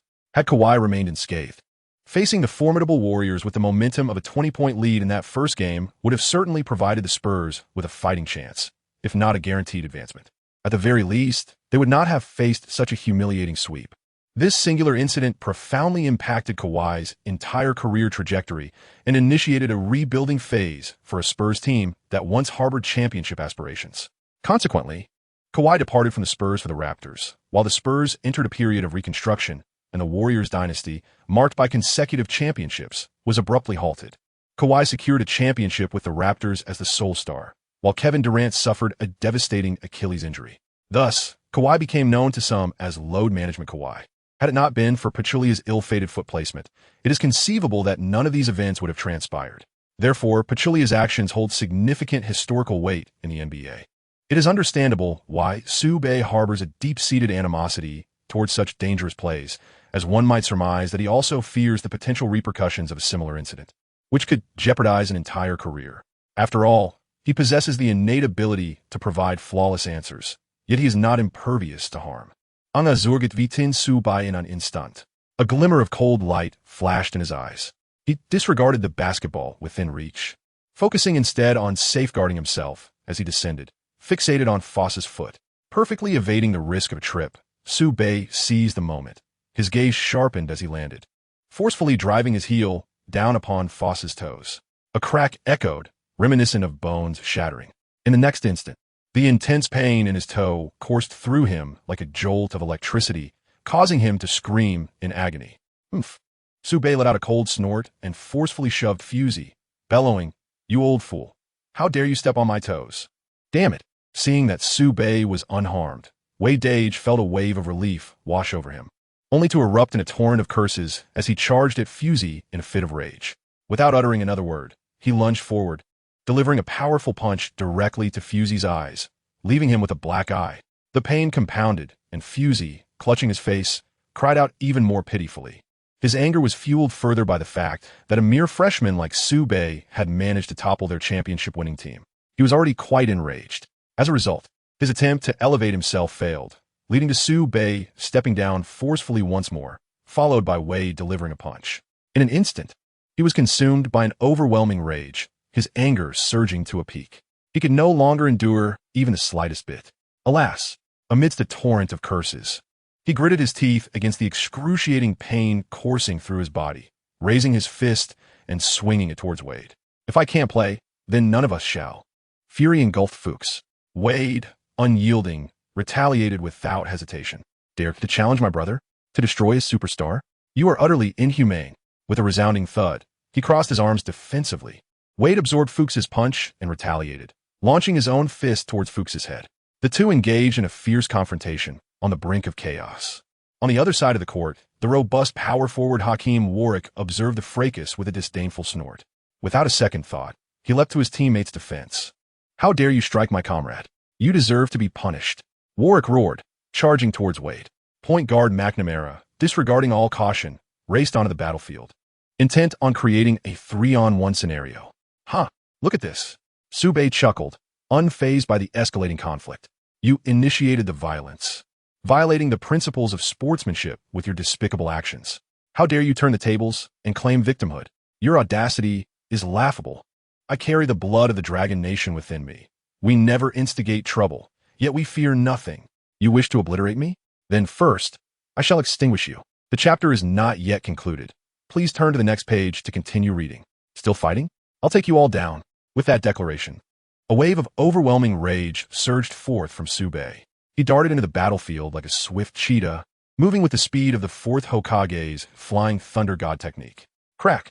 In an instant, he appeared before McNamara, deliberately approaching the solitary defender.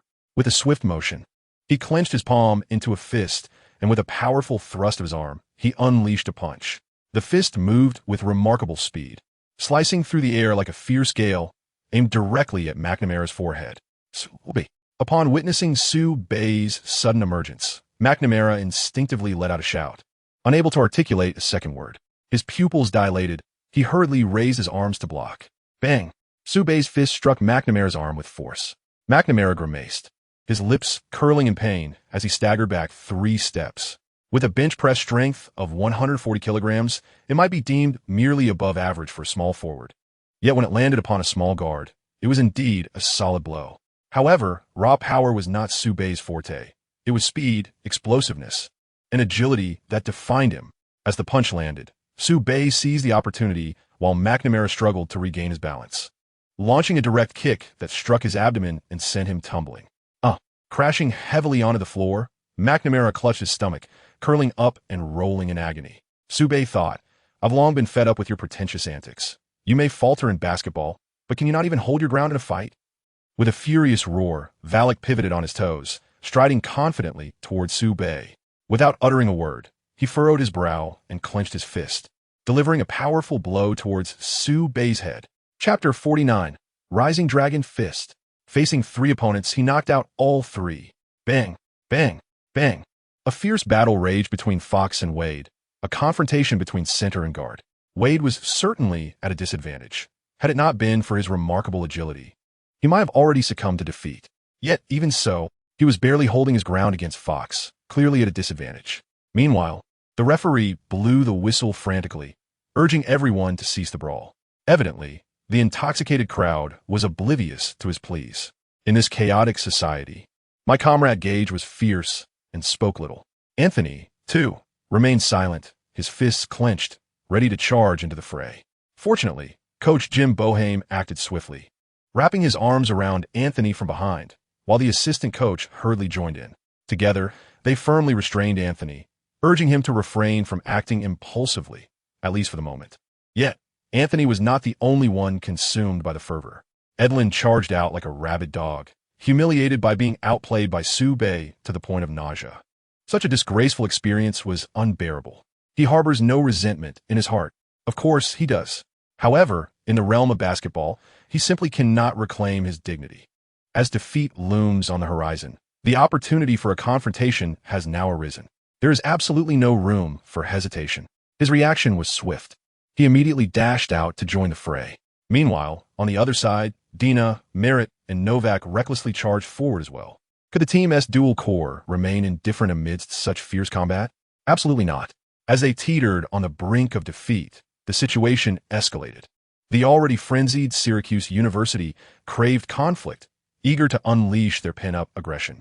2 more substitutes surged forth to confront Dina and the others. Observing that the whistle had lost its efficacy, the 3 referees hurriedly intervened to restore order, desperate to quell the brawl. "Stop fighting. Please cease this at once," Coach Tomlin bellowed hoarsely. The national championship was tantalizingly close. If they simply played normally and completed the final 4 minutes, victory would be assured. Engaging in any altercation was certainly detrimental, both to him and to Marquette University, and utterly inadvisable. This was particularly true for Dwyane and Wade, the team's two primary stars, who were ironically the most fiercely engaged in the scuffle. He bellowed with all his might, his thighs smacking together in fervent urgency as he dashed onto the court to intervene. "Holy moly!" Stockton exclaimed. "Is it truly possible to witness such fierce brawls at the NCAA championship finals? Is this even reasonable? Wow." Karl Malone, brimming with excitement, eagerly rubbed his hands together, surprised to behold such a unique spectacle. Indeed, a fight accompanied by basketball seems entirely fitting. This epitomizes the essence of basketball. The intensity of the skirmish was palpable, igniting a fervent desire within me to unleash my iron elbows upon them. "Stockton, what on earth? This is a full-blown melee. Is it truly appropriate for you to revel in this chaos?" As for the situation in northern Jiangsu, Walrick is a formidable power forward, boasting impressive bulk and strength. To some extent, his might surpasses that of certain centers. His powerful punch possesses astonishing destructive force. If Dwyane were to endure it directly, it could potentially disfigure him, and there is even a possibility of him losing consciousness. Dwyane. He understood that a direct confrontation was unwise, yet he remained utterly composed. As the fist approached, he subtly shifted his body, effortlessly evading the blow, showcasing his remarkable agility. Dwyane did not pause for a moment. While dodging, he swung his own fist, delivering a powerful right hook. Valak's reaction was somewhat sluggish, but at the last moment, he raised his left arm to block. Bang! The punch landed solidly.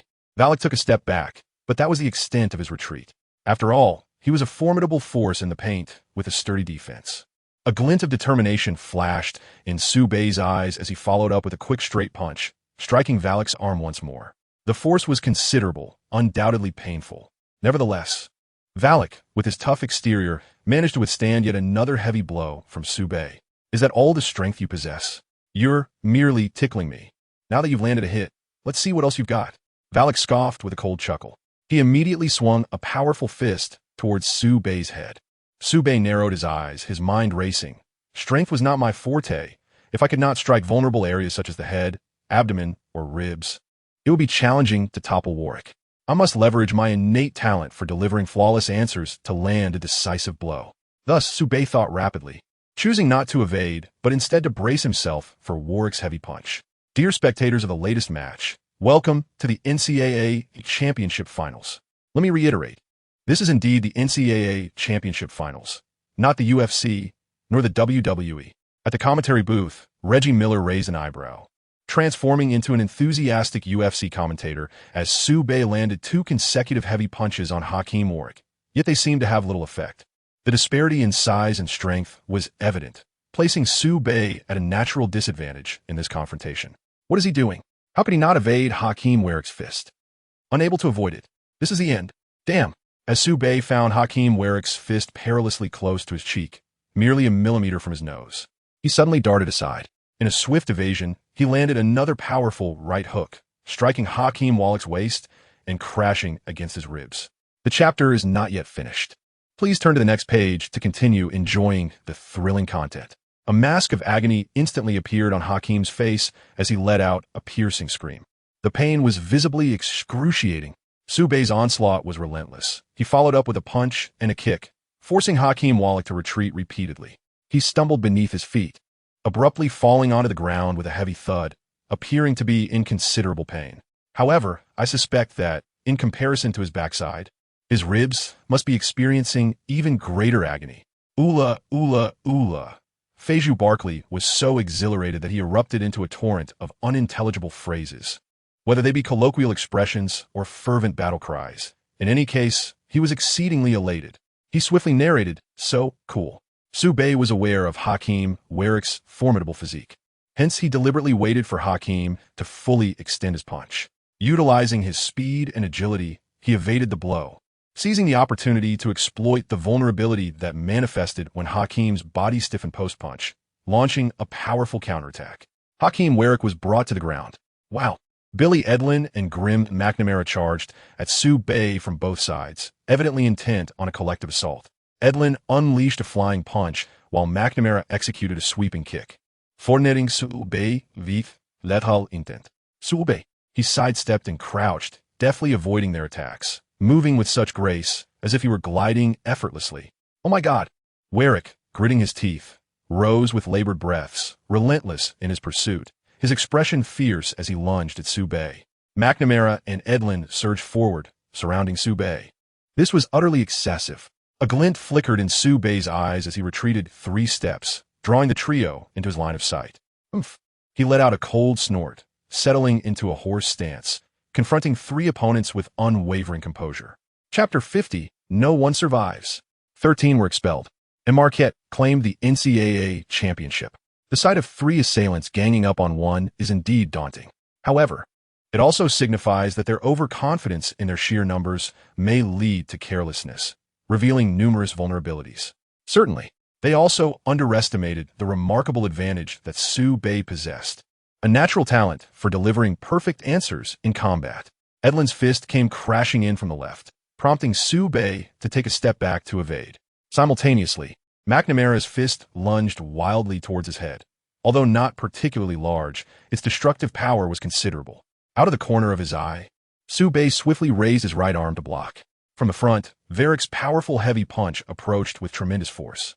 Sue Bay narrowed his eyes and, as the fist approached, executed a crouch to avoid it, then unexpectedly lunged to the right front. With his right shoulder and arm, he collided fiercely into McNamara's waist. The tremendous impact knocking McNamara to the ground. Choosing the path of least resistance, Sue Bay swiftly overpowered McNamara, leaping onto him, and with his left hand, he gripped tightly around McNamara's throat, securing his head, his right fist poised for action. In the next moment, a relentless barrage ensued. Bang! Bang! Bang! Sue Bay delivered 4 consecutive heavy punches directly to McNamara's immobilized face. The anguished screams echoed, a sound so harrowing it was almost otherworldly, yet unmistakably real. After these 4 strikes, McNamara's visage was grotesquely disfigured, with his nose appearing to have caved in.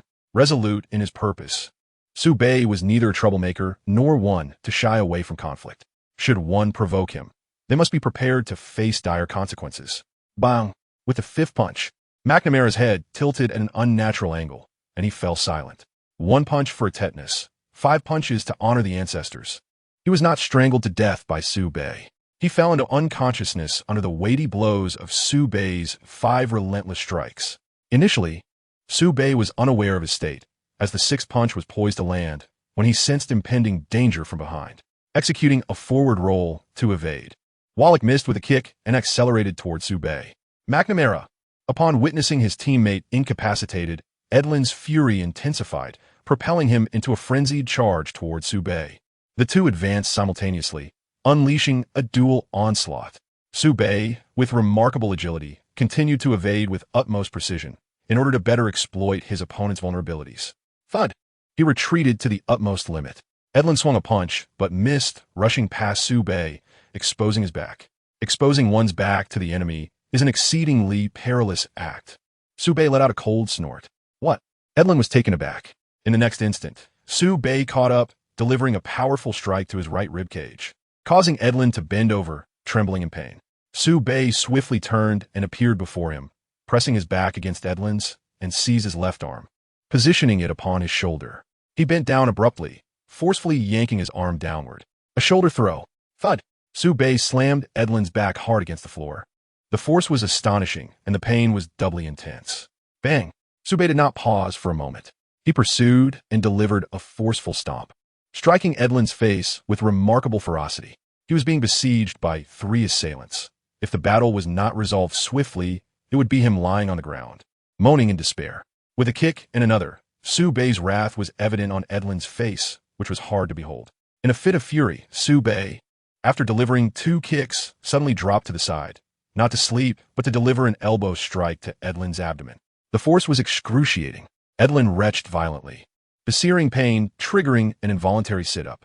He then collapsed back to the ground, motionless, slipping into a fetal-like slumber. While delivering the elbow, Sue Bay deftly evaded a powerful punch from Varick. The mailman, Kalmalin, cast a confirming glance at Subay. 2 kicks and an elbow strike. Subay had once again knocked out an adversary. What has been described transpired in the blink of an eye. The duration was fleeting. Suddenly, Subay turned his gaze towards Varick. His dark, piercing eyes emanated a chilling aura, causing Varick to shudder, as though he had plunged into an icy abyss. Were you frightened? In the face of being outnumbered, Subay unleashed his fury, not merely incapacitating 2 foes, but knocking them out entirely. Who could witness such a spectacle without being bewildered? How could Varick not feel panic? He yearned to strike Subay, yet he did not desire to succumb to slumber. He swallowed hard, particularly upon witnessing the 2 figures, their faces utterly transformed, leaving him so flustered that he could scarcely muster the courage to raise his fists once more. His heart cried out, "Save me, save me, save me." Just then, 3 referees and players from both teams rushed over to intervene. They remained unrelenting, their movements executed with remarkable swiftness. Anthony, Dina, Merritt, Novak, and several substitutes engaged across 3 distinct battlegrounds. The situation was swiftly contained. Notably, Anthony, who had initially been restrained, ultimately broke free and joined the fray, exchanging a few blows with Merritt and others. The encouraging news is that the conflict did not escalate and was promptly curtailed. Now, a group surged into the main arena, apprehending Warwick. Upon seeing reinforcements arrive, Warwick's spirits lifted, and he became animated with joy. He immediately raised his fist, poised to continue his confrontation with Subay, yet his other hand clutched tightly onto the arm of a referee. This segment is not yet complete. Please turn to the next page to continue enjoying the captivating content. The referee quickly urged him, "Stop fighting, please. Is this really necessary?" Coach Tom Klin and others also restrained Subay. Subay was prepared to let it go. However, at that moment, a thud echoed as Wade fell right before him. Fuchs overturned Wade, charging forward in a frenzy, which triggered Subay's reaction. Ah, that rabid instigator Fuchs. The true culprit behind this brawl has yet to be addressed. Hiss. Subay, whose emotions had somewhat calmed, was once again consumed by rage upon witnessing Wade being assaulted and seeing Fuchs. "Drink!" he shouted sharply, breaking free from Tom's grasp, believing the altercation had subsided and the restraints had loosened. In a swift motion, he dashed forward, closing the distance to face Fox. He boldly met Fuchs' powerful punch head-on. Just as Fuchs unleashed his full force, aiming to strike Subay squarely, Subay suddenly crouched down, his agile physique allowing him to evade the impending blow at the very last moment. The limit? Indeed, a limit. Yet, it was a limit meticulously orchestrated by Subay himself, for it was this very maneuver that rendered Fuchs vulnerable. A mere stepping dog, destined for misfortune. With a cold snort, Subay clenched his fist, gathering his strength, and launched an upward strike directed at Fuchs' chin. The rising dragon fist. The chin is one of the most fragile areas of the human body. Double buff. Bang. Crack. Thud. The first sound was the dull thud of his fist connecting with the chin. The second was the sharp crack of a fractured jaw. Fuchs, being his center, was tough and resilient. Had Subay's punch landed on McNamara's chin, it would have resulted in far more than just a fractured jaw. The terrifying impact would have been devastating. His cranial region may have sustained injuries. The third voice was that of Fuchs, whose eyes turned white, his body went limp, and he fell into a serene slumber on the floor. Swiftly, Subay acted. In less than 3 seconds, he transitioned from breaking free from his restraints to closing in on Fuchs and, finally, to knocking him out. 3 seconds. For certain aspects of manhood, this may seem an eternity, yet in the realm of combat, to achieve a knockout in 3 seconds is truly formidable. In a flash, Subay engaged in a 1-versus-4 scenario, taking down 3 adversaries, perfectly embodying the ancient adage, in martial arts, speed is paramount. Fuchs lay unconscious. The referee and Tom Klein arrived tardily on the scene. Subay had no intention of continuing the fray, and the remaining players from Snow City University dared not act. While the scenes of McNamara and Edlin being knocked out went unnoticed amidst the chaos, Subay's 3-second knockout at center Fuchs was witnessed clearly by all, leaving an indelible impression. At that moment, no one dared to provoke Subay again. The referee, observing the situation, blew the whistle furiously, bringing the match to a complete halt. The head coaches and coaching staff led their respective players to the sidelines for a respite and to regain composure. Naturally, Snow City University had more pressing matters to attend to. The team physicians swiftly summoned 3 stretchers to carry McNamara, Edlin, and Fuchs away. The intensity of the brawl was overwhelming, captivating the fans to the point of silence in the stands. After several seconds, a thunderous cheer erupted throughout the arena.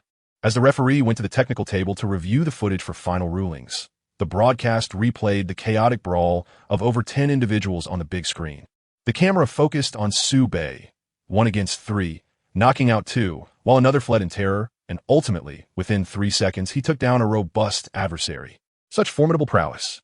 It is not merely Su Bei's exceptional talent, strong ball control, and remarkable playing ability that surpasses common understanding. What then is this terrifying strength? Jason Kidd, one of the Nets' triumvirate, exclaimed in astonishment. Kenyon Martin could not help but express his bewilderment. I cannot fathom it, but Su Bei's approach is resolute. There is no hesitation. Each punch he throws is with a clear intent to incapacitate his opponent. Impressive. Richard Jefferson, equally astounded, remarked, I believe Su Bei's fighting prowess is bolstered by his innate talent that allows him to effortlessly evade attacks, always finding the opportune moment to counter. Well done. Kevin Garnett, the big ticket, gave Su Bei a thumbs up. When faced with those who play dirty, one ought to deliver a resounding lesson. They must pay a heavy price before they learn their lesson. Otherwise, there will be another victim. The mailman, Karl Malone, laughed heartily. 1 against 3, and 2 were knocked out instead. A center was incapacitated in 3 seconds by a small forward. Do you even know how to play? Su Bei is not only skilled at basketball, but also adept at fighting. If given the chance, I would love to clash my iron elbow against him. I believe he would be quite willing. However, Su Bei would certainly not be eager. Stockton shook his head, speechless. He is merely defending himself, not like you, who fights while holding a ball. Ha ha ha. Karl Malone laughed even louder. So what? Wasn't that how we played in the paint all those years? Stockton shrugged. Fair enough. You make a valid point. The chapter is not yet complete. Please click next page to continue enjoying the captivating content. Su Bei is truly a wild character. Zen master Phil Jackson, trembling with astonishment, turned to Kobe and asked, Kobe, on this stage today, would you engage in such a brawl? Kobe pondered for a moment. If I were a rookie in the league, I might have fought. But now that you ask me, I certainly would not.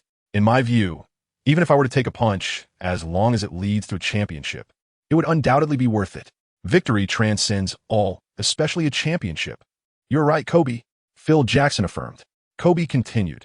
Nevertheless, regardless of the circumstances, Su Bei delivered a performance of historic proportions in the NCAA tournament tonight. I believe that if we could acquire him in the offseason, the Lakers would surely be able to mount a challenge for the championship next season. I even think that with just the combined prowess of Su Bei and myself, we could sweep through anyone. Phil Jackson was taken aback. They had just won the championship last year, completing a three-peat.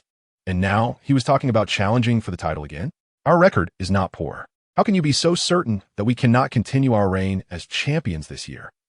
Moreover, the fighting prowess of Su Bei and myself pales in comparison to the formidable duo of the Showtime Lakers. Kobe, you seem to be off here. Phil Jackson narrowed his eyes, but refrained from voicing his thoughts. He is well aware of the fissures that have developed in the relationship between Kobe and Shaquille. After a brief pause, he smiled slightly and reassured, Rest assured, Kobe, if I can manage it, I will strive to secure victory for Su Bei. Wow, Su Bei. Single-handedly taking on several opponents and still emerging victorious. How impressive is that? It's simply magnificent. How can I demonstrate my genuine affection for Su Bei? I would willingly return, even with a swollen face, the next day. Su Bei is the epitome of my ideal man.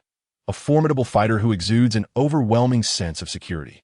Oh my, I find myself utterly defenseless. Su Bei, could you possibly wield a whip and impart some stern lessons upon me? In the stands, fans were captivated as they watched the replay of the brawl, and upon zooming in on Su Bei, an uproar of admiration erupted. The infatuated fans were lost in fantasies of wild escapades with Su Bei. The three referees took a full 15 minutes, repeatedly reviewing the chaotic altercation before arriving at their final verdict. From Snow City University, McNamara, Edling, Anthony, Warwick, and Foss, the entire starting five, were involved in the brawl and were subsequently ejected. Additionally, 2 substitutes faced expulsion, with one receiving a flagrant foul. Notably, Foss's trip was confirmed as a foul after the referee scrutiny, and he would undoubtedly face severe penalties post-match.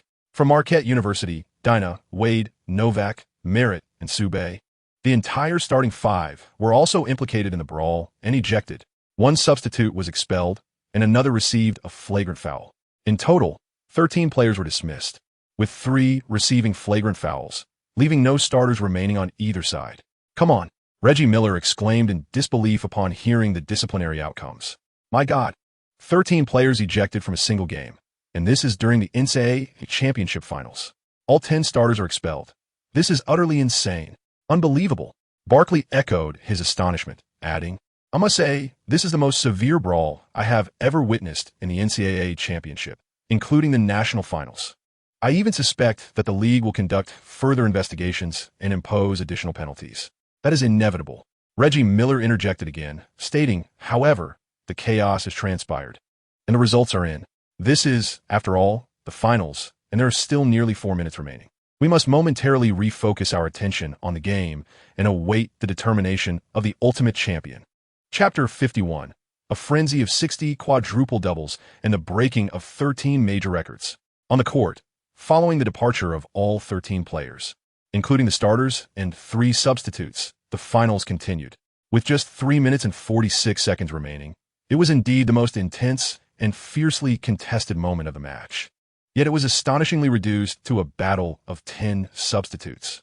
This may sound unbelievable, but every spectator in the arena felt no surprise whatsoever. In the locker room, Wade remarked, "If Syracuse University intends to harm Sub-North, they can forget about playing." Indeed, Dinar raised his hand in agreement, stating, "The reason I dare to fight is because we hold a 12-point lead. In this pure substitute showdown, there is absolutely no way we could lose the game in less than 4 minutes. Let us go for it. Who is afraid?" Sub-North gave a thumbs up in approval. This was the finals that determined the coveted mid-range shooting reward from the Grim Reaper, if it were not absolutely necessary. He had no desire to take unnecessary risks. He might have shown restraint, at least his actions may not have been so severe. However, upon witnessing the team leading by 12 points with limited time remaining, Su Bei's confidence surged considerably. Gradually, he became more emboldened with each strike. Thus, he resolved to give it his all. As long as he incapacitated enough opponents, even if he were to be penalized, victory would remain unattainable for them. Wouldn't it? Upon seeing Su Bei's agreement, Dina eagerly rushed over to exchange a fist bump with him. Merritt exclaimed, with both starting lineups at the free throw line, "Winning the championship is merely a matter of time." To be candid, Su Bei's displayed combat prowess far exceeded my expectations. I had been anxious to assist him, but was unable to extricate myself. Little did I know that once we stabilized our side of the battlefield, Su Bei would take on 3 opponents and swiftly knock out 2. His fighting capability was truly formidable.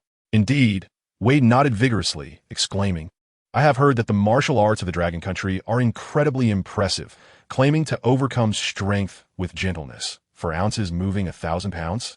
It sounds both daunting and mysterious. Su Bei, is this true? You must honestly tell us, have you trained, thus acquiring such remarkable skills?" "Fitting Aukmardli, Su Bei admitted. I have indeed learned a bit, just the surface level. The martial arts of the Dragon Country are inherently strong. Since foreign friends have offered compliments, it is only right to acknowledge them." Though Su Bei remained quite modest, claiming to have merely scratched the surface. Yet, to Wade and the others, this conveyed an entirely different meaning. "What? You've only grasped the basics, yet can take on 3 opponents? If you learn more, would you be able to take on 5 or even 10? Su Bei, bless it, Dathma. I wish to learn as well. Master Su, impart your knowledge to us." Thus, Su Bei was destined to become a martial arts instructor. Returning to the match, just as Dina and Su Bei had anticipated. With a 12-point lead and a pure bench showdown, the University of Snow City had no chance of a comeback. Ultimately, Marquette University triumphed over Snow City University by 11 points, securing the championship. In the Snow City University locker room, led by Anthony, the players who remained conscious sat in somber silence, their faces downcast after witnessing their defeat. Second place felt like the ultimate loss. At this moment, they felt more disappointment than anyone else, especially considering that had they played normally, there might have been a glimmer of hope for a championship turnaround. Instead, it sealed their own fate. If given a second chance, they would have chosen not to provoke Su Bei. In contrast, the Marquette University locker room erupted with joy, as everyone raised their hands in celebration, eagerly awaiting the final whistle, before cheering and reveling in their championship victory. In no time, the group centered around Northern Jiangsu returned to the locker room to prepare for the impending championship award ceremony. The notion of being penalized, yet still entering the venue, indeed, is inconceivable. But what of the repercussions following the conclusion of the match? Come on. As soon as the game ended, Reggie Miller exuberantly exclaimed, "What a thrilling battle this has been. I am thoroughly exhilarated. I have never witnessed such an extraordinary NCAA championship final." The brilliance of this match surpassed even the legendary finals between Larry Bird and Magic Johnson. Let's extend our heartfelt congratulations to Marquette University for their triumph. This marks the institution's second NCAA championship title, with the last victory dating back to 1977, a championship that has been 26 years in the making. This holds monumental significance for Marquette University. Once again, let us applaud fervently as we congratulate Marquette University on winning the NCAA championship for the 2002 to 2003 season. Amidst the resounding applause within the arena, Reggie Miller continued, "Besides congratulating Marquette University on their victory, we must also commend a particular player. Haha, I need not mention him, for everyone knows who it is. That is the impeccable answer, Northern Jiangsu. He delivered an astonishing performance tonight, scoring 62 points, securing 11 rebounds, providing 5 assists, and achieving a remarkable 10 steals and 10 blocks, single-handedly dominating Syracuse University. Whether in skill on the court or prowess in the game, he utterly excelled. He utterly dominated the match. Charles, this astonishing data from the north of Jiangsu has directly shattered 13 NCAA records. This chapter is not yet concluded. Please proceed to the next page to continue reading. How many? 13 records in a single game? What a joke." Barkley was left astounded. He was not merely feigning surprise. His astonishment was genuine to the point of incredulity. "Huh." Reggie Miller laughed heartily, relishing the incredulous expressions on Barkley and the fans' faces. Such declarations would undoubtedly be even more shocking. Ahem, clearing his throat, Reggie Miller, with an invigorated demeanor, began to narrate. In a single game, Sube shattered an astounding 13 records, without exception. Flying Pig, kindly open your ears wide and truly absorb the profound impact of each record. Firstly, with 11 rebounds in a single game, Sube set a new personal record for rebounds in the NCAA tournament. Secondly, with 10 steals, he established a new personal record for steals in the NCAA tournament. Thirdly, with 10 blocks, he achieved a new personal record for blocks in the NCAA tournament. It is noteworthy that the NCAA tournament records for steals and blocks in a single game both stand at 11. Sube fell just short by 1 to equal both. The single-game record for steals was set in 1987 by Kendall Marshall of Providence College, while the blocks record was established in 1991 by Sean Bradley of Brigham Young University. It is indeed a pity for Sube. Fourthly, with 5 assists in a single game, he refreshed his personal NCAA tournament record for assists. Fifthly, Sube scored a staggering 62 points, also breaking his personal NCAA tournament record for points in a single game. Sixthly, with this remarkable 62-point performance, Sube not only joined the 60 club, but also set a new record for points in a single NCAA tournament game, surpassing the previous record of 61 points. This record was held by Austin Carr of Notre Dame in 1970 during a match against Ohio University, where he amassed 61 points. Now, Sube has eclipsed this record, and to do so on the grand stage of the finals undoubtedly adds to its significance. Seventhly, Sube scored 30 points in the first half and 32 points in the second half. He became the first player in the history of the NCAA championship to score over 30 points in both halves. Eighth, he is the inaugural player in NCAA championship history to achieve a triple-double with over 60 points. Ninth, he is also the first player to record a quadruple-double with over 60 points. 10th, he is the only player in NCAA history to lead his team to a championship as a freshman. 11th, I believe he is also the most outstanding player, making him the youngest MOP in NCAA history at the tender age of 18. 12th, I recently received feedback from the arena that tonight there were numerous seats available, all of which were ultimately filled. He and his team set a record for attendance in the NCAA championship. 13th, the viewership for tonight's championship reached an astonishing 18 million. In contrast, the highest-rated game in NCAA championship history was the 1979 final featuring Larry Bird and Magic Johnson, which garnered about 11 million viewers. Tonight's match surpassed that number by a remarkable 5 million. It is truly extraordinary, and the phenomenal player who shattered 13 records is none other than him. He is even more incredible. Chapter 52. He, the MOP, awarded with the Death God mid-range shot. Reggie Miller articulated the 13 records. and every individual in the arena listened intently. Silence, a deathly hush enveloped the crowd, as their astonishment left them utterly speechless. It is worth noting that in such a high-caliber collegiate league as the NCAA championship, breaking a record in a single game is no small feat, in fact. Achieving a record in an entire season is a formidable challenge. On the grand stage of the finals, such accomplishments seem even more daunting. Yet he not only broke records with ease, but shattered a total of 13 records. How could this not be astonishing? It is almost beyond belief. If one had not witnessed it with their own eyes and ears, they would think it a scene from a film or a passage from a novel. Unimaginable. Yet this moment exists in all its vivid reality. He is undeniably formidable. He is undoubtedly the MOP. He is the MOP. He is the MOP. He is the MOP. After a prolonged moment of immersion, the vast arena erupted with chants of MOP for him. Initially, the voices were not overwhelming, but soon they swelled in response. The sound grew louder, denser, and more resonant, rising in waves.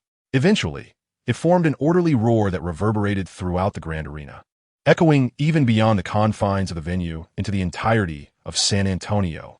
This moment belongs to Sube. This night belongs to the perfect dancer. Across the vast ocean, within the broadcast studio of Central Television's 5th channel, we extend our heartfelt congratulations to Sube for his triumphant assistance in leading Marquette University to victory, bringing honor to our nation's men's basketball team. He is truly exceptional. Indeed. Coach Zhang nodded enthusiastically, acknowledging the minor hiccup that occurred towards the end of the competition. However, it did not detract from Sube's flawless performance this evening.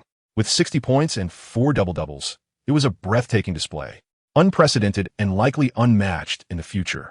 This will undoubtedly be etched into the annals of NCAA championship history.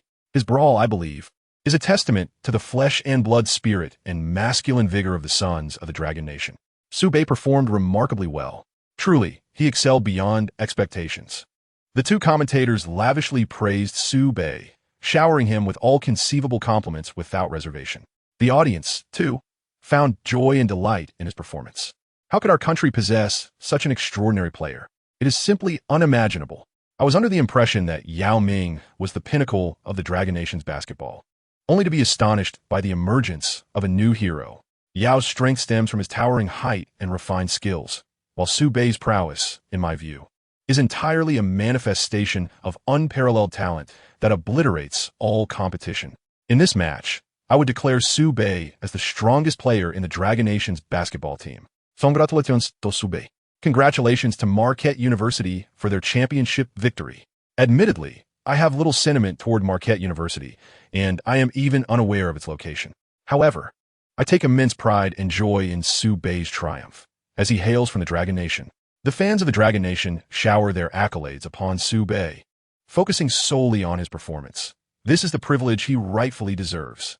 Returning our gaze to the Superdome, amidst the resounding cheers of MOP, Renoned journalist Wojnarowski swiftly approached Sube. He was utterly exhilarated. Sube, you are truly exceptional. To be frank, it is hard for me to believe that you are merely a freshman in college, having participated in only a handful of formal basketball games. I would rather believe that you are an NBA superstar, gracing the madness of March with your unparalleled prowess. Sube chuckled modestly. You flatter me. I merely did what I was supposed to do, and there is nothing remarkable about that. No. You are far too humble, Wojciechowski exclaimed, shaking his head fervently.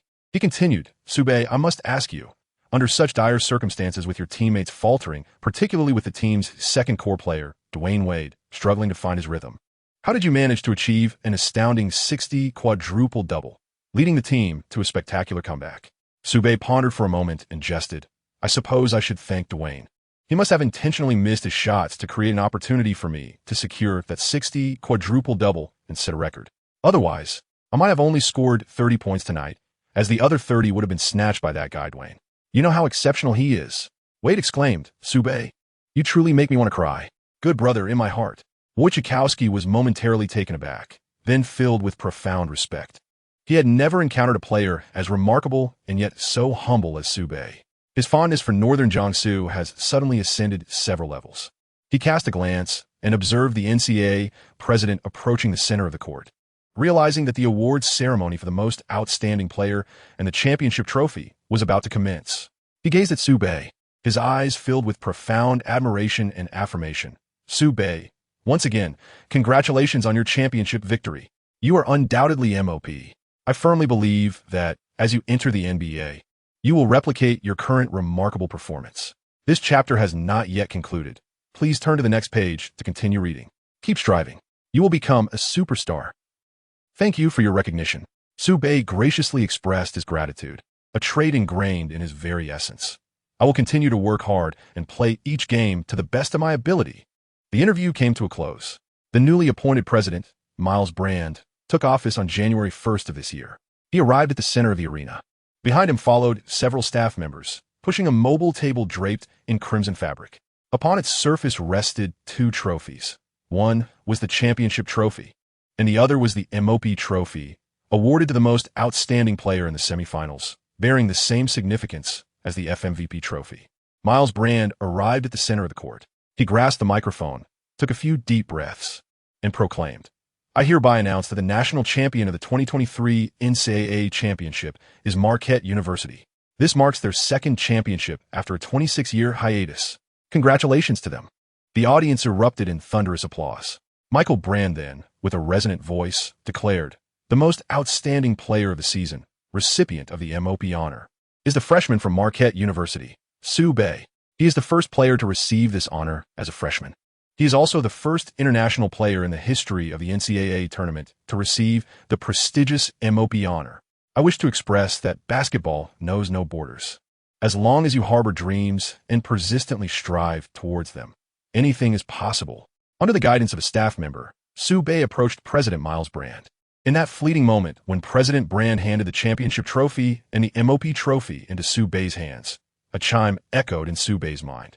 Congratulations to the host for securing the NCAA championship for Marquette University and completing the system task. Reward: the mid-range shooting ability of the Grim Reaper, akin to the peak prowess of Kevin Durant. The next phase of the system task is revealed. Chapter 53. Chaos? A national frenzy. Sube, one battle to achieve divinity. The next phase of the system task is to earn the NBA Player of the Week title, with a reward of the elusive moves of the Flash, Dwyane Wade. Note, at the pinnacle of mastery, he has arrived, brandishing the mid-range prowess of the Grim Reaper. Sube's eyes sparkled with excitement. That is indeed the mid-range shot of the Grim Reaper. During his peak, Durant's mid-range game was utterly indefatigable. It was the most formidable weapon in his scoring arsenal. One could even assert that it was unparalleled. Naturally, Durant's extraordinary physical attributes allowed him to exploit mismatches effortlessly, ensuring he consistently enjoyed favorable shooting conditions. This was a significant advantage. And what of Sube? Allen Iverson's extraordinary talent, coupled with his height of 201 centimeters, created a perfect blend of phenomenal skill. It afforded him ample opportunities for easy shots.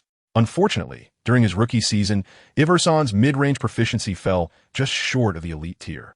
He needs to further immerse himself in his own rhythmic flow to enhance his shooting accuracy. It is satisfactory, yet not exceptional. However, now that he is matched with the Grim Reaper for mid-range shots, Sube's precision from that distance will undoubtedly soar. His scoring ability will further enhance, a talent that Sube greatly admires. As Sube felt a warm surge coursing through his entire being, he realized within that he had indeed merged with the essence of the Grim Reaper. A slight heaviness settled in his heart. The coveted mid-range shot of the Grim Reaper was finally within his grasp. With this, I would not only enter the NBA with a flawless answer, but also possess the pinnacle of Durant's mid-range prowess. I mused that this would swiftly elevate my value in the NBA, leading to lucrative contracts, an abundance of endorsements, and ultimately, the opportunity to marry a wealthy and beautiful partner, ascending to the pinnacle of life. Ahem, perhaps I was getting a bit carried away. The next system reward was Wade's elusive step, a move that transcended the European step with greater speed, wider range, and enhanced deception. This extraordinary skill would be remarkable. If I were to acquire it, I would reach an unparalleled mastery, potentially eclipsing Wade himself. However, that might not be fitting. Yet how I longed for it. The condition to obtain this reward was to secure the honor of Player of the Week, a task not to be taken lightly. It is worth noting that Yao Ming was once heralded as the premier center of the West, yet throughout his illustrious career, He garnered the accolade of Player of the Week a mere 6 times, not once during his rookie season. Allen Iverson, as the first overall pick of the legendary 1996 draft class, managed to achieve this honor only once in his rookie year. The challenge is evident. Of course, in Iverson's era, the Player of the Week was not divided by conferences. Only one player in the entire league could receive the honor, making it even more formidable. Regardless, attaining the title of Player of the Week is no simple feat. With a perfect answer and the Grim Reaper's mid-range shot, my starting point is elevated, compelling me to diligently perform in every game. This dedication is essential for swiftly completing the task, earning the accolade of Player of the Week, and acquiring Wade's elusive step. Sube was contemplating his subsequent plans when the call of President Miles Brand interrupted his thoughts. Sube, could you share your feelings about receiving the MOP honor? President Brand inquired. Sube pondered for a moment before responding. First and foremost, as you know, this is undoubtedly a moment of joy. It affirms the effort I put forth tonight. I am honored to be the sole recipient of such recognition. However, I must emphasize that neither my performance nor our team's victory would have been possible without the support of my teammates. This is a result of our collective effort. Additionally, the strategies devised by Coach Tomlin and the coaching staff were integral to our championship journey. I consider myself fortunate to bear this honor alone, and I will share this joy with my teammates. Yes, that is my sentiment. Well said. I look forward to your future performances. President Brand applauded Sube's remarks. He and Sube instinctively avoided the heinous act of large-scale brawling. It was not a matter of negligence. Rather, they wished to preserve the celebratory atmosphere of their championship victory. Wade, Dina, Merritt, and others rushed over, overwhelmed with gratitude, to embrace Sube. The team gathered together in jubilant celebration of their triumph. Everyone was deeply moved by Sube's willingness to share the accolades of victory with them. With a remarkable 60 quadruple-double, the success of Marquette University was, to a significant extent, attributable to Sube's singular brilliance. His generosity in sharing this achievement only intensified the players' admiration for him. They felt incredibly fortunate to be teammates with Sube, to share the court with him, and to revel in the joy of the game together. The fans, too, were filled with profound respect, applauding Sube's humility with thunderous cheers. Thus, the 2002-2003 season and the NCAA championship came to a grand conclusion, with the entire Marquette University community celebrating joyously through the night. The following morning, major news outlets fervently reported on the NCAA championship finals, clamoring to cover this historic and electrifying showdown.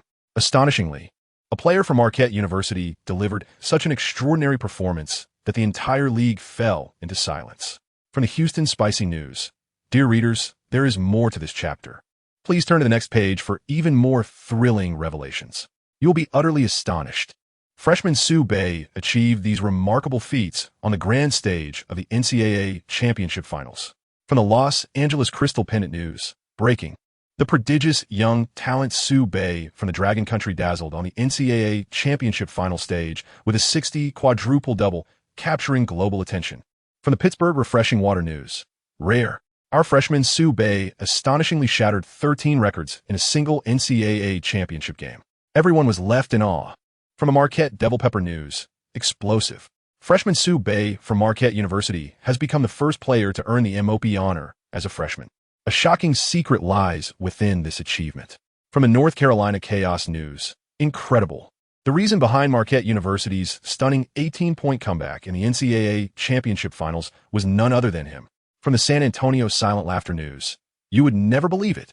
Sube, despite being surrounded by 3 opponents, achieved an astonishing outcome. Various newspapers fervently penned articles about the championship finals. There are undoubtedly numerous points to discuss. Yet everyone's focus is remarkably consistent, all centered around the achievements of Sube. This is hardly surprising. Sube has shattered an astonishing 13 records, amassing an impressive 64 points along with 4 double-doubles. Almost single-handedly, he orchestrated an incredible comeback, overcoming an 18-point deficit. He transformed into an invincible warrior amidst a brawl involving multiple individuals, single-handedly confronting 3 adversaries, countering 2, and delivering a knockout within 3 seconds. This performance left everyone utterly astounded. He is undeniably a legendary figure of the First War. Major news outlets have no reason to refrain from covering the remarkable feats of Sube, whose extraordinary performance has etched his name into the annals of history. Chapter 54. Suspension? Irrelevant. I have resolved to bring my talent to the NBA. The nation is in a frenzy. Public discourse surrounding Sue is ablaze. On ESPN Sports website, the fervent discussions among netizens resemble a telegram, surging with fervor. A grand spectacle, with over 60 points and 4 double-doubles in the NCAA finals, shattering 13 records. Can such figures truly be produced by human? It seems utterly impossible. Sue must be an extraterrestrial. Sue is the embodiment of divinity. I believe only a deity could exhibit such a dominion on the court, akin to Sue astonishing displays of prowess. Hey folks, do you recall that match? Originally anticipated as an explosive showdown between Sue and Carmelo Anthony? Indeed, Carmelo, a name synonymous with greatness alongside the likes of LeBron James. Yet, I find myself nearly forgetting him, entirely disinterested in his performance. My sole focus is Sue and I share this sentiment. This can only signify one thing. Sue has utterly overwhelmed him. In this clash of two elite small forwards, Sue emerged victorious. Indeed, following the conclusion of the NCAA finals, I assert that Sue surpasses Carmelo, claiming the title of the strongest collegiate player in the nation this year. I dare say there is no contender. Incredible. Wow. Sue's collegiate journey has been nothing short of a pinnacle from the outset. I eagerly anticipate his performance in the next season, which promises to be even more dominant. Next season? I doubt there will be one. Given Sue's prodigious talent and prowess, he is destined to enter the NBA draft this year and further his career in the league. The NBA? What qualifications does a player like Sue with such ferocity, have to join the NBA? He would only bring chaos to his fellow players in the league. He is unworthy of entering the NBA. Indeed, regardless of whether it is the NCAA or the NBA, both are arenas for basketball. Sue's actions, which left opponents in a state of unconsciousness, are utterly reprehensible. Such behavior is absolutely intolerable. I also believe that a player like Sue, who exhibits a volatile temperament and is prone to causing trouble, should not be permitted to enter the NBA at this time. He must spend a few more years in university to temper his fiery temperament before he has any chance of playing in the NBA. Is Sue truly hot-tempered? Is it not the case that it was Craig Foster's malicious attempt to trip him that provoked Sue and ultimately led to the brawl?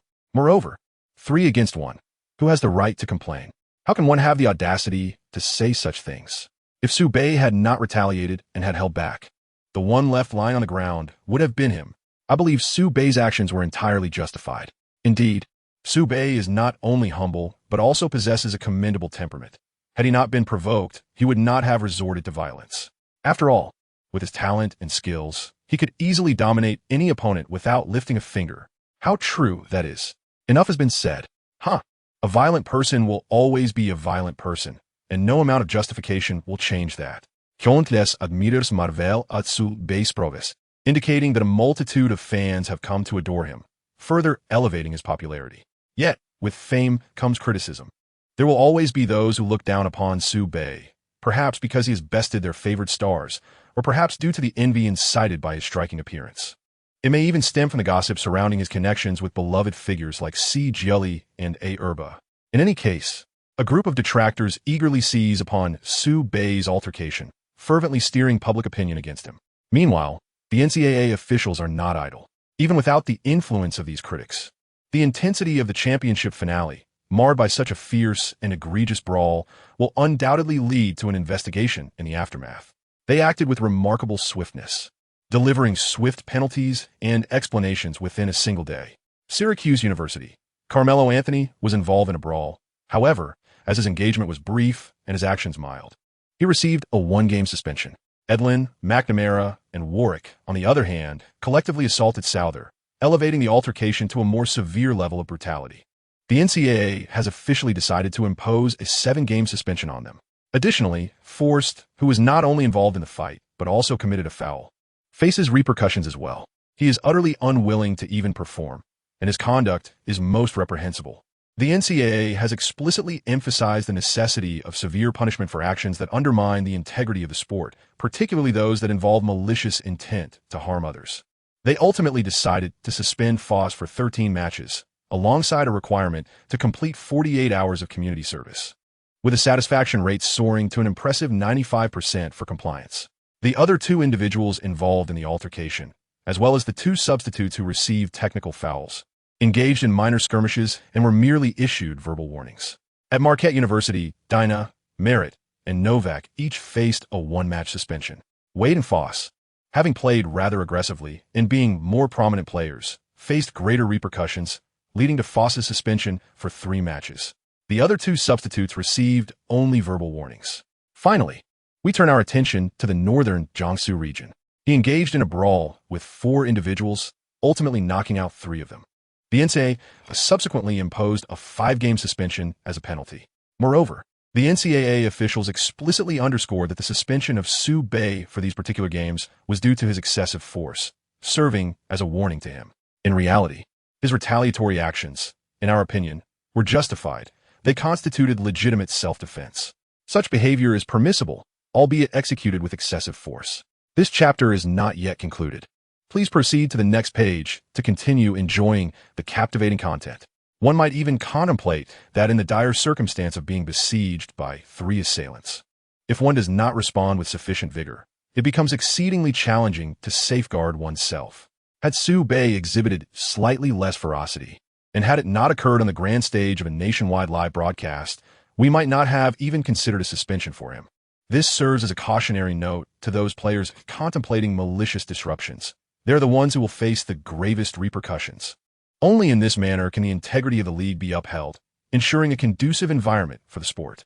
Upon the announcement of the punitive measures, fans engaged in fervent discussions, ultimately reaching a consensus that the NCAA's disciplinary action was reasonable. However, Su Bei supporters continue to express that he has been unjustly treated. They believe that Su Bei is merely safeguarding himself, despite being the party that could potentially be beaten to the point of unconsciousness. He should not be suspended. Some detractors persist in revealing trivial matters, attempting to tarnish Su Bei's reputation. This is their means of survival.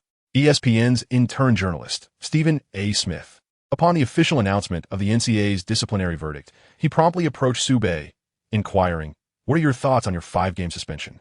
Do you not feel a sense of injustice? After all, you were the one who was assaulted, the more vulnerable party." Su Bei shrugged, gazing into the camera with earnestness, and replied, "Suspension? It matters little. It will not significantly impact me. I have resolved to forego the remainder of my collegiate basketball career and take my talents to the NBA."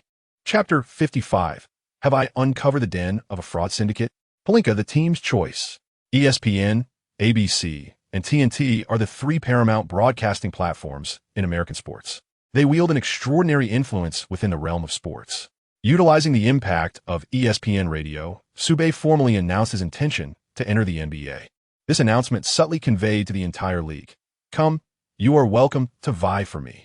Coincidentally, after Su Bei delivered a breathtaking performance in the NCAA championship, achieving over 60 points and 4 double-doubles, shattering 13 records, every NBA team was exceedingly eager to acquire Su Bei. At the very moment they confirmed the news, amidst their reckless abandon, they were all contemplating how to secure Su Bei. Speaking of Su Bei, after a night of unrestrained revelry with his teammates, he chose not to return to the dormitory, but instead found a nearby hotel to spend the night. He awoke leisurely at 5 in the afternoon, savoring the comfort of his slumber.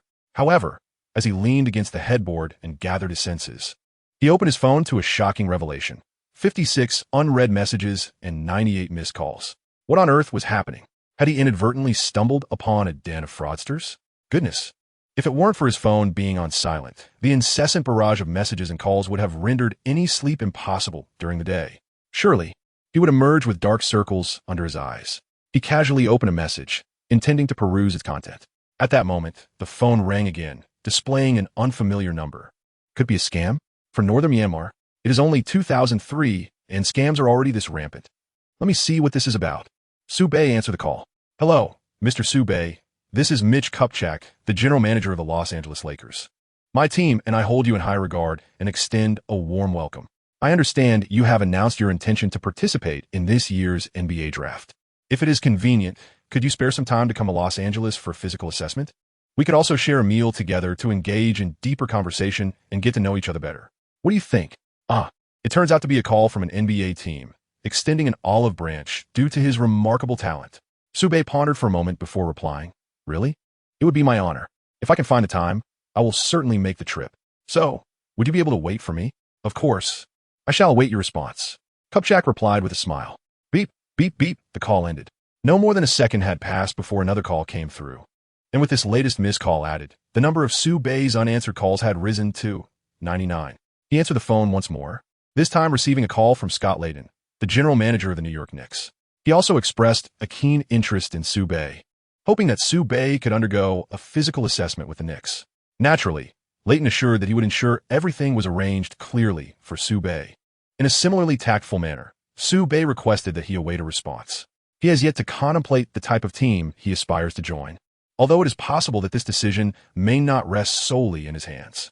Nevertheless, he currently lacks even a moment to contemplate, as a new phone call arrives yet again, seemingly never to cease. The Knights, Raptors, Heat, 76ers, Bulls, Nuggets, Clippers, Grizzlies, Warriors, and numerous other teams extend their olive branches towards him. It is hoped that Su Bei might join their ranks. It appears that should Su Bei acquiesce, they would spare no effort to acquire him at the draft, striving to secure him at the highest possible pick.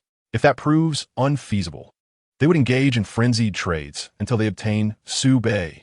However, Su Bei did not respond immediately. He truly needed time to reflect. Having awakened at 5 in the afternoon, it was not until 6:30 that he genuinely rose. During this interval, every NBA team reached out to him, including formidable contenders such as the Pistons, Nets, Spurs, Suns, and Lakers. The likelihood of them selecting Su Bei is exceedingly slim. Yet what if? It costs nothing to try. In addition to calls from NBA teams, there are numerous inquiries from endorsement agencies representing prestigious brands such as Adidas, Nike, Versace, Connolly, Louis Vuitton, Playboy, Cartier, and Vacheron Constantin, among others. An overwhelming array of luxury brands is eager to have Su Bei as their spokesperson. There is an abundance to manage, and Su Bei is hardly able to keep up, particularly as he is not well-versed in the endorsement market and the varying rates among different companies. He is easily deceived. More precisely, he may struggle to select endorsements that would maximize his benefits. This uncertainty makes him hesitant to choose endorsements, leading him to diplomatically state that he needs to consider his options. The day dragged on for Su Bei until 7 in the evening, when he finally managed to take a break. A headache ensued. He entered the living room, poured himself a glass of water, and gulped it down in one breath, then leaned against the sofa, rubbing his forehead. I excel at basketball, but when it comes to business, I find myself utterly inept. It is simply too vexing. One phone call after another leaves me with no personal space. If this continues, how can I live freely without exhausting myself? It seems I must find a manager. Just then, a knock echoed through the room. At this hour, in this hotel, who could possibly be looking for me? Su Bei pondered perplexed. Before departing, he casually mentioned to Dina that he was staying at this hotel without even disclosing his specific room number. This chapter is not yet concluded. Please turn to the next page to continue reading. He is unlikely to arrive. Who could it be? Upon opening the door, a middle-aged man stood there. Not particularly old, seemingly in his 30s. Who are you? Su Bei did not recognize him. Hello, Su Bei. The middle-aged man extended his hand with a slight smile, courteously introducing himself. I am Rob Pelinka, Kobe Bryant's agent. I hope to collaborate with you and become your agent as well. This may come as a surprise, but may I come in and have a detailed discussion with you? He went to great lengths, inquiring among all members of the Marquette University team, before finally discovering the hotel where Su Bei was staying. He returned to the hotel and inquired at the front desk. Initially, the staff was reluctant to cooperate, but after much persistence, he finally obtained a room number of Su Bei. Rob Pelinka. Su Bei was familiar with him, the general manager of the Lakers. He orchestrated a series of decisive yet controversial trades that led the Lakers to secure the NBA championship in 2020. Prior to their victory, that Lakers team was not considered a strong contender. His trading decisions were initially met with skepticism. However, the veracity of his choices ultimately prevailed, allowing him to emerge victorious, and his abilities were eventually recognized. In the living room, Su Bei poured him a cup of coffee. Mr. Su Bei, you are far too gracious. Rob Pelinka quickly rose to accept the coffee, gesturing for Su Bei to take a seat on the sofa and relax. He took the initiative to speak. Mr. Su Bei, I should have mentioned earlier that I am an agent, specifically Kobe's agent. As you know, Kobe is a fiercely competitive player, and he applies the same standards to his business endeavors. His choice of me as his agent undoubtedly reflects his acknowledgement of my capabilities. I possess a strong confidence in my professional skills. Under my representation, In addition to the superstar Kobe, I also manage all-stars such as Gerald Wallace and Baron Davis. Derek Fisher and Carlos Boozer are also among my clients. Derek is a championship-caliber 3D player, and I believe Carlos possesses the potential to become an all-star power forward. Furthermore, one of this year's standout rookies, Chris Bosh, is also under my wing. They all trust in my abilities. Therefore, I aspire to become your agent as well, to assist you in managing your business affairs and maximizing your profits. I hold this confidence. Chapter 56. Before your arrival, we were champions. Topping the draft pick. In truth, future stars such as the bearded James Harden, the round-faced Gordon, and the little AI, Andre Iguodala, are also among my clients. To be frank, he has quite a number of NBA stars under his wing. Sube is also aware that he once utilized his abilities to assist the Lakers in clinching a championship. Nowadays, he recognizes that he represents several current superstars, all-stars, and even future all-star caliber players, affirming his capabilities. Most importantly, Sube currently requires an agent to manage the intricate commercial affairs on his behalf. It is better to arrive at the right moment than to arrive early. Rob Pelinka's self-recommendation piqued Sube's interest. Pelinka continued, Sube, I believe you have the potential to evolve into a superstar akin to Kobe, or perhaps even beyond. You are at the pinnacle of your ascent. I envision your recent performance. A remarkable 60-point game, quadruple-double, shattering 13 records, and winning the NCAA championship will attract numerous teams and companies eager to extend their olive branches to you, yearning to have you endorse their brands. You might not excel in managing commercial affairs, or perhaps you do, but you are reluctant to squander time on such matters. After all, those moments following a grueling game should be reserved for relaxation and joy, shouldn't they? Therefore, this is where my role becomes significant. I am confident in my ability to maximize your benefits, placing you at the absolute center of our endeavors and prioritizing the resolution of all your concerns. Goodness. His words resonated deeply with Sube, boosting his favorability. However, I know the worries lingering in Sube's heart remained unvoiced. Pelinka, with a smile, interrupted him and continued. You must be thinking that given Kobe's immense fame, how could I prioritize assisting you? Am I merely painting an idealistic picture? Yes, your concerns are valid. However, it is precisely because of Kobe's prominence, being one of the 4 great shooting guards and a pivotal player in a 3-peat championship team, that this opportunity is even more significant. He possesses the potential to become a leader. He has already attained the status of a superstar. Consequently, he now enjoys a remarkable stability. He has nearly accepted all the endorsements, advertisements, and film roles available to him. For the time being, he only needs to maintain stability. Naturally, I could devote more attention to you. This repeatedly resonates deeply with Sube. Affection level rises by increments. Furthermore, Sube is well aware that he has only disclosed his residence in a hotel to Dina. It was merely a casual mention. If Pelinka wishes to reach him, he will undoubtedly prioritize contacting players such as Wade and Coach Tom Crean. He found it challenging to realize that only the minor character, Dina, was aware of Sube's whereabouts, and she had even come to the hotel to seek him out. This indicated her genuine concern for Sube. After all, making a phone call to schedule a meeting was not an insurmountable task, given that Pelinka was exhibiting such earnestness, coupled with his undeniable prowess.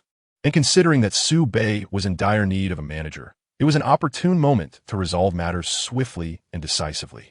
Rising from his seat, Sube extended his palm with a subtle smile, saying, I shall rely on you for commercial affairs henceforth. Pelinka was momentarily taken aback, but then an unimaginable excitement sparkled in his eyes. He grasped Sube's hand firmly and said, Mr. Sube, you flatter me. This is merely my duty, and I shall endeavor to perform it to the best of my abilities. I will wholeheartedly dedicate myself to serving you. The final sentiment, however, he kept to himself. Frankly, he believed that Sube was far too exceptional, which cast doubt on his own capability to become Sube's agent. He possesses no assurance whatsoever. He went to great lengths to meet with Sube in person, hoping to demonstrate his sincerity. To his surprise, Sube readily agreed. He would not be foolish enough to believe that Sube is so gullible, thinking that mere words could easily deceive him. He believes that Sube's decisiveness stems from a profound trust in his abilities. Therefore, he cannot afford to disappoint Sube. He must strive to maximize Sube's interests, ensuring a mutually beneficial relationship that leads to a win-win situation. Thus, Pelinka officially became Sube's agent.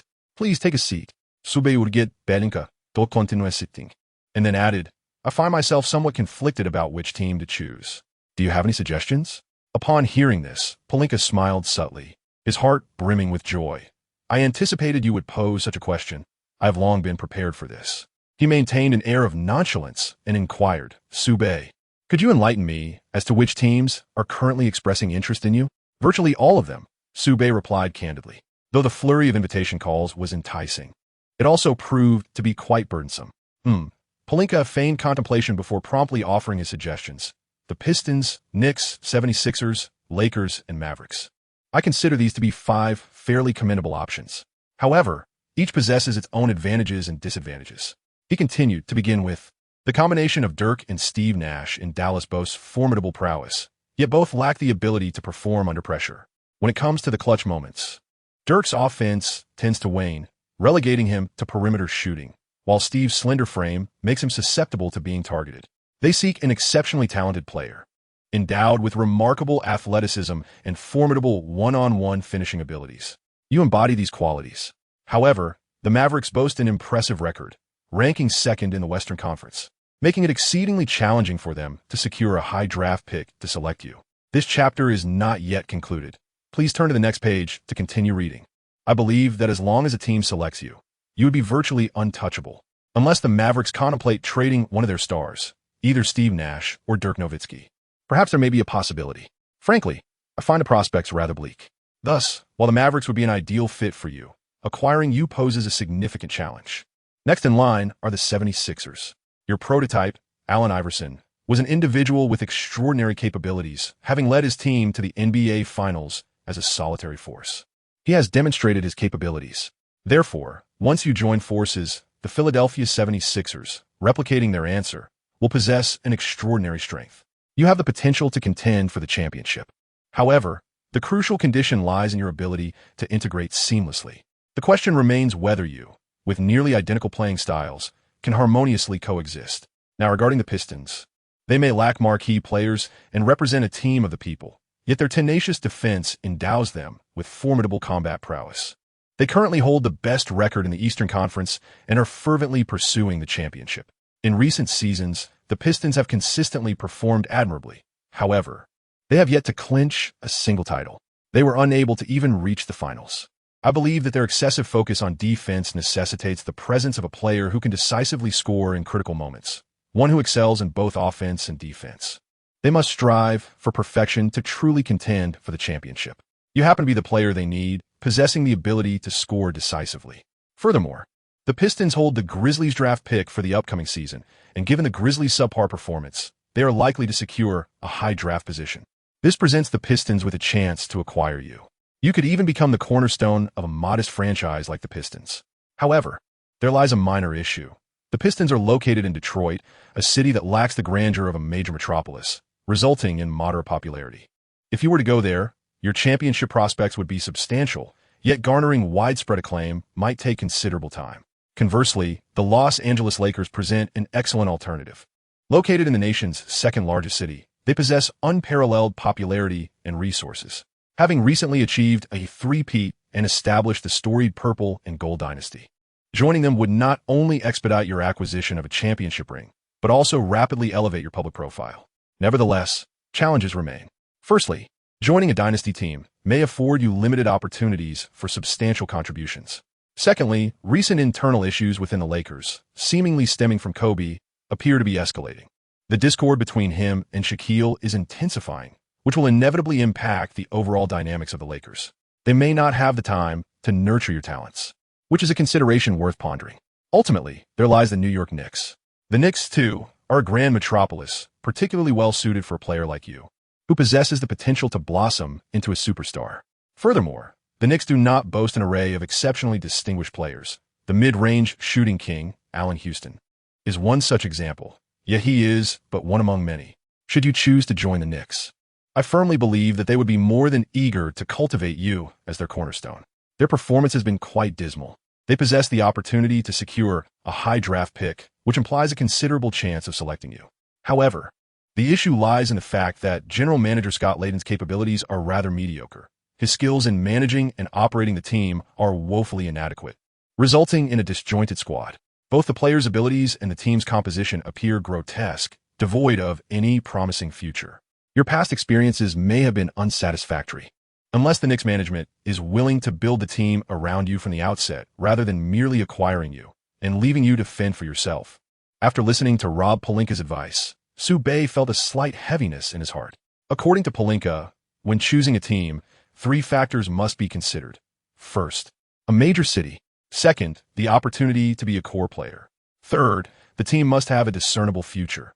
In essence, it should possess championship potential. With this in mind, I believe I can readily eliminate certain teams. After a moment of contemplation, Sue remarked, "Based on your criteria, I will not consider the 76ers, Lakers, or Mavericks.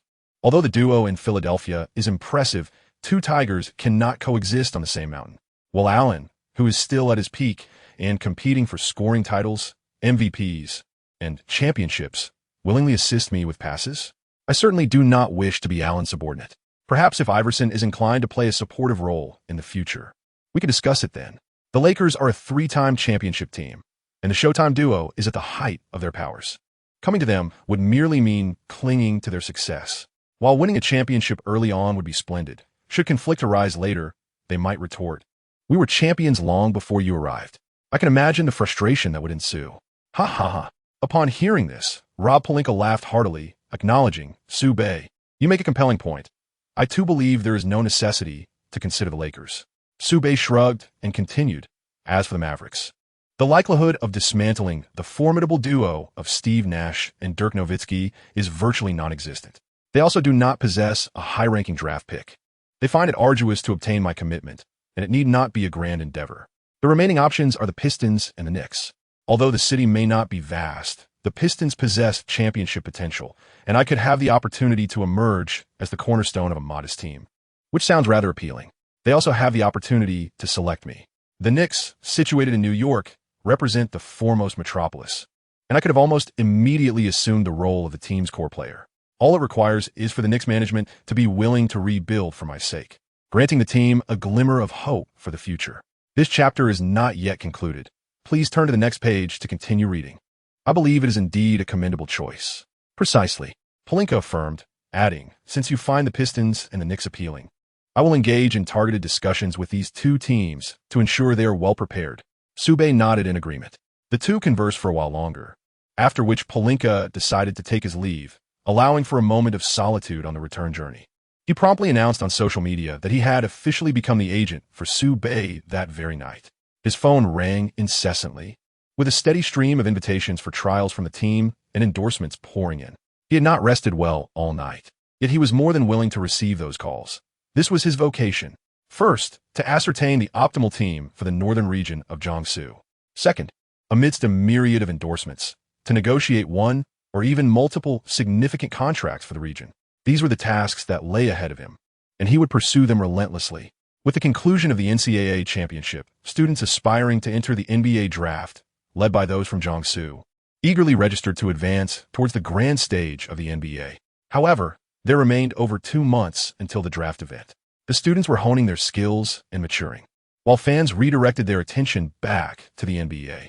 Experts at ESPN identified 5 teams with championship potential: the Pistons, Nets, Spurs, Mavericks, and Suns, alongside the conflicted Lakers. Known as the OK Duo, are they also in the title contention? Indeed, they must be. A withered camel is still larger than a horse. The Lakers have just secured a 3rd consecutive championship with a display of dominion, establishing the purple and gold dynasty. They are the defending champions.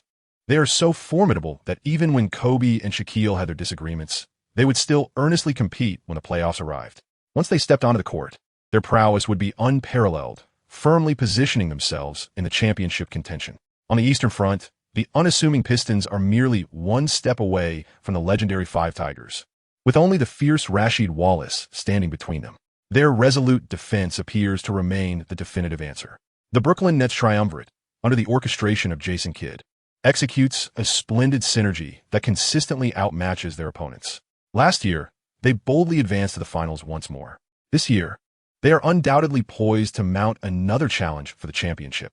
The Spurs remain a perennial powerhouse in the Western Conference, with their core trio consistently in contention for the title. The combination of Nowitzki, Nash, and the scoring prowess of Michael Finley, who possesses physical attributes reminiscent of Jordan, has kept Dallas fans enveloped in boundless dreams of victory. Securing the championship, that is their aspiration. While weaker teams languish in mediocrity, the strong vie for glory. This year's playoffs are destined to be spectacular. 3 days later, after discussion, Rob Pelinka conveyed a message to Subay. First, the Knicks are willing to go to great lengths to acquire Subay. They are also willing to enhance their team while acquiring Subay. Secondly, they wish to retain the option of joining the Pistons. This is reasonable, as the Pistons are currently entangled in a dilemma involving LeBron, Malisic, Anthony, and Subay. At present, all four are exceptionally talented. However, it is equally true that hesitation may lead to defeat. Subay's heart has already gravitated towards the Knicks. That evening, the NBA's latest draft order prediction was released. If no injuries or unforeseen circumstances arise, this would be the final draft order prediction before the upcoming draft. The moment the results were unveiled, the entire league was astir. For Subay had surpassed LeBron to claim the top draft pick. A lengthy chapter. There are many matters to address during the off-season, dear readers, so please be patient. I shall hasten my pace. Chapter 57. You've been talking for ages, but it's still self-serving. Really? Is it true? Subay has surpassed LeBron to ascend to the position of the #1 draft pick. Incredible. The NCAA Championship Finals, featuring Subay with 60 points for double-doubles, MOP, and shattering 13 records. Indeed, he is quite remarkable. However, he has only competed in 6 matches, and the legendary showdown consists of merely the final game. The sample size is rather limited, wouldn't you agree? LeBron is the king, a prodigy chosen by destiny. A superlative talent. Indeed, Subay is formidable, yet LeBron's excellence is unparalleled. In his freshman year, he led St. Mary's High School to an impeccable record of 27 wins and no losses, triumphing over their opponents by a staggering 21 points in the finals to claim the state championship. Throughout the entire season, LeBron averaged an impressive 18 points and 6 rebounds per game. He has just entered his first year of high school. In his second year, his achievements are even more remarkable, boasting an astonishing record of 26 wins and a single loss, leading his team to consecutive state championships. He has achieved a staggering and versatile stat line of 25. 4 points, 7. 5 rebounds, 5. 9 assists, and 3. 8 steals per season. He was consequently selected for the first-team All-American. He was also selected for the first-team roster of Ohio's Football League. This undoubtedly illustrates that LeBron possesses not only extraordinary talent, but also remarkably refined skills. During his senior year, he averaged an impressive 29, 2 points, 8, 5 rebounds, 5, 8 assists, and 3, 5 steals per game. Due to his overwhelmingly powerful and versatile performance over 3 consecutive years, he earned the title of the Chosen One. In his senior season, LeBron further elevated his game, achieving an average of 31, 7 points, 9, 8 rebounds, 4, 8 assists, 3, 6 steals, and 1 blocks per game. He once again assisted the team in clinching the championship. He was named to the All-American First Team, honored as the Mr. Basketball of Ohio, awarded the Gatorade National Player of the Year, recognized as the McDonald's All-American, and earned the MVP title at the McDonald's All-Star Game, among other accolades. He accumulated honors effortlessly during his high school years. His omnipotence and strength are beyond reproach, requiring no debate. How could he possibly be surpassed by Subay? LeBron is formidable. Is Subay truly that weak? In the exhilarating finals of March Madness, he will face off against Cameron, who is renowned alongside LeBron as one of the unparalleled prodigies of our time. This is indeed a contest of collegiate caliber. To some extent, this already attests to the prowess of Subay. He possesses a talent for delivering flawless answers, which, in my view, is comparable to the extraordinary gift of Michael Jordan. This is the crux of the matter. He is merely a freshman, yet he distinguished himself amidst formidable teams composed of upperclassmen. Ultimately, he clinched the championship and earned the Most Outstanding Player award. Is this something that an ordinary individual could achieve? No. Throughout the entire history of the NCAA tournament, there exists but one perfect answer: Subay, who accomplished this singular feat. However, what does it truly signify? Subay, after all, merely played one exceptional game. It does not convey much. Unlike my own LeBron, throughout his high school years, he excelled in every season, showcasing remarkable versatility and continually evolving with each passing season. He is about to enter the NBA as a high school student. His formidable prowess is palpable and unwavering. Oh, Do you revel in presenting statistics? Well, I'm not averse to a challenge. The NCAA championship final of Sue Bay, 60 quadruple doubles, a well-known frenzy of figures.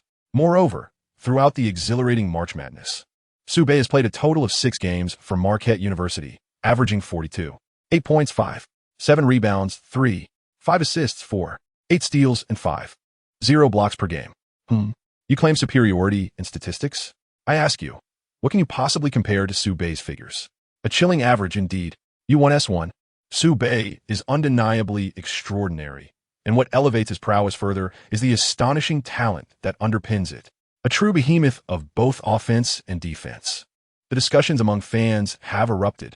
Countless admirers are left in awe due to Sue Bay, not merely because he has outperformed LeBron to claim the top draft spot, but also due to his genuinely remarkable talent and abilities. Of course, many fans still support LeBron, for if one merely considers the statistics, his performance is undeniably impressive. However, prior to Sue Bay's meteoric rise, LeBron's status as the #1 draft pick was almost indisputable. He must undoubtedly be the champion. No one can challenge his position. Not even Anthony, who is certainly a formidable contender in his own right. Now, with Sue Bay's emergence, even if it may only be for a fleeting moment, the impact is profoundly resonant. The fans, as if invigorated by an elixir, are engaged in incessant discussions. In the NBA headquarters, the operations department's office, the manager summoned a forecasting expert, demanding, "Why have you placed Sue Bay in the top position?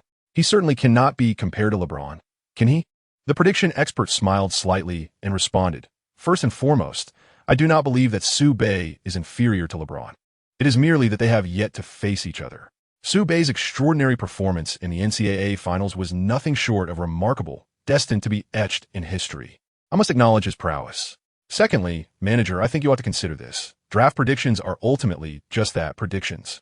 He is not the ultimate outcome. During the draft, each team exercises its own judgment, selecting players according to their preferences as dictated by their draft positions. Our predictions serve merely as reference points. Thirdly, I am indeed a fan of Sue Bay. This section is not yet complete. Please click to the next page to continue enjoying the captivating content.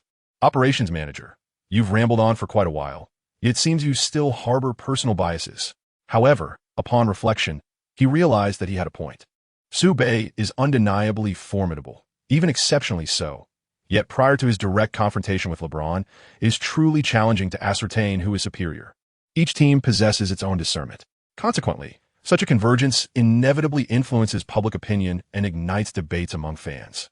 This will undoubtedly elevate the excitement surrounding this year's draft. Likewise, the new NBA season will be filled with heightened anticipation. It is a win-win situation. The operations manager chose not to delve deeper into the matter. Nearby St. Mary's High School, in a gym, LeBron's roommates, Zion and Ferrell, were present. Upon learning that Sue Bay had ascended to the pinnacle of the draft as the first overall pick, they rushed to the gym to convey the news to LeBron. Zorn was infuriated. Sue Bay is the first overall pick. I find this utterly laughable. Even a player of Carmelo's caliber pales in comparison to LeBron. How could a player of such limited experience presume to compete? Indeed, Ferrell's face was aflame with indignation. LeBron is the rarest of talents.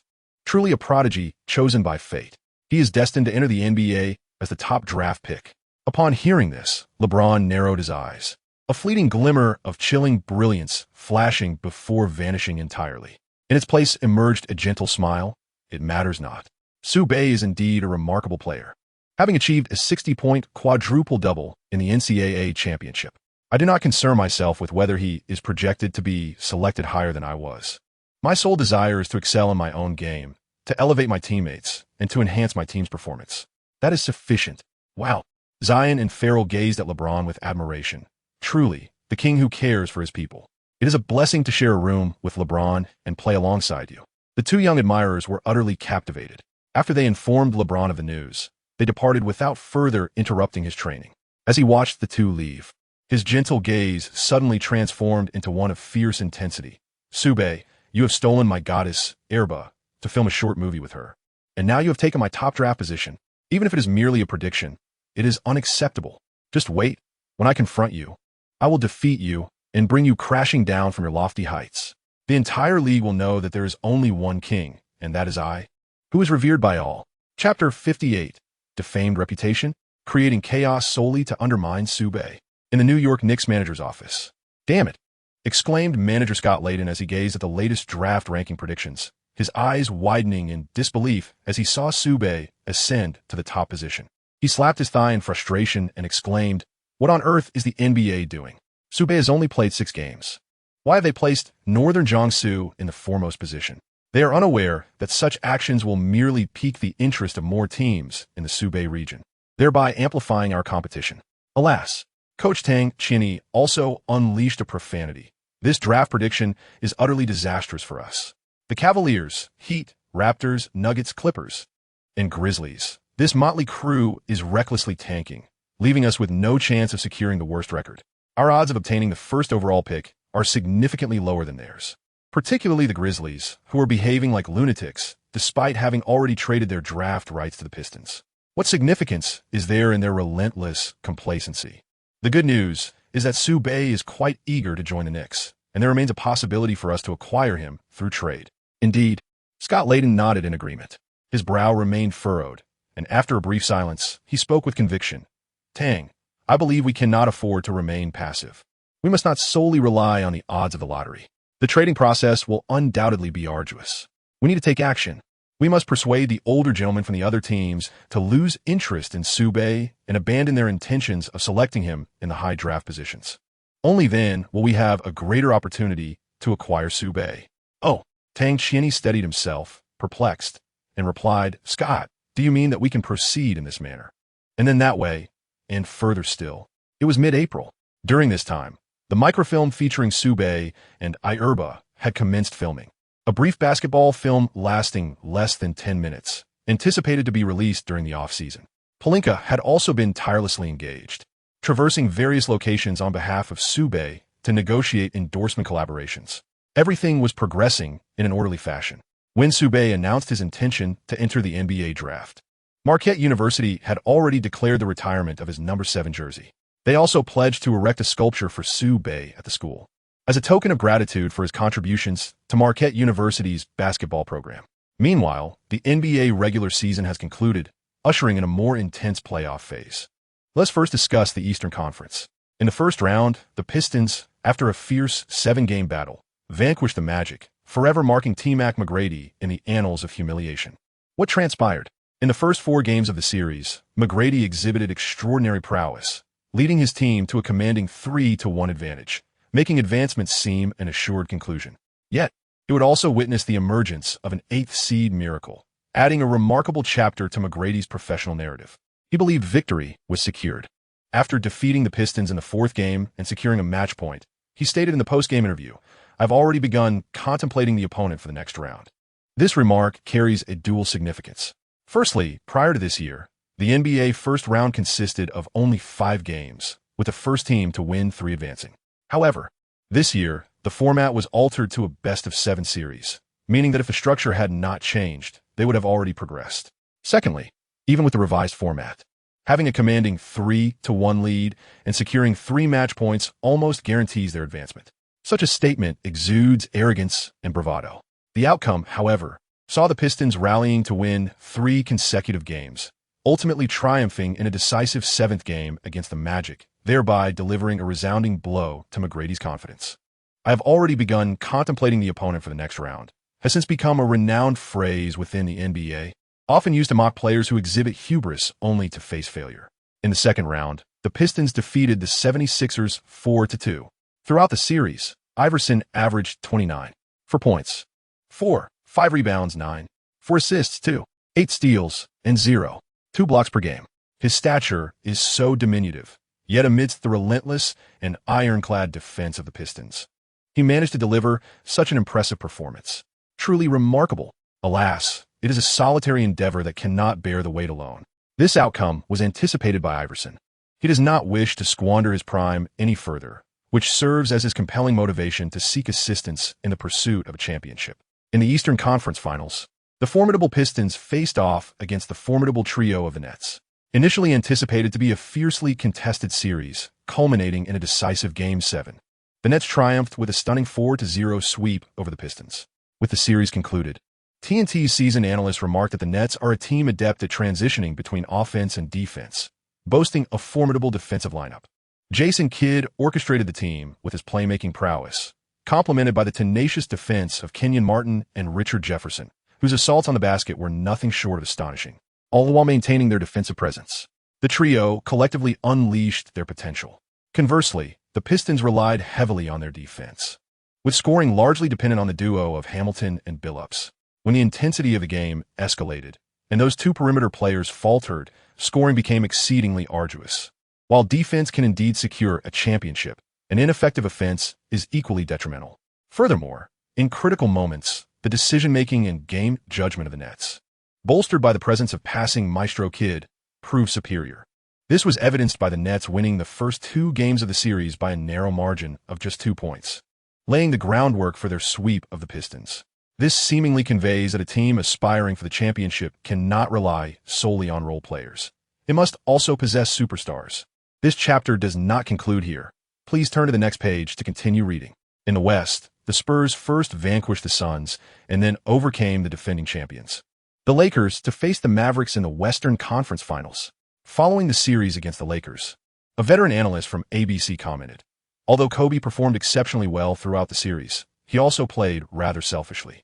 Throughout the series, Kobe's attempts were nearly double those of Shaquille, which is simply astonishing.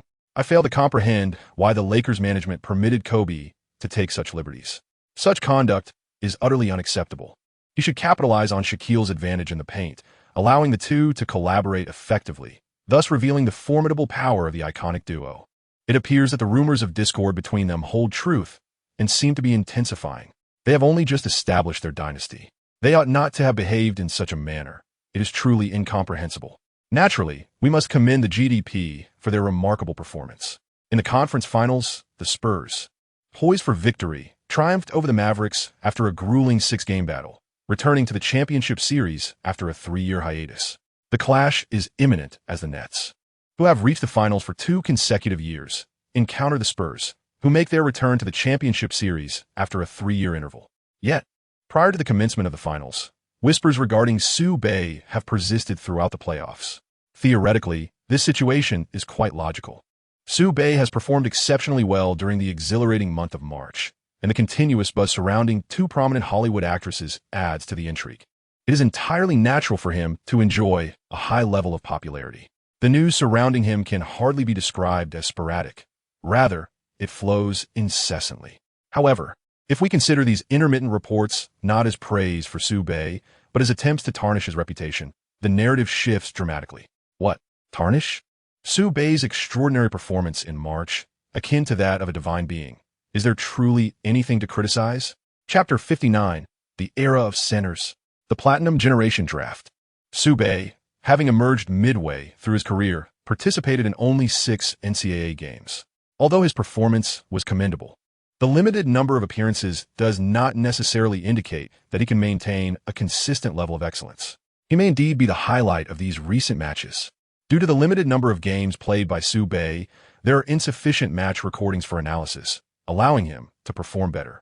However, once he plays for an extended period and teams conduct more thorough studies on his gameplay, both his breakthroughs and shooting may become less fluid when faced with targeted defenses. His performance is bound to decline. In contrast, LeBron has showcased his extraordinary and versatile abilities for 4 years in high school, and his prowess has been validated through time and numerous games.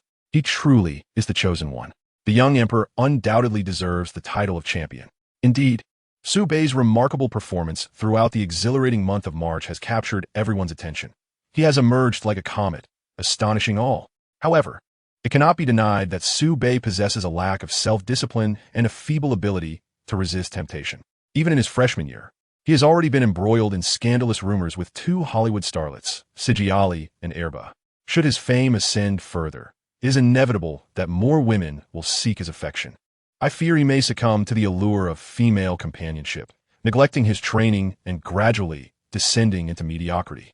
Sue Bay, with his insufficient self-control and inadequate resistance to temptation, is indeed worrisome. He shall not emerge as an outstanding leader of the team, nor shall he become a formidable star in the NBA. I have a friend. He shared with me a piece of gossip, revealing that last night in northern Jiangsu, Sue Bay, after indulging excessively in a bar, stumbled out in the early hours. One arm wrapped around each of two young women of African descent. They also visited a hotel together, although no footage of the interior was captured. What transpired subsequently is all too clear, and I trust everyone comprehends the implications. Su Bei, despite his youth, possesses considerable charm, and yet he indulges in such extravagance. He is destined to succumb to temptation and fall from grace, incomparable to the unwavering discipline of LeBron, who has maintained his self-control for 4 years. I believe that Su Bei's potential pales in comparison to that of players like Carmelo Anthony, Chris Bosh, and Dwyane Wade. Numerous reports, each sounding somewhat peculiar, yet possessing an air of reason, continuously emerge before the public, persistently flashing before the eyes of fans. Regardless of whether anyone believes them or the veracity of the news, their incessant presence inevitably influences some. Moreover, the media outlets responsible for these deliberate jabs and attempts to tarnish Su Bei's reputation are far from renowned. He is referred to as the brother black of a newspaper that I have never heard of, yet consistently disparages Su Bei, garnering significant attention. This is rather peculiar. However, the reports from this newspaper are not solely focused on maligning Su Bei. They will also extol the virtues of the remaining players. LeBron, the son of Akron, is the chosen one, the prodigious talent that every team yearns to possess. No doubt about it. He is destined to become a superstar in the NBA. I firmly believe that the extraordinarily versatile LeBron will emerge as the face of the league in the future. It is evident that when a team possesses LeBron, it signifies the completion of its rebuilding process and its potential to contend for the championship. No team can resist the allure of acquiring a player as formidable and multifaceted as LeBron. Darko Milicic, he is a prodigious talent hailing from Serbia. He has already demonstrated his prowess in the European League. He possesses remarkable talent, stands tall with a height of 2.13 meters, showcases exceptional ball handling skills, and demonstrates shooting ability from beyond the arc. He also possesses the ability to score in the paint, distribute the ball, and defend effectively. He possesses immense potential for development. I believe he can achieve remarkable success in the NBA. There is a precedent for European players thriving in the NBA, exemplified by Dirk Nowitzki. Darko Milicic has the capacity to become a similarly exceptional player. Currently, we are still in the era of centers. As long as one is sufficiently tall, even with a scoreless debut, one can swiftly establish themselves in the league. Standing at 2.13 meters, Darko Milicic. He is destined to become an exceptional and versatile power forward, akin to the legendary Kevin Garnett, perhaps even surpassing him. Carmelo Anthony's triple threat ability and shooting form are reminiscent of a textbook example. His offensive approach is as varied and intricate as a kaleidoscope. He possesses not only exceptional talent, but also remarkable intelligence on the court, which facilitates his scoring prowess. I am confident that even on the elevated stage of the NBA, Cameron will swiftly acclimate and demonstrate his worth. The essence of certain critiques lies in their relentless disparagement and simultaneous adulation of other players. This incessant turmoil has unjustly tarnished Su Bei's reputation, leading some to genuinely perceive him as lacking in self-discipline and self-control. He could not resist the allure of popularity, and thus he was destined to succumb to mediocrity. Perhaps it would have been wiser to abstain from choosing in the first place. Damn those dark-skinned girls. At the very least, they should be fair-skinned. Who dares to unjustly malign me here? Su Bei finds himself cursing in his sleep at night. Due to the malicious slander propagated against him, he has recently endured numerous interviews, all relentlessly probing whether he is engaged in relations with those dark-skinned girls. He repeatedly denies it. The reporters may believe him, but why should he explain matters that are entirely non-existent and fabricated? It is exasperating. Dear reader, there is more to this chapter. Please click the next page to continue reading, as the unfolding narrative becomes even more captivating. He is quite vexed and irate. He is truly incensed. During yet another interview, he publicly addressed the camera, imploring, "Do not malign my brother or the newspaper. I am unfazed by your insults or attempts to tarnish my reputation. However, should you choose to defame me maliciously without a basis in fact, do not be surprised if I send a legal notice to your publication." Following this interview, the harassment temporarily ceased, and there was a brief period of calm. Yet, Su Bei received a bewildering and exasperating piece of news. Scott Layden and Don Chaney directly approached him, inviting him to a CAF, where they revealed that all the disparaging articles about him were orchestrated by the two of them. "You have got to be kidding me," Su Bei exclaimed, unable to contain his frustration. They hurriedly clarified that their intention was to diminish the likelihood of other teams poaching him, thereby increasing his chances of playing in New York. Sue-Bay begrudgingly understood their rationale, yet he found their dubious methods utterly disheartening. As they received his support, the two intensified their efforts, leaving Sue-Bay feeling utterly despondent. Nevertheless, the teams genuinely interested in Sue-Bay remained steadfast in their intentions. Some astute individuals even suspected that these slanderous articles were fabrications intended to obfuscate the truth. Regardless of the circumstances, Scott Layden and Don Chaney earnestly yearned for Sue-Bay and tirelessly endeavored to secure his talents. As for the finals, it was Spurs versus Nets, GDP against the Triad. The Spurs triumphed over the Nets with a score of 4-2, securing the championship. Duncan was awarded the finals MVP. The Stone Buddha's extraordinary performance compelled the league to acknowledge that this era still belonged to centers in the paint. Chapter 60, 3 Pursuits, a self-directed performance. Sue-Bay, not even a dog would want this. This year, Duncan is terrifyingly formidable, not only aiding the Spurs in clinching the top seed in the Western Conference, but also achieving the best record in the league. In the first round against the Suns, Duncan averaged 19, 2 points, 16, 5 rebounds, 5 assists, 0, 5 steals, and 5 blocks per game, showcasing an astonishing dominance in the paint. During the second round against the Lakers, he averaged 28, 4 points, 11, 8 rebounds, 0 assists, 0, 5 steals, and 5 blocks per game, exemplifying the epitome of a versatile power forward. In the pivotal Game 6, he faced the formidable Shaquille O'Neal, delivering an astonishing performance with 38 points, 17 rebounds, 5 assists, and 3 blocks. He dominated O'Neal, who had just secured his third consecutive Finals MVP award, decisively refusing to allow a Game 7. This level of dominance is truly astounding. Of course, O'Neal's own performance, with 31 points, 10 rebounds, 3 assists, 1 steal, and 4 blocks, was commendable, arguably still at a dominating level. One can only say that this year's Duncan is terrifyingly formidable. In the Western Conference Finals against the Mavericks, Duncan averaged 28, 2 points, 16, 8 rebounds, 6, 0 assists, 1 steal, and 5 blocks, showcasing an evolution in his all-around game and reign over the paint. He unleashed a formidable performance, exhibiting an unparalleled prowess that rendered the entire Mavericks team utterly defenseless. In the finals against the formidable triumvirate of the Nets, Duncan averaged an impressive 24, 5 points, 18, 0 rebounds, 5 assists, 5 steals, and 5 blocks. Once again, he magnificently shattered the confines of the penalty area. He was undoubtedly elected as the finals' most valuable player.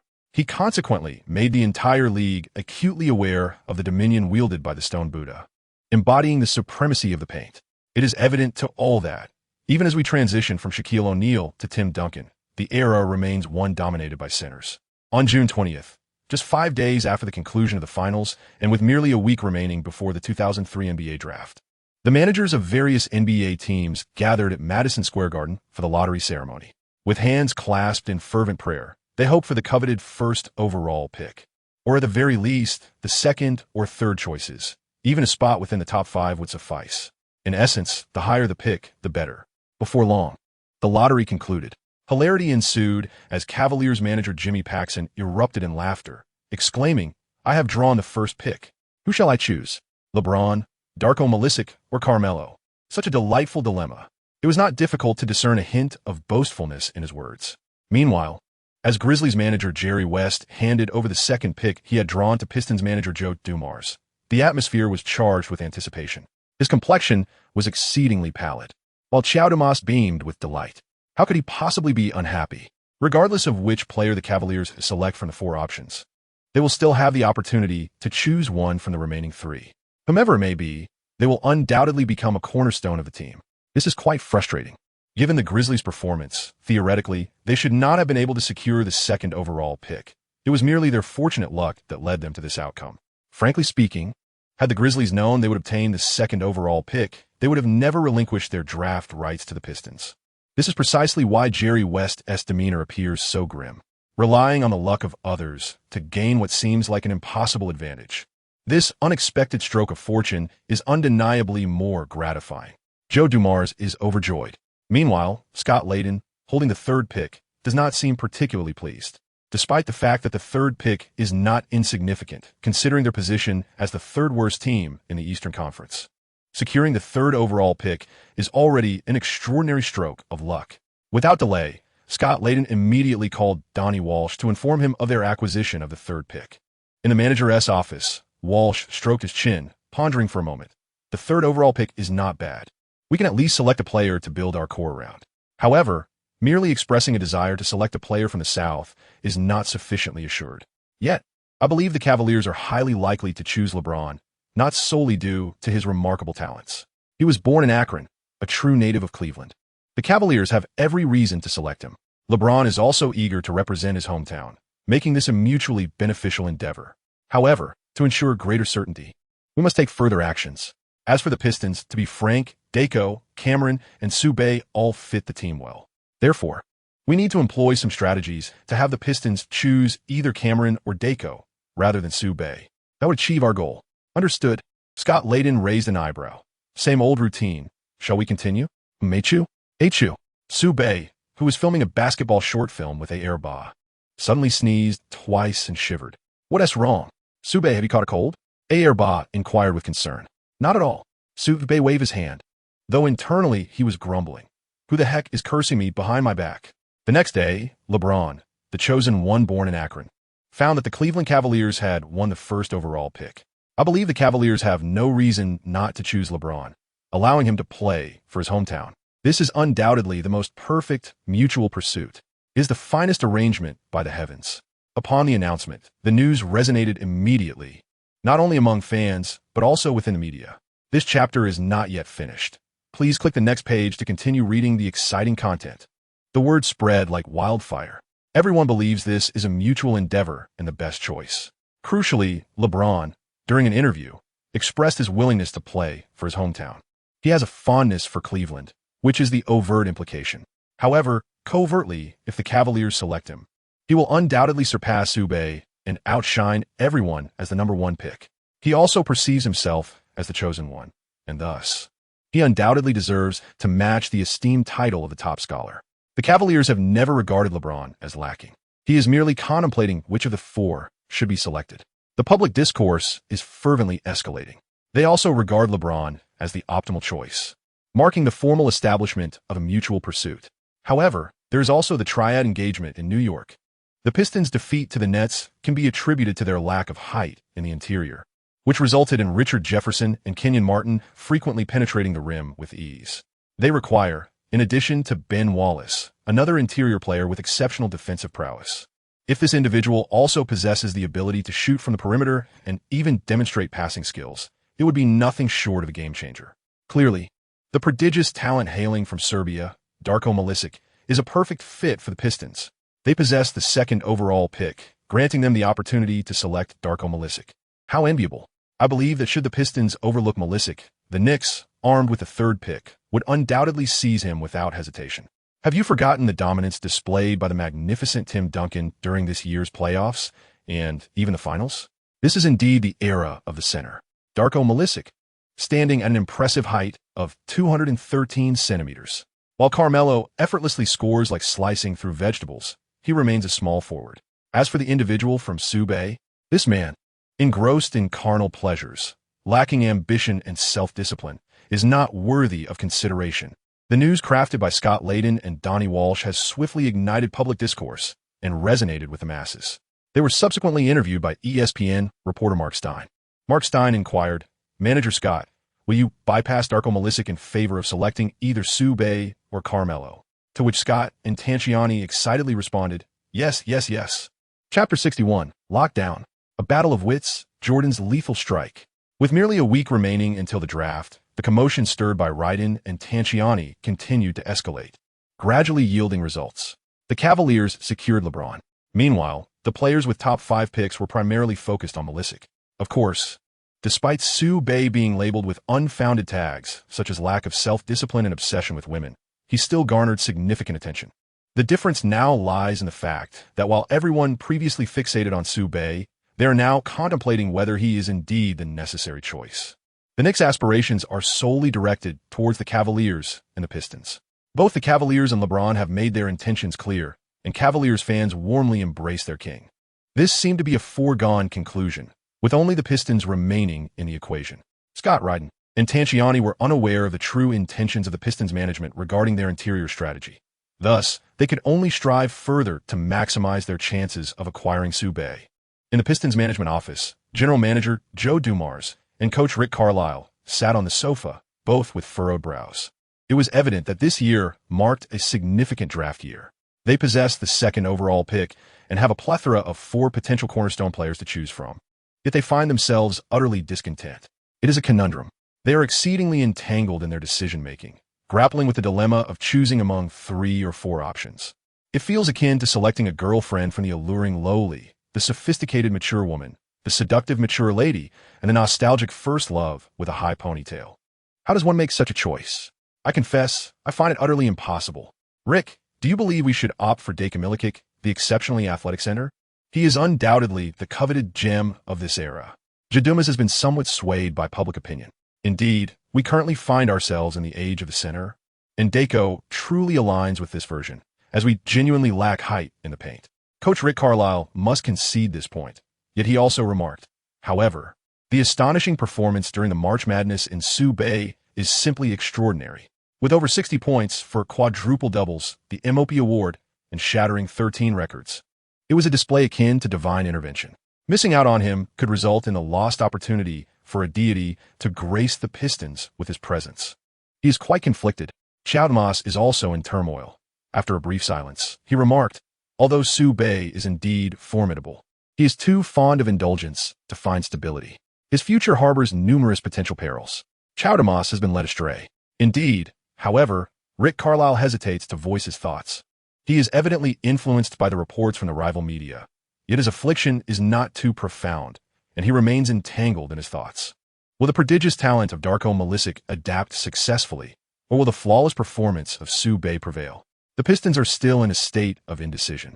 Time waits for no one, as it relentlessly flows onward. The 2003 NBA draft, heralding the arrival of the Platinum generation, draws ever closer. Media outlets and fans alike are fervently speculating and debating the prospects of LeBron, Sue, Anthony, and Milicic. How did they ultimately rank? And to which teams did they finally belong? Certainly, stars such as Wade, Bosh, Come On, and Hinrich have garnered the attention and anticipation of numerous teams and fans alike. This is a year of momentous drafts, the illustrious class of 03, destined for greatness. With merely a day remaining before the draft, the Pistons made their pivotal decision, opting for Sue rather than Milicic, despite it being an era favoring centers and the team's need for interior height. The choice of Sue emerges as the ideal resolution. He is undeniably captivating. His performance in the finals, achieving over 60 points along with a quadruple double while shattering 13 major records, is truly irresistible. The synergy between the Cavaliers and LeBron is partially attributable to their mutual commitment. Otherwise, if we consider Sue and LeBron separately, Sue may not fall short of LeBron's prowess. As for the off-court scandals, what does it matter? Michael Jordan's personal life was also tumultuous, riddled with infidelities, yet the rumors never ceased. Nevertheless, this did not hinder him from being regarded as the greatest of all time. Can Sue not aspire to the same acclaim? He is merely handsome. What fault lies in that? Thus, the Pistons ultimately settled on Sub-North, even feeling fortunate that LeBron hails from Cleveland. Otherwise, the Cavaliers might have posed a challenge in their pursuit of Sub-North. They are quite astute. Upon confirming their choice of Sue during a media interview, they remarked with a hint of displeasure, if it were not for the Cavaliers' geographical advantage, we would undoubtedly strive to pursue the prodigious LeBron. Since that is unattainable, we shall opt for the Serbian prodigy, Darko Milicic. This is indeed the era of the center, and we firmly believe he will illuminate the Pistons' future. Scott and Tanciani declared with confidence, chuckling softly. Meanwhile, ESPN's intern, Stephen A. Smith, made a considerable effort to visit Jordan's luxurious retreat for an interview. Mr. Jordan, your discerning eye has always been sharp. I would like to inquire, if you were to rank Sue LeBron, Darko Milicic, and Carmelo in order from 1 to 4, how would you arrange them? Jordan reclined on his sun lounger, basking in the warm sunlight, leisurely savoring a puff of his cigar. After a moment of contemplation, he finally replied, I believe I shall bestow the title of top scholar upon Sue. This chapter is not yet complete. Please turn to the next page to continue enjoying the captivating narrative. As you are aware, The NCAA Finals showcased an awe-inspiring performance of over 60 points along with 4 double-doubles, a feat that borders on the extraordinary and nearly unattainable. My point is that even though Su Bei participated in merely 6 NCAA championship games, his astonishing displays were more than sufficient to affirm his prowess. Furthermore, his remarkable aptitude is clearly evident. Talent coupled with skill, Su Bei has substantiated his capabilities. Thus, I am convinced that should he ascend to the NBA stage, he will undoubtedly command a significant presence and evolve into a superstar. As for the second pick, I would allocate it to Carmelo Anthony. Although he was defeated by Su Bei, it does not signify his weakness. On the contrary, his kaleidoscopic offensive techniques, remarkable talent, and considerable football intelligence speak otherwise. He will effortlessly score in the NBA. I firmly believe he will rapidly evolve into an all-star player. I would bestow the third pick upon LeBron, as his innate talent is undeniably remarkable. However, he is overly reliant on his physique, which enabled him to dominate among his high school peers. However, upon entering the NBA, where talent is abundant, this may prove insufficient. Furthermore, LeBron has yet to establish his prowess in a collegiate league superior to high school, casting doubt on his potential success in the NBA. Frankly, I harbor little optimism for LeBron. As for Darko Milicic, he is a center standing at 213 centimeters, floating on the perimeter for scoring opportunities, yet lacking the requisite toughness in the paint. I fear he may evolve into an ambiguous player, wholly unprepared to contend with the physical intensity of the NBA's interior game. He will soon be eliminated from the NBA. This interview with Jordan was only disseminated the day after it was conducted, coinciding with the commencement of the draft. Chapter 62, The Third Pick. Knicks, the Benefactors. June 27, 2003. Inside an opera hall at Madison Square Garden. At 10 a.m., the NBA draft has officially arrived.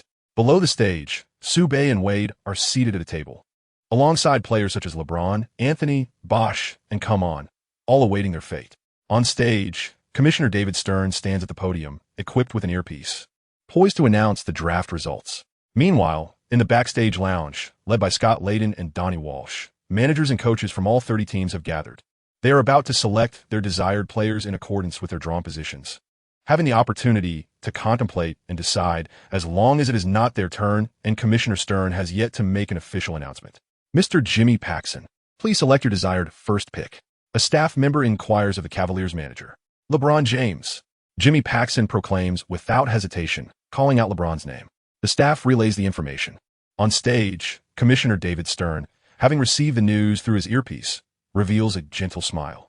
He then spoke in a resounding voice. In the 2003 draft, the Cleveland Cavaliers selected LeBron James with the first overall pick, hailing from St. Vincent St. Mary High School. As his words echoed, a tremendous roar erupted from the Cavaliers fans present. Meanwhile, those watching from home waved their arms exuberantly, rejoicing in ecstatic celebration. They were acutely aware that the arrival of the prodigious LeBron heralded a transformative era for the Cavaliers, imbuing the franchise's future with boundless possibilities. Next came the second overall pick. Mr. Joe Dumars, please reveal your chosen player. The staff inquired of the Pistons manager. A sly smile crept across Scott Layden's face. He had previously confirmed with Joe Dumars that he would select Darko Milicic. The Cavaliers had once again chosen LeBron, with the third pick firmly in hand. He confidently secured the services of the enigmatic Serbian player, all proceeding according to plan. However, the unexpected unfolded. I choose Darko Milicic, Joe Dumars declared unhesitatingly. What the hell? Scott Layden exclaimed, his surprise evident. Tancini was equally bewildered, angrily questioning, Joe Dumars, did you not promise to select Darko Milicic? How can you renege on that? Renege? Joe Dumars shrugged, finding amusement in the situation. It was always uncertain. How can one renege on such a matter? I intended to choose Darko Milicic, but my mind has changed. Am I not entitled to do so? Damn it. Scott Layden's expression darkened. Tancini clenched his jaw, suppressing his discontent and irritation, and smiled. That is not the case at all. I merely wish to inform you that Darko Milicic is an exceptional player. It would be a pity to overlook him. Should you choose not to select him, we shall gladly accept. After all, if they were unable to secure the enigmatic Serbian, they could still explore trade options. Thus, they could not afford to clash too fiercely with Joe Dumars. Nevertheless, the two men, having exchanged these words, wore expressions of profound disillusionment. They find it somewhat perplexing that a well-played game ended in defeat, They can only attribute the outcome to the formidable strength of the opponent from northern Jiangsu. Suit yourself, shrugged Xiao Dumas, displaying a nonchalant indifference. His aim from the very beginning was Su Bei, particularly after sensing the Knicks' ardent desire for Su Bei. He became increasingly resolute in his inner choice. Mr. Jadumas, do you confirm the selection of Su Bei? Indeed. Wait a moment. Before Jadumas could finish his affirmation, Rick Carlisle burst through the door in a flurry, interrupting him. Rick, what is the meaning of this? Jadumas inquired, perplexed. Please hold on. I believe we still need to discuss this further. Grant me a few more minutes to contemplate, Coach Rick Carlisle requested of the staff. No problem. Take your time. The staff member replied with a professional smile, indicating their agreement. Thank you. Rick Carlisle nodded and hurriedly pulled Jadumas aside. Rick, what are you doing? Haven't we already confirmed the selection of the perfect candidate, Su Bei? Jadumas expressed his confusion. Indeed, Rick Carlisle did not deny this, but continued, however. I've just received some news.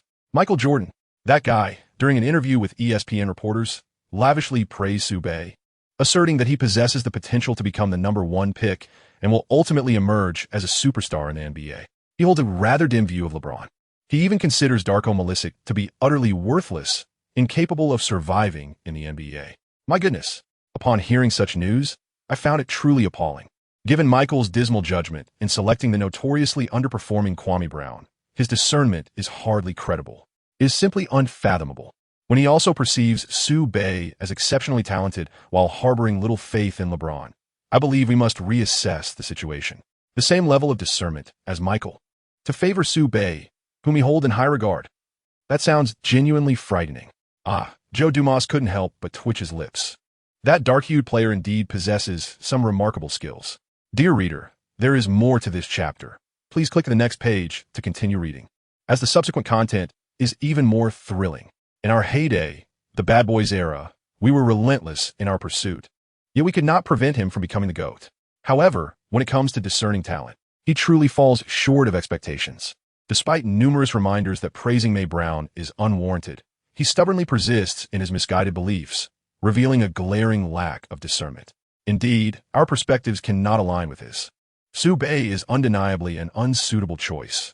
He possesses a weak self-discipline and is easily distracted by carnal temptations. If he fails to amend his ways, he will swiftly be cast aside by the league. Presently, Michael holds a favorable view of him, but he remains an unwise selection. We must resolutely avoid choosing Su Bei. Indeed, Rick Carlisle shares a similar sentiment. Since Michael dismisses LeBron and Darko, and LeBron has already been selected by the Cavaliers, we should instead opt for the prodigious Serbian talent, Darko Milicic. His height as a center is well suited to the current era, and he can offer us ample height in the paint. His athletic prowess is remarkable, complemented by his exceptional shooting ability from beyond the arc. Indeed, it is he. Excellent. The two reached a mutual understanding instantly. Joe Dumars promptly returned to the staff, stating in a firm tone, "We have changed our minds. We select Darko Milicic." Is that confirmed, Mr. Dumars? Confirmed. Very well. The staff acknowledged the information. Meanwhile, at the podium, Commissioner David Stern continued. The Pistons have selected Darko Milicic from Serbia with the 2nd overall pick. A thunderous applause erupted throughout the venue. LeBron, Wade, Anthony, and Milicic, all four are now the core of the franchise. Regardless of who was chosen, it is indeed a moment of joy. In the locker room, Scott Layden and Donnie Walsh were left in a state of bewilderment, their minds filled with enormous question marks. What? And then, in an instant, their elation surged. They eagerly shouted at the staff, "We are in the 3rd position, using the 3rd overall pick to select Su Bei." Chapter 63. The New King of New York. The Trade. The Mid-Range King. I thought Su Bei was here to assist me. May I ask if you are certain about your choice of Su Bei? I assure you, not even Jesus can change that. Scott Layden interrupted the staff's words, resolutely. He is uncertain as to why Chowdamas has changed his mind. He was acutely aware that he did not wish to miss a single moment of the delightful surprise that had descended upon him that day. He was terrified that a moment's hesitation would lead to Chowdamas's change of heart once more. Very well, Mr. Scott Layden, he replied. The staff immediately relayed the message. At the podium, Commissioner David Stern smiled slightly and continued to announce. The New York Knicks have selected, with the 3rd overall pick, a freshman from Marquette University. A young man from the Dragon Kingdom, Su Bei. Oh yes, Su Bei has been chosen by our Knicks. This is splendid. We are embarking on a rebuilding journey.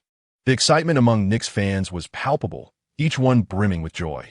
Congratulations, Sube. You've arrived in the grand city of New York, and the Knicks are indeed your dream team. This is what you have longed for. Best of luck. May you shine in the NBA and become an all-star, star, and even a superstar. Wade, puffing his cheeks, sincerely congratulated him with delight. I believe so. Sube nodded, smiling in return. Dwyane, you too. Regardless of which team you join, you will undoubtedly emerge as one of the finest players in the league. Of course, Wade raised an eyebrow. Sube, your talent is formidable, but I, Dwyane, am no slouch either. I will certainly make my mark in the NBA. Let's strive together. Onward. As two individuals engaged in conversation, Commissioner David Stern continued to announce the results of the draft selections. The Denver Nuggets, securing the 4th pick, chose Anthony. The Toronto Raptors, with the 5th pick, selected Bosh. The Los Angeles Clippers, at 6th, opted for Chris Come On. The Miami Heat, at 7th, picked Wade. The Chicago Bulls, in the 8th position, selected Kirk Hinrich, while the Milwaukee Bucks, at 9th, chose T.J. Ford. The New Orleans Hornets selected David West with the 18th pick, and the Atlanta Hawks chose Boris Diaw at 21st. The Dallas Mavericks, in the 19th slot, acquired the future All-Star, Josh Howard. In the 2nd round, the Orlando Magic picked Zaza Pachulia with the 12th pick, and the Los Angeles Clippers selected the future All-Star, Maurice Williams, at 17th. The New Jersey Nets, with the 51st pick in the 2nd round, drafted the future sharpshooter, Kyle Korver. LeBron, Wade, Anthony, Bosh, Come On, David West, Maurice Williams, Josh Howard, and Korver. 9 All-Star players emerged from the class of 2003, including 4 who would be named among the 75 greatest players. This is the reason this cohort is referred to as the 0-3 Platinum Generation. The entire draft process spanned over an hour. As Commissioner David Stern declared the 2003 NBA draft officially concluded, some players rejoiced, having not only entered the NBA, but also secured positions with their desired teams. Eager to showcase their talents on a grander stage, others, filled with determination, acknowledged that even if they did not land with their preferred team, the opportunity to play in the NBA was a promising sign. With relentless effort and diligent training, they too have the opportunity to showcase their talents in the NBA. Some players feel disheartened as they face the disappointment of being undrafted, leaving their future shrouded in uncertainty. Should they return to school for further studies or abandon basketball entirely? This is an exceedingly difficult decision to make. In summary, with the conclusion of the NBA draft, the trade market is about to open, and both teams and players are eagerly anticipating the new season. The following day, the news of Sube being selected 3rd overall by the Knicks spread across Longwa, bringing immense joy to the fans. The 3rd overall pick, akin to the legendary Michael Jordan, is set to thrive in the bustling metropolis of New York, where he will undoubtedly be nurtured as a pivotal player. What could be more delightful than such news? The fans rejoiced. However, the commentators on Central Mothersports Channel appeared less jubilant than one might expect. In the office, Yujia furrowed her brow slightly. I'm not particularly surprised by Sube being selected in the top 3. It's just that the Knicks are quite chaotic. Even in a major city, the environment for Sube's growth there is far from ideal. He might be delayed, indeed. Coach Zhang nodded in agreement, stating that the Pistons would be a more suitable team for Sube, where he could easily assume a leadership role and elevate the team to a championship caliber status.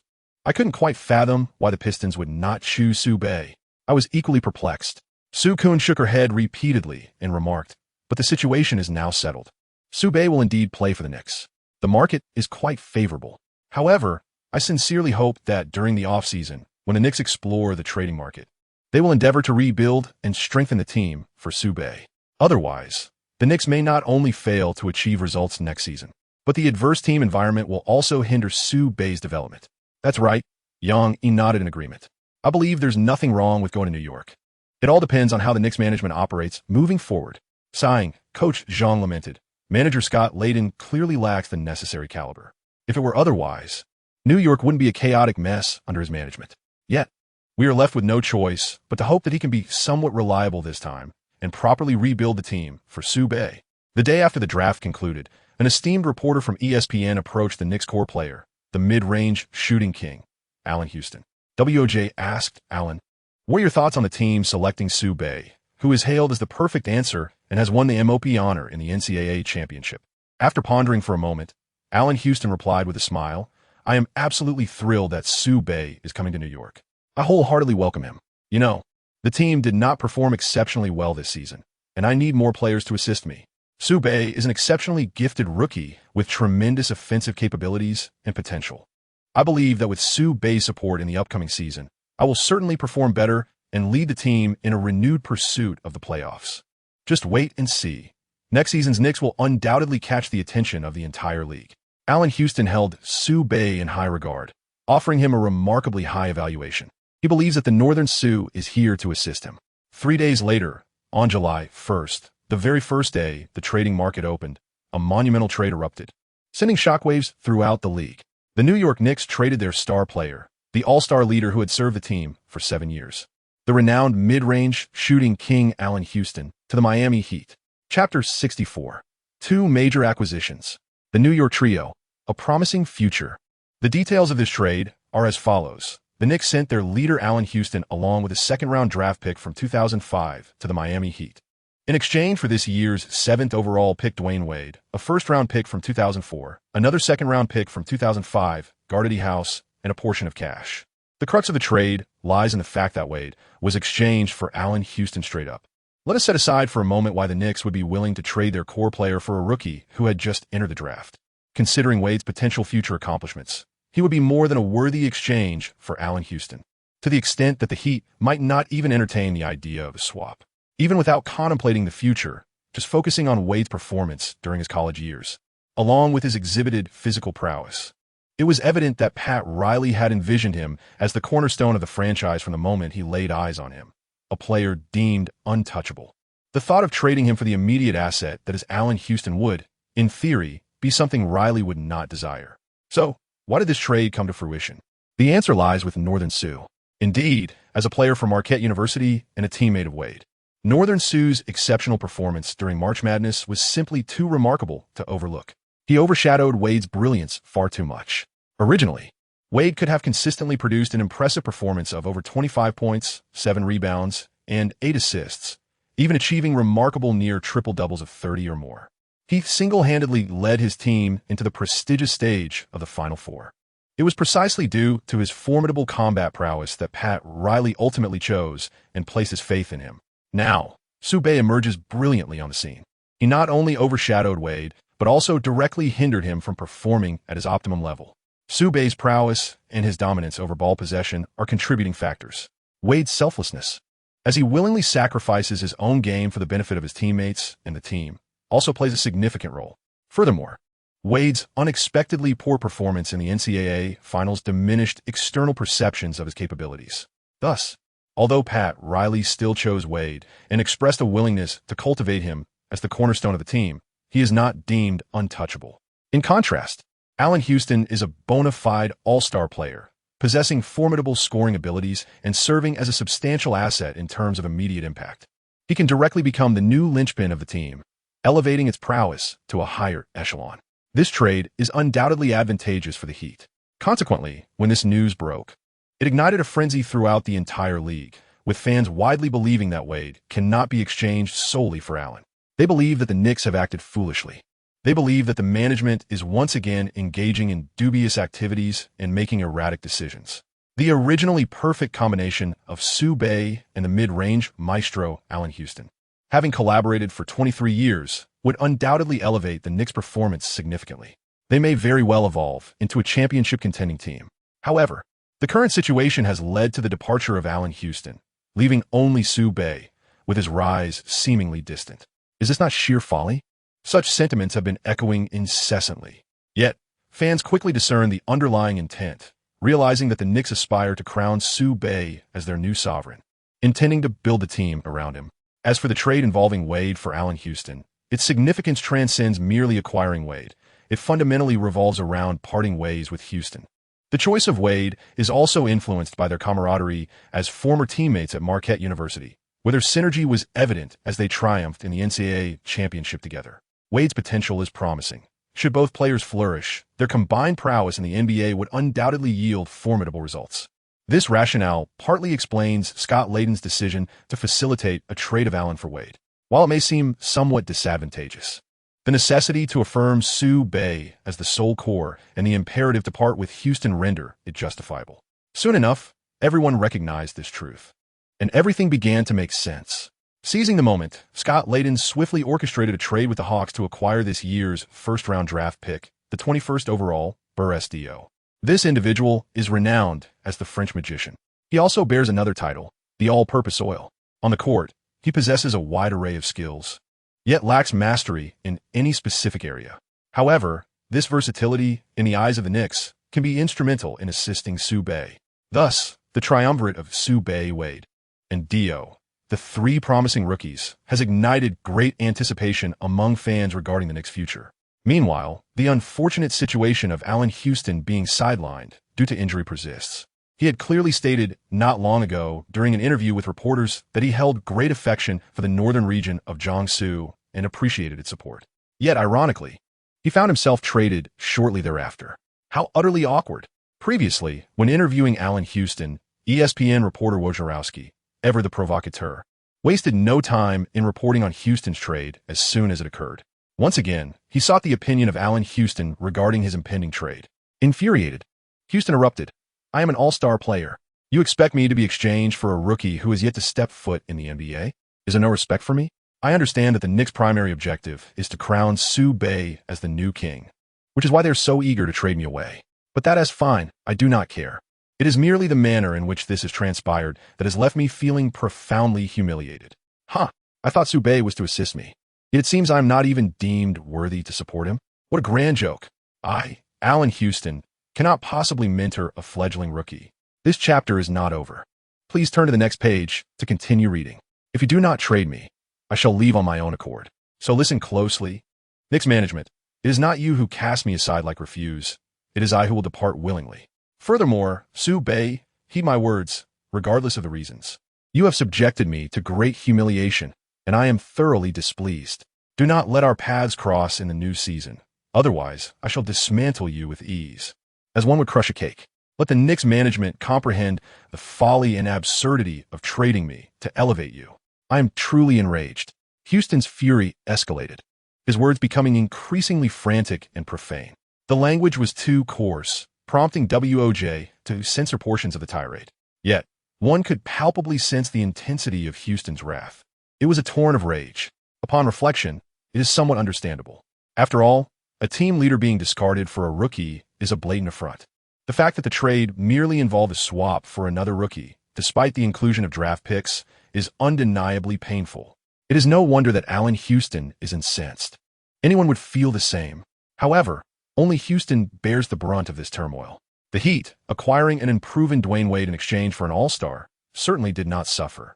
The Knicks, on the other hand, obtained three promising young talents, igniting fervent anticipation among the fans for the future. When the trade was finalized and the trio made their debut, New York erupted in jubilation. Chapter 65, a near triple-double. The Kings have always excelled. I am delighted to have Sue assisting me. These were Allen Houston's words prior to the trade. Remarkably similar sentiments were expressed by Cavaliers leader Ricky Davis when LeBron arrived in Cleveland, albeit in a different context than that of Houston's current situation. There were no rumors of his trade.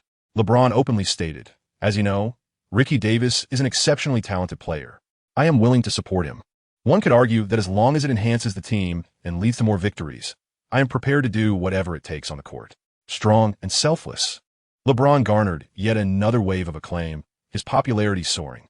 However, once the interview concluded and LeBron found himself alone in the restroom, he began to unload. A cold glimmer flickered in his eyes. With a performance of 20 points, 5 rebounds, and 5 assists, what qualifications do you possess to command my assistance? Just wait. I shall soon usurp your position. Just as Sue supplanted Allen Houston. He can achieve it, and, as the top scholar, so can I. Madison Square Garden, home of the Knicks, erupts. Bang, bang, bang. A multitude of colorful confetti cannons explode simultaneously, filling the arena with a dazzling array of ribbons that cascade like vibrant meteors. It is a magnificent sight. Welcome Sue, welcome Dwyane Wade, welcome Burress-Dio, welcome the three of you to New York to the Knicks. From this moment on, you shall be known as the New York Trio. Scott Layden, in a fervor of excitement, shouts out to warmly congratulate the trio on their arrival. Cheers and jubilations fill the air as the players join in, joyfully welcoming Sue and his companions, especially Sue himself. After all, the current Knicks are a disjointed assembly, with the only truly capable player being Allen Houston. Once he departed, the group was left leaderless. Meanwhile, Dwyane and Wade had just clinched the championship in March Madness, thereby validating their prowess to a significant extent. Particularly, Dwyane's performance was nothing short of extraordinary. A remarkable 60-point quadruple-double, earning the most outstanding player title, shattering 13 records, and orchestrating an astonishing comeback of 18 points, an achievement destined to be etched in the annals of history. He possesses an innate talent and ability for crafting flawless answers. One cannot help but acknowledge and admire his formidable prowess. As for the scattered negative news, who truly cares? Certainly not. They still care. They observed Dwyane engaging in sensational news with two prominent Hollywood actresses, even sharing embraces and kisses. They care to the point of envy. Greetings, everyone. My name is Dwyane, and from now on, we shall be comrades on the same vessel, hoping to coexist harmoniously and progress together. Let us make the Knicks better. Dwyane introduced himself with a smile. Oh, that is absolutely essential. The crowd responded in unison. Although Dwyane is a newcomer, a rookie just arriving at the Knicks, the other players inexplicably respect him and even heed his words. Strange? Not at all. In the realm of basketball, strength commands respect. As long as you are formidable enough, respect will be bestowed upon you. Hello, I am Dwyane Wade. I am Boris Diaw. Diaw patted his rounded belly, declaring himself a nimble, heavy-set man, eager to enjoy playing basketball with everyone. When time allows, let's indulge in delightful cuisine and travel together. I shall capture beautiful photographs for all. Unlike players such as Kobe, Iverson, and Rose, who possess an ardent passion for the game, Diaw merely regards basketball as a profession, a means to earn a living. His life extends far beyond the confines of basketball. His pursuits encompass gourmet cuisine, photography, fashion, coffee, and travel, resulting in a remarkably enriching existence outside the court. He possesses a cheerful disposition and is a person who relishes life and enjoys its pleasures. Good. Dwyane responded with a smile. Having been granted a second chance at life, he resolved from the very beginning to live with a certain flair, eager to savor every moment. You must include me. Wade also raised his hand in agreement. The title of the Four Knights of the Wind and Dust is not mere rhetoric. Wade loves to have fun and is quite adept at it. The trio from New York quickly found common ground. As the season concluded, the draft was over, and the trading market opened. The NBA was nearing its off-season. Players began to take a break, allowing their weary bodies to recuperate after an entire grueling season. Team management across the league commenced strategizing on enhancing their rosters to maintain a higher level of competitiveness for the upcoming season. When July 15th arrived, the Summer League commenced in Orlando. This event serves as a platform for rookies to showcase their talents and acclimatize to the intensity of NBA competition. It is also a stage for those players whose future contracts are uncertain, who struggle for rotation spots in the NBA, and who face the brink of elimination. Clearly, this competition is of a different caliber than the NBA itself. However, any game in the Summer League, due to the presence of numerous NBA players, holds greater significance than the typical frenzy of March Madness, attracting considerable attention. This year's first overall pick, LeBron James, often referred to as the Chosen One, made his debut today. This marked his first game directly competing against NBA-caliber players, having bypassed college to enter the league as a high school student. It was his opportunity for validation. This game garnered immense interest from fans and media alike, with all eyes fixated on LeBron. Frankly speaking, the pressure was immense. Yet LeBron had long since acclimatized to such circumstances. He understood how to perform under pressure. When opportunities arose, he seized them. When they did not, he promptly passed to his teammates. He avoided forcing plays against double teams unless absolutely necessary. The notion of a last-second drive? Non-existent. He preferred to pass out and let his teammates take the heat. Scoring, assisting, and rebounding needed to be developed comprehensively. Thus, his statistics were bound to shine, and his shooting percentage remained commendable. While it may have lacked a touch of flair, this indeed represented a rather sound approach to the game. He concluded his Summer League debut with an impressive stat line: 27 points, 9 rebounds, 8 assists, 2 steals, and 2 blocks, a near triple-double. This was LeBron's inaugural performance in the Summer League. As for the outcome of the game, that has become utterly inconsequential, as LeBron amassed such impressive statistics. Cavaliers fans erupted in jubilation. The media, in a state of awe, fervently penned articles extolling the King's prowess. Simultaneously, attention swiftly fluted to Dwyane. As everyone was eager to witness his performance on the Summer League stage, which approached NBA standards. In the Knicks front office, manager Scott Layden stroked his chin, expressing disdain. Frankly, I believe Sue has no need to validate himself in the Summer League. He is capable of shining brightly in NBA games. Certainly, Coach Tang Chienny concurs. Yet he adds, however, there exists a considerable gap of several months from the offseason to the preseason. If Sue were to engage solely in internal training without participating in official matches, I believe it would not be beneficial. Thus, I propose that Sue partake in a few less Summer League games, as a means of warming up for his impending NBA career. Layden pondered for a moment before nodding. Tang, I find your perspective to be quite reasonable. He perused the Summer League schedule and promptly declared, let Sue face off against the Raptors and the Cavaliers in 2 matches. Sue via Chris Bosh. Sue via LeBron James. These 2 encounters with the highly touted rookies promise not only to generate considerable excitement, but also to provide Sue with an opportunity to further establish his prowess. He may be a 3rd overall pick, yet he possesses the caliber of a 1st overall selection. Chapter 66, Ignite. With 2 dazzling feints, the answer has consistently been remarkable. On July 20th, the Orlando Summer League continued at the sports complex, with the Knicks facing the Raptors at 8 p.m. The highlight of the evening's match undoubtedly lay in the showdown between Sue and Chris Bosh. To ensure Sue had ample opportunity to shine, Tang Chienny even instructed Wade to refrain from playing. Of course, Wade would participate in other Summer League games. Come on, exclaimed Elliott from the commentary booth, somewhat exhilarated. The young King LeBron achieved near 30-point triple-double stats in his Summer League debut, which has truly astonished us. He is informing the entire league. He possesses the extraordinary ability to bypass college and directly compete in the NBA. Much like high school prodigies, such as the Wolf King Kevin Garnett and the little flying assassin Kobe Bryant.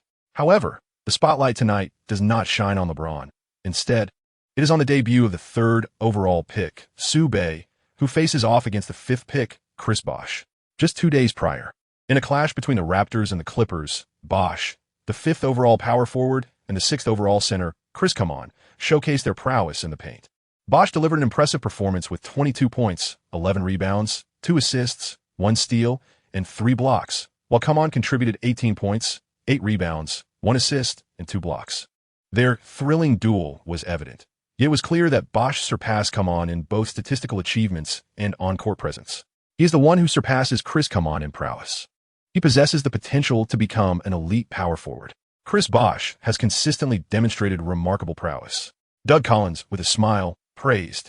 The 5th overall pick may not seem particularly high, yet one must recognize that preceding him were the likes of LeBron, Darko, Sue, and Carmelo. They're all the core of the team, the untouchables. Chris Bosh is merely a notch below them, yet undoubtedly exceptional.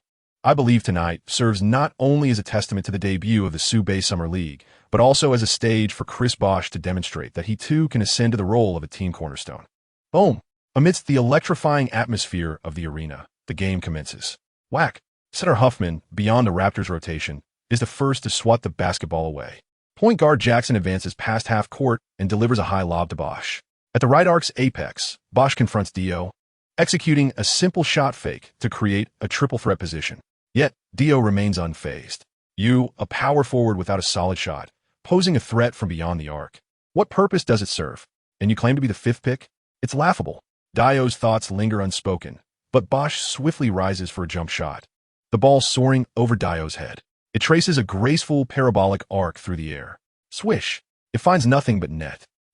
He can shoot. Dio exclaims, though skepticism still lingers. Therefore, in the next possession, Bosh punishes Dio once more with a mid-range jumper, capitalizing on the absence of defensive pressure. There is something to him. He truly deserves his status as the 5th pick. Dio is convinced. He immediately became serious. After all, he was to face the future Dragon King. Dio is a versatile player, especially when confronting opponents of average skill. He possesses remarkable versatility.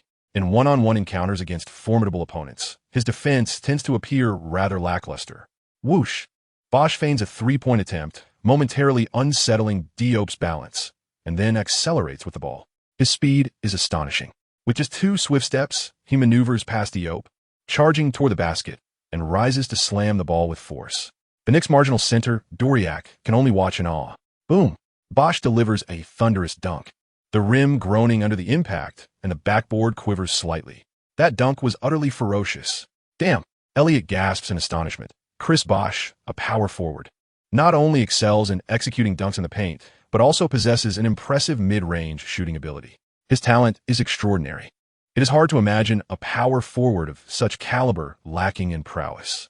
With such remarkable speed, he is undeniably a power forward, standing even 8 centimeters taller than me.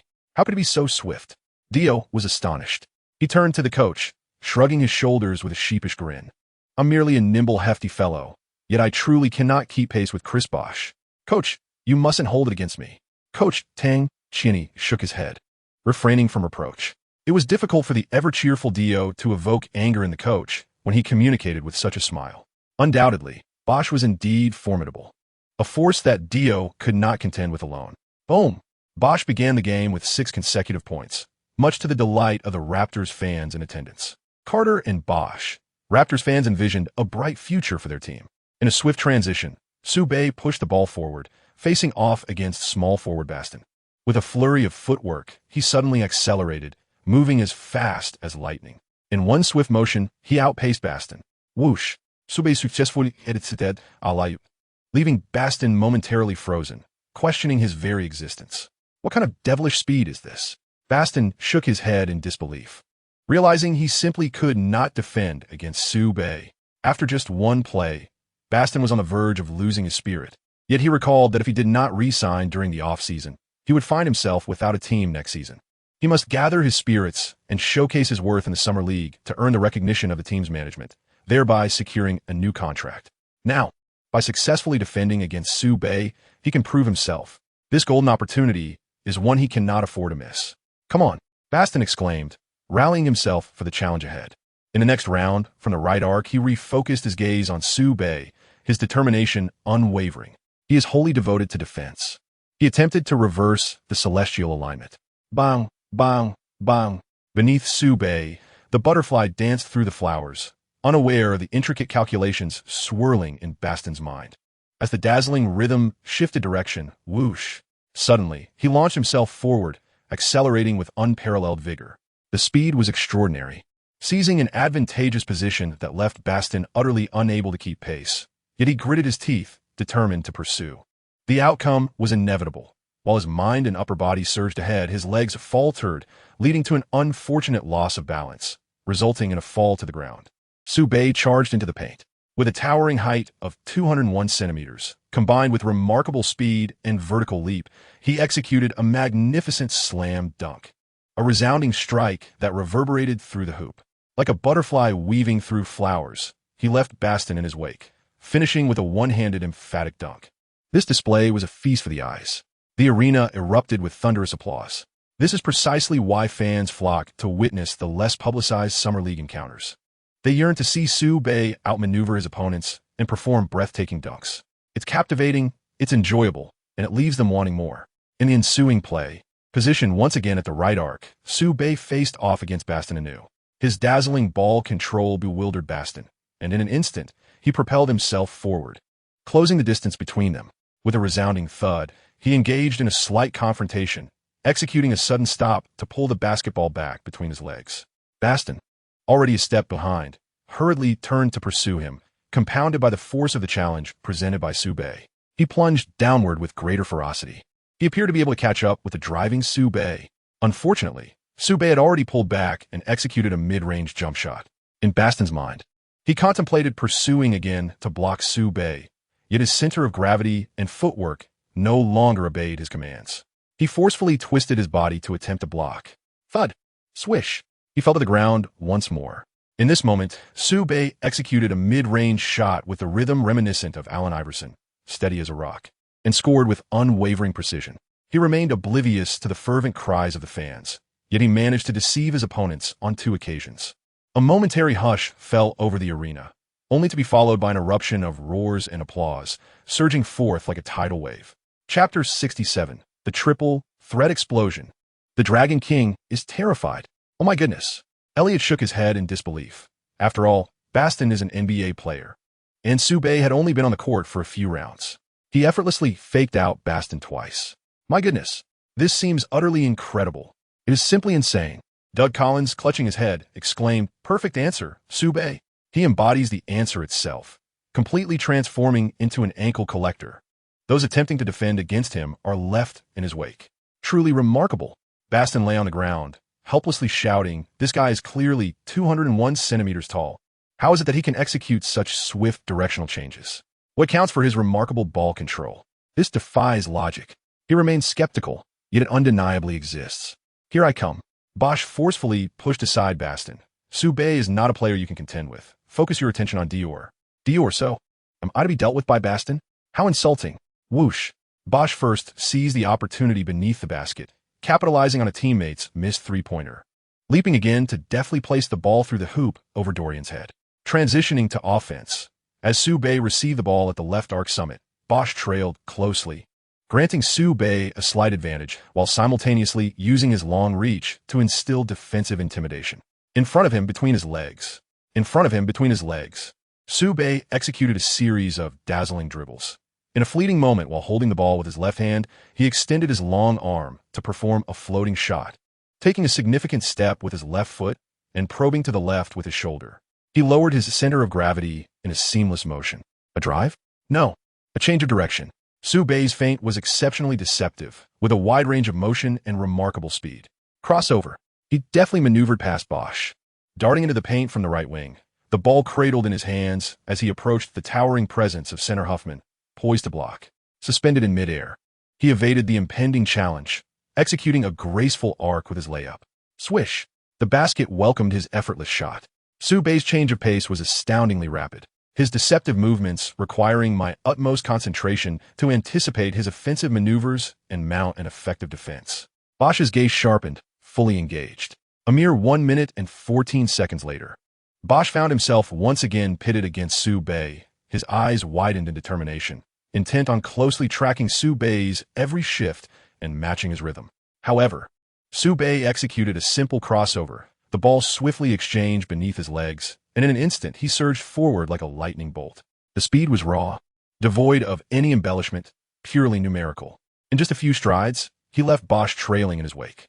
It was no jest. Soubey's 100-meter sprint speed was sufficient to compete at a professional level, making him a standout even among the shorter guards. He has faced off against the formidable power forward Bosch, as if in jest. Swiftly now, Bosch, taken aback, watched closely as Soubey launched his attack.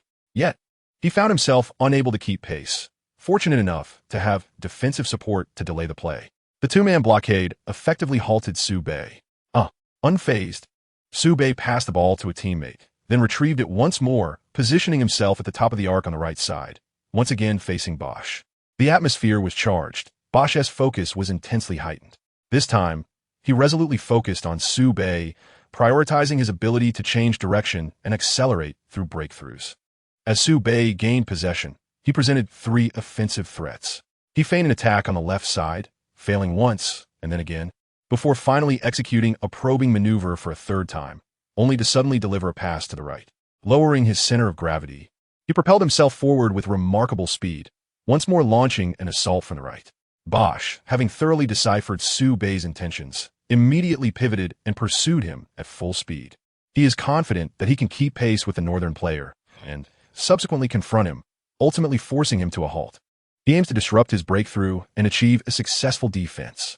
His thoughts were indeed commendable. However, reality is often unforgiving. In a swift motion reminiscent of a gale, Soubey effortlessly maneuvered past Bosch, driving into the paint. With a delicate flick, he executed a layup that kissed the backboard. The first sound was the resounding clap of Huffman's palm against the backboard, followed by the satisfying swish of the net as the basketball gracefully passed through. Once again, Soubey secured an easy score. How could this be? Bosch was taken aback. With his physical prowess, merely extending his arm to contest his opponent would pose a significant threat on the Summer League stage. Yet, Soubey breezed past him as if traversing a tranquil morning street. How absurd! How could he endure such humiliation? To make matters worse, Bastin added a taunting remark. "Isn't it just like me? One step and you're gone." Bastin's voice was barely audible, yet Bosch heard it all too clearly, and fury surged within him, causing his body to tremble slightly. He must defend against Soubey once to prove himself. 2 minutes and 14 seconds later, at the left arc's peak, Bosch, seizing an opportunity, once again focused on Soubey and scoffed, "Is this your perfect answer? I must admit, your breakthrough does possess some merit. but I have completely deciphered your offensive rhythm. You only favor the right side. Before Bosch could finish his words, Sube suddenly unleashed the ball from the right side, darting forth like an arrow. Bosch exclaimed in panic. He was fervently spewing trash talk, yet Sube, disregarding the principles of martial ethics, launched a surreptitious assault that broke through. Deep within him, there resided an intense yearning to thwart Sube just once. Instinctively, he felt compelled to pursue, yet there was simply no time to shift his stance.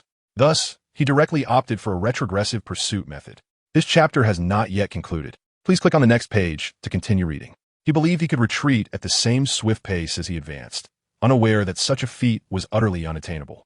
As he withdrew too abruptly, his feet slipped, causing him to fall onto the floor. And what a Sube! He merely took a probing step with his right foot, executed a sudden explosive dribble in place, and then retrieved the basketball through his legs. He prepared to accelerate and break through from the left side, only to discover that Bosch had unexpectedly fallen. There was no physical contact between the two, and no semblance of confrontation. Bosch had simply collapsed without reason. Was this a blatant act of deceit? The referee appeared momentarily bewildered, yet chose not to blow the whistle. Sube was also taken aback. He had initially intended to make a left-side breakthrough, but paused to glance at the fallen Bosch. In the next instant, he executed a flawless jump shot reminiscent of a training drill. The ball sailed through the air with pinpoint precision, striking true. Swish! As the basketball swished through the net, the arena erupted into a cacophony of ecstatic cheers. The fans were in a frenzy, for from the vantage point of the divine, they perceived that Sube had merely executed a stationary triple threat move, bringing the ball back between his legs, while Bosch had tumbled to the floor. He was utterly overwhelmed by the terrifying breakthrough of Sube, causing him to fall in shock. The scene was nothing short of astonishing. Wade, who was watching from the sidelines, was left completely dumbfounded. Chris Bosch, after all, is this year's 5th overall pick, possessing both talent and strength. I believe he harbors the potential to become an all-star, even the leader of a team. Yet here he was, so startled by Sube's breakthrough that he fell to the ground. How utterly inconceivable. Ha ha ha. Coach Tang, Chinny chuckled heartily. Dwyane, you're absolutely right. Sube has indeed frightened Chris Bosch. It's hard to believe, yet it is a tangible reality. This also underscores Sube's impeccable prowess. His breakthrough was akin to a swift and piercing arrow, capable of penetrating the heart of his adversary. Even if it were to miss its mark, it could still instill fear in the enemy's soul. Chapter 68. Indeed. The Death Rider. The entire arena erupted in fervor. Instilling fear in opponents is far more astonishing than merely outmaneuvering them. It truly exemplifies the strength of a player. Embark, formidable prowess. Bosch fell to the floor, overwhelmed with humiliation, acutely aware of how disgraceful his tumble was. He wished he could find a crack in the ground to disappear into. However, upon reflection, his anger surged anew, prompting him to spring up and bellow at Sube, "You insolent brat, I was just hurling insults. So what gives you the audacity to launch a sudden attack? It was your presence that startled me, causing my fall, not your skills."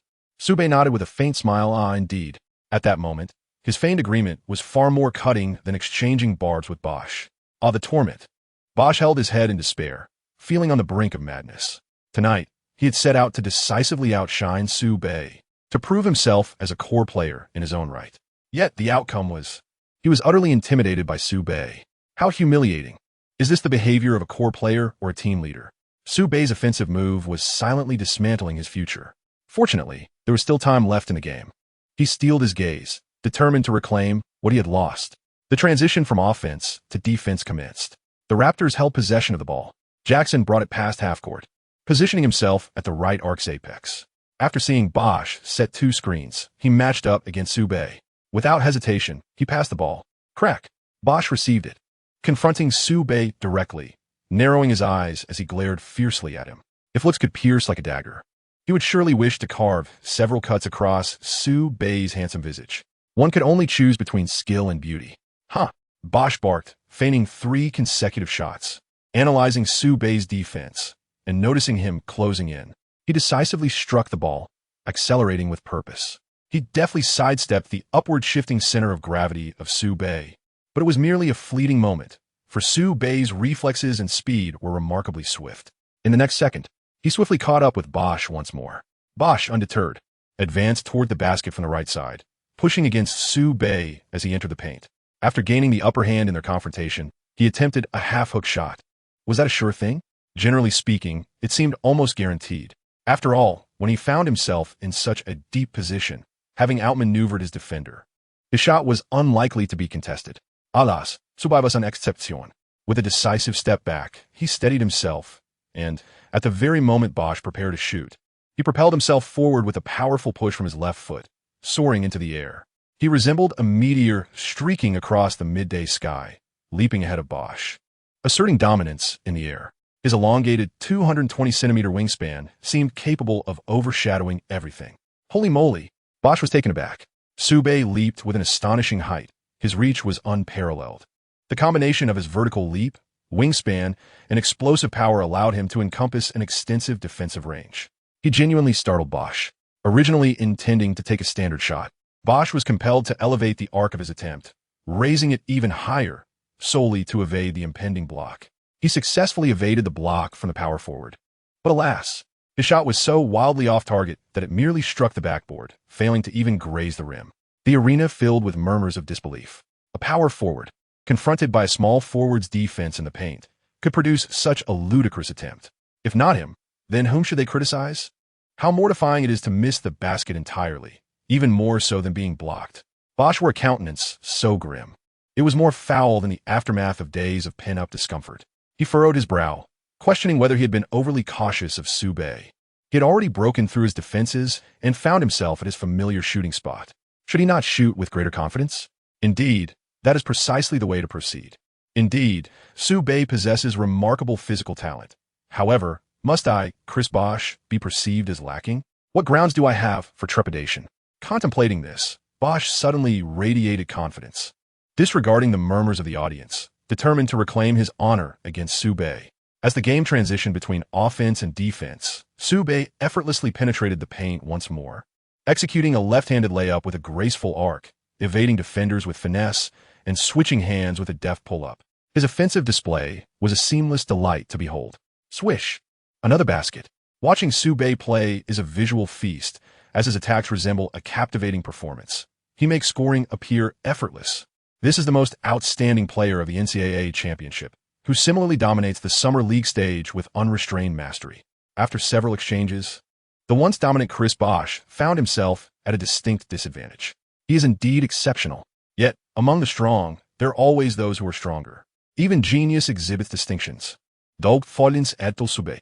The game is still in progress. Bosch proactively takes the ball, once again seeking out Su-Bei in the low post on the left side.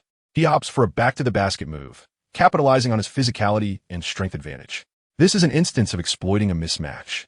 While Bosch's approach may seem somewhat domineering, it is entirely justifiable. A successful shot is a commendable shot. With a decisive move, Bosch maneuvers into the paint, engaging Su-Bei in a powerful confrontation before executing a swift turnaround, leaving Su-Bei behind. He completely shakes him off. Oof. Bosch lets out a cold snort, brimming with confidence as he attacks the rim, convinced that this shot is assured. With a layup on the right side, the chapter continues with more excitement ahead. Dwyane is utterly unable to match Bosch's footwork, speed, counterpressure, or explosiveness. His chase-down block was virtually ineffective. Bosch's shot was nearly an uncontested layup. Surely, that was a guaranteed score. No. He still underestimates the defensive prowess concealed beneath Su-Bei's flawless answers. In an instant, Su-Bei zurget vorwärts.